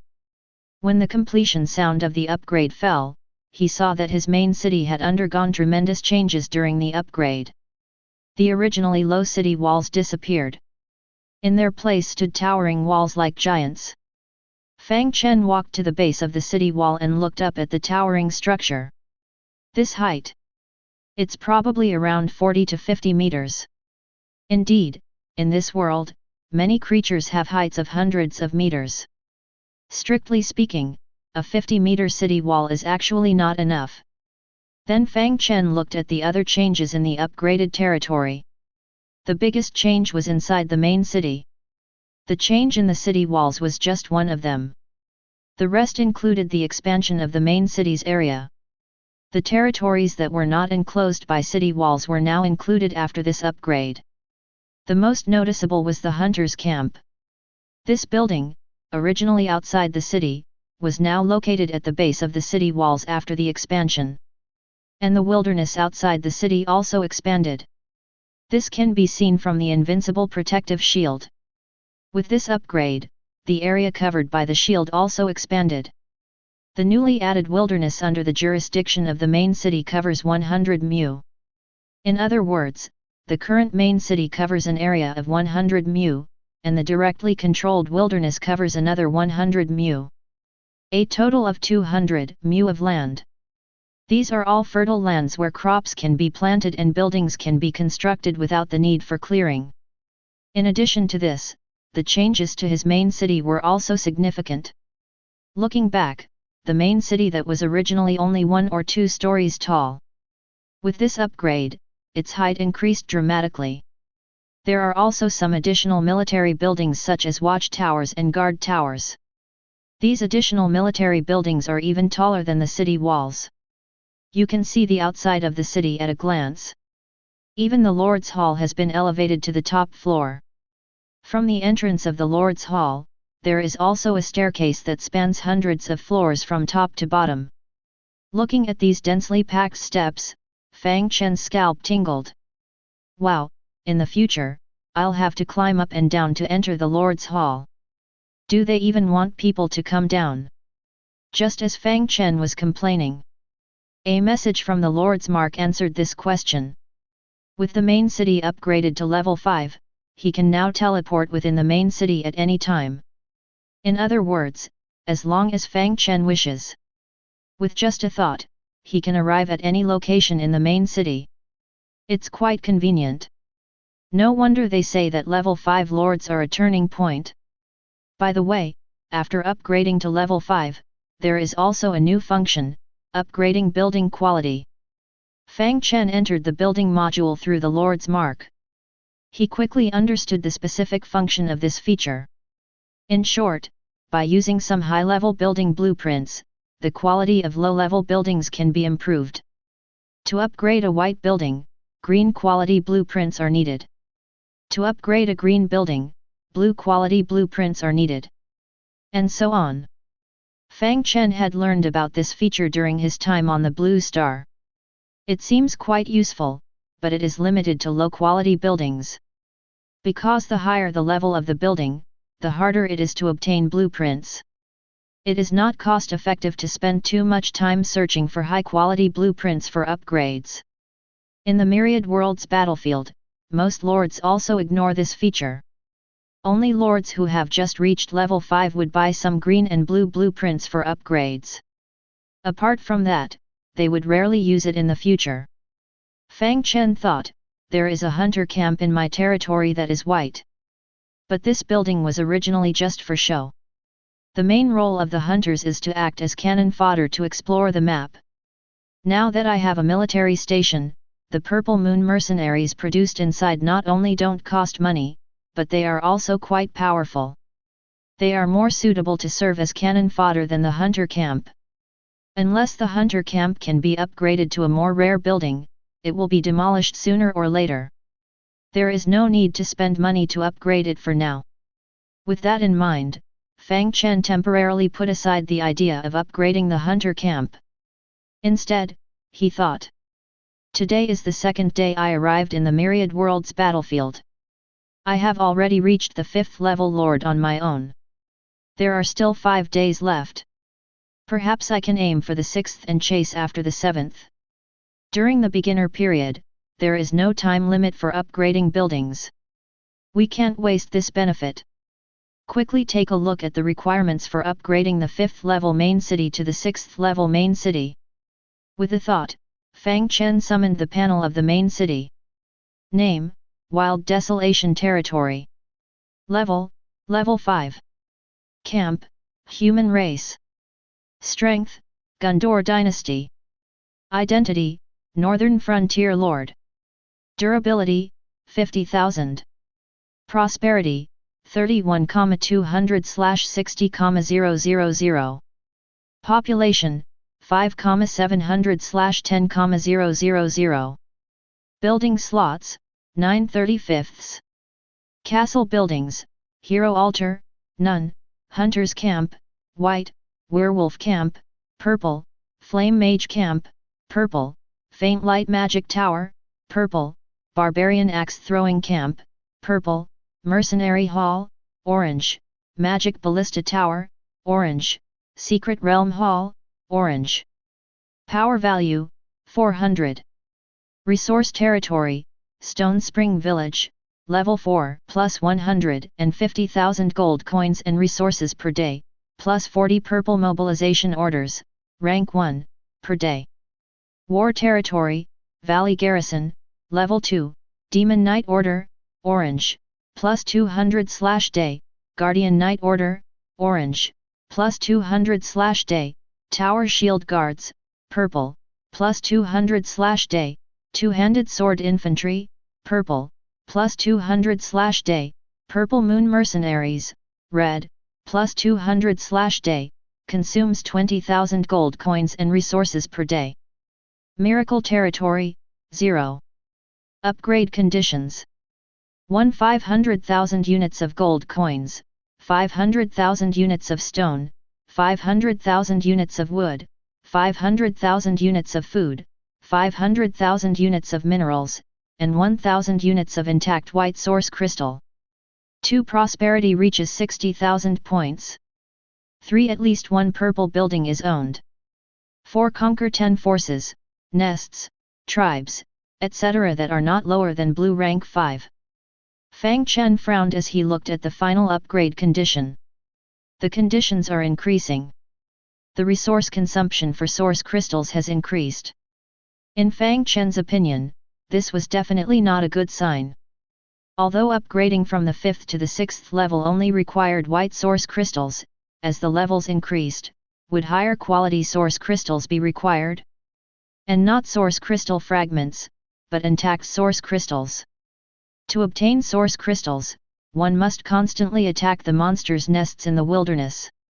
These upgrade requirements were simply forcing the Lord to seek trouble with the wild monsters. This trend could also be seen from the addition of the 4th condition. After reaching the 5th level Lord, it began to require the elimination of a certain number of forces to level up. Combined with the added source crystal consumption, this meant that after reaching the 5th level Lord, one had truly left the beginner period. They had entered the cruel war stage. Usually, at this time, lords would choose to seek refuge in groups and join alliances for protection. At the same time, they would rely on the strength of the group to fight against the monsters. The Myriad Worlds Battlefield Survival Guide written by the official of the Blue Star countries also stated, "It is recommended that lords who have reached the 5th level join alliances and use the power of the human group to fight against the ubiquitous dangers in the Myriad Worlds battlefield." This applies to the vast majority of lords. But for now, Fang Chen believed it was not suitable for himself. He had many secrets and already had a foundation in the northern frontier.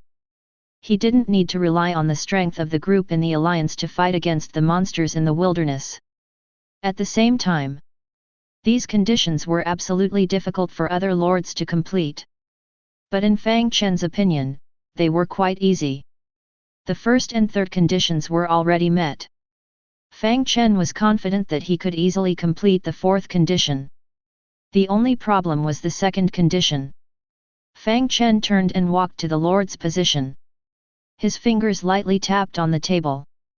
Now all the buildings are upgraded to the 5th level, and the prosperity provided is only 12,000.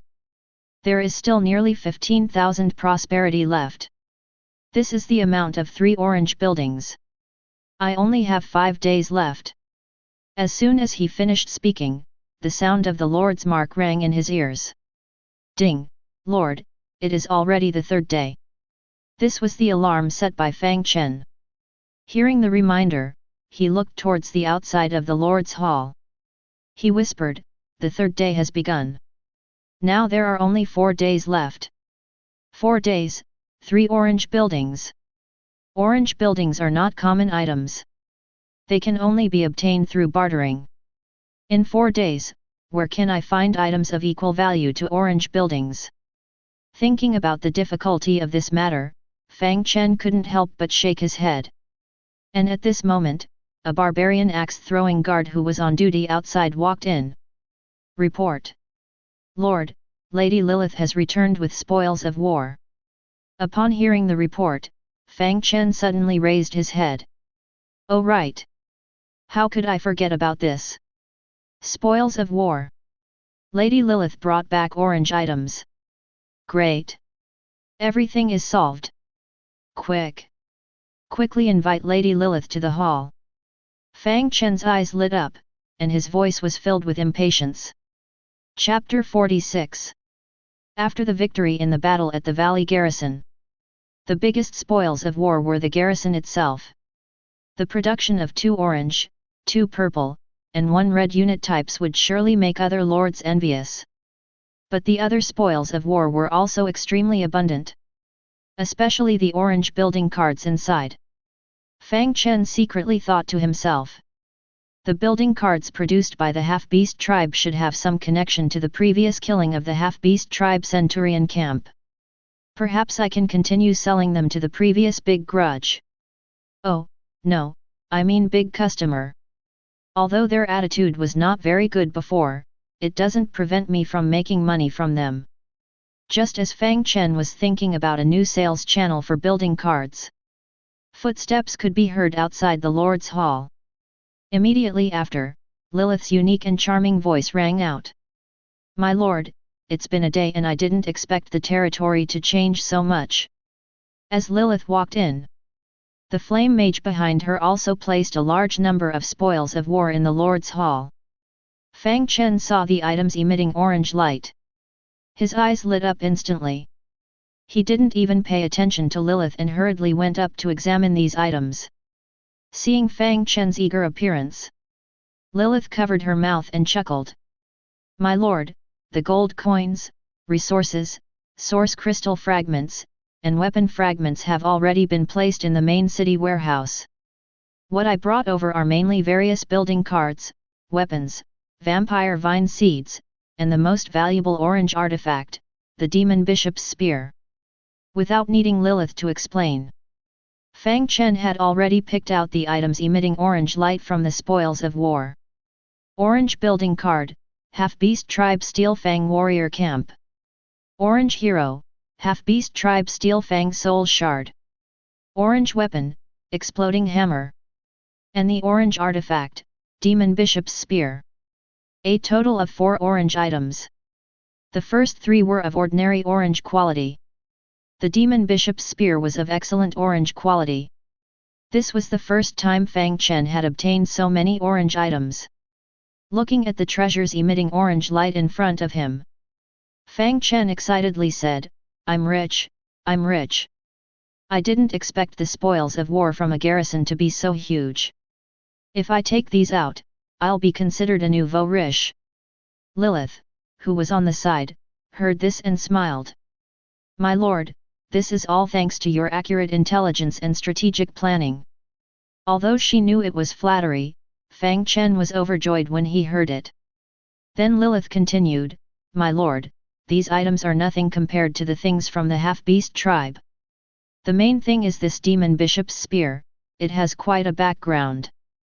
When the lord hinted at the spoils of war earlier, Fang Chen was surprised why there would be demon units in the Golden Sparrow Flower family. Now Lilith had brought back another strange item. Naturally, it piqued Fang Chen's curiosity.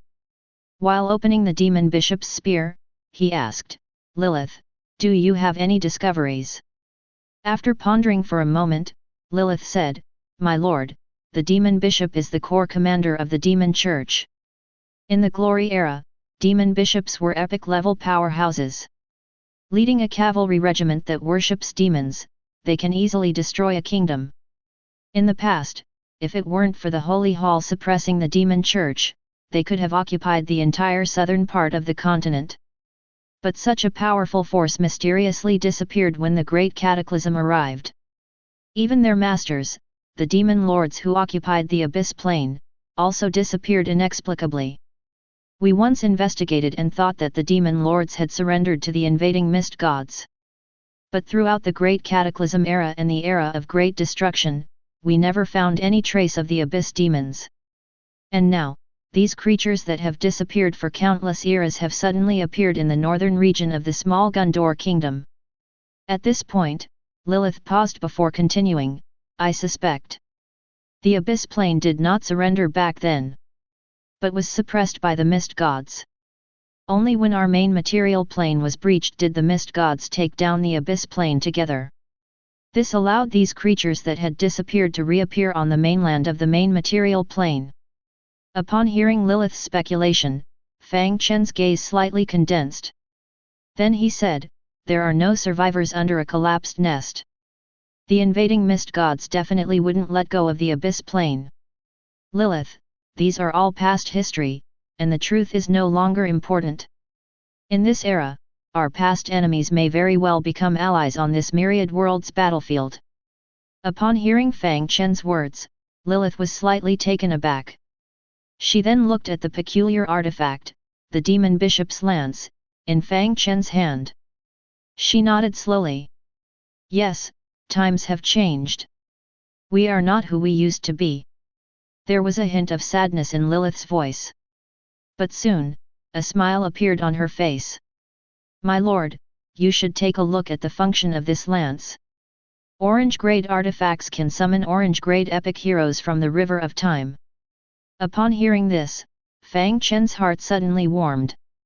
Yes. An orange-grade hero, and judging from the name of this artifact, it might be able to summon a specific hero. If we can recruit a hero who commands the demon knights, we can activate the Legion aura. Thinking of this, Fang Chen couldn't wait to look at the panel of the Demon Bishop's lance. Name, Demon Bishop's lance. Quality, orange grade fine. Usage, artifact, used to summon human heroes of the Demon Church faction. Note, a legacy weapon belonging to the former Flame Spirit Demon Bishop, it embodies the power of 3 generations of Demon Bishops. However, when it was passed down to the 4th generation, the Flame Spirit Church chose the youngest daughter of the Golden Sparrow Count as the bishop. In order to guide the next generation of bishops, the Flame Spirit Church sent an envoy to infiltrate the Golden Sparrow family, attempting to persuade the Count's daughter to join the church. For this purpose, they even designed a conspiracy, causing the Count's eldest son to go to the Northern Territory to develop his own territory. Although the conspiracy was successful, it also led to the failure of their plan. The Count's daughter followed her brother into the Northern Territory and, after her brother went missing, single-handedly supported the entire Golden Sparrow family's expansion and awakened as a legendary level martial spirit, becoming a renowned female martial god. Even the Flame Spirit Church eventually submitted to her and abandoned their belief in demons, becoming a secret power of the Golden Sparrow family. From then on, this bishop's lance was sealed and became an ordinary weapon. After Fang Chen finished reading the deeds recorded on the lance, he handed it to Lilith beside him. After a moment, Lilith murmured, "So that's how it is. No wonder the demon cavalry appeared in the Golden Sparrow family's territory. It turns out they were the subordinates of that female martial god from back then. And this also explains why the church that worships demons stayed in the main material plane. They are traitors." Saying this, Lilith sighed. What a pity. Back then, the female martial god of the Golden Sparrow family was extraordinary, but she couldn't hold on to the family's expansion territory. After finishing her words, Lilith looked at Fang Chen. "My lord, is it possible to recruit that former female martial god with this lance?" Upon hearing this, Fang Chen's eyes also lit up. Then he shook his head. "A female martial god, a legendary level martial spirit. She is a golden grade hero. This lance is not worthy of her. At most, it can recruit her subordinates." Upon hearing this, Lilith suddenly felt disappointed. "All right. What a pity. In that case, my lord, you can enjoy your spoils. I will go familiarize myself with the new main city and find a new residence." Seeing Lilith leave, Fang Chen didn't pay her any attention.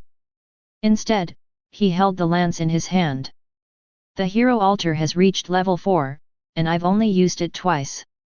This lance is enough to recruit my 3rd orange grade hero. And it's a hero from the Demon Church, so my demon cavalry will have a commander." Thinking of this, Fang Chen couldn't help but feel impatient. But before heading to the hero altar, Fang Chen looked at the remaining 3 orange grade items. Orange grade building card, Half-Orc Steel Fang Warrior Camp. Orange grade hero, Half-Orc Steel Fang Soul Fragment. Orange grade weapon, Bursting Hammer. Let's exchange these half-orc building card, soul fragment, and weapon with the White Eagle Lord. With just these few orange grade items, I can get double the value from the White Eagle Lord. Then I'll be known as a generous person. Fang Chen quickly opened his Lord's Mark and found the White Eagle Lord he had previously traded with. He sent over the attributes and panels of the 3 items. Now, I just have to wait for him to take the bait. Now is the time. With a thought, Fang Chen appeared directly in the main hall of the hero altar. Let's recruit my 3rd hero. Chapter 47. And just as Fang Chen began recruiting heroes. At this moment, the Sunset Prairie in the southern border of the Orc Empire. This is the main birthplace of the Lord of the Blue Star White Eagle country. And the former Sunset Prairie was also the ancestral home of the 12 Orc tribes. There are 12 huge Orc cities here. But the Lord of the White Eagle country basically does not approach these cities. Mainly active on the edge of the Sunset Plain. However, even so, the various abundant resources on the Sunset Plain make the Lord of the White Eagle country enjoy endless benefits. At this moment, a league territory in the southern part of the Sunset Prairie. Stationed here is the fallen Sakura God Axe League, one of the top 10 leagues of the White Eagle country in the Myriad Worlds battlefield. The league leader is a lord named Carter. At this moment, in the league hall of the fallen Sakura God Axe League, Carter is gathering the management of the league, discussing the next plan for the development of the league territory. At this time, the officials in charge of development in the league pointed to the map and said, according to the plan from the Blue Star, the next time a new lord arrives, our White Eagle country will send 2 million people to join the Myriad Worlds battlefield. According to the previous agreement, among the 2 million new lords, they will mainly be divided according to the strength of the camps. Among our country's 3 major camps, our Orc camp is the strongest, but these lords will have to give a part to other countries' camps. But even so, there will still be 500,000 lords who can enter the Orc camp. And according to the previous agreement, these people who enter the Orc camp will leave 1/5 for the smaller leagues below, and the rest will be sent to the territories of the top 10 leagues as a reserve talent pool. In other words, our league can get at least 40,000 new lords. But with our current territory size, it is difficult to accommodate this part of the new lords. So we need to expand more territories outward. Everyone, please take a look, this is the map of our territory. Crossing the southern mountains will enter the territory of the human race. The east is the Sunset Mountains, which is far more dangerous than the prairie, with many level 10 monster lairs. It is not recommended to go in that direction. So only the west and north are left. But the west has already expanded to its limit and is now adjacent to other leagues. If we want to expand westward, we have to fight league wars. However, the current situation in the Myriad Worlds battlefield is complex, and there is a hidden possibility of a beast tide outbreak in various regions. The major leagues have long signed peace agreements and defined boundaries. Opening a station without authorization can easily attract the blockade of other leagues. So the direction we can expand is the north. Just continue expanding northward, and there is a native Orc city here. After a year of uninterrupted reconnaissance, this Orc native city is not a large tribal capital, but it is a trading hub for Orc tribes. The number of troops stationed inside is definitely no less than 100,000. In addition, based on previous experience of attacking cities, there are likely to be orange-level Orc heroes, Orc units, and so on in the trading hub. The difficulty of the attack is extremely high, even if the entire alliance attacks together. The minimum number of soldiers expected to be lost is 300,000. This is a conservative estimate, if we estimate on the upper limit. If the attack fails and we attack the fortified city, it is possible to lose millions of troops. As soon as these words were spoken, all the alliance officials present looked at each other. Then someone shouted, if we can't take down millions of troops, what's the point of fighting? That's right, even though we are one of the top 10 alliances, we can't gather 1 million troops in a short time. Yes, even if we can gather them, we can't send them to their deaths. Recruiting soldiers is expensive, and we all know that. Yes, the soldiers who can go to the battlefield should at least be blue rank 5. Although we have many alliance lords, the majority of them are level 4 novice lords. There are not many level 5 lords.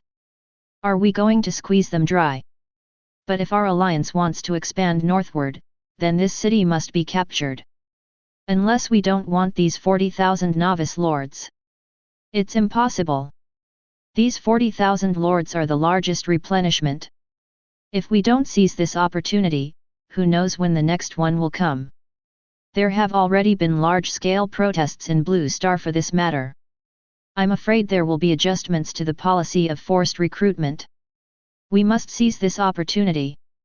We must take these 40,000 people, even if we have to sell everything we have. So, for these newcomers, we have to send the soldiers we have worked so hard to accumulate to their deaths. For a while, the Alliance Hall fell into endless arguments. And then, the sound of a wooden hammer striking came. Quiet. Everyone looked over and saw it was the Alliance leader, Carter. Carter was a major entrepreneur in the White Eagle country when he was on Blue Star. Many of the lords who initially joined the fallen Sakura God Axe Alliance were actually his employees. So Carter has a high degree of control over the entire alliance. Almost like a final say. And it is precisely this level of organization that has made the fallen Sakura God Axe Alliance one of the top 10 alliances among the White Eagle Orc Lords. They only heard Carter say slowly. These lords, we must devour them. But we can't exhaust all our forces for expansion. If the strength of the elite lords of the alliance is greatly diminished, and if a beast tide erupts in the Sunset Mountains, then the entire alliance will perish. It's not worth the loss. So we need to find a foolproof way to take down this city. One that won't incur significant losses and won't deplete the alliance's forces. When Carter said this, all the alliance lords present looked at each other in confusion. After a moment, someone asked, "Lord, how should we do this? That is a native trading city with tall city walls and complete defenses. Yes, there are dozens of ballistas and catapults on top.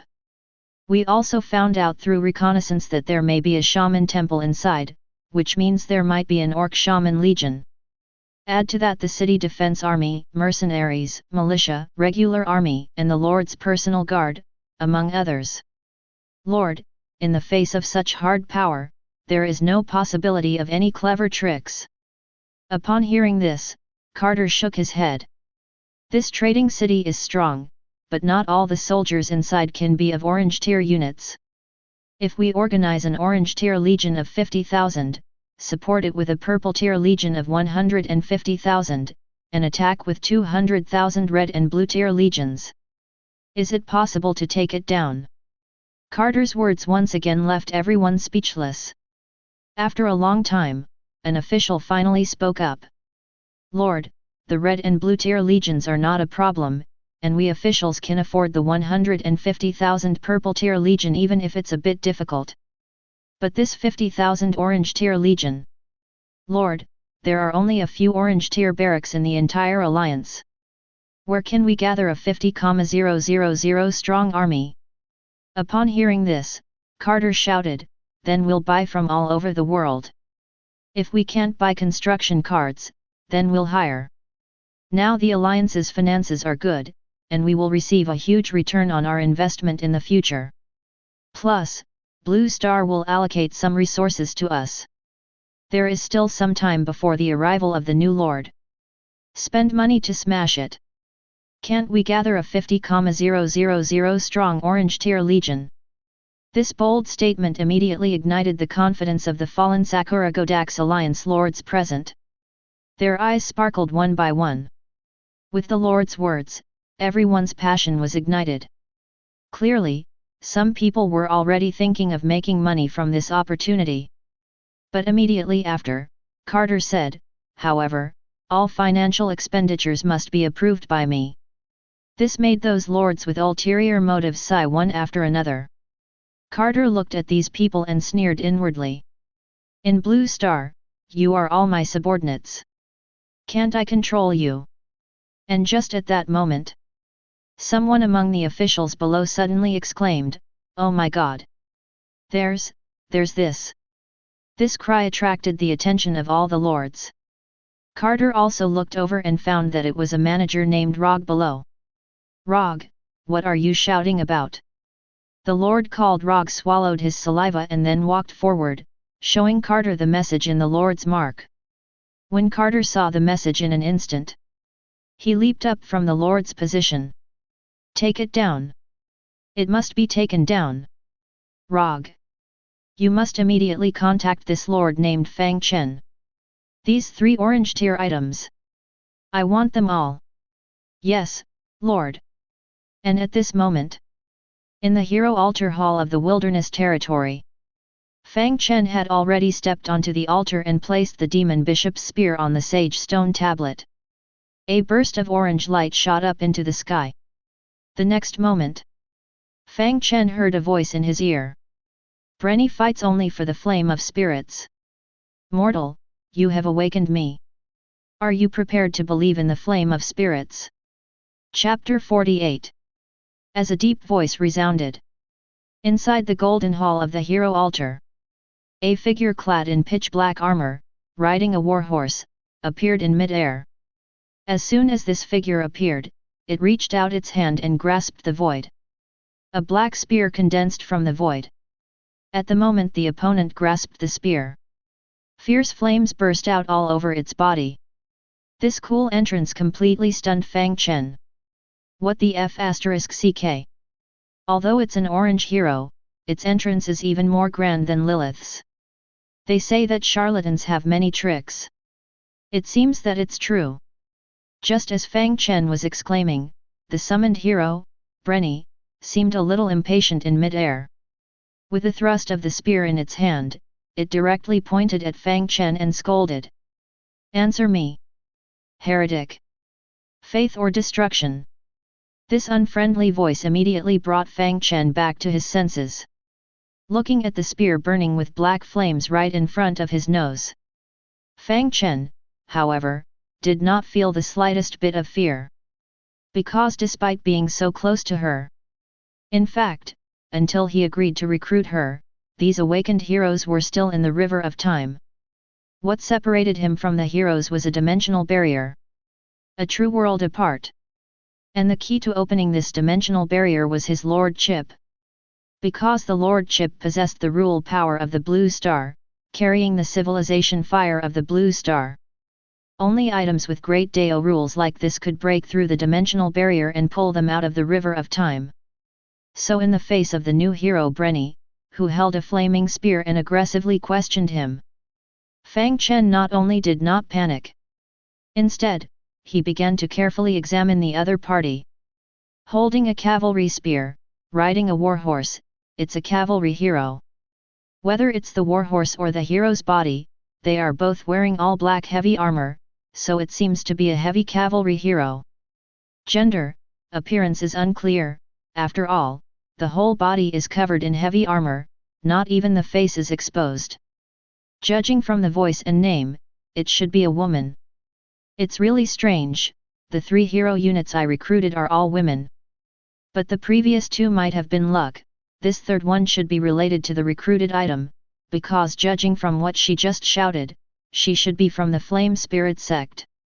And according to the records under Bishop Spear, the Flame Spirit sect initially wanted to lure the youngest daughter of the Golden Sparrow Flower family.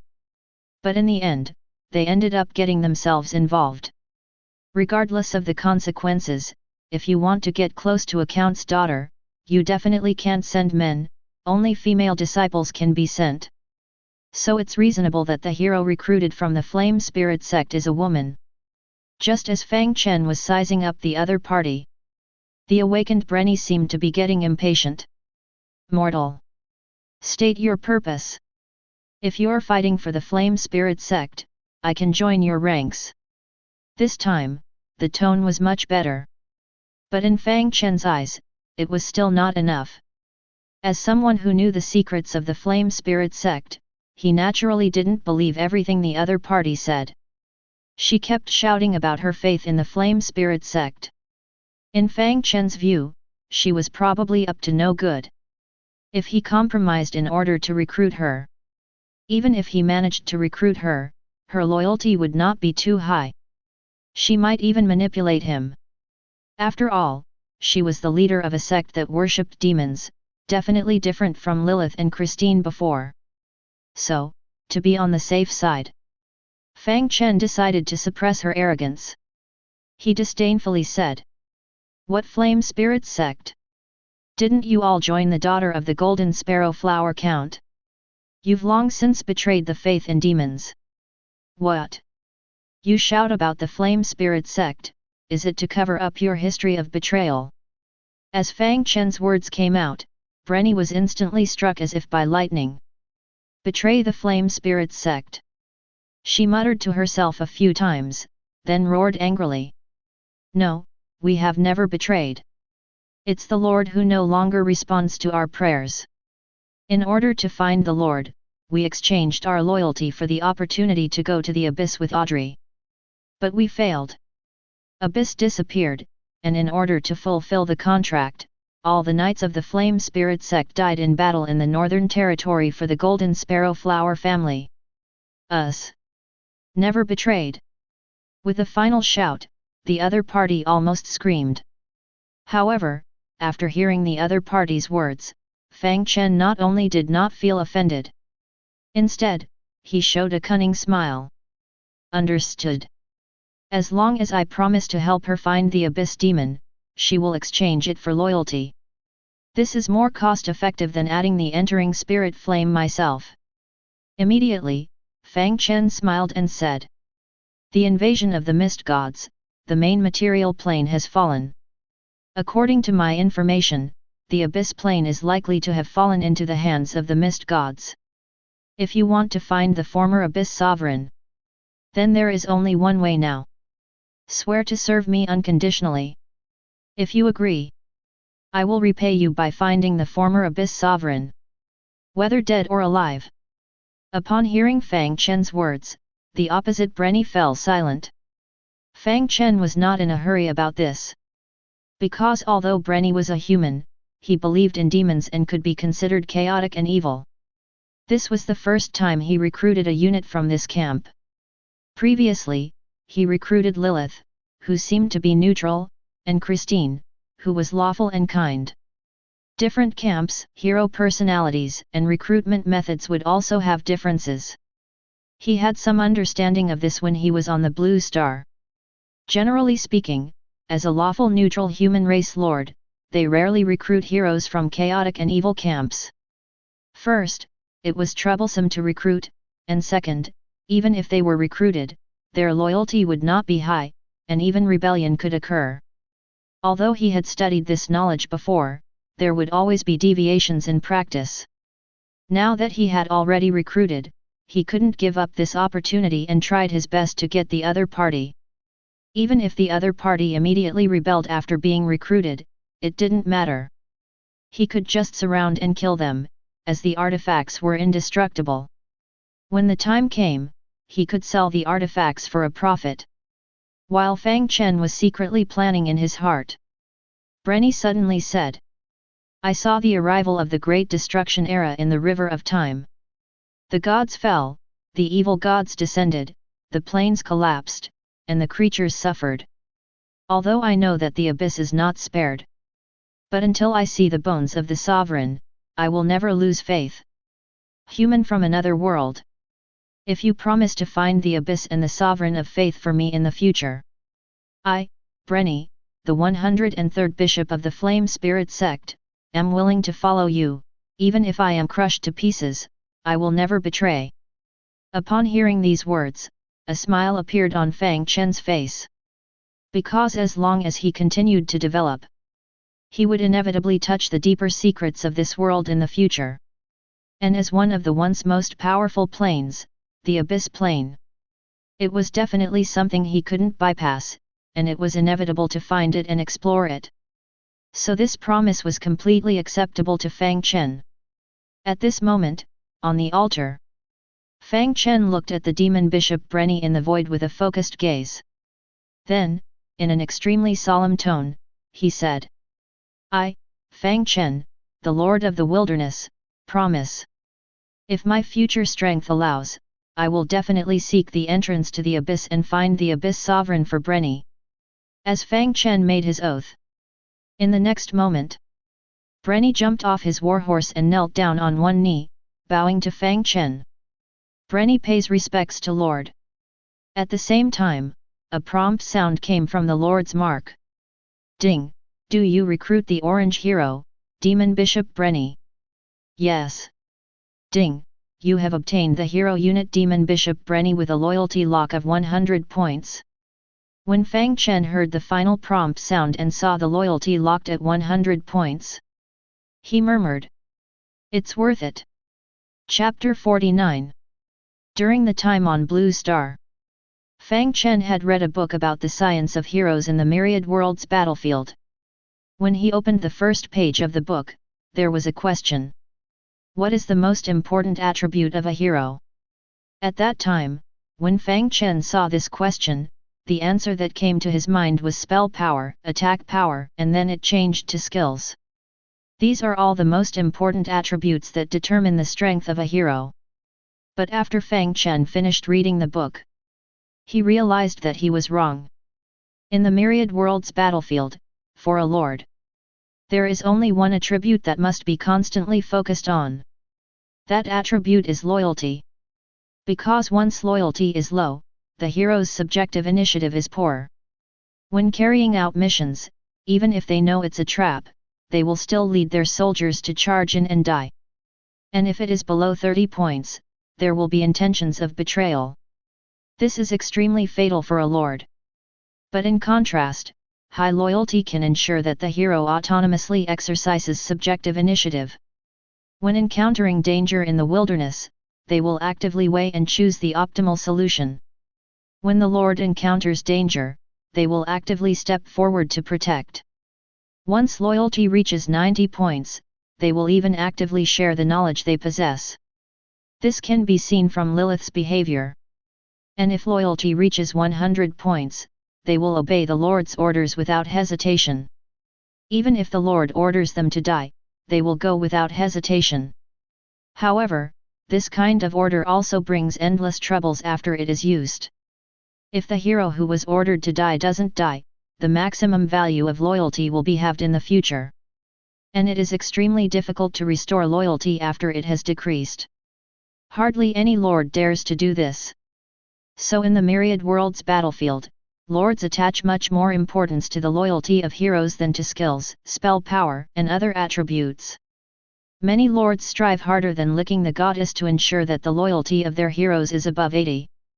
But even so, many times, being in the wrong camp or various events will lower the loyalty of heroes.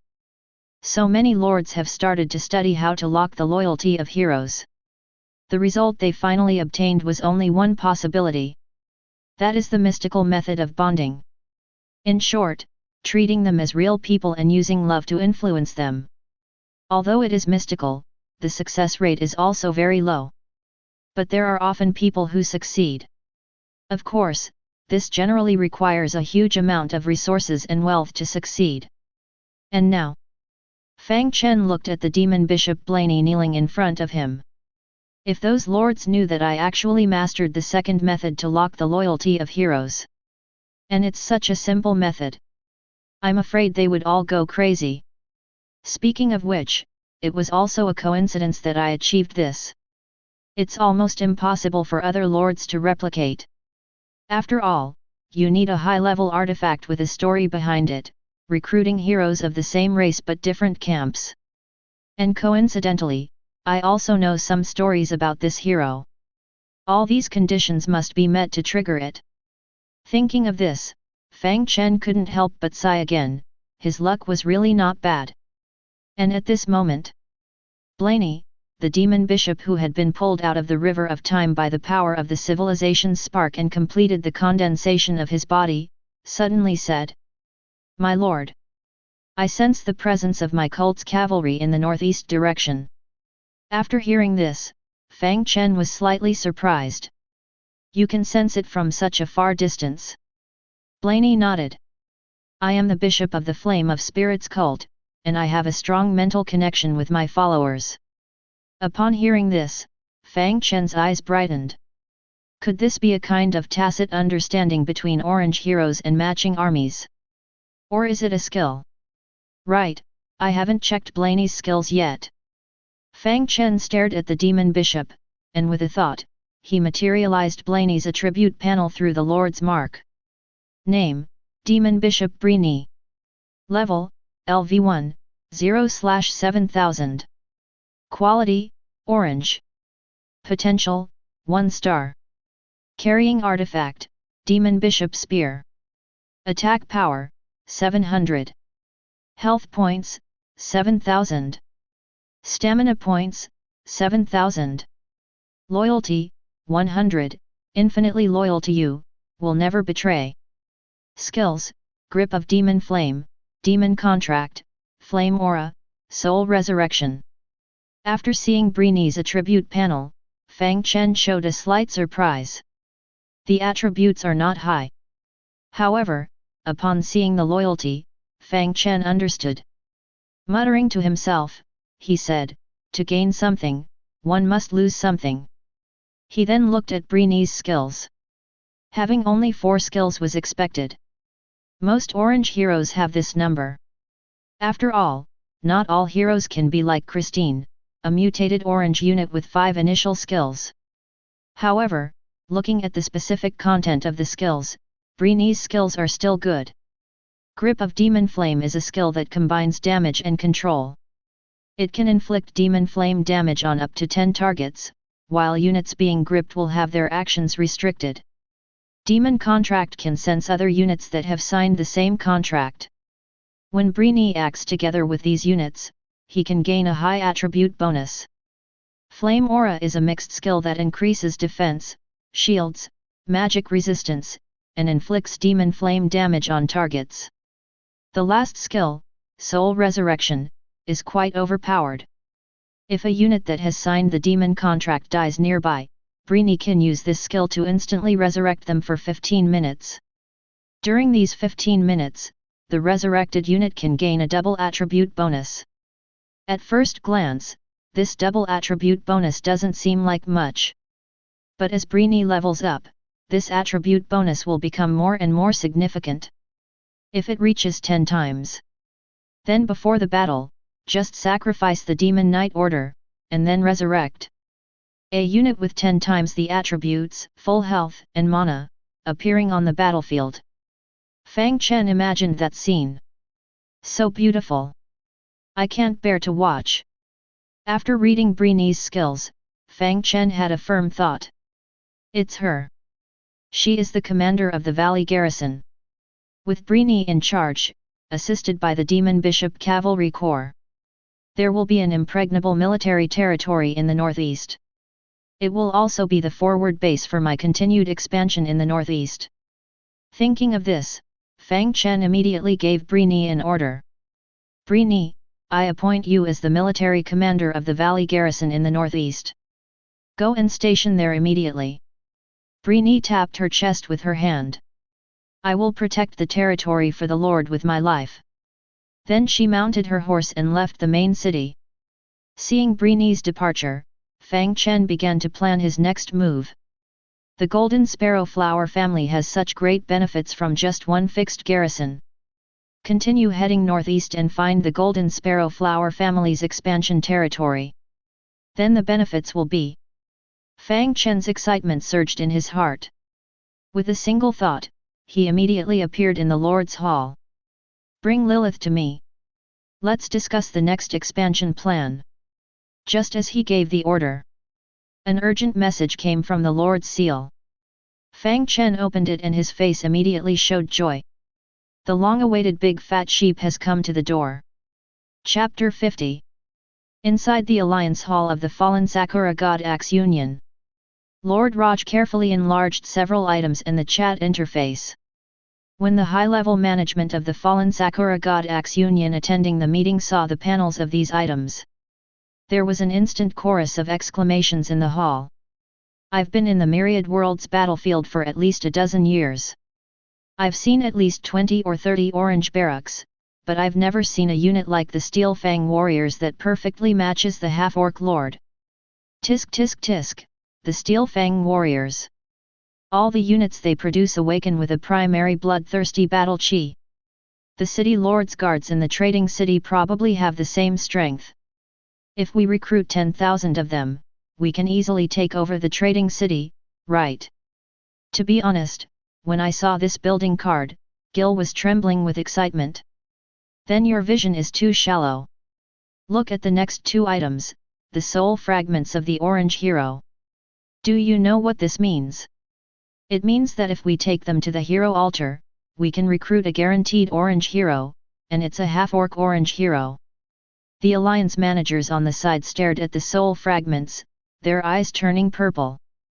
Because there are very few lords with orange heroes in the entire alliance.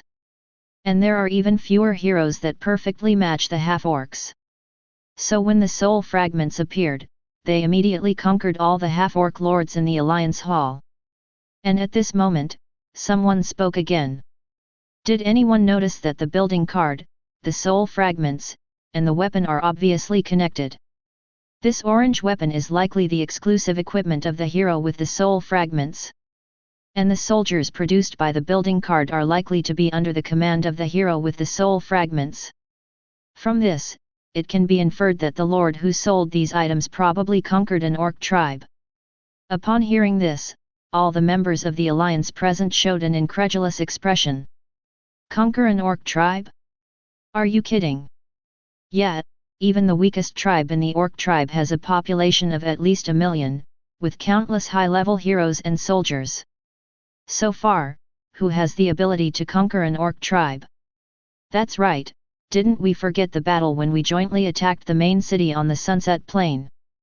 The 10 major alliances sent out 1 million troops, and then the entire army was wiped out. The orc main city even sent troops to reclaim the territory outside the city. Over 1,000 lords of level 5 or above from the 10 major alliances were killed or injured, including an 8th level lord who died in battle. We still haven't recovered to our peak strength. So, I don't think the other party has conquered a tribe. Maybe it's just luck, getting an orange token and entering a ruin to harvest all these. That makes sense. Orange tokens are bound to be accompanied by ruins, and ruins bring great rewards. Basically, one wave can turn a poor lord into a billionaire. Listening to you guys, I'm so envious of this lord named Fang Chen that Gil is turning purple. He's so lucky, that damn European. But look at his name, it's obviously an Eastern lord. Clearly, we are the true Europeans, noble descendants of the Angsa bloodline. Why don't we have such good luck? Damn it, it must be our bloodline that's tainted. Wait, Fang Chen, I think I've heard of him.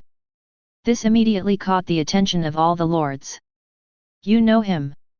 Which big shot from the Eastern great powers is he? What's your relationship with him? Even Lord Carter, the alliance leader, shouted excitedly when he heard the news. My dear George, if you can get him to sell to us at a discount, I'll make you the deputy alliance leader. But this lord named George said awkwardly, Leader, I don't actually know him. It was mentioned by a few of my Dragon Kingdom friends in the human race during a chat. They said that recently in the distant northern territory of the Gundor Kingdom, they are searching for the pioneering territory of the Golden Sparrow Flower family, and incidentally looking for a lord named Fang Chen, preparing to teach him a lesson because this guy offended them when he was on the Blue Star. Oh, they also mentioned that this lord named Fang Chen is a novice lord. Counting today, it has only been 3 days since entering the Myriad Worlds battlefield. When this news came out, all the lords present took 3 steps back in unison. George, have you gone crazy? What nonsense are you talking about, a novice lord? George, FKU. FK, explain to me how a novice lord can have these things. I have been in the Myriad Worlds battlefield for a full 18 years, and I have only seen the hair of an orange camp. You tell me that a novice lord can produce 3 orange items to sell. George, you are insulting my intelligence. Let's duel, I will defend my intelligence. Even Carter shook his head at this moment. It's impossible, George, it must be a namesake. I know the East well, and the name Fang Chen is very common. But in the next moment, the projecting Lord Raj suddenly said. Everyone, don't be angry, maybe George is right. I have traded with this lord named Fang Chen before. He swindled me out of a large sum of money, and for that, I borrowed a large amount of external debt. Afterwards, in order to retaliate against this lord named Fang Chen, I specifically issued a bounty through the mercenary hall. But when I issued the bounty, I was told that the other party had already been rewarded. Then I searched for Fang Chen's bounty. I found out that this Fang Chen is just a low-level lord, and his main city is only level 3. The location of the main city is in the dark forest in the northern territory of the Gundor Kingdom. After Raj finished speaking, he quickly retrieved the items from his last transaction through the Lord's Mark. When the lords in the Alliance Hall saw the items, it caused another sensation. Oh my god, this is exactly the same. Except for the change in quality, the buildings and equipment are completely consistent. Damn it, no wonder the miser Raj came to me for a high-interest loan, it turns out it was for this. And George, who had just been reprimanded, said again. Everyone, it seems that things are clear now. This lord named Fang Chen is a low-level lord. Luckily for him, he obtained an orange token as soon as he entered the Myriad Worlds battlefield. At the same time, he was lucky enough to obtain purple and orange high-level items through the tasks of the token. At this point, someone said. The items are in his hands, the Gundor Kingdom is in the west of the continent, and we are in the east on the grasslands. Even if we know he is a low-level lord, what can we do? Maybe we can negotiate a lower price. Impossible. Raj was the first to shout. I bought a few purple items from him and was heavily extorted. Without 3 or 4 years, I can't even clear my debts. This guy named Fang Chen not only knows the value of things, but he is also a vampire. To obtain these few items, we will have to bleed heavily. And it will strain the finances of the entire alliance. When this statement came out, the lords present felt a chill. They were all stunned. Yet, based on the previous dealings with Rog, the other party is indeed not a fool. So, we won't trade with him. At this moment, Carter, standing on the steps of the alliance leader's platform, walked down. Although our alliance's finances are abundant, we can't spend money recklessly. If the other party's asking price is too high. Carter took a deep breath. Then we'll have to use some other means. At this point, Carter walked to George's side. Then he patted his shoulder. George. Contact a few of your friends. In the name of Rog, ask them to hunt down this lord named Fang Chen. Also, we can go to the Kingdom of Gundor. In the human race camp of the Kingdom of Gundor, there are also some lords from our country.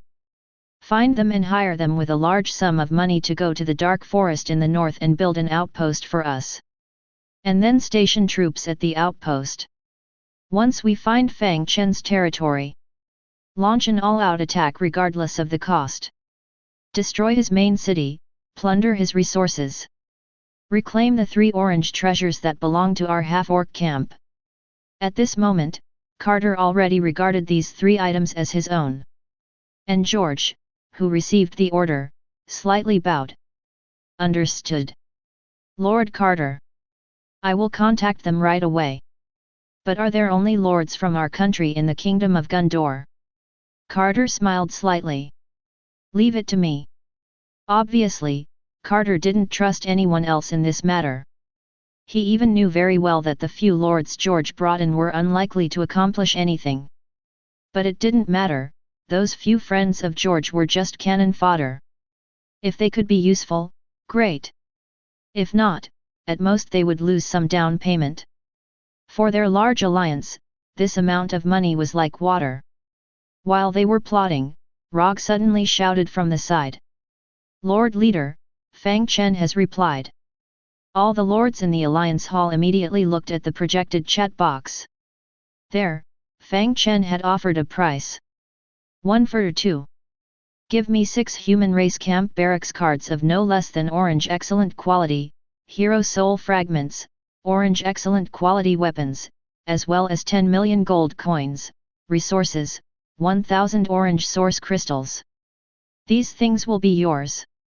When the lords of the Falling Sakura God Axe Alliance in the Alliance Hall saw this condition, they erupted instantly. Bandit, damn it, does he know what he's saying? Thief, this damn yellow-skinned lord, stole our half-orc treasure and refuses to return it to us. And now he even wants to sell it back to us. Lord of the Alliance, there's nothing to discuss, let's go to war. Immediately, all the lords seemed to have found an outlet for their anger. Lord of the Alliance, let's go to war and reclaim our half-orc treasure. Punish this damn thief. Lord of the Alliance, Fang Chen is provoking the honor of our half-orcs. We must show him the consequences of his actions. Seeing the furious sentiment among the high-ranking officials, Carter looked at the chat box and saw Fang Chen's message. Good. George, immediately contact your friends. I promise you 1 million gold coins, 500 red source crystals, and the authority to use a purple building card. Tell them to find Fang Chen's location. All of these will be theirs. Break through Fang Chen's main city, tenfold. Yes, Lord of the Alliance. Then Carter looked at Rog. Rog, keep Fang Chen stable, negotiate and delay as much as possible. At least ensure that within 5 days, he doesn't sell these things. As for excuses, you can use fundraising. Furthermore, I promise you 1 million gold coins and resources as expenses. When necessary, you can use this money as a deposit to pay Fang Chen. In short, make sure to keep him stable. Don't let Fang Chen have any thoughts of selling to others before our army appears in the dark forest. Yes, I will definitely do it. Rog replied solemnly. Finally, Carter looked at the high-ranking officials in the Alliance Hall. Everyone, I don't need to say much about the value of these 3 items. Take them down. The difficulty of capturing the trading city is reduced by 50%. And once the trading city is captured, everyone present will receive at least 1 purple barracks building card, 1 million gold coins, resources, as well as advanced resources and military territories for expansion. Do you not want this wealth? As soon as these words were spoken, the eyes of all the high-ranking officials turned red. Seeing the atmosphere reach this point, Carter decisively said. So this information must be kept confidential. Once it leaks out, the other alliances will definitely get involved. That would ruin all our previous efforts. Upon hearing this, the lords present all shouted. Please rest assured, Lord of the Alliance. We are all high-ranking officials of the Alliance here, and there are only a few of us. It will definitely not be leaked. That's right, after capturing the trading city, the high-ranking officials will benefit the most. It's impossible for us to harm our own interests by leaking it. Carter nodded. Good, I will inform the specific personnel involved later. Except for George and Rog. The rest can disperse. When the Alliance lords left, Carter opened his lord's mark. He began to contact the lord in the distant kingdom of Gundor. And George beside him also began to contact his friends. Most importantly, Rog looked at the message sent by Fang Chen. After pondering for a moment, he replied. The items are indeed good, but I can't come up with so much money all at once. Can you wait for me to find a few friends and pool our money together to buy it? But can the price be lowered a bit? Chapter 51. Inside the Lord's Hall in the Wilderness Territory. After sending out the message, Fang Chen saw that the other party had not replied yet. He then went to check the other spoils of war. The remaining spoils of war were mainly purple building cards and barracks. Purple building card, Half-Beastman Spear and Shield Warrior Camp *1, Red building card, Half-Beastman Patrol Camp *1, Purple building card, Half-Beastman Venomous Thorn City Wall *1, Red building card, Half-Beastman Spiked Watchtower *1. Whether it was the purple barracks building cards or the building cards, they were not of much use to Fang Chen. They could be put on the spatial trading market or used as additional items for trading with the White Eagle Lord. Fang Chen also knew that the price he set was relatively high. 1 orange item for 2, and the other party had to provide a large amount of gold coins, resources, and source crystals. But that's how trading works. He could ask for a high price, and the other party could naturally negotiate. The key was to reach a reasonable price. Fang Chen's bottom line was 3 orange items in exchange for 4 orange items from the other side. Of course, not all orange items would do. Ordinary orange building cards would definitely not work. They had to be orange barracks, hero fragments, or equipment from the human race. And Fang Chen didn't have a high demand for equipment. At most, he could only ask for 1 piece. If the other party didn't agree to this condition, then he would include these purple building cards and red building cards in the deal. And ask the other party to make up for the price difference with several million gold coins and resources. These building cards were especially suitable for Half-Beastmen. Fang Chen estimated that if the other party was sincere about the trade, the final price would be close to what he had guessed. And at this moment, a message popped up on the Lord's mark. After opening it, Fang Chen found that it was from his previous trading partner, Loge, the Lord of the White Eagle Kingdom. After checking the message from the other party, Fang Chen focused his attention. Is he planning to make a group purchase? Come to think of it, the 3 orange items I brought out are not ordinary goods. It's probably not easy for him to handle it alone, so it's understandable to find a few more friends. But I can't give him a group purchase price. I must stick to my bottom line. After all, the gold coins, resources, prosperity, and so on that I will need for my future upgrades will all have to be earned back from this deal. Looking at the message, Fang Chen pondered for a moment before replying. You get what you pay for. There is more than 1 Half-Beastman Lord in the Myriad Worlds battlefield. To be honest, although my price is a bit high, the items are unique. If you want to negotiate the price, I can't offer too low. But I still want to emphasize that the price won't be too low, so be mentally prepared. After all, I haven't forgotten the threat you made to me before. Also, it's better for you to find someone to buy together as soon as possible. I can't wait too long. After inputting the message, Fang Chen read it again and found no loopholes before sending it out. Soon, the other party also replied. 7 days, I need 7 days. After seeing the reply, Fang Chen frowned. There are only 4 days left of my newbie protection period. I have to try to upgrade my main city to level 7 within these 4 days. I don't have so much time to wait for him. He immediately rejected him. No, 2 days. Starting from now, until this time tomorrow. If you can't confirm the purchase by then, I will list it for sale on the spatial trading market. And at this moment, in the main hall of the Falling Sakura Battle Axe Alliance, Loge forwarded Fang Chen's reply to Carter. 2 days. If we only have 2 days, it's probably not enough. The people I sent to the Northern Territory will take at least 3 days. In addition, we need to leave enough time to build the outpost camp, teleport the Legion, and find the attack position, and so on. At least 7 days. But Carter looked at the message Fang Chen sent. His gaze slightly condensed. It seems we have to speed up. Take out a portion of orange mobilization orders and strive to shorten the time by 3 days. But this is still not enough. Carter paced inside the Alliance Hall for a moment. Then he suddenly turned around and said, Roger, agree to his request. By this time tomorrow, directly pay him a deposit of 1 million gold coins. Tell Fang Chen that we are currently raising funds. Give them a few more days. Delay as much as possible. If the other party doesn't agree, then even delaying for 1 day is fine. No matter what, we must wait until our forward camp is built and the army is transported to the Northern Territory.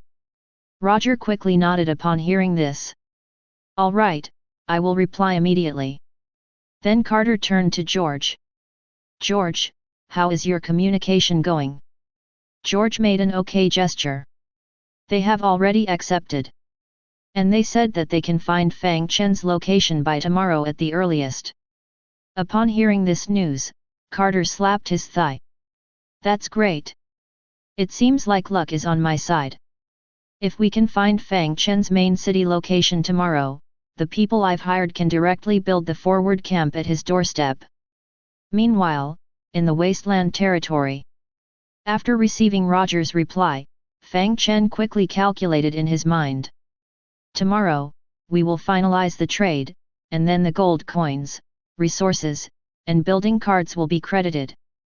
So, it's a sure thing to upgrade the main city to level 6 during the beginner's period. After all, tomorrow is only the 4th day. If I can even complete the task of exploring the Golden Sparrow Flower family's territory before the 7th day arrives, the profits will definitely be even higher. Perhaps there is even hope to upgrade the main city to level 7. Thinking about this, Fang Chen opened the map. Prepare for the future. Since there is a plan to upgrade to level 6 and beyond, I need to start preparing immediately. I need to dispatch reconnaissance units to explore the mist in the northeast direction and find the route to the Golden Sparrow Flower family's territory. Currently, I have 2 heroes in the northeast direction, Blaney and Christine. In theory, Christine, leading the Wolf Hunter tribe, is a professional reconnaissance unit, and she should be the one to carry out this task with the Wolf Hunters. But Christine needs to stay in Stone Spring Village, which is my most important resource production area. At the same time, upgrading the level 5 main city to level 6 requires capturing 10 monster lairs. When attacking the monster lairs, it is definitely a priority to clear the ones near Stone Spring Village, so Christine needs to stay there with the Wolf Hunters. So, I can only assign the northeast direction to Blaney. She is also an orange hero, although not as powerful as Christine. The troops in the Valley Garrison are strong. Plus, there are also the reconnaissance troops, the Purple Moon Mercenary Corps, which may be of red quality, but they should be enough for exploring the path. In just a short moment, Fang Chen had already formulated his plan. Then he called the barbarian axemen who were on guard outside. Pass on my orders. Christine will lead the Wolf Hunters back to Stone Spring Village and take charge of reconnaissance around the village, finding the monster lairs lurking around Stone Spring Village. After Blaney settles in the Valley Garrison, she will immediately take over Christine's task and dispatch reconnaissance troops to explore the map in the northeast direction, finding the route to the Golden Sparrow Flower family's territory. Yes, my lord. As the barbarian axeman left, Fang Chen tapped his fingers lightly on the table. There are only 2 things left. One is to upgrade the buildings in the main city to level 5. The other is to draw the first magic pattern diagram. I can delay the upgrade a bit, as it can be done anytime. But I have failed so many times in drawing the magic pattern diagram, and I have already grasped most of it. With just a little guidance from Lilith, I can master the magic pattern diagram and complete the drawing of the rocket artillery. But if I don't take the opportunity to consult her now, I might forget many key points later, and I'll have to start from scratch.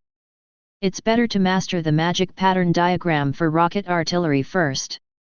With that in mind, Fang Chen took out his drawing tools. At the same time, he shouted to the barbarian axeman guarding outside the door, "Go, find Lilith for me. Just tell her it's something important." "Yes, my lord." Chapter 52. Big brother, that foreigner we met before has come to find us.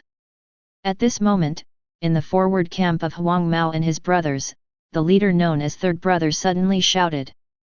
But the eldest brother, Ming Ji, among the group, responded impatiently. You mean that foreigner named George? Why is he looking for us? We don't have time for them right now. Damn it, this dark forest is too dangerous. We've only been here for a few days. Half of the soldiers we sent out for reconnaissance have died. We also found an orange-colored monster's lair. If we keep going, I'm afraid we won't find the frontier, and this forward camp of ours will be found by the monsters first.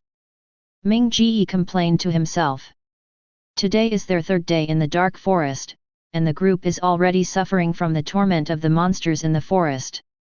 Just as Ming Ji was complaining, third brother, who was beside him, spoke up.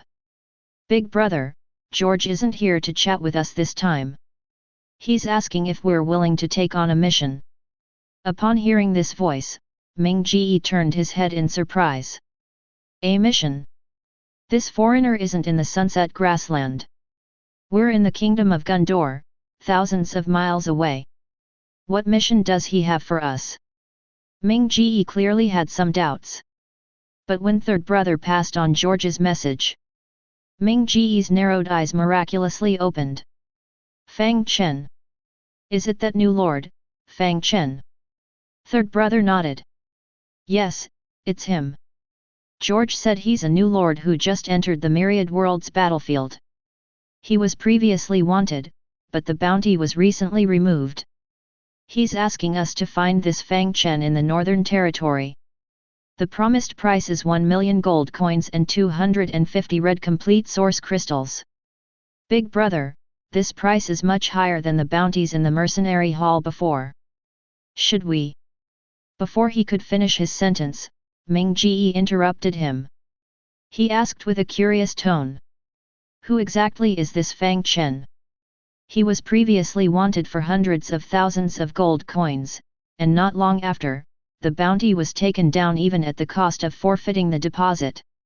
Now, just a few days after the bounty was taken down, it's immediately put up again by a foreigner from thousands of miles away. Do you think this guy has a problem? Let's all discuss it together. Ming Ji's gaze wandered among his three younger brothers. Finally, he locked onto Huang Mao, the second youngest. Huang Mao. You had close contact with Fang Chen. You go first. Upon hearing this, Huang Mao's left cheek involuntarily twitched twice. Big brother, I just got slapped.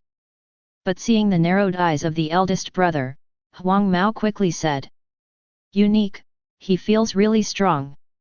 He slapped me and sent me flying. This guy is simply not human. When I buy a job change book in the future and change into the strongest monk in terms of strength, I'll kill him. Ming Ji also knew that Huang Mao was a bit of a fool, unable to speak wisely. He directly shouted, "Shut up!" Then he looked at the other two. This time, it was third brother's turn to speak. He was a ghost fire youth covered in various tattoos. Big brother, you know me. I'm not good at strategy. Ming Ji sighed and looked at fourth brother.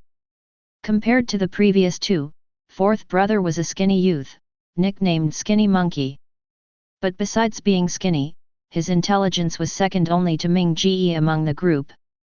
After all, he had achieved a score of 250 in middle school. After touching his chin, Skinny Monkey said. Big brother, I think there must be something fishy about this. Upon hearing this, Ming Ji nodded, then eagerly looked at this younger brother. Waiting for him to continue. Unexpectedly, Skinny Monkey touched his nose and said. Big brother, that's it. Ming Ji almost passed out. If he didn't know Skinny Monkey's character, he would probably want to kill these three idiots right now. In the end, Ming Ji had to speak up. After pondering for a moment, he said. A new lord should be fully focused on developing their territory. It's unlikely that they would offend lords from other regions. But it happened, so there's only one possibility. This Fang Chen has had dealings with these people through the spatial trading market. In Fang Chen's hands, there are some good things.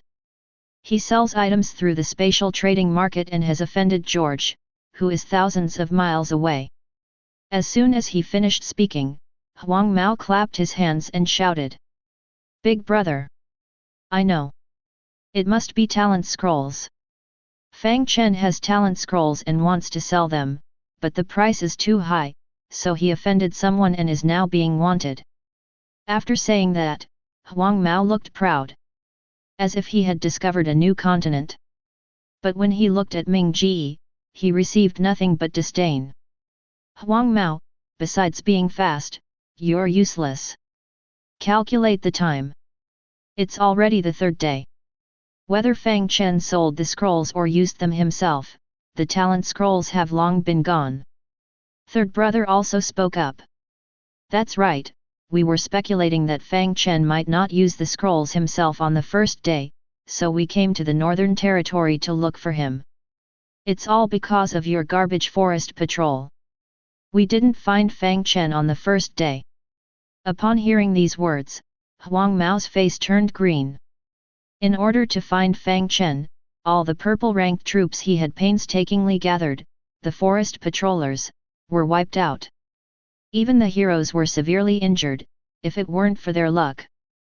Their own purple-ranked hero was also lost. Because they couldn't find Fang Chen, they only received a small compensation promised by the boss. And now they were being spoken to like this by the third brother. Huang Mao's anger surged up. He rushed forward to fight the third brother. At this moment, Ming Ji roared angrily. Shut up, all of you! He looked at his several ghostly young brothers. He had set the bar too high for them. A group of intellectually challenged people. Apart from being loyal to him, they really had no other merits. He wanted to get angry but ended up sighing. Forget it, listen to me. The item, it definitely isn't the talent scroll that Huang Mao mentioned. This item is precious to us, but it's not something the big alliances would be lacking. They wouldn't cross thousands of miles to find us just to deal with Fang Chen. At this point, he paused. It must be an item that can make George, that foreigner, a high-level lord, come looking for trouble. I guess it's at least an orange-ranked item, and it might even be a high-level item within the orange rank. It could even be an orange-ranked barracks. When they heard the words orange-ranked high-level item, the eyes of the other three ghostly young brothers all widened. Boss, an orange-ranked barracks, but Fang Chen is just a low-level lord. Yet, within our alliance, those with orange-ranked barracks are the core management, and there aren't many. That's right, they only gave us 10 orange-ranked troops when they sent us out to explore the Northern Territory. Being questioned by a few little brothers, Ming Ji seemed to feel that his inference was a bit exaggerated. But as the boss, he naturally had to maintain his authority. Hey, don't dwell on these things, it's definitely an orange-ranked item. Brothers, orange-ranked trash can sell for at least 5 million gold coins on the market. And if it's a high-level item, the price, it'll skyrocket. Upon hearing the word skyrocket, Huang Mao excitedly shouted. Boss, if we find Fang Chen and snatch the orange-ranked item, won't we become rich? Not just rich, we'll become overnight millionaires. Boss, I've made up my mind, I'm going to find Fang Chen next. When I have money in the future, let's see who dares to call me Huang Mao, I want everyone in the world to call me handsome. Upon hearing his little brother's ambition, Ming Ji covered his head and shook it. No hope. But there was nothing he could do, they were his brothers after all. Ming Ji pressed his hand down and said. We must find Fang Chen. But we also have to take on the mission. As soon as these words were spoken, Lao San became unhappy. Boss, are you asking me to find Fang Chen and return it to the foreigners? Ming Ji felt exhausted and could only patiently explain. The foreigners have given us a mission, so we'll first take a deposit. Then we'll buy some orange tier troops. The north is so dangerous, we can't rely solely on the few troops we have. Don't even mention finding Fang Chen, we'll be dead and gone within 50 miles of leaving. Lao San immediately understood. Truly worthy of being the boss. Huang Mao also shouted, of course, on the third day of junior high, boss scored 500 points on the final exam. And Lao Si also didn't want to be outdone, preparing to flatter the boss. But Ming Ji immediately stopped them. Shut up. Now listen to me. Lao San, you tell George that we're already in the north, and we've built a level 5 outpost. We've roughly determined Fang Chen's location and can send troops to his main city within 3 days at the earliest. Ah, boss, we don't have. Shut up, listen to me. You tell George that if he wants us to take the mission, he needs to pay a deposit. If he wants the full payment, it's because we have to pass through a purple tier monster's territory to get to Fang Chen's domain, and we can't get through without troops.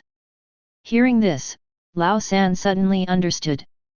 Boss, you're brilliant, tricking the foreigners. Good, I'll do it immediately. Ming Ji then looked at Huang Mao. Huang Mao, I'll give you 500,000 gold coins. Use it to buy healing scrolls for your hero right away, and use the rest of the money to build patrol rangers. Then spread these patrol rangers out to the north and east. Huang Mao was puzzled by this. Boss, why not the west or south? This time, Lao Si stood up from the side.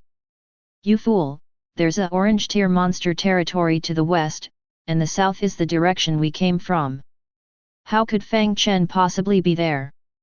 To the rarely clever Lao Si, Ming Ji gave a approving look. Then he continued. Lao Si, you group the griffins and bipedal dragons together and have them scout behind the patrol rangers. The aerial view is good and they can see clearly. All right, big brother. Finally, Ming Ji said again. I'll go to the market to hire some orange tier troops and also look for the management in the alliance to try and get some orange and purple tier troops. Calculating the time, Fang Chen's invincibility period is still 4 days away. If we can find Fang Chen within these few days, we'll surround him. So, brothers, getting rich overnight is not just a dream. Suddenly, the eyes of the several ghost fire youths were filled with greedy light. And at this moment, in the Lord's Hall of the Wilderness Territory, Fang Chen held the magic pattern pen in his hand and quickly drew lines on the animal skin. When the last line was completed, he heard a notification sound in his ear. Ding! You have drawn a white rank 1 magic pattern, Rocket Art. Ding! You have mastered the Rocket Art magic pattern. Chapter 53. Lord, it seems that you have a certain talent for magic pattern drawing, Lilith said with a smile of encouragement as she saw Fang Chen complete the final step of the magic pattern drawing in the Lord's Hall. Hearing Lilith's praise, Fang Chen's face also showed joy. Yes, after wasting hundreds of pieces of beast skin, I finally mastered it, Lilith continued. Lord, the next step is to continuously familiarize yourself with the rocketry magic pattern. After you have completely mastered it, you will be able to draw higher level magic patterns, Lilith said. What Lilith referred to as completely mastering was actually referring to gaining proficiency in Fang Chen's perspective. The proficiency of a white quality magic pattern is only 5 levels, and after reaching full proficiency in all 5 levels, one can achieve 100% mastery and draw the rocketry magic pattern without any errors. However, in order to master higher level magic patterns, Fang Chen must first raise his professional level to level 10. In other words, he must master the second primary magic pattern. This is also the stumbling block that prevents most magic pattern architects from leveling up. Because magic pattern diagrams are precious, it is a great fortune for most magic patternists to obtain one. As for the second magic pattern diagram, it really depends on whether the heavens are willing to grant it. But this is not a big deal for Fang Chen. He has Lilith, this golden high-level mage hero. If he wants a magic pattern diagram, he just needs to ask her. I don't need a higher-level magic pattern diagram for now. Now I need a low-level magic pattern diagram. Lilith, Do you have any magic patterns similar to rocketry magic? Fang Chen asked. Upon hearing Fang Chen's words, Lilith did not find it strange. She could feel that Fang Chen, as her lord, had a different way of mastering various professional powers compared to herself. It seemed that they didn't need to study to master them. This seemed magical to Lilith, but she knew that it must involve the power of rules. That is a realm that only gods can touch. She didn't even have the qualifications to explore it.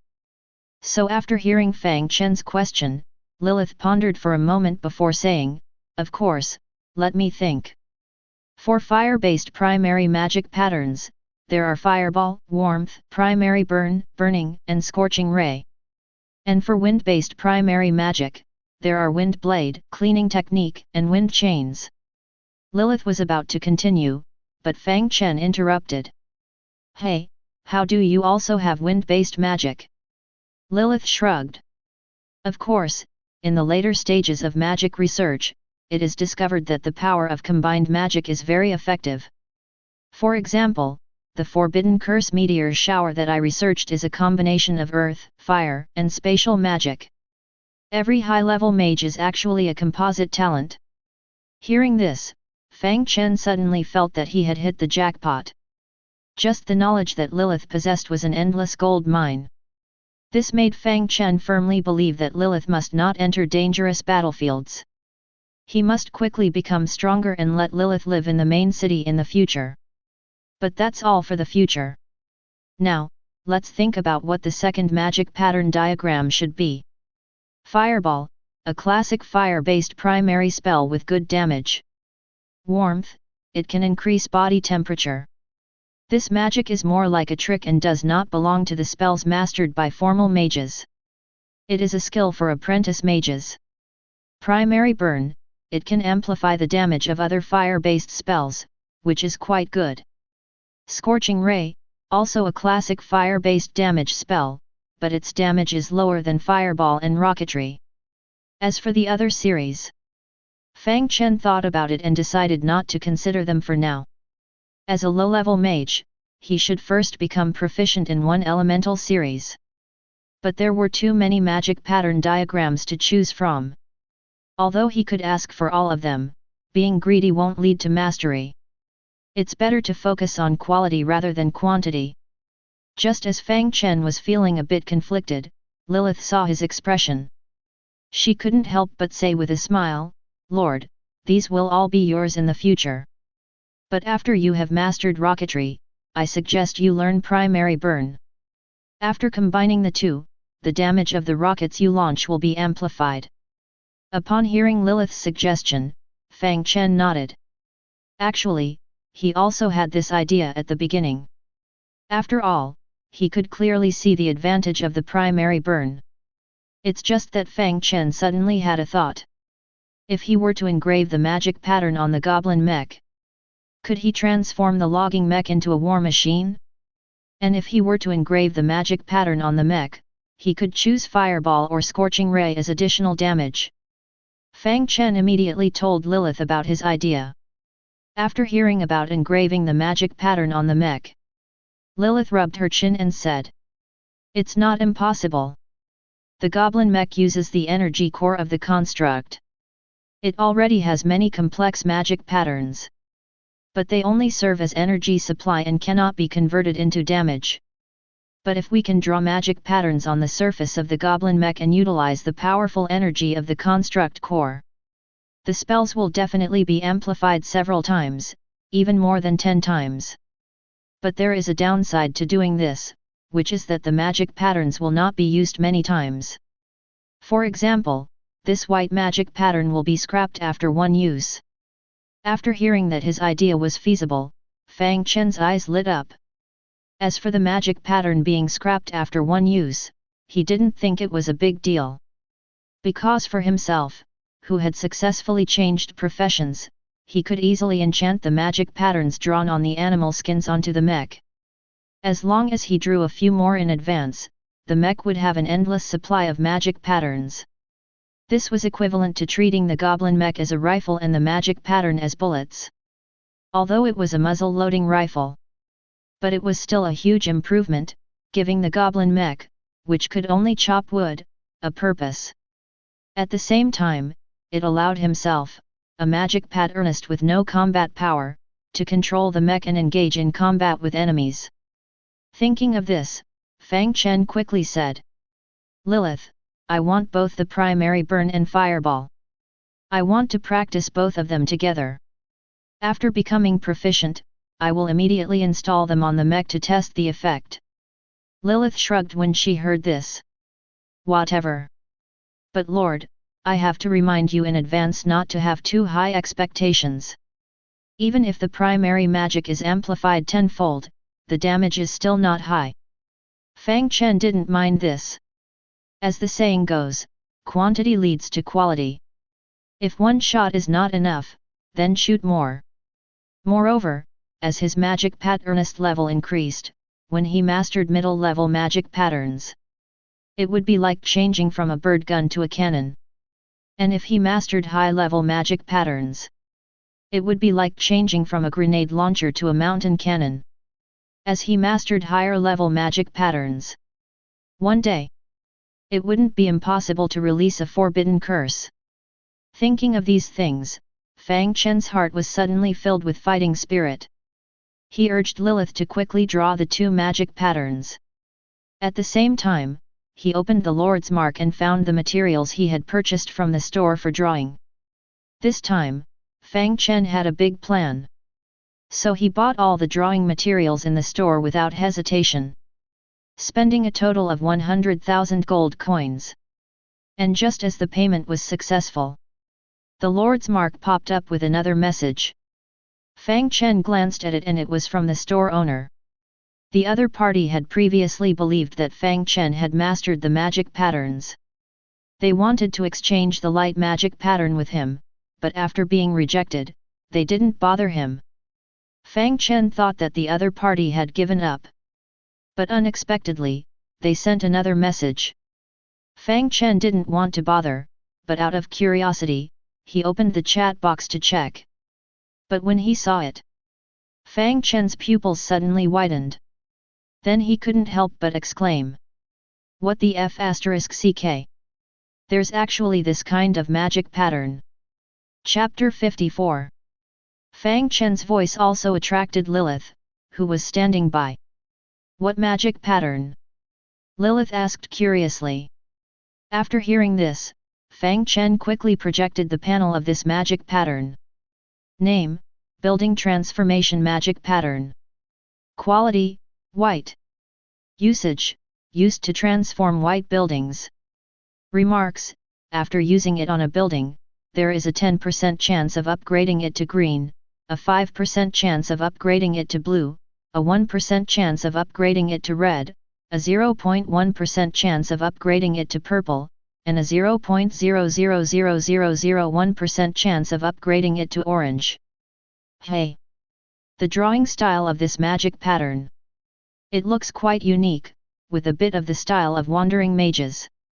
That's right, it should be their imitation, but the imitation of the magic pattern is of poor quality.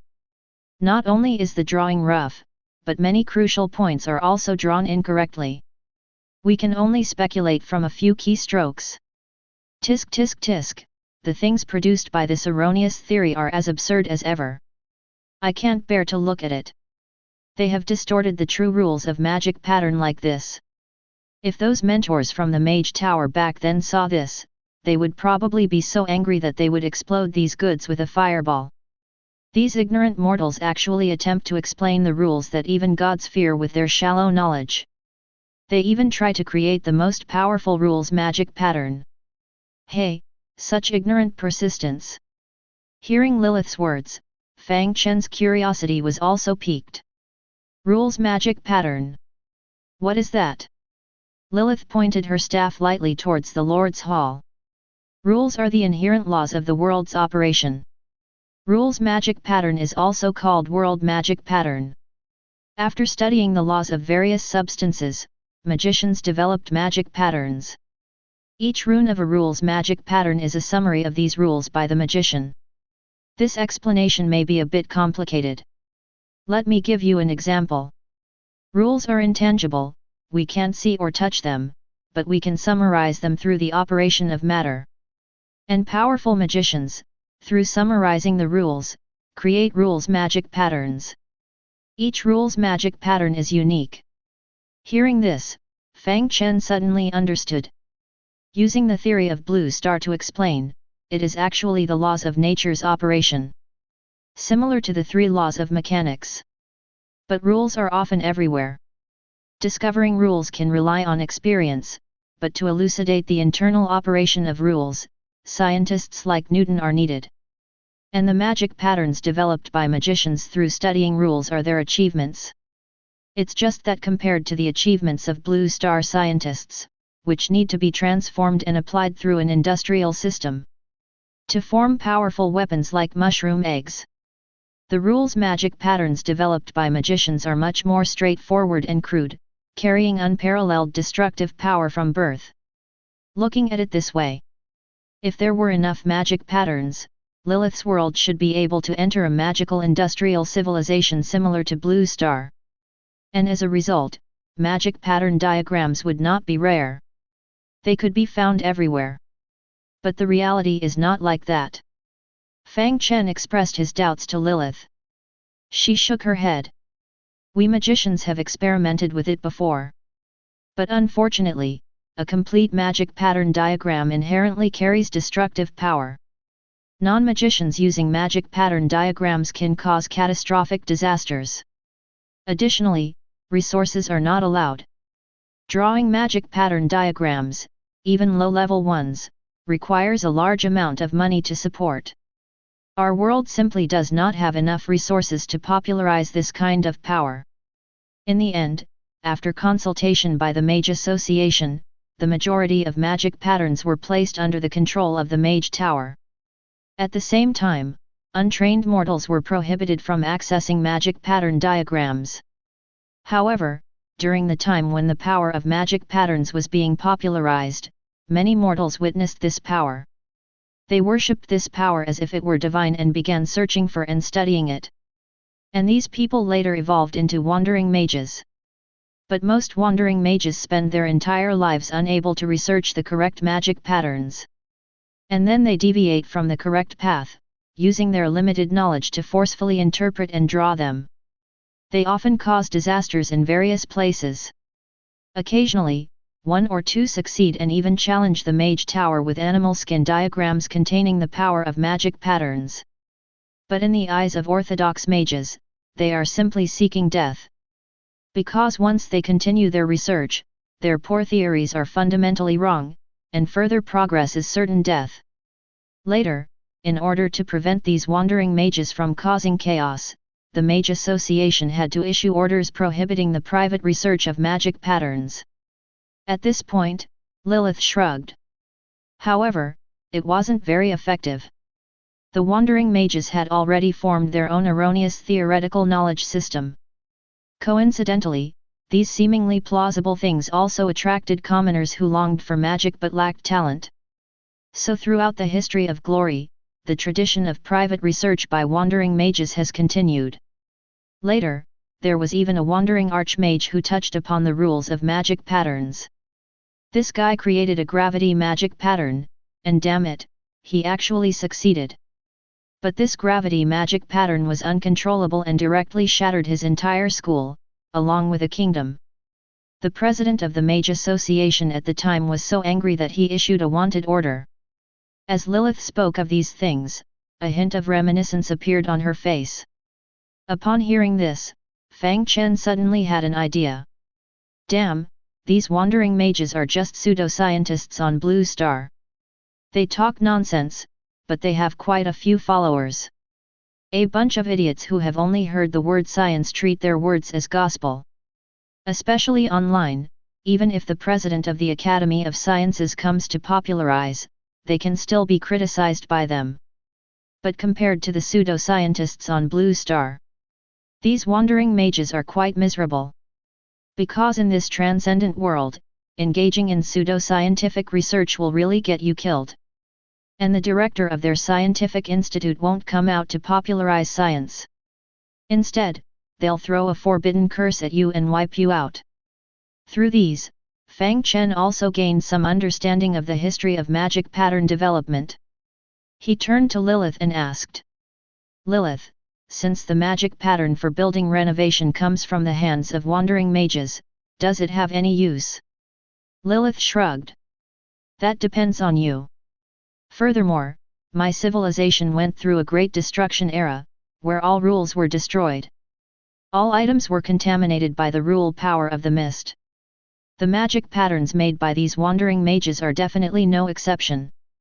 Whether they can be used, Lord, you should know better. But I suggest that Lord should not learn the magic patterns of the wandering mages. Those things can explode at any time while being drawn. The danger level is extremely high. Fang Chen quickly said, of course. I won't learn the proper ones, I'll go learn pseudoscience.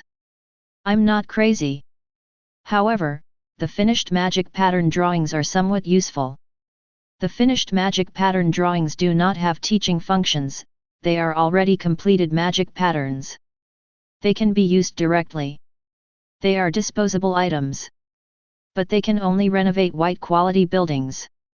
Coupled with the low probability of successful renovation, to be honest, their value is not high.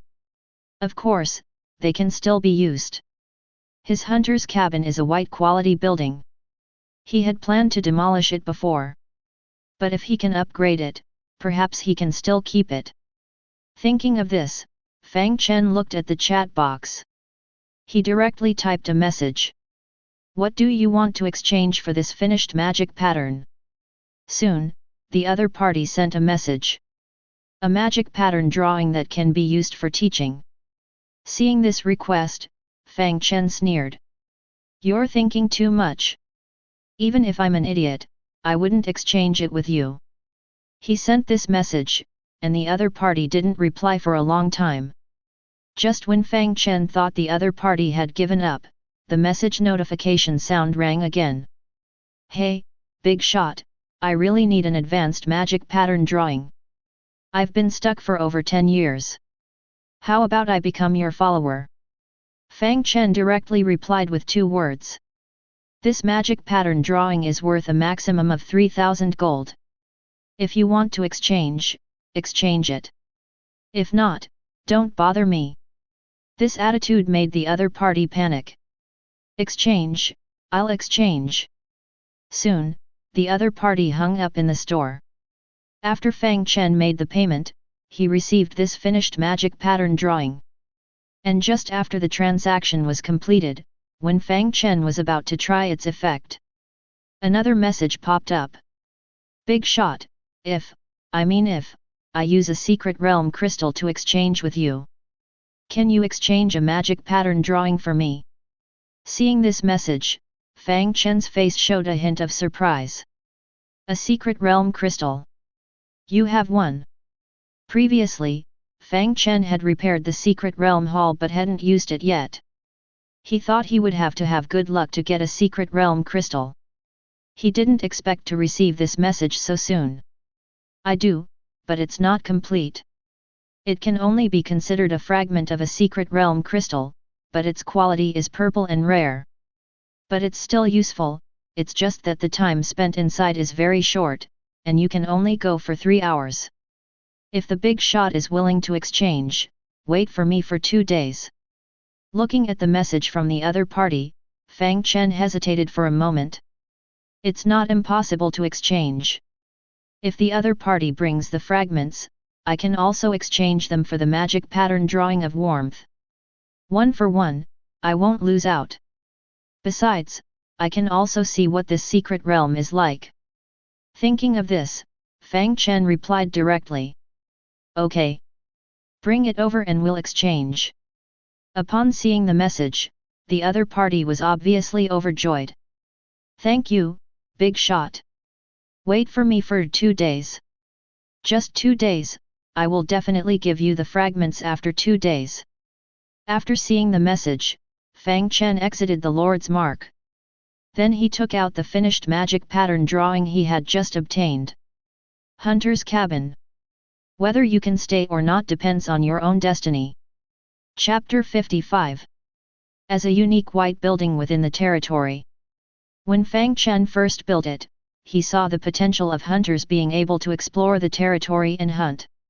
However, in actual use, Fang Chen found that the hunters were not very effective. They were often killed by fierce beasts during the exploration process. The main reason was that the hunters' strength was too weak.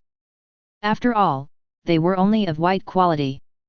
And their hunting results were not satisfactory either. They could only hunt small animals like rabbits and pheasants. When encountering larger fierce beasts, it would require at least a dozen hunters to work together, and even then, success was not guaranteed. In short, the units produced by low-quality buildings had limited effectiveness. With the increase in Fang Chen's barracks and heroes in hand, the hunter's cabin was destined to be eliminated. But in the Myriad Worlds battlefield, demolishing a completed building required a special demolition item. The price on the market was not cheap.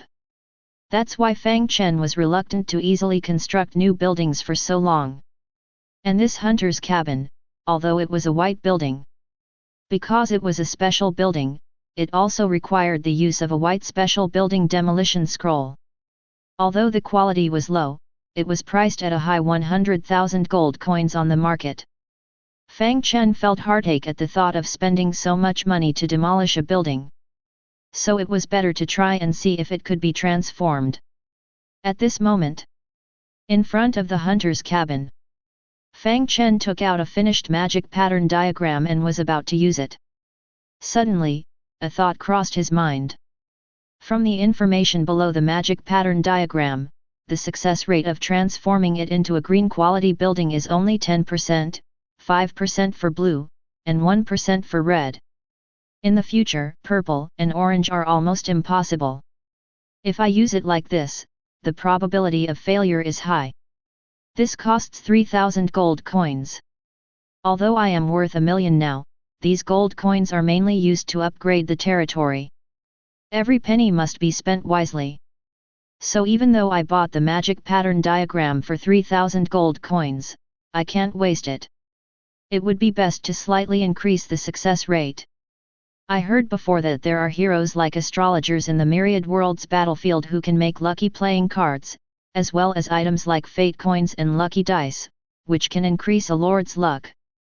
I'll go to the market and see if I can improve my luck a bit to ensure a successful outcome. Fang Chen opened the Lord's Mark again and searched the spatial trading market. He searched for items related to luck. Soon, a large number of shops appeared. He clicked into each one to check. But Fang Chen found that the items inside were all very mystical. Things like blessed statues. The shops claimed that wearing them could increase a lord's luck. But when he wanted to check the items panel, the shopkeepers refused. There were also lucky crows.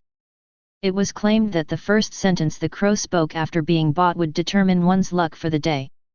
If it said something good, luck would increase by at least 10 times.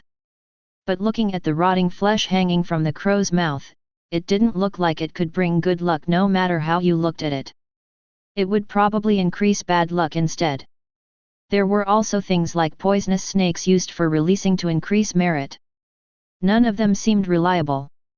The key was that these things were not cheap. The lowest price was 50,000 gold coins each. Why do I feel like these things are just trying to scam people?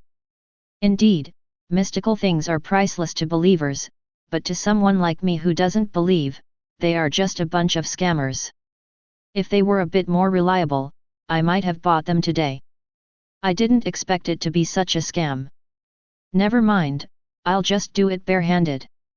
Fang Chen exited the trading market and was about to exit the Lord's Mark. But at this moment, he suddenly noticed his prayer of good fortune talent. Fang Chen slapped his forehead. Oh my god! Today is the third day. How could I forget about using the prayer of good fortune talent? Instead of believing in these superstitious things, I might as well try using the prayer of good fortune and see if I can get something good. Thinking of this, Fang Chen couldn't wait to start the opening heaven poem. Immediately, he clasped his hands together. Xian does not save, K does not change fate. Prayer of good fortune.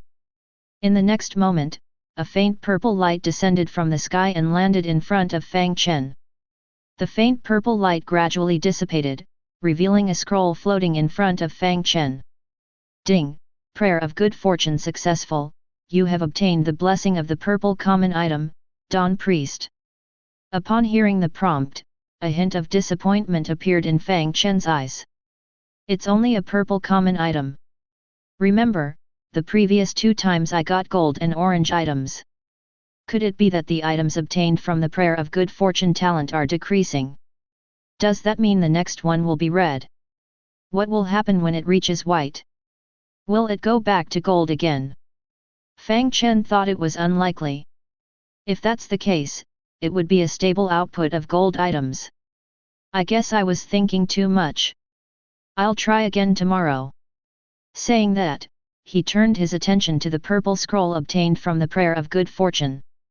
Name, Blessing of the Dawn Priest. Quality, purple. Usage, after use, gain a purple enhancement buff. Note, records the prayers of the faithful to the goddess of dawn in the glory era. It contains various wishes from the faithful to the goddess. In the glory era, the goddess randomly selects one to show her mercy. The Dawn Church. Goddess of Dawn. This was the first time Fang Chen had heard of them. He didn't know what his divine position was. He also didn't know if the blessing of the priest could increase his luck. Never mind, don't think too much, just open it and take a look. Fang Chen lightly squeezed his hand, and the rope binding the scroll automatically untied. Then the scroll slowly unfolded. Immediately, a purple light shot out and landed on Fang Chen. Ding! You have obtained a purple buff through equivalent exchange. After the prompt sounded, Fang Chen had a thought. He directly brought up the panel of the buff. Name, equivalent exchange. Quality, purple. Usage, sacrifice an item no higher than purple quality to specify that the item obtained in any probability event will be purple. Note, a merchant of the Dawn Church prayed to the goddess to become rich. The goddess granted his request but told the merchant that there must be a return for what he received.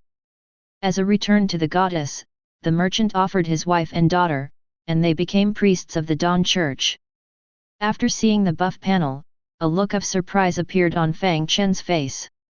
What a good thing! This means that after using this buff, the Hunter's Lodge will definitely be upgraded to a purple building.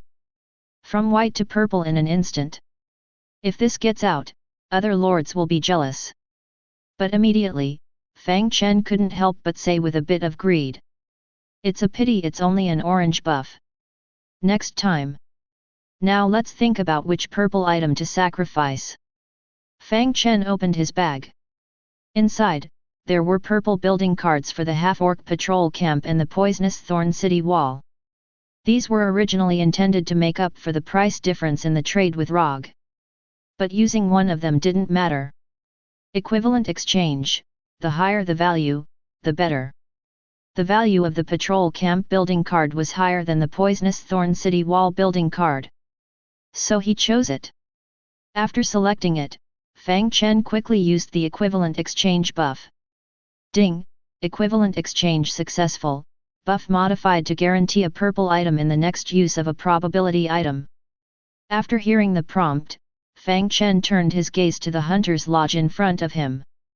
Let me see what changes there will be after you upgrade to purple. Immediately, he took out the magic pattern diagram and pressed it onto the Hunter's Lodge. In the next moment, a burst of purple light erupted from the magic pattern diagram. The purple light enveloped the entire Hunter's Lodge. Ding! Transformation of the Hunter's Lodge successful, you have obtained the purple building, Windwalker's Lodge.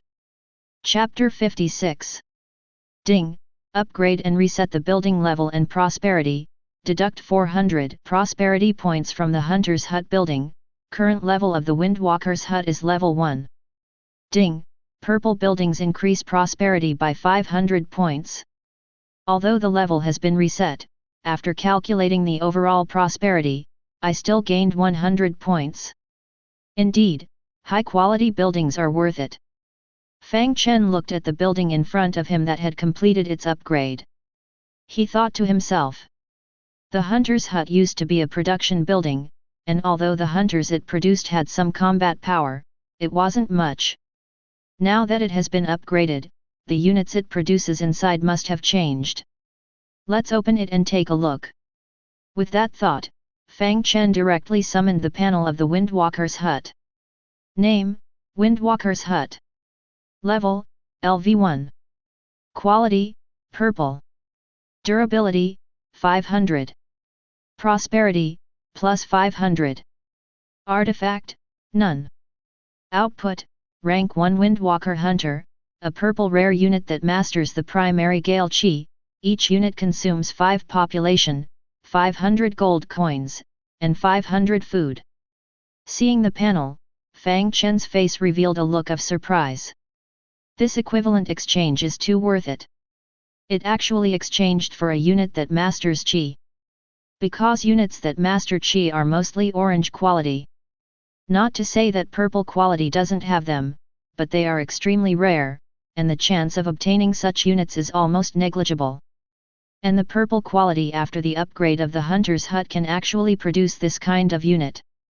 According to Fang Chen's understanding, primary Chi is a skill that only orange common level units have. In other words, this Windwalker's hut is equivalent to an orange common building. Hiss! This is simply a huge surprise gift. But immediately, Fang Chen thought again. The hunter's hut itself belongs to the special buildings in the basic buildings. In an equivalent exchange, you have to ensure that some of the special attributes of my original building are preserved. From this perspective, these kinds of buildings being upgraded to purple quality shouldn't be bad. In this way, it can also be explained. It seems like I was lucky, but there is still some underlying pattern. Using this experience as a guide, in the future, when upgrading buildings, it's best to look for these kinds of low-level but very special buildings. When upgrading, using some special scroll buffs might bring unexpected surprises. Well, I can try it when I have time. Perhaps it is a way to quickly obtain high-level special buildings. But that's all for the future. Following that, Fang Chen looked at the upgraded building again. His gaze locked onto the Qi. According to the information compiled by Blue Star scientists, Qi is a high-level power, and it is also a transcendent power that humans on Blue Star can possibly master. However, so far, ordinary humans on Blue Star have not mastered this power. According to the data, even in the Myriad Worlds battlefield, the difficulty of awakening Qi is even more difficult than magic. Because in the era of the Old Continent, magic could still be learned in the Mage Academy. Qi, on the other hand, requires the comprehension of the seed of life, and then it takes more than a decade to polish it until the seed of life blooms and bears fruit, thus awakening Qi. Even in their most prosperous era, there were not many strong individuals who could awaken Qi. But every Qi awakening professional is enough to easily crush those of the same level. And those who have cultivated Qi to its peak are so powerful that even the once incredibly powerful mages, holy priests, and so on have to avoid their sharpness. It can be seen how terrifying this power is. And among the units controlled by the lords in the Myriad Worlds battlefield, the units that have awakened Qi are able to easily crush those of the same level. Fang Chen reached out and lightly tapped the Windwalker's hut. So based on this deduction, the Windwalker unit will become the most powerful unit among all the purple units under my command. Whether it's the Hunt Ermine, Barbarian, or Flame Mage, they won't be his match. Its strength is comparable to that of an orange unit. I wonder what its attributes are. Thinking of this, he couldn't wait to open the Windwalker's panel and check its attributes. Name, Windwalker Hunter. Level, Rank 1. Quality, Purple. Combat Power, 900. Attack Power, 200. Health, 900. Qi Value, 900. Loyalty, 100, initial loyalty of all units is full. Skills, Primary Gale Qi, High Level Disguise, high-level trap making, high-level gathering skills, high-level hunting skills. Note: an extremely special unit, evolved from a production unit with a low probability. In addition to being proficient in various hunting skills, they have also awakened a special Gale Chi. With the blessing of Gale Chi, these hunters who used to only gather have gained terrifying combat power. At the moment he saw the panel, Fang Chen felt a surge of excitement. Oh my god! It truly is a special unit. Not to mention its significantly higher combat power compared to other units. Just these 5 skills alone are enough to demonstrate the extraordinary nature of this unit. Fang Chen clicked on several skills to examine them. The primary one is the beginner Gale Chi. This skill allows the hunter to harness the power of Gale Chi, increasing damage, speed, and allowing for long-range Chi attacks. If it were just these, it wouldn't be particularly impressive. The most amazing thing is that the energy of Chi can be applied to the other 4 skills, amplifying the other 4 skills. For example, high-level disguise, without the Chi enhancement, allows the hunter to camouflage themselves using the surrounding environment, such as vegetation, but they can only lie still. Once they move, they will be discovered. But with the Chi enhancement, they can use Chi to simulate the surrounding environment, enter a state of agility, which is invisibility. In Fang Chen's opinion, this is almost like being an assassin. And with the Chi enhancement, high-level trap making not only makes the traps more concealed, but also inflicts Chi damage on the target, causing a tearing effect that makes the target bleed profusely. The key is that even healing spells are ineffective, and specialized medicine for treating Chi injuries is needed. It's like giving the traps a buff. As for the high-level gathering skill, it allows the hunter to have a chance to gather high-level materials when collecting from high-level units.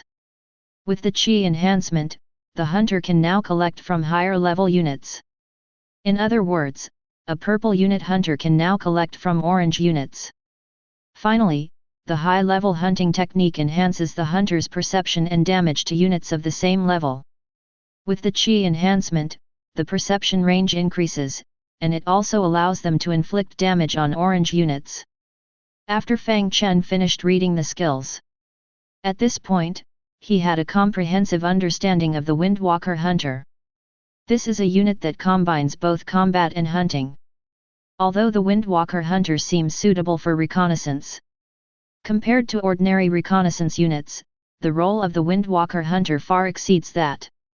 To make use of their abilities, they should not be used solely as scouts. They should be special forces. When fighting against enemies, the Windwalker's formidable combat power and stealth abilities allow them to easily penetrate enemy lines and carry out special operations such as assassinations and ambushes. This unit is more suitable for fighting other lords than hunting monsters. Having reached this conclusion, Fang Chen couldn't help but sigh. Because he was in the Northern Territory. A desolate and remote place where Fang Chen couldn't see another lord for hundreds of miles. Where can he find another lord to fight? Thinking of this, Fang Chen patted the Windwalker's cabin with a sense of helplessness. It's a waste of talent. I'm afraid that for a long time, you can only be used as an ordinary scout. Thinking of reconnaissance, Fang Chen opened the Lord's Mark map. East, West, South, and North. In the northeast, Brenny is leading troops to explore the road to the Golden Sparrow Flower family's territory.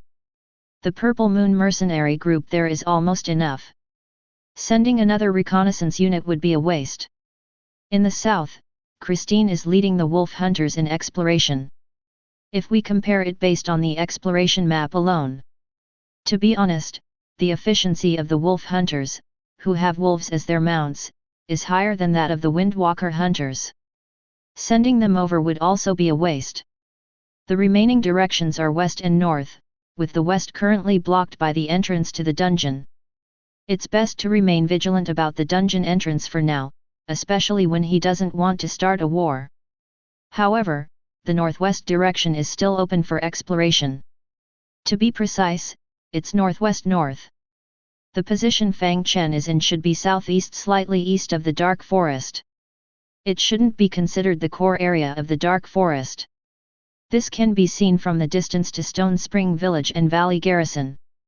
In the era of the Old Continent's civilization, this area had already been deeply developed by humans. So, the south and east can be inferred to be areas with more human activity. The remaining west and north are the domains where monsters are more active. Heading in these two directions, there is a high probability of penetrating deep into the dark forest. Since Fang Chen has already made up his mind to develop here, then he must go to these areas to explore. Firstly, to map and collect resources. Secondly, to know which high-level beast nests are nearby. Thirdly, to be prepared for danger in advance. During the Blue Star era, Fang Chen often heard about the frequent outbreaks of beast tides in the Myriad Worlds battlefield. Whenever there was an outbreak, at least 100 lords would die. And the places where the beast tides occurred were generally deep in mountains and forests. Setting up scouts in advance is also a way to ensure his own safety. With a plan in mind, Fang Chen quickly opened the Lord's Mark. Opened the construction panel. Upgrade before recruiting. This time, not only the Windwalker's cabin needs to be upgraded, but also the other buildings need to be raised to level 5. Previously, due to lack of money, except for the main city, the other buildings were not upgraded to level 5. Now I have over 1 million gold coins and resources in hand. Share the wealth, arrange everything. Chapter 57. Ding, consume 30,000 gold coins and resources. Upgrade the Flame Mage Camp to level 5, Prosperity plus 500, Units Magical Power plus 10, Skill Level plus 1. Ding, consume 70,000 gold coins and resources, upgrade the Windwalker Hut to level 5, Prosperity plus 2,000, Units Attack Power plus 40, Skill Level plus 4. Ding, consume 50,000 gold coins and resources, upgrade the Secret Realm Hall to level 5, Current number of daily entries into the Secret Realm, 1, Prosperity plus 1000. Ding, consume 200,000 gold coins and resources, upgrade the Stone Spring Village resource field to level 5, gold and resource production increased to 200,000, rank 1 purple mobilization orders production increased to 50 per day, Prosperity plus 1000. Ding, consume 1.2 million gold coins and resources, upgrade the Valley Garrison to level 5, production of various units in the territory increased to 500 per day, daily resource consumption increased to 50,000, Prosperity plus 6,000. When all the upgrades were completed, Fang Chen suddenly looked at his warehouse. He exclaimed in shock. What the F***ck? I worked so hard to swindle nearly 2 million gold coins and resources. After these upgrades, I'm left with only 450,000. This is too fast. Feeling incredulous, Fang Chen hurriedly checked the messages of the just completed upgrades. Upon seeing them, Fang Chen took a sharp breath. Damn! The Valley Garrison alone consumed a whopping 1.2 million.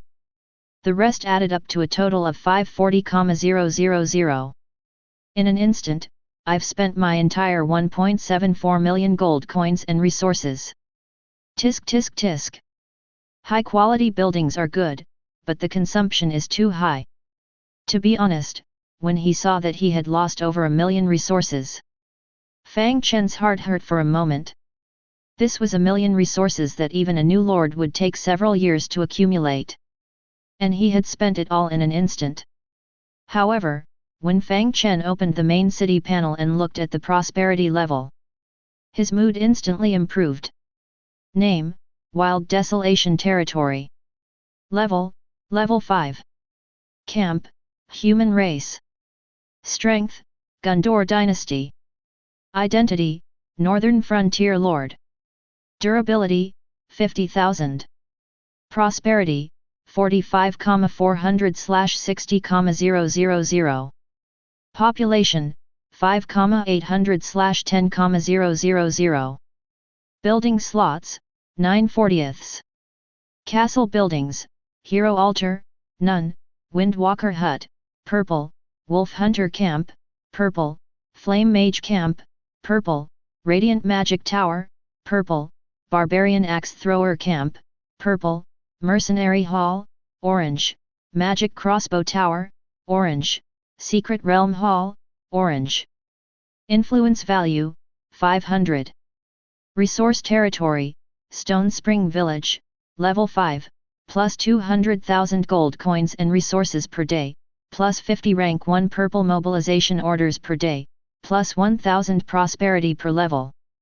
War Territory, Valley Garrison, Level 5, Demon Knight Order, orange, plus 500/day, Guardian Knight Order, orange, plus 500/day, Tower Shield Guards, purple, plus 500/day, Two-Handed Sword Infantry, purple, plus 500/day, Purple Moon Mercenaries, red, plus 500/day, consume 50,000 gold coins and resources per day, plus 2,000 prosperity per level.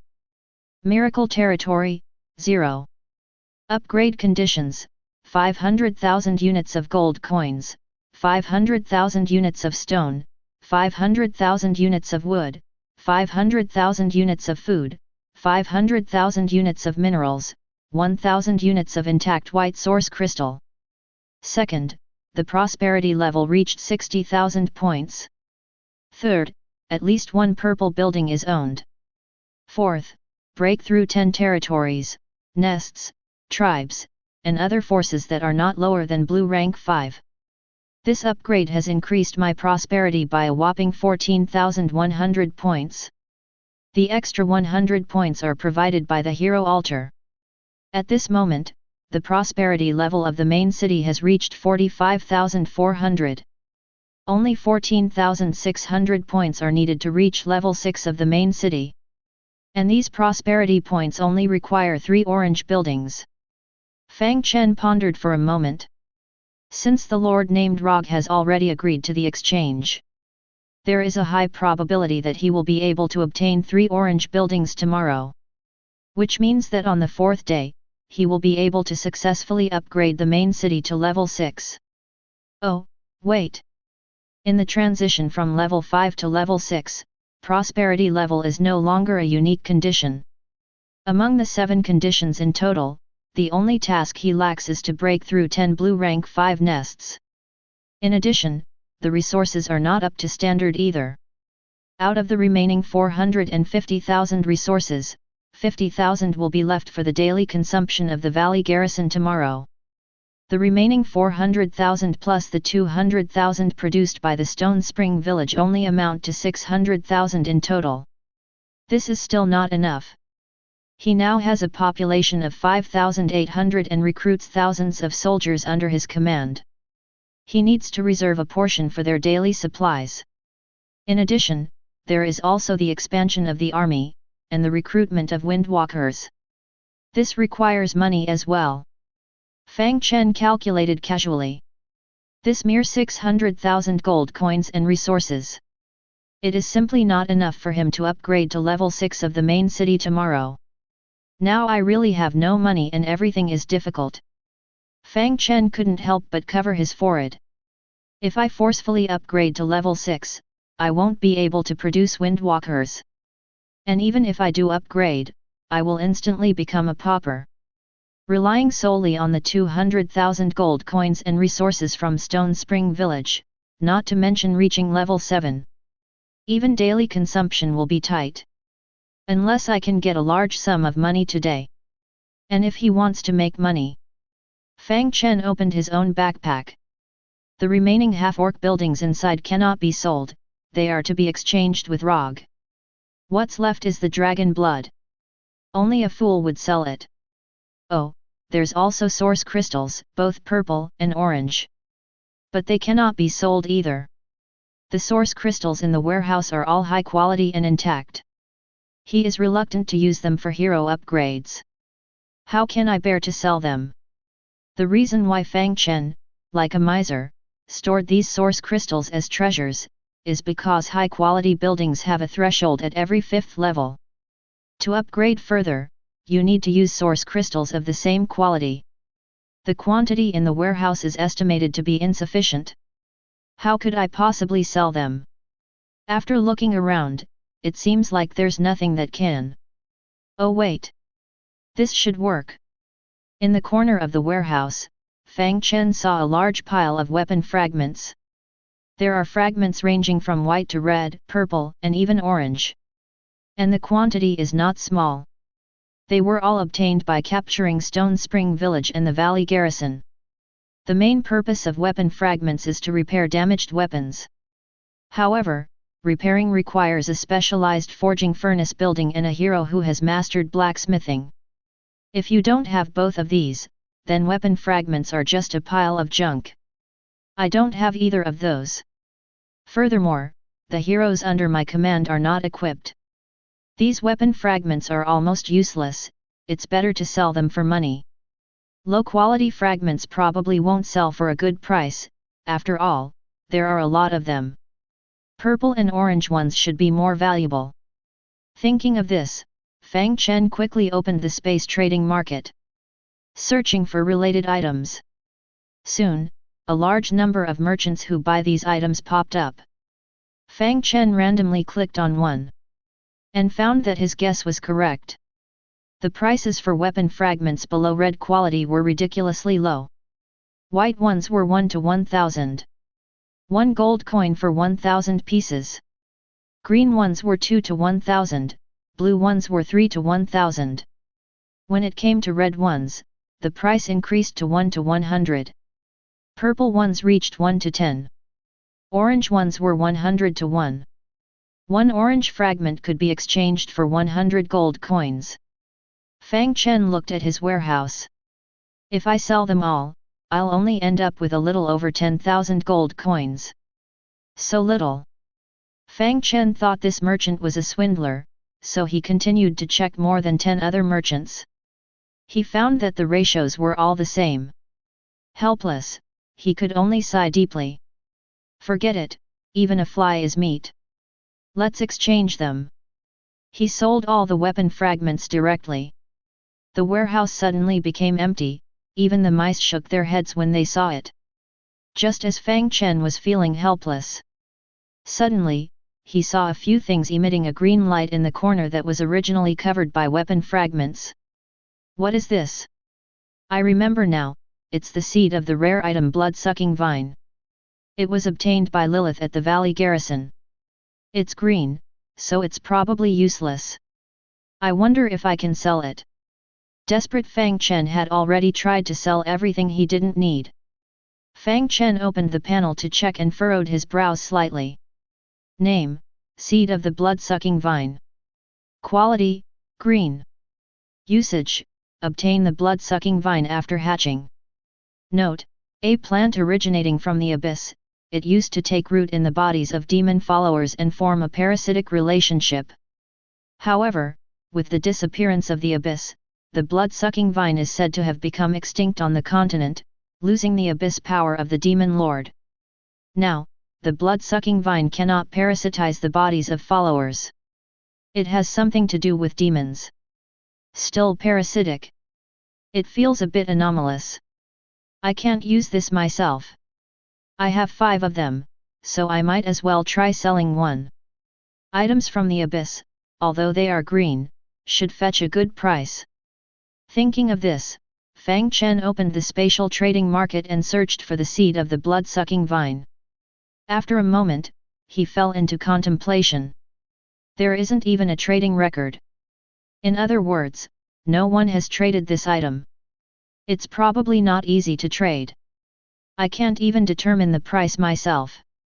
What if I sell it at a loss? For Fang Chen, if he didn't make a big profit, it would be a loss. Thinking about it, he couldn't just set a price like this. It would be better to put it up for sale first, without setting a price, and wait for someone knowledgeable to inquire. Then, he would negotiate the price with them. With this thought in mind, Fang Chen immediately made up his mind. He quickly put up a seed of the blood-sucking vine in his shop.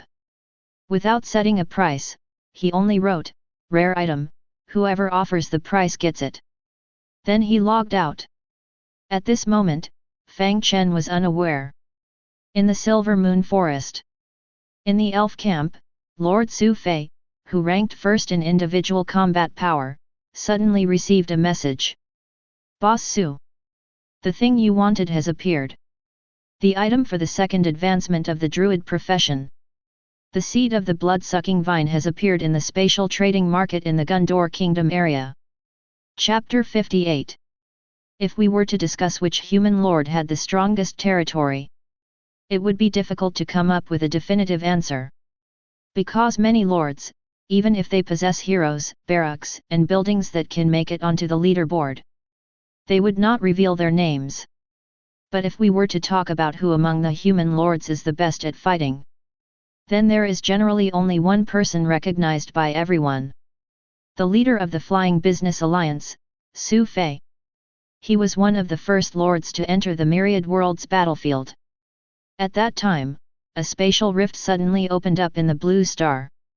Countless monsters poured into the major cities of the Blue Star, causing irreparable damage to the Blue Star. After paying a huge price in each country of the Blue Star, they finally wiped out these monsters. And it was also after this monster invasion incident that humans discovered the new world behind the spatial rift. Immediately after, the military entered the spatial rift to explore. The consequences were naturally not good, with the entire army basically wiped out.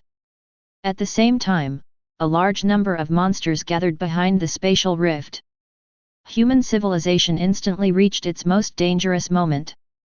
Because the first wave of monster attacks almost caused heavy losses to the various countries of the Blue Star. If another wave were to come, with even more and stronger monsters, it would almost mean that human civilization would inevitably be breached by the monsters. And it was at this critical moment that humans from the various countries of the Blue Star, one after another, appeared with Lord Marks. This magical item that carries the fire of civilization, perhaps it is the will of Gaia from the Blue Star civilization. Perhaps it is from elsewhere. But no matter what, after the first wave of lords appeared, humans immediately gathered them together and began to study the Lord Marks in depth. Soon after, each country developed their own Lord Marks. After discovering the usefulness of these Lord Marks, they directly formulated a desperate plan.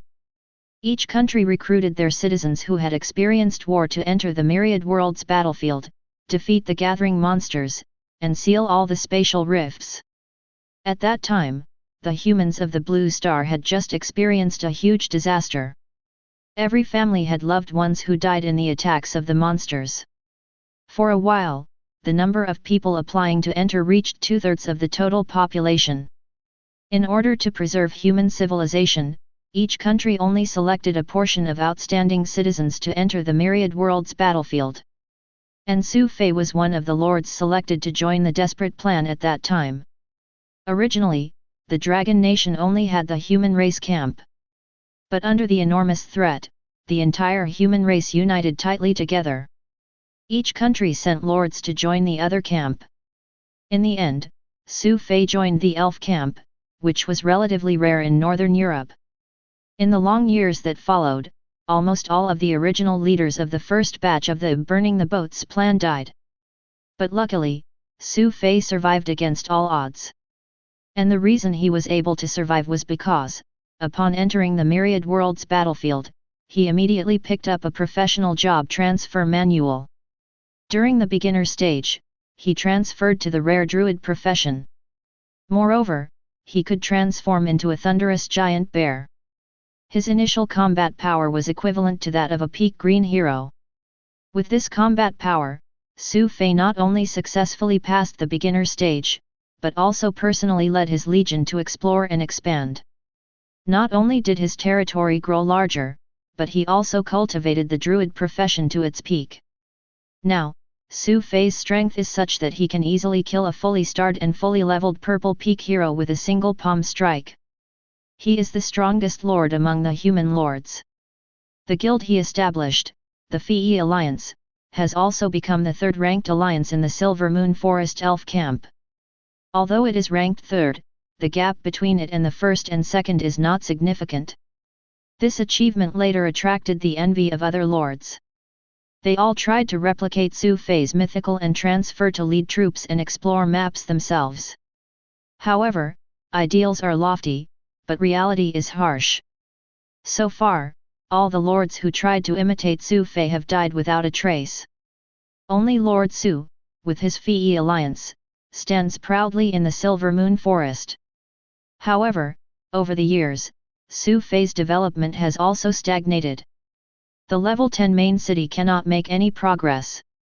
The materials for the second transfer of the druid profession are stuck on the seeds of the blood-sucking vine. In these years, Su Fei had already become indifferent to these matters. After all, he is already strong enough. Whether he advances further or not doesn't matter anymore. But recently, the frequency of beast tides in the Myriad Worlds battlefield has been increasing. Especially in the Silver Moon Forest, there are often dragon roars. This has made Su Fei worried once again. Because behind his Fei alliance is a spatial rift that leads to the Blue Star Dragon Kingdom. And this spatial rift is not a passage that can only be passed by one person.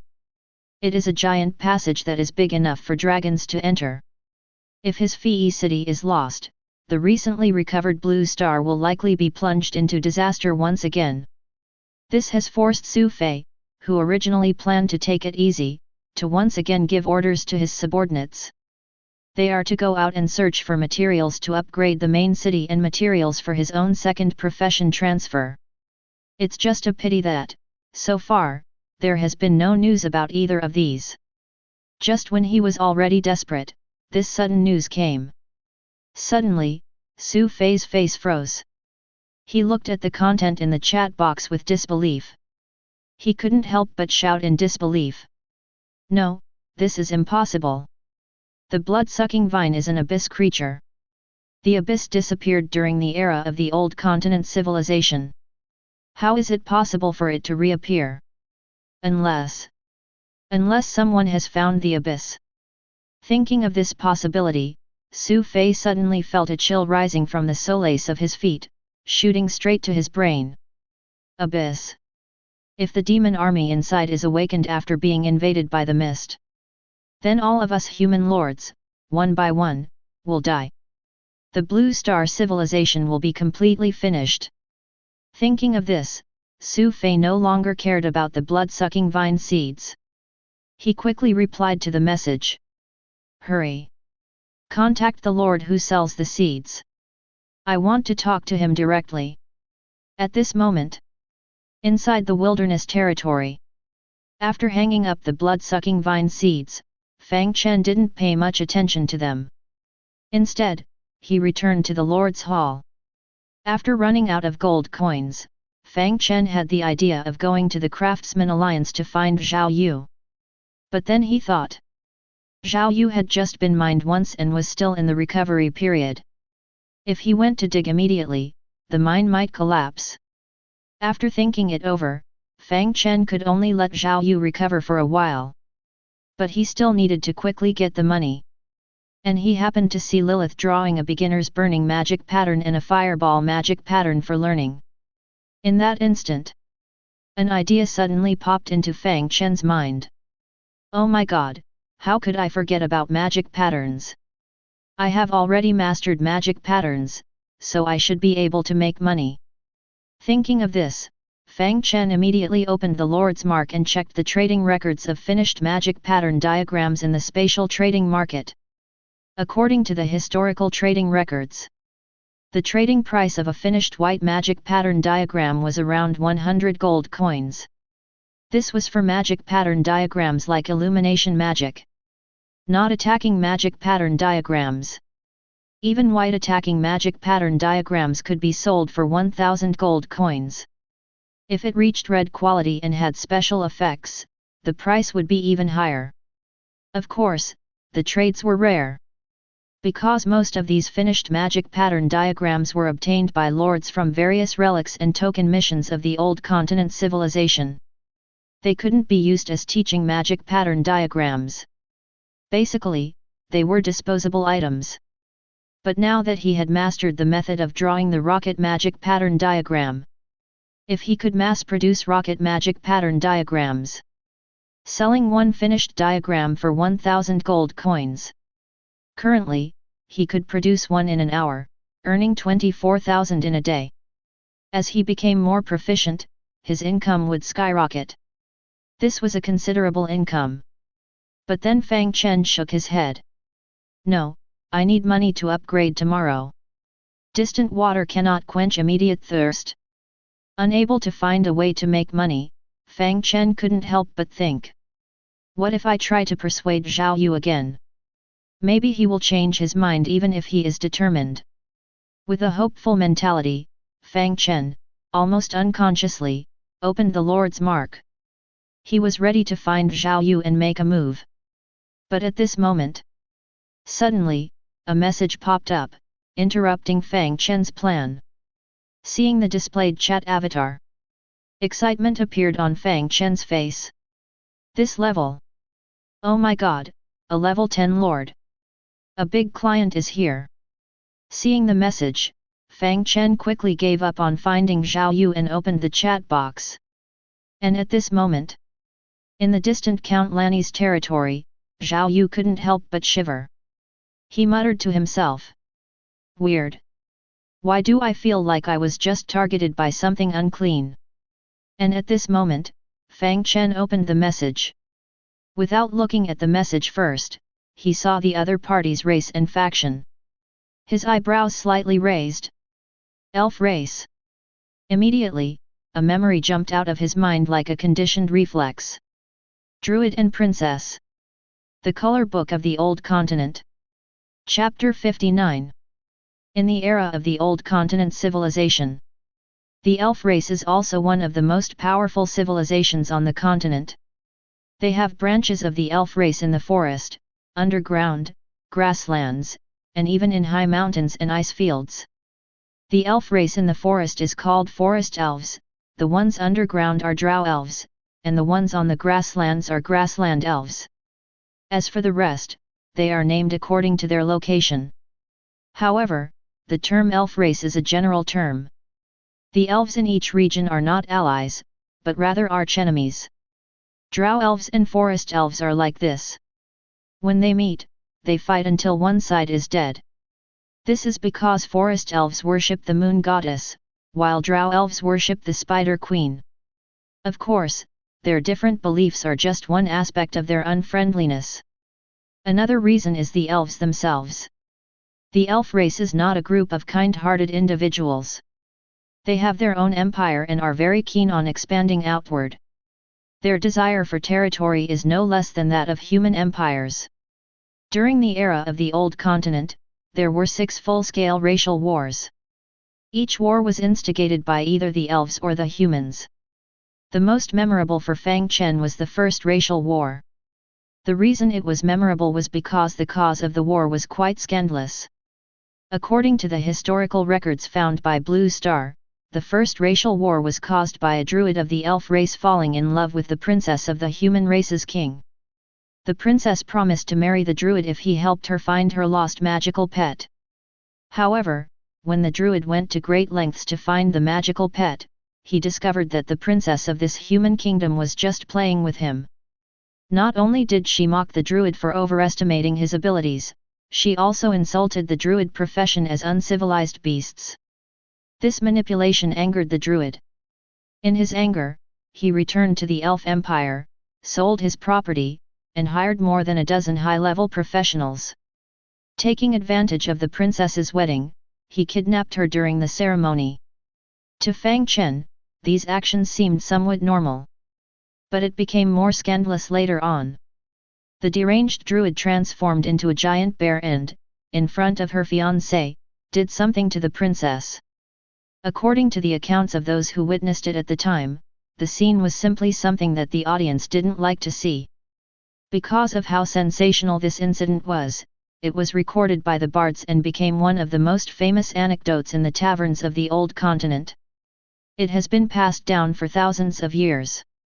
Even when the civilization of the Old Continent disappeared, this incident was discovered by the humans of Blue Star.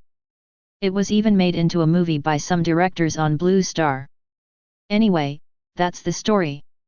The madness of the elf druid greatly embarrassed the human king. For the sake of honor, he personally recruited all the knights of the kingdom and launched the first racial war. As the scale of the war grew larger and larger, all the races of the old continent joined in. This war lasted for a total of 6 times.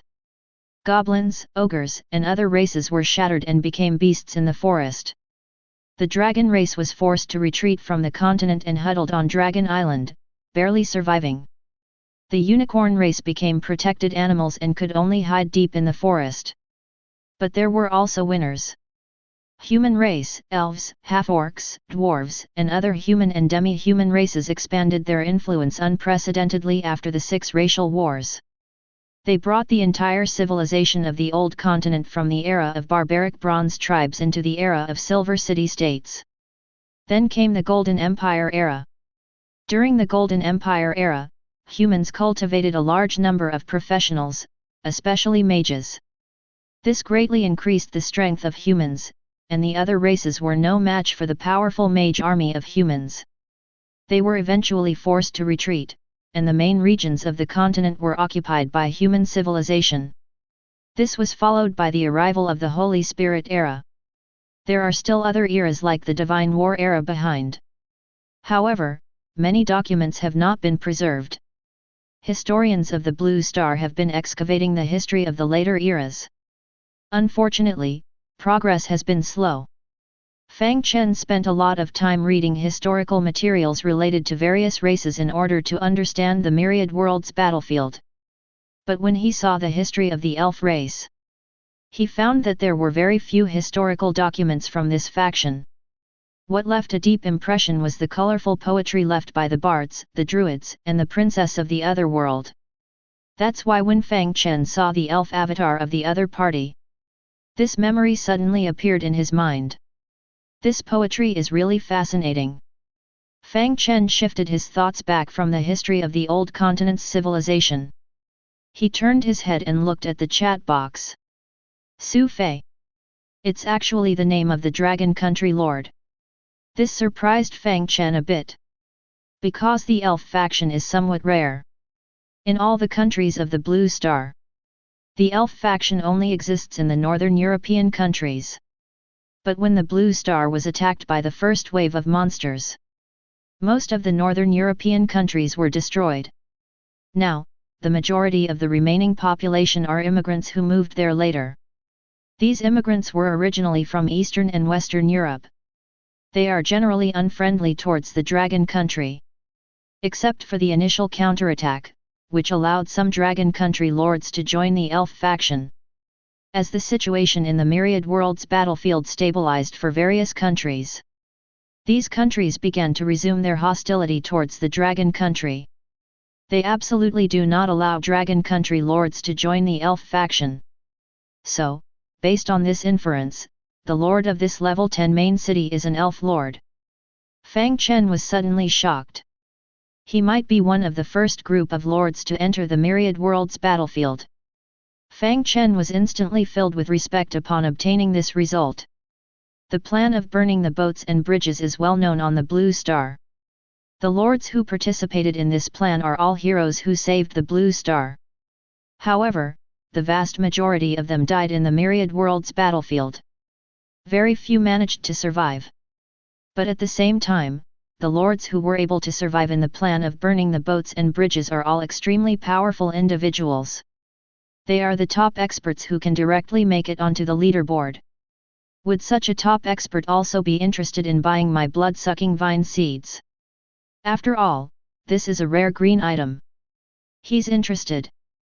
Doesn't that mean this item is very rare? Fang Chen's thoughts suddenly shifted, and he began to consider how to set a high price. But when he thought about the other party's identity, Fang Chen took a deep breath. Then he gritted his teeth. At most, a fair trade. With this in mind, Fang Chen's gaze shifted downward. He looked at the messages in the chat box.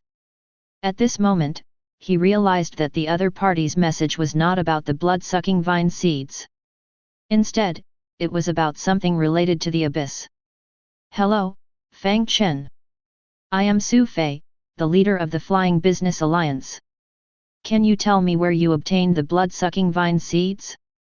This matter is very important because the blood-sucking vine seeds are unique creatures of the abyss, and the glory of the abyss in the history of the old continent has disappeared. Now that they have suddenly appeared, I suspect that the reappearance of the abyss plane will awaken terrifying demon lords inside. Each of these demon lords is at the dark gold level in terms of strength. If they awaken, the entire blue star is in danger of being destroyed. So please tell me the truth." Looking at these messages, Fang Chen thought of what Lilith had said before. She also saw the seed of the blood-sucking vine and suspected abyss. But it turned out not to be the case, which relieved her. Even someone like Lilith, who belonged to the ruling class of the ancient continent, was like this. As an outsider and the lord of the blue star, she naturally wouldn't be treated well. So the question is, should she tell him the truth? If she does, her orange demon cavalry in her hands will be exposed. This is a high-level unit produced by an orange tier barracks. As the saying goes, money moves people's hearts. Even if the other party was brave and fearless, someone who stood up to save the world. But it cannot be guaranteed that they haven't changed after all these years. Moreover, the people of the Blue Star, especially the country where the Dragon Kingdom is located. Most of the people have a spirit of sacrifice when facing disasters. Even the worst of the worst may stand up to face the disaster, even if it's a dead end. This is an imprint deeply engraved in the souls of the Dragon Kingdom's people. The more they die, the more united they become. But once the crisis is over, everyone's true nature will be revealed. Although she respects their actions of saving the world, she doesn't dare to gamble her own safety on the other party's character. In case the other party becomes interested in wealth, with their identity as a level 10 lord, and their status as a hero lord who participated in the Last Stand plan, they can easily manipulate her. Thinking of this, Fang Chen's mind suddenly became much clearer. The times have changed. Safety comes first. I can't reveal my true strength. But I can tell him some modified details. After pondering for a moment, Fang Chen made a decision.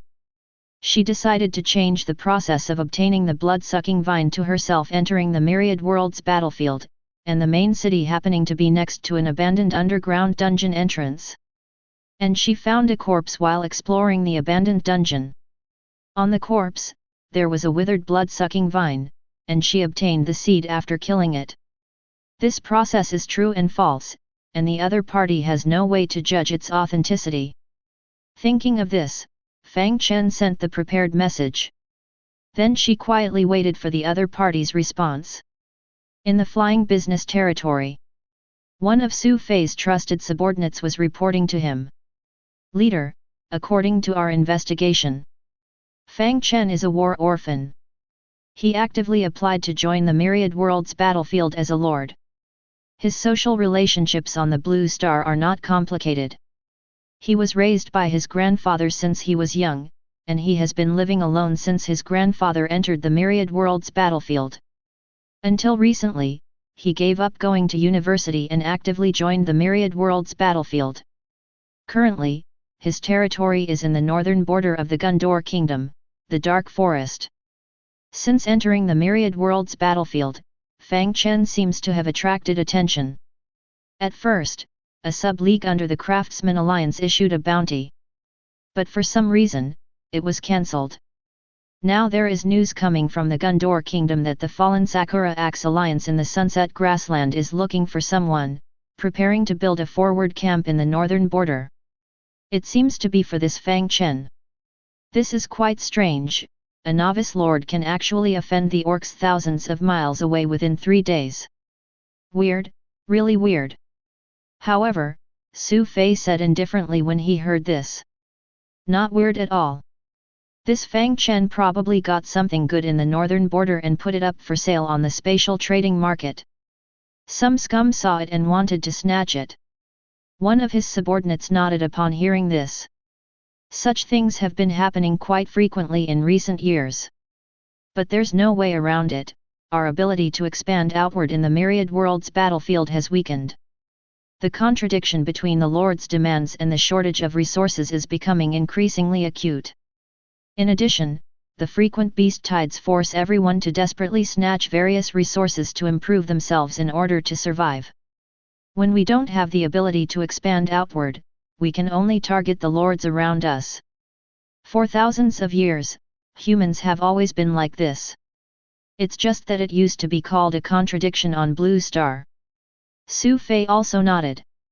In fact, it's just that the cake is only this big, but there are many lords, especially high-ranking lords who occupy a lot and don't expand into new territories. We can only squeeze downwards, and the squeezed lords start to turn on each other. Forget it, it's useless to say more, this is not something we can decide. Su Fei pondered for a moment and suddenly said. As you just said, is there a possibility? He also obtained the blood-sucking vine seed in the same way. This guy named Fang Chen is a lucky star. The subordinate nodded after hearing this. It's possible. There are quite a few lucky lords, just like you, Lord, you are a typical example. Su Fei nodded slightly. Hopefully, that's the result. But we also need to prepare for the worst. If Abyss really reappears, the only way Unique can preserve human civilization is for everyone to migrate into the Myriad Worlds battlefield. Spread out to various regions. As long as there is one Lord holding the Lord's seal, there is hope for the rekindling of the flame of civilization on Blue Star. But all of this depends on the news from this little Lord named Fang Chen. Just as he finished speaking, a message popped up on the Lord's seal. Su Fei quickly read it and a look of joy appeared on his originally solemn face. Haha, that's right. My guess was indeed correct. This lord named Fang Chen did obtain the blood-sucking vine seed from the underground dungeon. The subordinate also came over to take a look. It's really fortunate. Wait, Lord, could he be deceiving us? Su Fei shook his head. Not very likely, it's a matter of life and death for everyone, there's no need to deceive about such things. Then I can rest assured. The subordinate then spoke with a joyful tone. So, Lord, can we talk to him about the blood-sucking vine seed now? Su Fei smiled confidently. Of course. It's related to my advancement. But before the conversation, in order to gain his trust, I want to give him a little surprise. The subordinate couldn't help but be curious upon hearing this. What kind of surprise? Su Fei didn't answer. Instead, he typed directly in the chat box. Fang Chen, you're about to die. Surprised or not? At this moment, inside the Lord's Hall, Fang Chen looked at the message, and several question marks appeared on his forehead. What the hell? Chapter 60. When Fang Chen received the message from the other party, he was completely dumbfounded, and even a little overwhelmed. He was ready to fire back. But soon he suppressed this impulse. There must be a reason for this. What does the other party mean by saying this? Is it a reminder or a tactic similar to the rhetoric of the Warring States period? Strictly speaking, both are of the same kind, and he must have a motive for doing so. The other party is the lord of a level 10 city, while he is just a beginner. It is impossible for him to plot against his main city, even though he has a golden hero and an orange war territory. But outsiders don't know that. What they might know is that he possesses a vampire vine seed. Analyzing the situation, Fang Chen couldn't help but furrow his brows slightly. Could it be because of this? Fang Chen took out the vampire vine seed and examined it. It looked like an ordinary green quality item. Is it worth a level 10 lord to resort to such means? Or did he guess wrong? What the other party said is true. He is really in danger. In an instant, Fang Chen's heart tightened. His brain started to work rapidly. Where does the danger come from? Magic beasts? It shouldn't be. The other party is in the Silver Moon Forest, while he is in the Northern Territory. How could he know from such a distance? Moreover, from the current situation, there are no signs of a beast tide starting in the surroundings. Because according to the Blue Star's official observation records of beast tide signs, the most obvious sign is that a large number of untamed beasts scatter and flee first. Just like animals on the Blue Star giving early warnings for earthquakes. Then, there will be a large number of low-level monsters appearing in groups. The most notable ones are goblins, slimes, jack-alman, and other monsters that are numerous and reproduce quickly. They initially appear in dozens or hundreds and actively attack the Lord's territory. Then, there will be tens of thousands, and eventually, they will surge through the territory like a tide. However, Fang Chen hasn't seen any of these obvious signs. Feeling somewhat unsure, he opened the battle report module of the Lord's Mark. He checked the reconnaissance daily reports from various places in the past few days. There isn't much data in the daily reports from the territory. The main content of the reports is the newly discovered monster lairs, and there are no signs of a beast tide. Fang Chen secretly thought, based on this inference, it is highly likely not a beast tide. Then, besides a beast tide, what else could pose a threat to me? The answer is self-evident. Lords from other regions. The Myriad Worlds battlefield is not safe. In recent years, many lords have died not from monsters. The reasons are complicated, but Fang Chen generally doesn't delve into such issues. Because it's useless, and he doesn't care about other lords anyway. In Fang Chen's perception, the Myriad Worlds battlefield is like a dark forest. Once you enter, you must adhere to the law of the jungle, whether it's enemies or lords from the Blue Star. They are all automatically regarded as attackable targets. So when he speculated that the danger might come from other lords, Fang Chen didn't feel that it was impossible at all. On the contrary, he felt it was extremely normal. He walked to the long table and tapped the tabletop with his fingers. He began to search for his potential enemies. The first one to bear the brunt is Zhao Yu. But after being cursed and messed up, it is impossible for the other party to cause trouble in a short period of time. Apart from him, there is also that seller who wants his own magic pattern diagram. The other party cannot produce secret realm magic crystal fragments, so they want to snatch it. But Fang Chen quickly denied it. As a level 6 lord, he is simply not qualified. So who else is there? Fang Chen suddenly thought of the Huang Mao brothers he had fought before. Could it be them? No way, randomly reincarnating into the northern border of the Gundor Kingdom, can these few ghostly teenagers find me? Fang Chen found it hard to believe. After all, the Gundor Kingdom is not small. Without strong power, it is impossible to locate me. It shouldn't be. Fang Chen thought to himself. Then who else could it be? To be honest, Fang Chen couldn't think of any other enemies. Just as he was pondering hard. At this moment, the chat box of the Lord's Mark once again received a message. Anxious to get an answer, Fang Chen quickly opened it. The moment he saw the message, Fang Chen's pupils dilated. F***CK. This enemy is from 1,000 miles away. Can they offend people like this? According to Su Fei's information, a half-orc camp from the White Eagle Nation, the fallen Sakura Axe Alliance, has set their sights on him. They have located his position and contacted the mercenaries in the Gundor Kingdom. They are preparing to build a forward camp in the northern border and then use a teleportation gate to teleport a large army from the Sunset Grassland, 1,000 miles away, to the dark forest in the northern border. Specifically to kill him. To be honest, when Fang Chen saw this message, he felt it was too absurd. How could such a ridiculous thing happen? He, a novice lord in the northern border of the Gundor Kingdom, has only been in the Myriad Worlds battlefield for 3 days. Yet he can be targeted by a high-level alliance from 1,000 miles away, a half-orc camp. Wait a minute. Half-orc camp. In that instant, Fang Chen almost instantly reacted. Rog. Yes, the lord who promised to buy his orange items is the lord of the half-orc camp. And also a member of the White Eagle Alliance. This is a record of the intersection between his unique and the half-orc camp, the White Eagle Lord.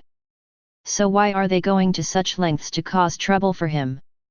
You should know that the cost of teleporting soldiers over long distances is not small. After this trip, including the cost of building a forward camp and hiring a lord, it would cost at least tens of millions of gold coins. They are willing to spend such a huge cost just to attack him. What is their purpose? Fang Chen suddenly thought of the few orange cards he held in his hand. Could it be for this? 3 orange cards, all of them are suitable for the half-orc camp. With the rarity of orange items, coupled with its camp attribute, the half-orc lord must want to get his hands on them. But they can just buy them, why start a war? Wait, maybe they can't afford it. Thinking of this, Fang Chen felt that his thinking suddenly became clear. If they can't afford it, then it makes sense. My bottom line is 1 for 2, 6 orange items of the same quality. Even a general lord may not be able to produce them. After all, orange common buildings are common, but orange high-level barracks and hero soul fragments are rare. If the other party can't afford it but still wants it, then they can only resort to force. This fits Ongsa's nature too well. Furthermore, the market value of these 3 orange items is definitely worth more than 10 million. Spending 10 million gold coins to snatch them away is a worthwhile deal. Upon receiving this answer, Fang Chen murmured to himself. I underestimated it. It seems that in the future, even if there are good things, I need to choose suitable trading partners. Otherwise, finding a lord without strength will lead to no blessings or disasters, only self-inflicted trouble. But soon, a question popped into Fang Chen's mind. So how was the other party confident in finding me? This dark and vast forest is not small. The surrounding 100 kilometers are all uninhabited areas. There are no other lords. It's extremely difficult to locate oneself. Fang Chen couldn't think of this point no matter what. But it was also very important. If he could know how the other party located him, he could find corresponding means. Then find a strategy to counterattack. If he didn't know, he would always be in a passive position, equivalent to the enemy knowing him while he didn't know the enemy. This is a major taboo on the battlefield. Fang Chen, who couldn't find the answer, looked at the chat box. Perhaps Su Fei knows. But to get this answer, it will definitely cost a lot. Fang Chen gritted his teeth. For safety's sake, I can only. Just as he made up his mind, there was another message sent in the chat box. But this time, the message that came was strange to Fang Chen. Fang Chen, as a compatriot, I can provide you with another piece of information for free. The mercenaries found by the fallen Sakura Axe Alliance have already arrived at the edge of the northern dark forest. Tomorrow, the location for building the outpost camp will be determined. If you don't want to be killed by the half-orcs, it's best to find a lord with strength. Ask him to help you. 10th level main city, the hero lord of the plan of breaking the cauldrons and sinking the boats, the leader of the Flying Business Alliance, Su Fei, who crushed a purple hero with his bare hands, the strongest combat profession druid of the human race. At the end of this message, a little tail appeared at some point. When Fang Chen saw this message, he was speechless. This is too obvious, afraid that he wouldn't notice, and deliberately set it as a colorful cool effect. To be honest, the atmosphere has been set up to this point. If he didn't ask, the other party would probably go berserk. After thinking for a moment, Fang Chen directly asked. What do you want? At this moment, in the hall of the Flying Business Alliance. Do you think I'm a little too obvious like this? Su Fei pointed to the cool effect set below and asked his subordinate, who was also his deputy leader, Shang Guanjing. The deputy leader rolled his eyes directly. You call this a little too obvious? Shang Guanjing, who was speechless, said in a bad tone. You can add some music effects. That way it will be even more. This suggestion instantly made Su Fei feel like he had found a treasure. Good idea, I'll add it now. Casually said by Shang Guanjing, he immediately regretted it. As one of the top 3 alliances in the elf camp, this time his face was going to be completely lost. But thinking about Su Fei's behavior all along, except for being relatively normal when guarding the blue star, at other times, it's really hard to say. She could only sigh in frustration. And just as Su Fei was preparing to set up the music effects, news came from Fang Chen. See, I told you the bait worked, he took the bait. Su Fei said with some pride. Then he asked Shang Guanjing. How should I reply to not seem too deliberate? Shang Guanjing clasped his fists and said, just act naturally, Lord Leader. Su Fei nodded earnestly. Sincerity is what touches people's hearts the most. Then he directly replied to Fang Chen. 5 vampire vine seeds. I'll help you with it. Having killed the dragon descendant and slaughtered the demon blood, invincible in the world. Inside the wilderness city, Fang Chen completely ignored the music effects attached to the message. The other party has been setting up for so long. So, the other party came for the vampire vine seeds. And they want 5 at once. Fang Chen rubbed his chin. Although it's a bit much, the vampire vine seeds are useless to me. I can give them all to him. But I still want to add a condition. In addition to dealing with the half-orcs, I also want to obtain information on how the other party located my territory. This is even more important than dealing with the half-orcs. Fang Chen sent his requirements. Soon, he received a reply from Su Fei. You'll have the answer today. Seeing the reply, Fang Chen's heart settled slightly. Then he opened the map in the Lord's Mark. I can't completely believe or disbelieve Su Fei's words. I have to take control of my own safety, even if the mountain collapses. Fang Chen's gaze wandered on the map for a moment. Finally, it landed on the southwest. No matter what means the enemy has, they will eventually attack me and send troops. As long as I deploy more scouts in the southwest, I will definitely gain something. With this in mind, Fang Chen immediately called the barbarians outside. Go, send a message to Christine, expand the werewolf's surveillance range towards the southwest. The larger the surveillance range, the better. After giving the order, he opened the Windwalker's hut.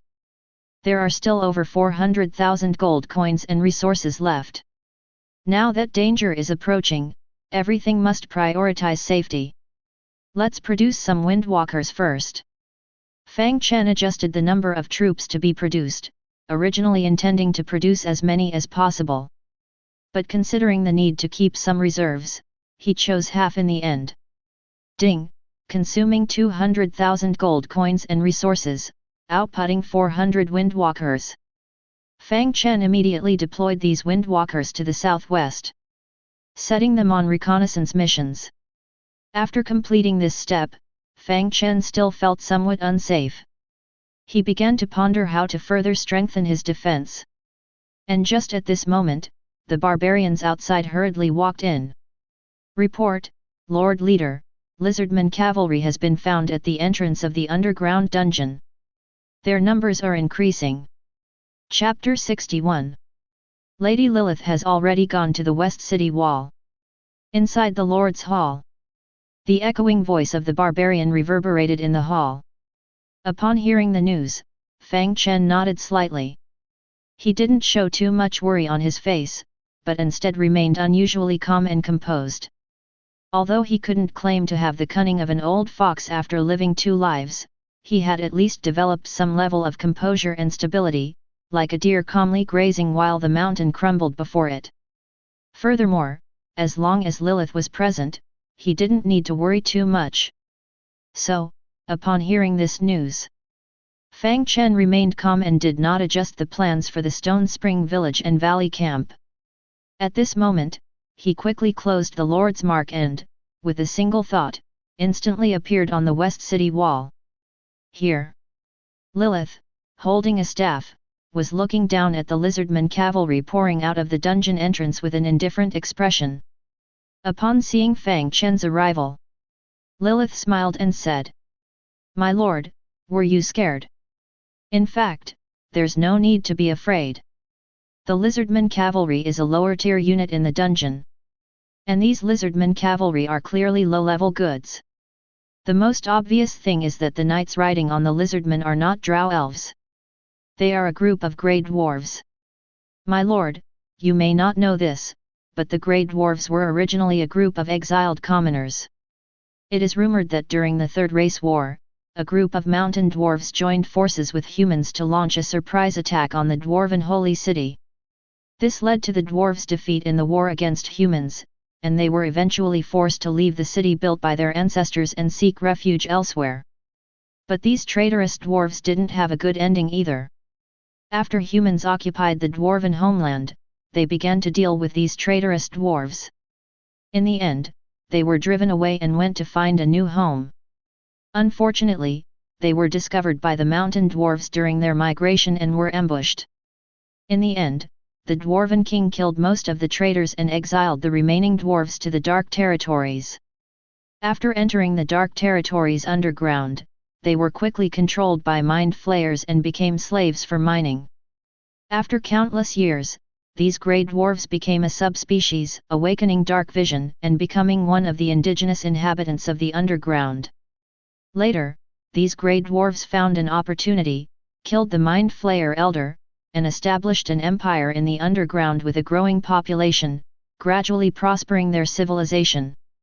They even participated in the Fifth Race War, joining forces with the drow elves to attack the forest elves and mountain dwarves. But they were incorrigible and even betrayed the drow on the battlefield.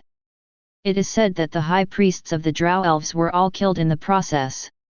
Since then, these grey dwarves have become synonymous with traitors. They have also become enemies with the drow elves, and the two races have been locked in an intractable conflict underground. Basically, they rarely enter the surface world on a large scale. They have completely become an underground race. But occasionally, you can see grey dwarf caravans appearing in various places to trade with humans. They seem to enter and exit through the entrances of various dungeons. My lord, look at these grey dwarf lizard knights. Although their numbers are not small, the underground lizards that come out later generally do not have grey dwarves riding them. Instead, they are loaded with various crates.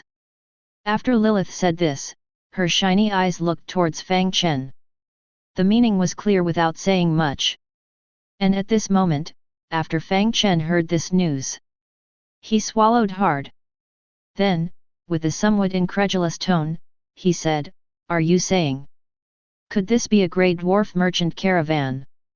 Hearing Fang Chen's skeptical tone, Lilith said seriously, "My lord, be confident and remove the possibility. This is indeed a grey dwarf merchant caravan." Then she continued, "Although the grey dwarves were expelled by the dwarves, but their forging level is recognized throughout the continent. In addition, the grey dwarves live underground, have dark vision, and can dig up more precious metals and find purer geothermal energy. Therefore, the weapons forged by the grey dwarves are recognized as high-level goods throughout the continent. Most weapons can be easily enchanted and become enchanted weapons with magical damage. So every time a grey dwarf merchant caravan appears on the continent, there will be a large number of professionals who come from afar just to buy a satisfactory weapon. And this is just an ordinary grey dwarf merchant caravan. If you encounter a grey dwarf human sovereign chamber merchant caravan, there may even be true magic weapons made of mithril and fine gold. Even high-level mages will personally come to buy from them." After saying a lot, Lilith finally said to Fang Chen with a delighted expression, "So, my lord, I have to congratulate you this time. You are going to get rich. You know, this is a whole grey dwarf merchant caravan. This place is in the Northern Territory, and there are no other lords around except you. You will enjoy all the goods of this caravan alone." Upon hearing Lilith's words, Fang Chen's eyes also brightened. Looking at the grey dwarf merchant caravan that had gathered in the distance, with a number of hundreds, he said, "It seems that this entrance to the underground city is a blessing, not a curse. I didn't expect such a benefit." But soon, the smile on Fang Chen's face disappeared, and his brows furrowed. This puzzled Lilith, who was beside him. "My lord, are you worried about the imminent wealth?" Lilith asked. Fang Chen shook his head. "No, I am worried about my own poverty." "Lilith, even if the grey dwarf merchant caravan appears, where can I find the gold coins to buy their goods?" Upon hearing this, Lilith suddenly burst into laughter. That rich and generous touch of white rose and fell with her laughter, like the surging waves in the sea. However, Fang Chen was not attracted by this scene. Instead, he curiously asked, "Lilith, did I say something wrong?" Hearing Fang Chen's somewhat innocent tone, Lilith said seriously, "Of course. Foolish and naive lord. The Grey Dwarf faction is lawful evil. Although they are subhuman, they are enemies of humans. Even during the era of the Old Continent civilization, nobles often attacked Grey Dwarf caravans and plundered their resources. And what time is it now? In the era of the Great Cataclysm, although Grey Dwarves are also underground creatures, they are just lower beings. They are completely different from high-level mind flayers and high-level drow. The former two may have some chance of resisting the erosion of the mist with the help of magical treasures or other means. But Grey Dwarves absolutely cannot. They are monsters corrupted by the mist. They are our enemies. Killing them and plundering the caravan's treasures is what we should do, instead of choosing to trade." Upon hearing this, Fang Chen did not turn his worries into joy. Instead, he said, "But Lilith, you said that this underground dungeon might lead to a large underground city. From the appearance of the Grey Dwarves, it might be a Grey Dwarf underground city. If we kill these Grey Dwarves, won't we be provoking a war? And ultimately attracting the attack of the Grey Dwarf city? In fact, my territory is already in danger. I have already been targeted by other lords, and if I provoke an underground Grey Dwarf city at this time, if both sides attack me at the same time, even though the main city will not be affected, the outer resource territories and military territories may be breached. Furthermore, the invincibility time of the main city is only 4 days left. If..." Fang Chen wanted to continue speaking, but Lilith interrupted him directly. "Lord, the Grey Dwarf caravan has appeared, and they have discovered your territory. Now they are puppets of the mist. You cannot trade with them either. If you don't kill them and fear the retaliation of the Grey Dwarf city, you should know that these Grey Dwarves will still inform the Lord of the Grey Dwarf city when they return. The puppets of the mist are your mortal enemies, and they will never let you go. So no matter whether you kill these Grey Dwarf caravans or not, they may retaliate against you. But if you kill them all, Lord can obtain a large amount of goods, and the Grey Dwarf city will not discover their deaths in a short time. After all, the caravan's travel time is quite long. But if the Lord doesn't kill them, I can guarantee that after these Grey Dwarves scout your territory, they will definitely send cavalry back underground. In a few days, the Grey Dwarf army from the underground city will be at your doorstep. At that time, Lord, you should be truly worried about whether your territory will be breached."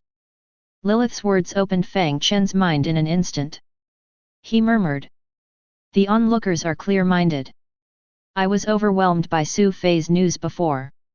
I didn't think about this aspect. Lilith, you're right. I seem to be trapped in multiple crises. But these crises can be easily solved. Just defend against the enemy and use the terrain to your advantage. First, deal with the Grey Dwarf caravan. It can delay the time for the Grey Dwarves to discover my territory, and at the same time, I can obtain the goods from the caravan to replenish supplies. With money, I can recruit more werewolves, flame mages, and windwalkers, and push the front line continuously to the southwest. Thus, I can discover the enemy in advance and seize the initiative on the battlefield. Before the enemy is ready, launch a surprise attack and annihilate the invading enemy in one fell swoop.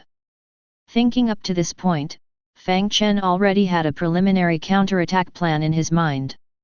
But all of that had to wait until the grey dwarves were dealt with. And to deal with them, Fang Chen looked at Lilith beside him. Seeing her gaze, Lilith twirled the staff in her hand. So, Lord, have you made a decision? Fang Chen nodded and said, I have.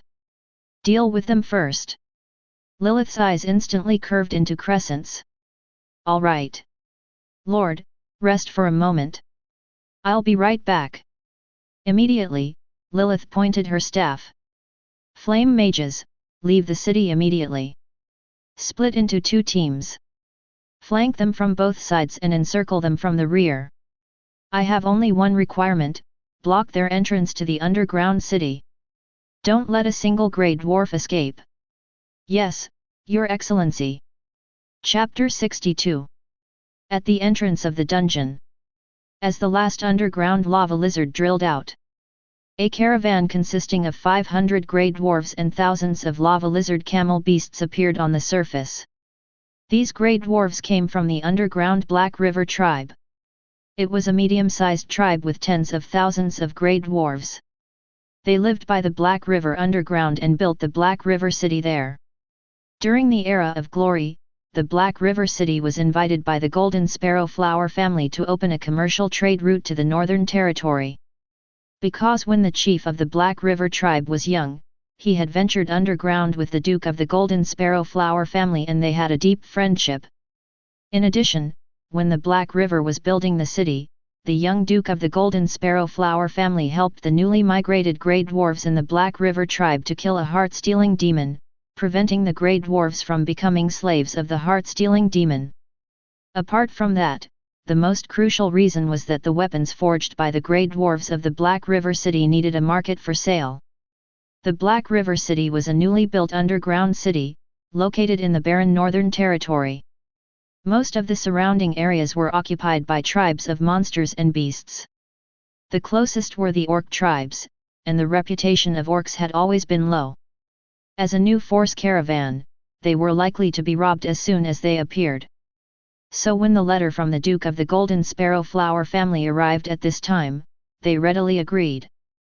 In order to open up this trade route, the Grey Dwarves spared no expense to buy an underground demon worm. It took a full 5 years. They opened a passage from the Black River city directly to the outskirts of the Golden Sparrow Flower family's territory in the Northern Territory. Why the outskirts? Because the Golden Sparrow Flower family could not fully trust the Grey Dwarves. Therefore, the two sides agreed to trade in the outskirts. The trading location was also chosen nearby. For this reason, the Golden Sparrow Flower family built a military station and the Stone Spring village here. The Stone Spring village was the trading location, and the military station was for contingency purposes. The two sides then began trading. The weapons brought by the Grey Dwarves provided ample equipment replenishment for the Golden Sparrow Flower family's expansion territory, allowing the Golden Sparrow Flower family to build a giant fortress on the edge of the unexplored dark forest, like a dagger inserted into the orc territory. And the Black River tribe also quickly became prosperous through the trade with the Golden Sparrow Flower family's expansion territory. From a small tribe with only a few thousand people, it developed into a medium-sized tribe with tens of thousands of people. At the same time, their reputation began to spread in the Northern Territory. Customers continuously came to the Black River city to purchase weapons. Seeing that it wouldn't be long before the Black River tribe developed from a medium-sized tribe to a large tribe. And their Black River city would also become the first large underground city in the Northern Territory, even becoming the king of the underground world in the Northern Territory.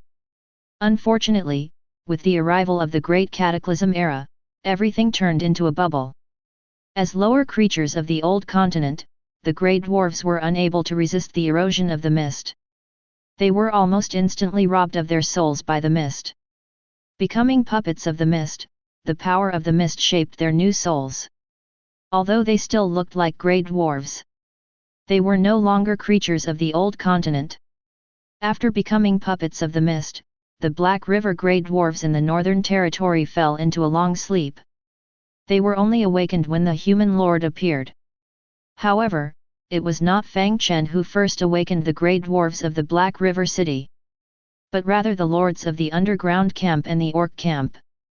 Because after the prosperity of Hai city, the grey dwarves built a large number of passages leading to various places. After these passages were discovered by the lords of the Blue Star, they followed these passages and discovered this underground city, thus awakening the dormant grey dwarves. The awakened grey dwarves still have all their original memories, but at this point, they are essentially slaves of the mist. They fanatically worship the gods of the mist. After being awakened, they received instructions to attack all appearing lords. For this reason, the grey dwarves began to dispatch their former merchant groups, posing as traveling caravans, along the passages opened by the glory calendar, to search for lords from the Blue Star. In other words, these are monsters under the rule of the mist actively searching for and attacking Blue Star lords. In the Myriad Worlds battlefield, this kind of high-level monster generally only appears in slightly larger cities. This is also why the lords of the Blue Star hide from cities. And these grey dwarves appearing not far from Fang Chen's territory are hunting caravans from Hai city. When they emerged from the underground city, they immediately discovered the wasteland territory enveloped in golden light. After so many years of war, the grey dwarves, whose souls were shaped by the mist, have also learned how to discern the strength of lords.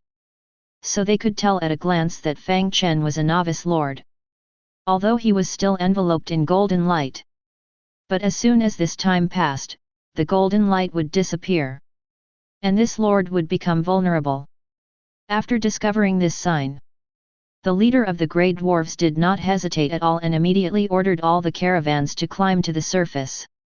He was prepared to lead his grey dwarves to single-handedly destroy this lord's territory. And if he could do so, the mist would directly bestow him with greater power. For the leader of the grey dwarves, this was equivalent to the favor of the gods. For this, he was willing to sacrifice everything. When all the grey dwarves came up, the leader of the grey dwarves looked at Fang Chen's territory, and then ordered, "Leon, we will disguise ourselves as a caravan and go negotiate with these lords from other realms. This lord from another realm should be a novice lord. As long as we get his consent, we can bring the caravan into the territory enveloped in golden light." The Grey Dwarf Knight is a red level rank 7, with a lava lizard as a mount, and its strength is comparable to a purple level rank 2. Leon, both you and I are commanders at the purple level. The opponent is a novice lord, and this level of human lord can't stop our attack. Charge into the territory, kill the lord from another realm, and the great mist god will directly bestow us with power. If we can win the favor of the mist god, perhaps we can directly advance from purple level to orange level. In the era of the glory calendar on the old continent, orange level is equivalent to epic level. The deputy commander, clad in heavy armor and riding a lava lizard, heard this. A greedy look appeared in his eyes. He raised the iron hammer in his hand. Orange level. Mist gods above. I praise you. Immediately, the deputy leader named Leon shouted, "Arrange all the goods. Form a caravan. Scouts. You, quickly go to the Lord's front line and tell him that we are a friendly underground city Lord's caravan. We have come to trade with him. We have brought 10 purple level high level goods, 100 ordinary red level middle level goods, and over 300 blue level low level goods. If he is willing to trade and allows us to build a commercial inn here, we can trade with him at half price." "Yes, Your Excellency Leon." Soon after, a dwarf riding a lava lizard swiftly arrived at the edge of Fang Chen's territory. "Respected Lord. We are from the underground city of Black River, with no ill intentions. We only want to trade with you in a friendly manner. This time, we have come on the orders of the Lord of Black River." At this moment, on the city wall, Fang Chen listened to the voices coming from below. Unable to hold back, he said, "These creatures corrupted by the mist, they have even learned to disguise themselves. If it weren't for my lord level reaching level 5, I wouldn't be able to see their panels. To be honest, with so many goods, I might be tempted. Based on their proficiency, they might have deceived some Blue Star lords." Lilith, who was beside him, shrugged when she heard this. "Lord, it is apparent that these creatures, who have been corrupted by the mist and had their souls replaced, have been transformed into a new civilization. During the Great Cataclysm era, our mages discussed, researched, and even dissected them. The final conclusion was that the mist of corruption carries a power of otherworldly rules. This power directly transforms the creatures on the continent into the beings of their civilization. What you see now are only the lower races. In the future, those legendary level and half-divine level beings, after being transformed, will be even more terrifying. Not only do they possess their former strength, but they also have intelligence more terrifying than before. They can easily lurk beside you without being noticed. Back in the day, I was killed by them like this. Hehe, my closest comrade, who turned out to be a puppet of the mist long ago." Speaking up to this point, a rare trace of sadness appeared in Lilith's eyes. However, this sadness quickly disappeared. Immediately, she said in a relaxed tone, "Lord, in the future, you may encounter another me. At that time, please don't hold back. The soul in that body is no longer me, but a mist soul fabricated by the gods of the mist world." Fang Chen nodded slowly. And at this moment, the flame mages who had gone out had already reached the designated location. Lilith seized the opportunity at this moment. She leaped directly from the city wall. Driven by magic power, she flew out of the territory. The staff in her hand pointed directly at a distant dwarf. Explosion! With a wave of her hand, a series of explosive fireballs flew towards the dwarf. The leader of the opposing dwarves didn't even have time to react. He was instantly killed. And at the moment when the entire dwarf caravan was bewildered by this attack, the flame mages who had flanked from both sides simultaneously cast a chain fireball spell. Precise targeted killings began. At this moment, on the city wall, Fang Chen watched the spells flying on the battlefield. He was exhilarated and couldn't help but want to personally kill a dwarf. But as a magic pattern engineer, his combat power in the early stages was only 0.5. If he were to go up, he would just be throwing his life away. However, when Fang Chen saw the magic ballista tower beside him, his eyes lit up. With a thought, he teleported into the magic ballista tower. He switched it to manual mode directly. Excitedly, he pulled the trigger and shot the first arrow. However, he hadn't received any specialized training. The arrow he shot veered off hundreds of meters. It landed at the feet of one of the flame mages. This flame mage was scared out of his wits. Just as Fang Chen was feeling fortunate, he heard Lilith's voice from outside. "Lord, give up your boring idea. Standing still is the greatest help to us." Fang Chen wiped his sweat and awkwardly switched the magic ballista to automatic mode. And at this moment, a notification sound rang in Fang Chen's ears. "Ding! Killed the Black River City Merchant Group, Black River City reputation -1000 points, they will initiate an active attack against you. Ding! Loot cleaning begins." Hearing the sound, Fang Chen looked surprised and looked up. He found that the war had already ended just now. An entire caravan of dwarf warriors, along with their lizards, had been precisely killed. So strong! Then, Fang Chen saw Lilith return to the city wall. She picked up a badge and threw it over. "Lord, this might be useful to you." Fang Chen opened the item panel after receiving the badge. When he saw the name, Fang Chen was somewhat surprised. The glory badge of the Golden Sparrow Flower family. But when he saw the quality, he felt a bit disappointed. Just a purple grade item.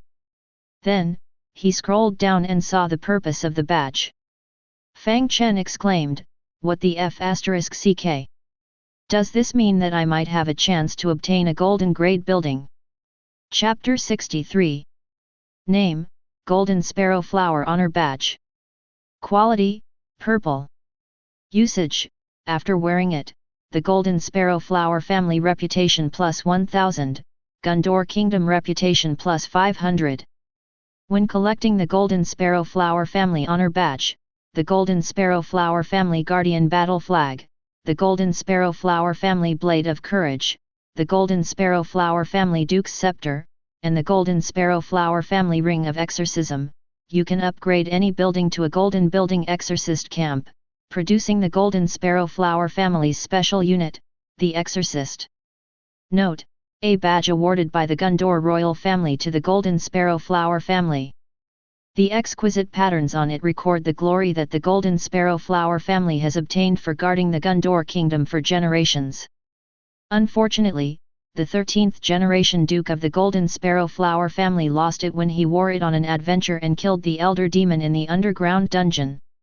After several generations, it was obtained by a Grey Dwarf while fishing in the Black River.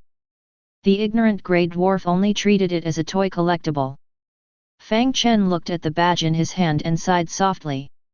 "I need to collect 5 items for it to be useful. And what I have now is just a purple item. Judging from the other items behind it, their quality is probably not low either. If I want to obtain them, the difficulty is probably not much different from reaching the sky." Fang Chen's sigh caught Lilith's surprise. "My lord, we just won the battle, why are you sighing?" Fang Chen projected the item panel for her to see and said at the same time, "To be honest, it's better not to have obtained this kind of item. After obtaining it, you will go to great lengths to collect the rest. Once you spend a lot of time collecting, it will inevitably consume energy, time, and money. But if you don't collect, you feel uncomfortable and conflicted every day." After hearing this, Lilith pursed her lips and smiled. "Then, my lord, you can sell it. It's better to not see it and not be bothered by it." These words made Fang Chen's expression freeze. Then he smiled bitterly and said, "How can I bear to do that? What if I collect them all in the future? This is a golden unit, the Exorcist." "Oh, Lilith, have you heard of this army before?" Fang Chen couldn't help but ask curiously. After all, it's a golden unit, it must have some reputation. Upon hearing Fang Chen's question, Lilith nodded. "I have heard of it, and the Exorcists have a great reputation. The founding of the Gundor Kingdom had the contribution of the Exorcists." After lowering her head to recall for a moment, Lilith continued. "In the Glory Era, when magic had reached its peak, I heard that the Exorcists were very powerful. The mage became the ruler of the world. In the Magic Empire, there are thousands of high-level floating cities alone. Mages control the floating cities and travel through dimensions, conquering and colonizing everywhere. At the same time, almost all kingdoms and duchies on the old continent have a mage faction behind them. The nobles of these countries have long ceased to exist, they are apprentices in various mage academies themselves. Ruling the country is nothing more than plundering resources for the Magic Empire.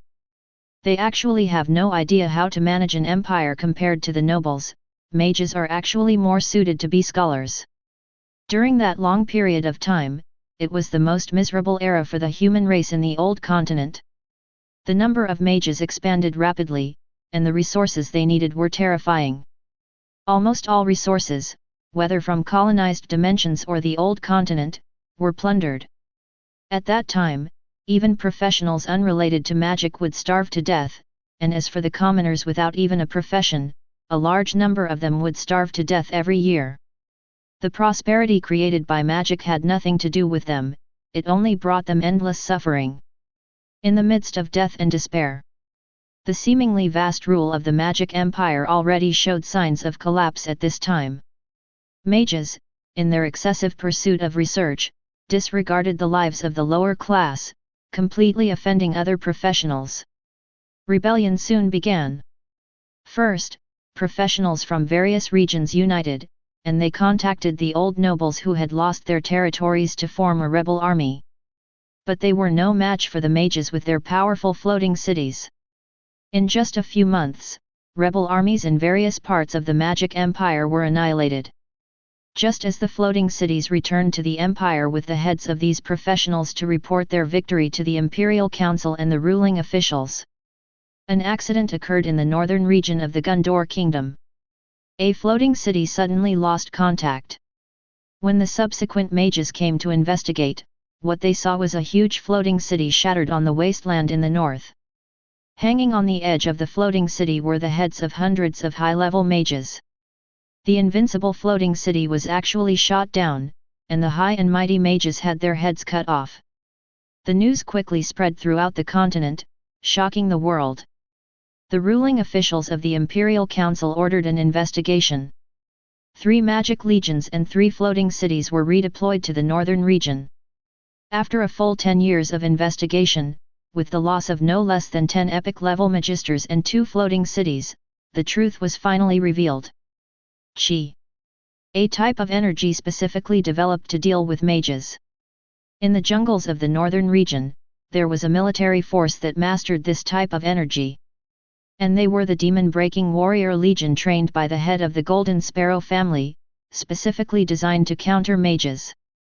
As the truth spread, the mages of the Magic Empire suddenly panicked because they discovered that their proud magic could be easily defeated by the demon-breaking Qi.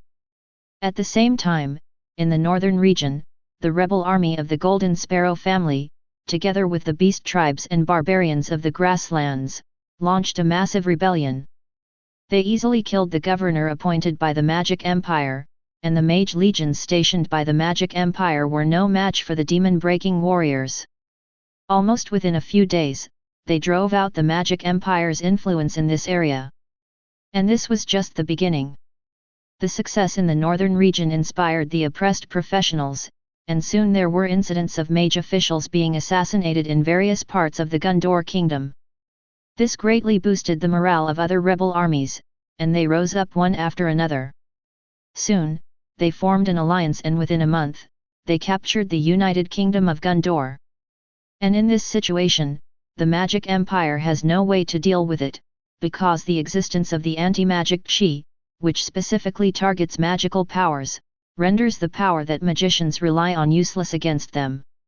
Surprisingly, the members of the Magic Empire's Council, who value their lives, believe that they should negotiate with the Gondor United Kingdom before finding a way to counter the anti-magic Qi. But these officials of the Magic Empire are too naive, as when news of the negotiations spread, those noble magicians who have long been resentful of magic rose up in rebellion, causing the Magic Empire, which had just entered the era of glory and reached its peak, to collapse. And soon after, the magic capital was surrounded by a coalition of nations. Speaking up to this point, Lilith couldn't help but shake her head. The past is not worth reminiscing. From what I just said, you should be able to feel the power of the anti-magic warriors. Fang Chen nodded. In the transcendent world of the Old Continent, a nation that ruled the continent was defeated by an army that mastered the anti-magic Qi. This alone is enough to demonstrate the strength of this army. It can be said without exaggeration that this anti-magic legion is the nemesis of magicians. If nothing unexpected happens, this anti-magic legion is likely to exterminate the magicians of this world. But such a thing did not happen, there must be other stories behind it. Lilith didn't continue speaking, but Fang Chen became very curious. He asked, "What happened afterwards?" Lilith shrugged. "Nothing special, the magicians are not as weak as imagined. In the Divine Tower of the Magic Empire, a divine-level magician who had been studying diligently stood up. Their Qi can crush a high-level magic, but what if thousands of high-level magics are stacked together? In the face of absolute power, the anti-magic becomes a joke. The power of magic is far stronger than imagined. Just one secondary forbidden curse wiped out the entire anti-magic legion. But afterwards, they didn't kill the ancestors of the Golden Sparrow family, instead they announced that the Magic Empire would no longer expand and only formed a mage association, not participating in local affairs. The Magic Empire underwent reforms, and the later Magic Empire became a loose organization, with various kingdoms no longer hostile to magicians, but instead treating them as honored guests. These are probably the subsequent events. If I were to explain everything in detail, it would probably take a year to finish. Naturally, Fang Chen couldn't listen all the time, he just needed a general idea. But he quickly grasped the key points of what Lilith said. Divine level. What level is that equivalent to now? Lilith pondered for a moment. A divine level magician is already comparable to a demigod. But according to historical records, there are also differences in strength among divine level magicians. The stronger ones are said to be able to crush a divine kingdom of a deity with just a flick of their hand. Hearing this, Fang Chen showed a fearful expression. Damn, that's so powerful. How many of these big shots does the Magic Empire have? Lilith shook her head. I don't know, but there shouldn't be many. Even if they have the talent, they can't afford to support them. But when the Great Cataclysm just began, I saw 30 divine towers of the Magic Empire ascending into the sky and flying towards the outer domain. I think that should be all of them. Hearing this, Fang Chen murmured. 30 divine towers. This might be the essence of a world. It also means that if the enemy's army of magicians doesn't have any divine level powerhouses, they would be no match for the anti-magic warriors. Fang Chen looked at the glory badge in his hand. If I can gather these few items, I'll be able to kill any golden mage that comes my way. Just thinking about it made him excited. Fang Chen looked at Lilith and asked, do you know about these few items? Lilith shook her head. That should be the Golden Sparrow family's top secret. But Lord, don't you have a mission to find the Golden Sparrow family's territory? Perhaps you will find something there. Hearing this, Fang Chen slapped his thigh. Right. The Golden Sparrow family's territory, there must be something to gain. Let's quickly see where Brainy has explored. Immediately, he quickly opened the Lord's Mark, ready to check the progress of the exploration map. And at this moment, a werewolf appeared outside the city. Report. My lord, we have discovered enemies in the southwest direction. Chapter 64. In the southwest direction of the wasteland. Inside the outpost camp built by the Huang Mao brothers. At this moment, they were gathered together, checking the progress of the mapping. Ming Ji, just now George, the foreigner, came to urge us. No matter what, we must determine Fang Chen's location before tomorrow morning. But our mapping progress is too slow. We haven't even reached 100 kilometers of progress. Remember, we have 2 orange flying units. In theory, we should be able to advance 100 kilometers in half a day. The third brother frowned and said. Obviously, their mapping progress was not going smoothly. At this time, the fourth brother muttered. It's not just that the yellow-haired patrol is too rubbish. We haven't even reached 100 kilometers in mapping, and 3 waves of soldiers have already died. Even the 10 orange griffins died half because they saved him, the hero. If my bipedal flying dragon hadn't run fast, it would have been killed too. Although the fourth brother's voice was small, Huang Mao heard it clearly. Huang Mao, who was already frustrated by the death of 3 waves of soldiers, exploded in an instant. Fourth brother, I knew you didn't like me. When we were on Blue Star, you were jealous that I had ghost fire and could take girls for a ride. When we arrived at the Myriad Worlds battlefield, you were jealous that I had better luck in a higher main city level than you. Most importantly, you are jealous that I am more handsome than you. You shameless person, you keep attacking me out of jealousy. Today, I won't let you off. Don't stop me, I'm going to kill this BD. The fourth brother also exploded. Huang Mao, I'll give you a chance. Take back what you just said. Call me handsome, or else I'll kill you today. Damn it, BD. I'll. Just as the two were about to fight, Ming Ge sighed. With a loud bang, he slammed the table. Shut up! This sudden burst of anger intimidated the two ghost fire boys. Immediately, Ming Ge ignored them. Instead, he quickly said, "Third brother, reply to George. If he wants us to speed up, he needs to pay, because we have suffered heavy losses exploring the dark forest in the northern region. Now, 3 goblin nests at purple rank level 7 are blocking our way. In order to pass through this area, we have lost 10 waves of purple soldiers and 100 orange soldiers. If he is really in a hurry, then give us gold coins and resources to quickly produce high-level soldiers and push open this goblin nest. If he doesn't pay, just let him shut up." Old San nodded upon hearing this command. "All right, I'll reply to him right away." At this moment, Ming Ge continued speaking.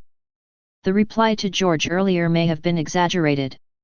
But based on the maps we've explored so far, we are indeed blocked by this purple frost goblin lair. Inside, there are all purple rank 5 goblins who can use magic. There are also high-level goblin boar riders. The leader of the lair is a goblin spellcaster who masters frost magic. At the same time, there are scattered low-level goblin lairs surrounding it. So if we want to continue exploring forward, we must take down this goblin lair and its affiliated lairs." After hearing this, old Si, who had just been reprimanded, pondered for a moment before speaking. "Ming Ge, a purple rank 5 lair, with our strength, it is indeed possible to take it down. But we need to bring all the main forces from the main city. But if we do that, there won't be any defending forces in the main city. If undead appear around the territory, the resource territories outside the Alliance territory will suffer. Our resource territories have just been upgraded. If they are breached by the undead, we'll have to start all over again." Old San on the side also chimed in. "Ming Ge, the main city is the foundation. Why don't we take a detour? If we can't go northeast, let's go directly east. Let Huang Mao's scouts reconnoiter again." Huang Mao's face turned green upon hearing this, but he didn't dare to refuse directly. Instead, he said in a muffled voice, "Ming Ge, changing direction is also possible. But based on the previous exploration intelligence, there is likely a high-level undead graveyard in the east. The reason it is judged as high-level is because even the outermost ghouls are purple rank 6 units. The rank of these low-level ghouls is already so high, can the graveyard behind them be low? I suspect that this graveyard might even be a grand graveyard of the undead." The news revealed by Huang Mao made Ming Ge fall into contemplation.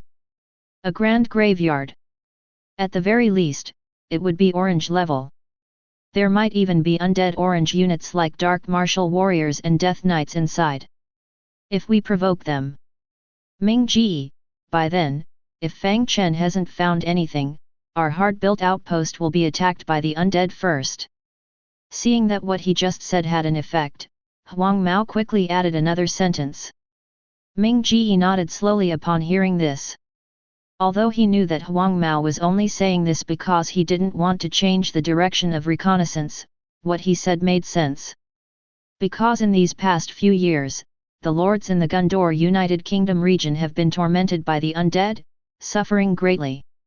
In the distance, there was the million-strong expeditionary army formed by the major alliances of the Gondor United Kingdom, which was annihilated by the undead. The disaster caused by the undead had turned years of accumulated strength into nothingness in just a few years. With the collapse of the strongest alliance in the Kingdom of Gondor, the Dragon Kingdom fell apart. The lord who reached level 10 died on the eastern border of the Kingdom of Gondor. Just last month, a dark martial warrior force of 1,000 crossed the border and suddenly attacked the rear of the Kingdom of Gondor. When they first appeared, the lords in the rear were all excited. They organized their armies to go out of the city to fight. But soon, within a single day, the army sent to intercept them was completely wiped out. The army that died then became a legion of servants to the dark martial warriors. In just one day, the original force of 1,000 dark martial warriors expanded to 30,000. After that, led by the dark martial warriors, this army of undead broke through 100 cities and killed 100 lords in the core region of the human lords in the kingdom of Gondor in just half a day. Among them, the territories of level 7 and level 8 lords were breached. In the end, a legion of orange priests had to be called back from the front lines to eliminate them. However, there are also rumors that this dark martial warrior force was not eliminated. After breaking through 100 cities, they used necromancy to transform all the armies of these lords into undead.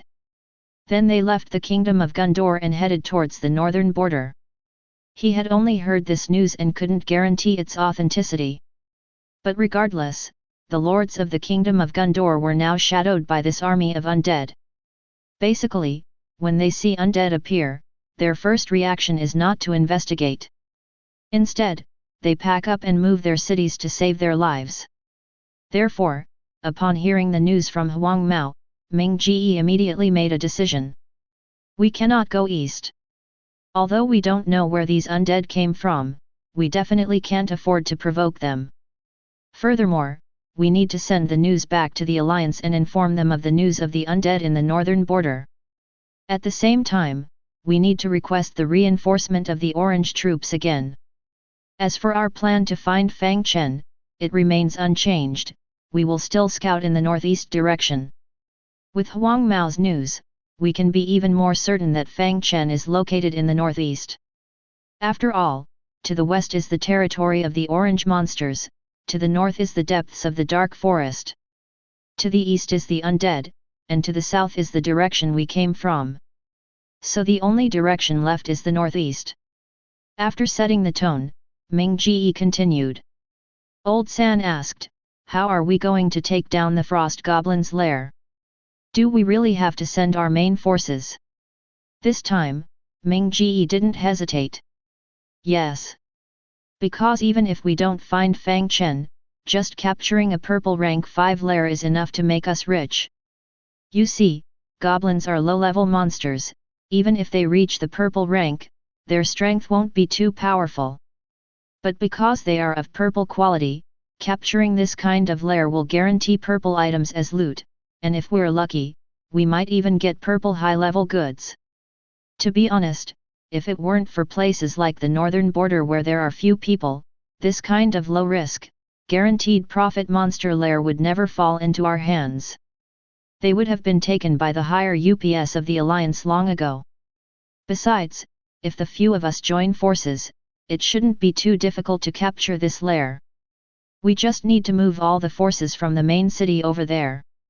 After moving them, there will be no one guarding the resource fields outside. But this is not a big problem, actually. The Alliance doesn't know that we're doing side jobs. Right now, we're still helping the Alliance expand the territory for the Golden Sparrow Flower family. So, we can definitely ask the Alliance for assistance in defense. Besides that, we can also ask the Alliance for more support, to get more orange and purple troops. Minga's words made the other 3 Ghost Fire boys suddenly understand. Yeah, how could I forget about that? Minga is really smart. Minga is the coolest guy on our street. Before they could finish praising him, Minga continued. Huang Mao, Lao San, Lao Si, you guys immediately teleport all the main forces over. I'll go find the Alliance leaders. Half an hour later, I want to see everyone's main forces at the outpost camp. At this moment, the 3 motivated Ghost Fire boys had a clear goal. They all shouted, "Okay!" When half an hour passed, the outpost camp was already crowded with blue, red, and purple legions. At the same time, Minga, as the leader, walked out of the teleportation array. He waved his hand lightly. 10 griffins and 10 bipedal dragons walked out of the teleportation array. The Alliance has sent 20 more orange units for support. We also have 4,000 blue, 3,000 red, and 2,000 purple troops in our hands. A total of 9,000 troops. Now listen to my command. Except for leaving 500 red legions to defend the city. Lao San, Lao Si, you guys lead the remaining blue and red legions as the vanguard, and attack the subsidiary nest first. Huang Mao, you set up your patrol in the front, and be on guard for any movement from the level 5 purple goblin's nest. I'll lead the remaining 1000 purple and orange troops as the central army. Now, let's set off immediately. Yes, Minga. And just as Minga and the others were attacking the goblin nest. At this moment, receiving Fang Chen's command, the wolf hunters who were scouting outside from the direction of Shiquan village also appeared nearby. And the wolf hunters hiding in the dense forest quickly noticed the commotion here. They found the skilled scout hunters and approached for reconnaissance. Immediately after, a message was sent back to Christine in Shiquan village through the wolf hunters. As an experienced veteran on the battlefield, Christine keenly realized that this matter was not simple. She immediately sent the wolf hunters back to the main city lord to inform Fang Chen. At this time, Fang Chen, who had just received the honor badge and was happily standing on the city wall, heard the news from the wolf hunters. A look of surprise appeared on his face. Oh, there's such a good thing.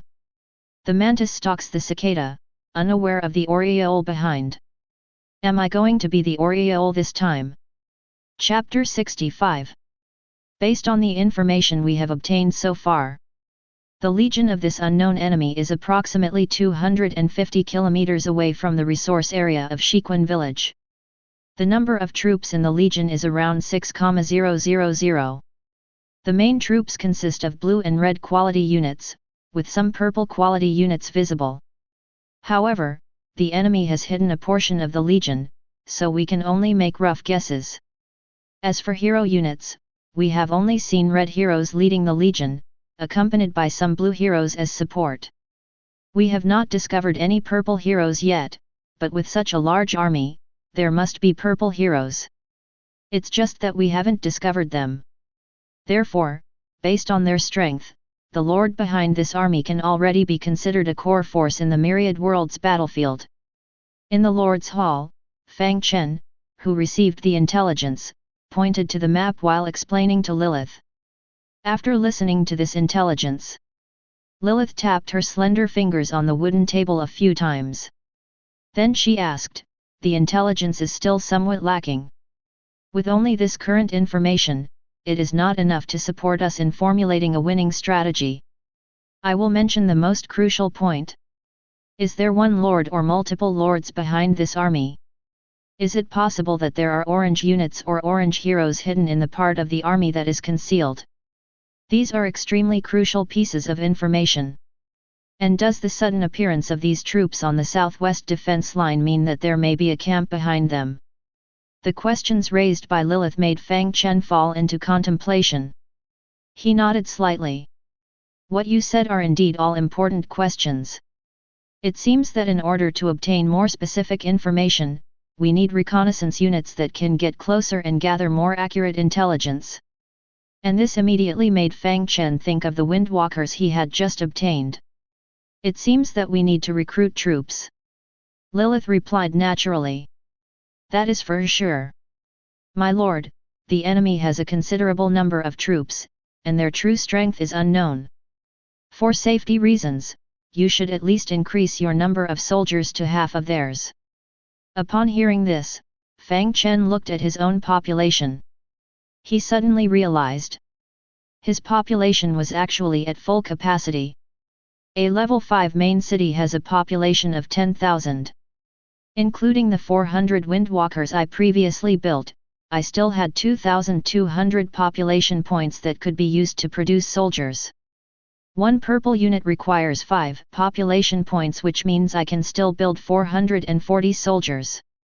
But when combined with the number of soldiers produced by the Valley Barracks, my population is already full. However, Fang Chen did not panic.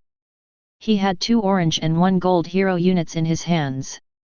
If it really came to a dangerous situation, not to mention the other 2 heroes, just Lilith's Forbidden Curse alone could wipe out the enemy.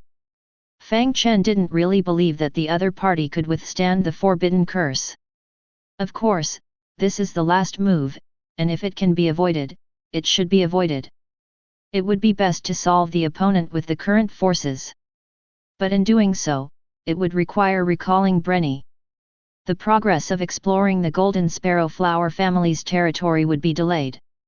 But compared to the imminent enemy, the task of exploring the Golden Sparrow Flower family's territory could be postponed. Thinking of this, Fang Chen was about to give orders to the barbarians outside the door, summoning Brenny to return to the main city with the soldiers from the military territory. Just at this moment, there was another sound from outside the door. Report. The latest intelligence. Upon hearing the news, Fang Chen hurriedly shouted, "Tell me quickly." Yes. After discovering the enemy, Lady Christine personally went to the battlefield for reconnaissance. Then she ordered the Windwalker to lurk and scout around the battlefield. In the end, she obtained all the information about the enemy. About 350 kilometers away from our Stone Spring village territory, there is an outpost camp. The enemy came out from this outpost camp. The outpost camp is currently stationed with 500 rank 6 red grade spear soldiers. In addition, it was discovered that there are 4 lords commanding on the walls of the outpost camp. And with further reconnaissance, it was found that the true number of this enemy is around 9,000. Among them, 4,000 are blue grade, 3,000 are red grade, and 2,000 are purple grade. In addition, there are 15 orange grade griffins and 20 orange grade bipedal dragons. Most of the commanding heroes are between red grade and blue grade. But there are also 4 purple grade heroes. This enemy army is currently divided into 3 routes. One is the vanguard, composed of red grade and blue grade legions, currently attacking the outskirts of the Goblin's Nest. A purple grade unarmored reconnaissance unit called Scouts is deployed to guard a purple frost Goblin's Nest. The remaining forces, apart from the 500 red grade spear soldiers guarding the outpost camp. The remaining purple grade and orange grade units are stationed in the rear as the central army. After receiving this information, Lady Christine asked me to pass a message to Lord Fang. She said that Lord Fang doesn't need to rush to send troops. You can wait until the enemy sends out their main force to attack the Goblin's Nest before sending the Windwalker to launch a surprise attack on their outpost camp. At the same time, he will lead the wolf hunters to find the right opportunity, wait until the enemy engages in a decisive battle with the frost goblins, and then charge into their central army, killing the enemy's main general and dispersing their central army formation. At this time, the enemy will definitely be in chaos, and the frost goblins will surely counterattack. And Lord Fang only needs to wait until the frost goblins wipe out the armies of these lords, and then send troops to clean up the remnants. The Windwalker who delivered the message finished speaking all the intelligence in one breath. At this moment, Fang Chen was contemplating the plan that was just proposed. If we follow what Christine said, I don't even need to expand my army. With the wolf hunters, we can easily take down the enemy. We don't even need to recall Brenny. The exploration mission in the northeast won't be delayed. Of course, I can't be too careless. Brenny can stay put, but Lilith can lead the troops over. Besides, the lizard cavalry that came out of the dungeon has already been dealt with. There won't be any dungeon units coming out in the short term, so there's no need to worry about the main city. This made Fang Chen couldn't help but be greatly intrigued. At this moment, Lilith, who was beside him, also spoke up. My lord. Christine, in addition to the title of Holy Light Fox, also had the title of Imperial Twin Walls back then. Before joining the Holy Hall, Christine was the most formidable military commander in the Kingdom of Gaoting. Leading 3,000 heavy armored cavalry, she infiltrated the orc army, not only killing the orc commander, but also blocking the retreat route of the orc army. The tactics just now were typical of Christine's beheading strategy. On the battlefield, my lord should trust Christine. Hearing Lilith's words, Fang Chen was suddenly shocked. I didn't expect Christine to have such a past. Lilith smiled and said, she has many more stories in her past. You should know that Gaoting considered the Holy Hall as heresy. And Christine was a well-known hero and general in Gaoting. Her conversion to the Holy Hall has a very tortuous story. Hearing this, Fang Chen was somewhat intrigued. But he thought that the most important thing at the moment was to deal with the invading enemy. He immediately put away these thoughts. Instead, he pondered whether or not to agree to this plan. According to Lilith's affirmation, there shouldn't be any problems. But Fang Chen was cautious by nature. He carefully examined the intelligence. Soon, he found a key point in the information. The enemy outpost has 4 lords. In other words, this army could be made up of 4 lords. And this possibility is very high. This is inferred from the evidence. 4 lords with a total of 9,000 troops, each person contributing around 2,500 soldiers. Their levels should be around level 6 or 7. And from the analysis of the blue and red soldiers they brought, these 4 individuals are not very powerful. At most, they can be considered lords who have just solved their food and clothing problems. As for their orange tier troops, they shouldn't be their own. If they were high-level lords with orange tier barracks, in an unfamiliar place like the Dark Forest, they wouldn't be so careless. Most of them wouldn't easily attack the Warcraft lair without first exploring the surrounding area, because it could easily alert higher-level Warcraft lairs nearby and lead to a small-scale disaster, resulting in the annihilation of the entire army.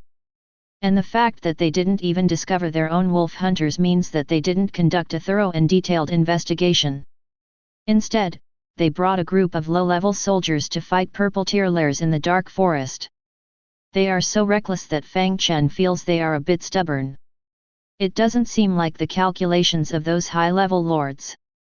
It's more like a newly arrived lower-level lord, because if experienced lords were this reckless, the grass on the graves in the foreign world would have grown into towering trees. You should know that even with my golden tier hero, in the previous 2 expeditions, I sent high-level heroes to scout before taking action. They actually... Thinking of this, Fang Chen felt that these 4 lords were not simply reckless, but purely foolish. Facing such fools, Christine's plan could be put to use. Otherwise, if it were a lord who was as steady as an old dog in using troops, they would never make a move without conducting more than a dozen reconnaissance missions. And the enemy's foolishness indirectly proved the feasibility of this plan. Thinking of this, Fang Chen no longer hesitated. He directly said to Lilith beside him, "Lilith, lead the Flame Mage Legion to support the Stone Spring village immediately. In this operation, Christine will be in charge." Lilith smiled. "Yes, my lord." "Oh, I'm taking the Flame Mages with me." "My lord, remember to send the barbarians to clean up the battlefield at the entrance of the dungeon. There's quite a lot of stuff, but it will take some time." Fang Chen nodded. "Go ahead. Leave the southwest to you. I'll take care of the main city." "All right, my lord." After Lilith left, Fang Chen arranged for the barbarians to bring back the spoils of war outside the city. While doing so, he pondered. Where did these 4 lords come from? Why did they suddenly appear so close to me? Could they be the lords hired by Rogue to find me? But their speed is too fast. It's completely different from what Su Fei said before. Just as he was puzzled, the Lord's mark popped up with a message. Fang Chen opened it and saw that it was from Su Fei. After opening it, the first sentence caught his eye. "Fang Chen. Join my alliance immediately. If the Falling Sakura Battle Axe Alliance dares to lay a hand on you, I will declare war on the alliance." Chapter 66. At this moment, in the Alliance Hall of the Silver Moon Forest Flying Industry Alliance, Shang Guanjing looked at Su Fei in surprise. "Alliance Master. Do we really have to wage an alliance war for a mere low-level lord? Alliance Master, you should think twice. Once the alliance war starts, it won't just be a war between our Flying Industry Alliance and the Fallen Sakura God Axe Alliance. I'm afraid it will drag the entire country down. At that time, the Angsa forces led by the White Eagle will definitely unite to deal with us. And in the Silver Moon Forest, they have long been coveting our alliance's territory. If the war starts, there will probably be a large army appearing outside our alliance's territory immediately. But our alliance is stationed in the Silver Moon Forest as a base for the country. If they launch a full-scale attack, we probably won't last even half a month. Unless we activate large-scale teleportation support. But this long-range troop transfer will easily bankrupt our allies. Now there are already situations of warcraft gathering in various places, and the beast tide is about to form. Even if our allies want to support, they are willing but unable. Furthermore, let's take a step back. Starting an alliance war now is dragging the Blue Star into the abyss of destruction. At that time, no one will be the winner, only giving the opportunity for the foreign races in the Myriad Worlds battlefield. By then, a large number of lords will die in battle, and endless monsters will rush into the Blue Star. We will be the sinners of the human civilization on the Blue Star. When she said this, Shang Guanjing's voice began to tremble. Because what she just said was the truth. Once the war starts, the human civilization on the Blue Star will inevitably be invaded by monsters, and the mist will occupy the Blue Star, extinguishing the flame of civilization, and the human civilization will disappear. Thinking of this consequence, how could Shang Guanjing not be afraid? Because she has loved ones on the Blue Star. If it weren't for them, how could Shang Guanjing choose to come to this terrifying Myriad Worlds battlefield? At this moment, Su Fei, who was on the side, saw his deputy alliance master so excited. He quickly said, "Don't worry. I'm just expressing our position to Fang Chen. You just received more detailed information about Fang Chen. Wow, in just 3 days, he has upgraded from a level 1 main city to a level 5 one. Although it doesn't mean much to us now. But don't forget, when we executed the plan to burn the boats and bridges, we had to gather enough resources to upgrade to level 5. But it took thousands of lords to donate their inventory to meet the conditions for the upgrade. Although it's not the initial pioneering stage now. But according to the statistics from the Blue Star, the average time for a lord without background to upgrade to a level 5 main city after joining an alliance in the Myriad Worlds battlefield is 2 to 3 years. If they join an unreliable alliance, this time might be a lifetime. But Fang Chen, 3 days. He didn't join any alliance, and in a place like the Northern Territory, he upgraded his main city to level 5 in just 3 days. What does this imply? I don't need to say more, right? Let me tell you a piece of data. Any lord who upgrades their main city to level 5 during the novice period is basically a preparatory level 10 lord. And if they can upgrade their main city to level 6, they will definitely be among the top 10 in the lord power rankings. Now, in just 3 days, Fang Chen is already at level 5, and there are still 4 days left. It's not impossible for him to upgrade his main city to level 6. Think about this potential stock in the future. We should hurry up and bring him into the alliance. Hearing Su Fei's words, Shang Guanjing suddenly understood. Yes, how could Alliance Master Su do something that would bring the Blue Star to destruction? He is the hero lord of the plan to burn the boats and bridges. It was because of the invasion of monsters that only he was left in Alliance Master Su's family. How could he allow the monsters to invade the Blue Star again? Thinking of this, Shang Guanjing couldn't help but blush. Alliance Master, I misunderstood. Su Fei waved his hand. Perhaps I just acted too convincingly and fooled you as well. But this just goes to show that the effect is good. If you can scare me so easily, then Fang Chen will definitely fall for it too. On the side, Shang Guanjing listened to these words. After pondering for a moment, she said, "Leader, I don't think Fang Chen will be easily fooled. Take a look at this in-depth investigation report." After entering the Myriad Worlds battlefield, Fang Chen has consecutively sold several high-level items in the spatial trading market. Each time he sells, he doesn't add the buyer as a friend. The trading process is also extremely cautious, never saying more than a word. From this point of view, Fang Chen is extremely cautious, and may even have a slight persecution delusion, seeing everyone as an enemy and not trusting anyone. He prioritizes his own safety, refuses any risky actions, and considers his own safety more important than anything else. Using this approach on someone like him, I'm afraid, leader, that your attempt to seduce him is like showing off to a blind person. And it's very likely to raise his vigilance. He might even block you. Upon hearing these words, Su Fei's face showed surprise. Oh no! It actually backfired.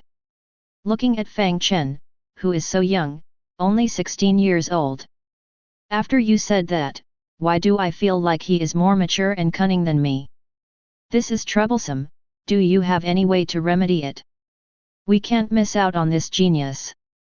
If we can bring him into the alliance and cultivate him well, he will surpass me in strength. With 2 lords ranked in the top 10 in combat power, we can easily suppress the other 2 forces in the Silver Moon Forest. Next, we may be able to enter the long stagnant development plan. The importance of development, you should be clearer than me. Su Fei asked anxiously. Shang Guanjing nodded. After thinking for a moment, she said, Leader, when dealing with such a mature young person, it's best to treat him with sincerity. What you just said was not wrong, but now you can add some more. Tell him the information we have collected about the fallen Sakura Axe Alliance. Finally, tell him that if he is willing to join us, we will do everything we can to protect his safety. If he doesn't want to join, it's okay. We will negotiate with the other party and delay the time as much as possible. We give him 2 choices, and with Fang Chen's intelligence, he will definitely prefer this kind of communication. After weighing the pros and cons, he is very likely to choose to join us.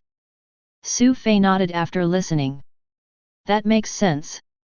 Truly a high-level talent cultivated by the country.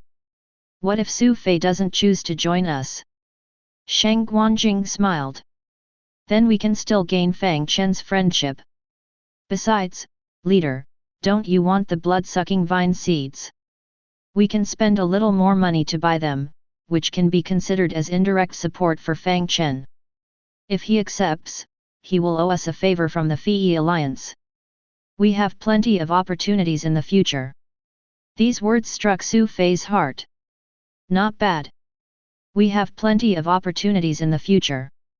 As long as he doesn't reject us, we can cooperate more in the future. After he dispels his doubts, we can bring him in. After saying that, Su Fei opened the chat box and entered the words Shang Guanjing had just said. Send. Now we just wait for his reply. At this moment, Shang Guanjing suddenly said. Leader, you said that reaching level 6 in 7 days is to become a reserve lord ranked in the top 10 in combat power. What if it's level 7 in 7 days? Su Fei, who had just finished sending the message, was slightly stunned when he heard this. 7 days, level 7. Hee. So far, no one in the entire Blue Star human race has been able to reach this speed. If it can be accomplished, perhaps this person can lead us to break through the shackles of the 10th level lord and enter a higher level territory. But we have been waiting for this person for 30 years.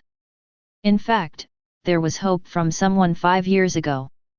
But unfortunately, he died under unclear circumstances. Shaking his head, Su Fei stopped talking. Although Shang Guanjing was curious, she stopped asking when she saw his expression. And at this moment, in the Lord's Hall of the Wilderness Territory, Fang Chen looked at the message sent by Su Fei. His brows furrowed. If Fang Chen had scoffed at Su Fei's invitation to join the alliance and start an alliance war, he now felt worried about the subsequent messages. Because once the alliance war started, it would inevitably drag Blue Star into the war. When the battle started on the Myriad Worlds battlefield, it would also start on Blue Star. This would drag humanity into the abyss of destruction.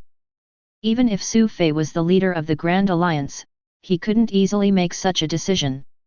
So in Fang Chen's opinion, Su Fei's promise was just like farting. But the messages Su Fei sent afterwards made him have to take them seriously. Because according to the intelligence, the fallen Sakura divine axe was determined to obtain him this time. Because the White Eagle would be bringing in a batch of lords, numbering in the tens of thousands. In order to accommodate these people, the fallen Sakura Divine Axe Alliance was preparing to attack a trading city on the grassland to expand their territory. And according to their internal intelligence, he had the key item for them to capture the trading city. As long as they obtained the item in his possession, the fallen Sakura Divine Axe Alliance would have 100% confidence in capturing the trading city on the grassland.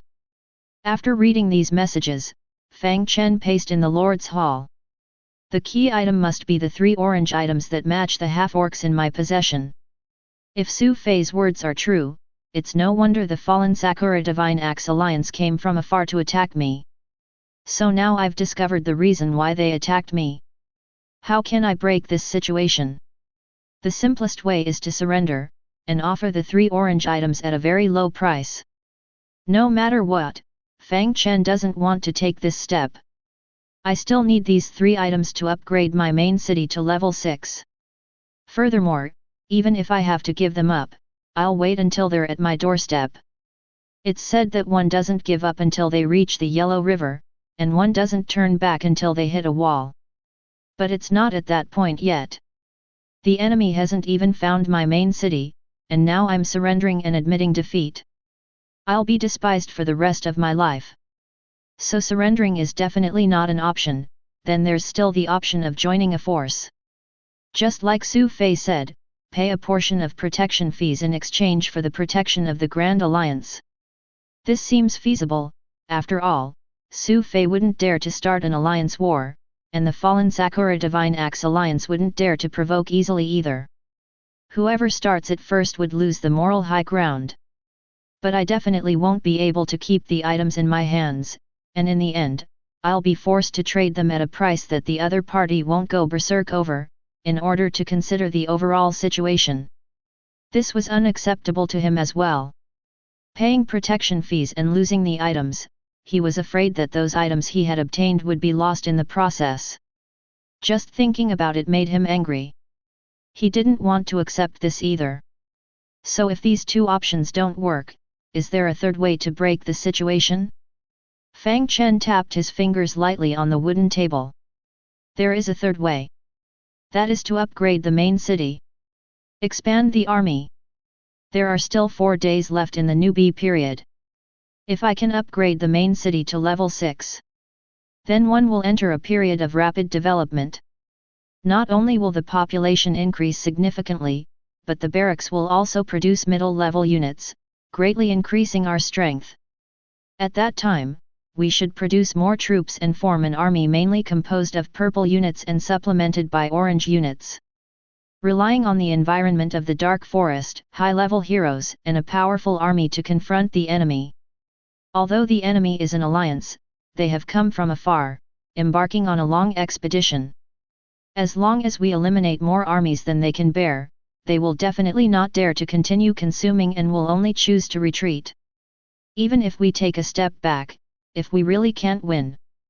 Fang Chen's eyes flashed with a fierce light. Then I will send troops to attack all the high-level beast nests around us, triggering a beast tide. By then, I can simply abandon the northern territory and relocate randomly. And as for them, they can only wait to be overwhelmed by the beast tide. In this instant, Fang Chen had made up his mind. I won't join any alliance. Nor will I surrender. A true man. I will fight to the end. He looked at the chat box and after a moment of contemplation, he said. Master Su, I appreciate your kind intentions.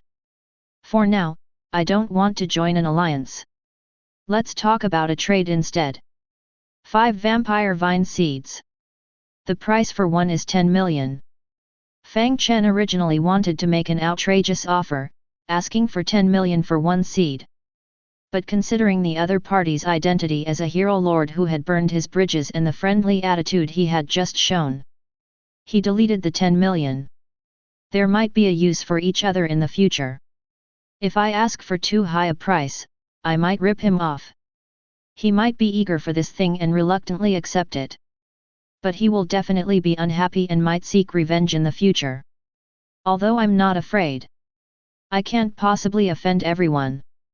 In business, you can ask for a sky-high price, but you still have to deliver what you promised and make a good profit. Sometimes, you have to have the mindset of dispersing wealth to gather people. Thinking of this, Fang Chen edited the message again. 2 million gold coins, 1 resource for each seed, 10 million for 5 seeds, take it all if you want. The lowest price, no bargaining. After sending the message, Fang Chen thought to himself. 10 million gold coins and resources will be enough to support my main city to level 6. At the same time, the remaining gold coins and resources will be enough to produce a large army. But now that I have the money, what about the prosperity needed for upgrading? Do I have to buy red and blue buildings to boost prosperity? I won't resort to this method unless it's absolutely necessary. There is still some time left, so it would be best if I can trade for orange building cards. Fang Chen opened his inventory, and inside were several orange items from the half-orc camp. I need to find a way to sell them. Preferably in a more discreet manner. But what kind of method would that be? Just as he was worrying about this. At that moment, the notification sound of the Lord's Mark rang out. Ding! The loot from the Grey Dwarf merchant caravan has been cleared. Ding! Obtained a blue special building card, trade market, obtained. Fang Chen didn't pay attention to the subsequent gains. With a thought, he appeared in the warehouse, staring at the building card flickering with blue light. It's actually this.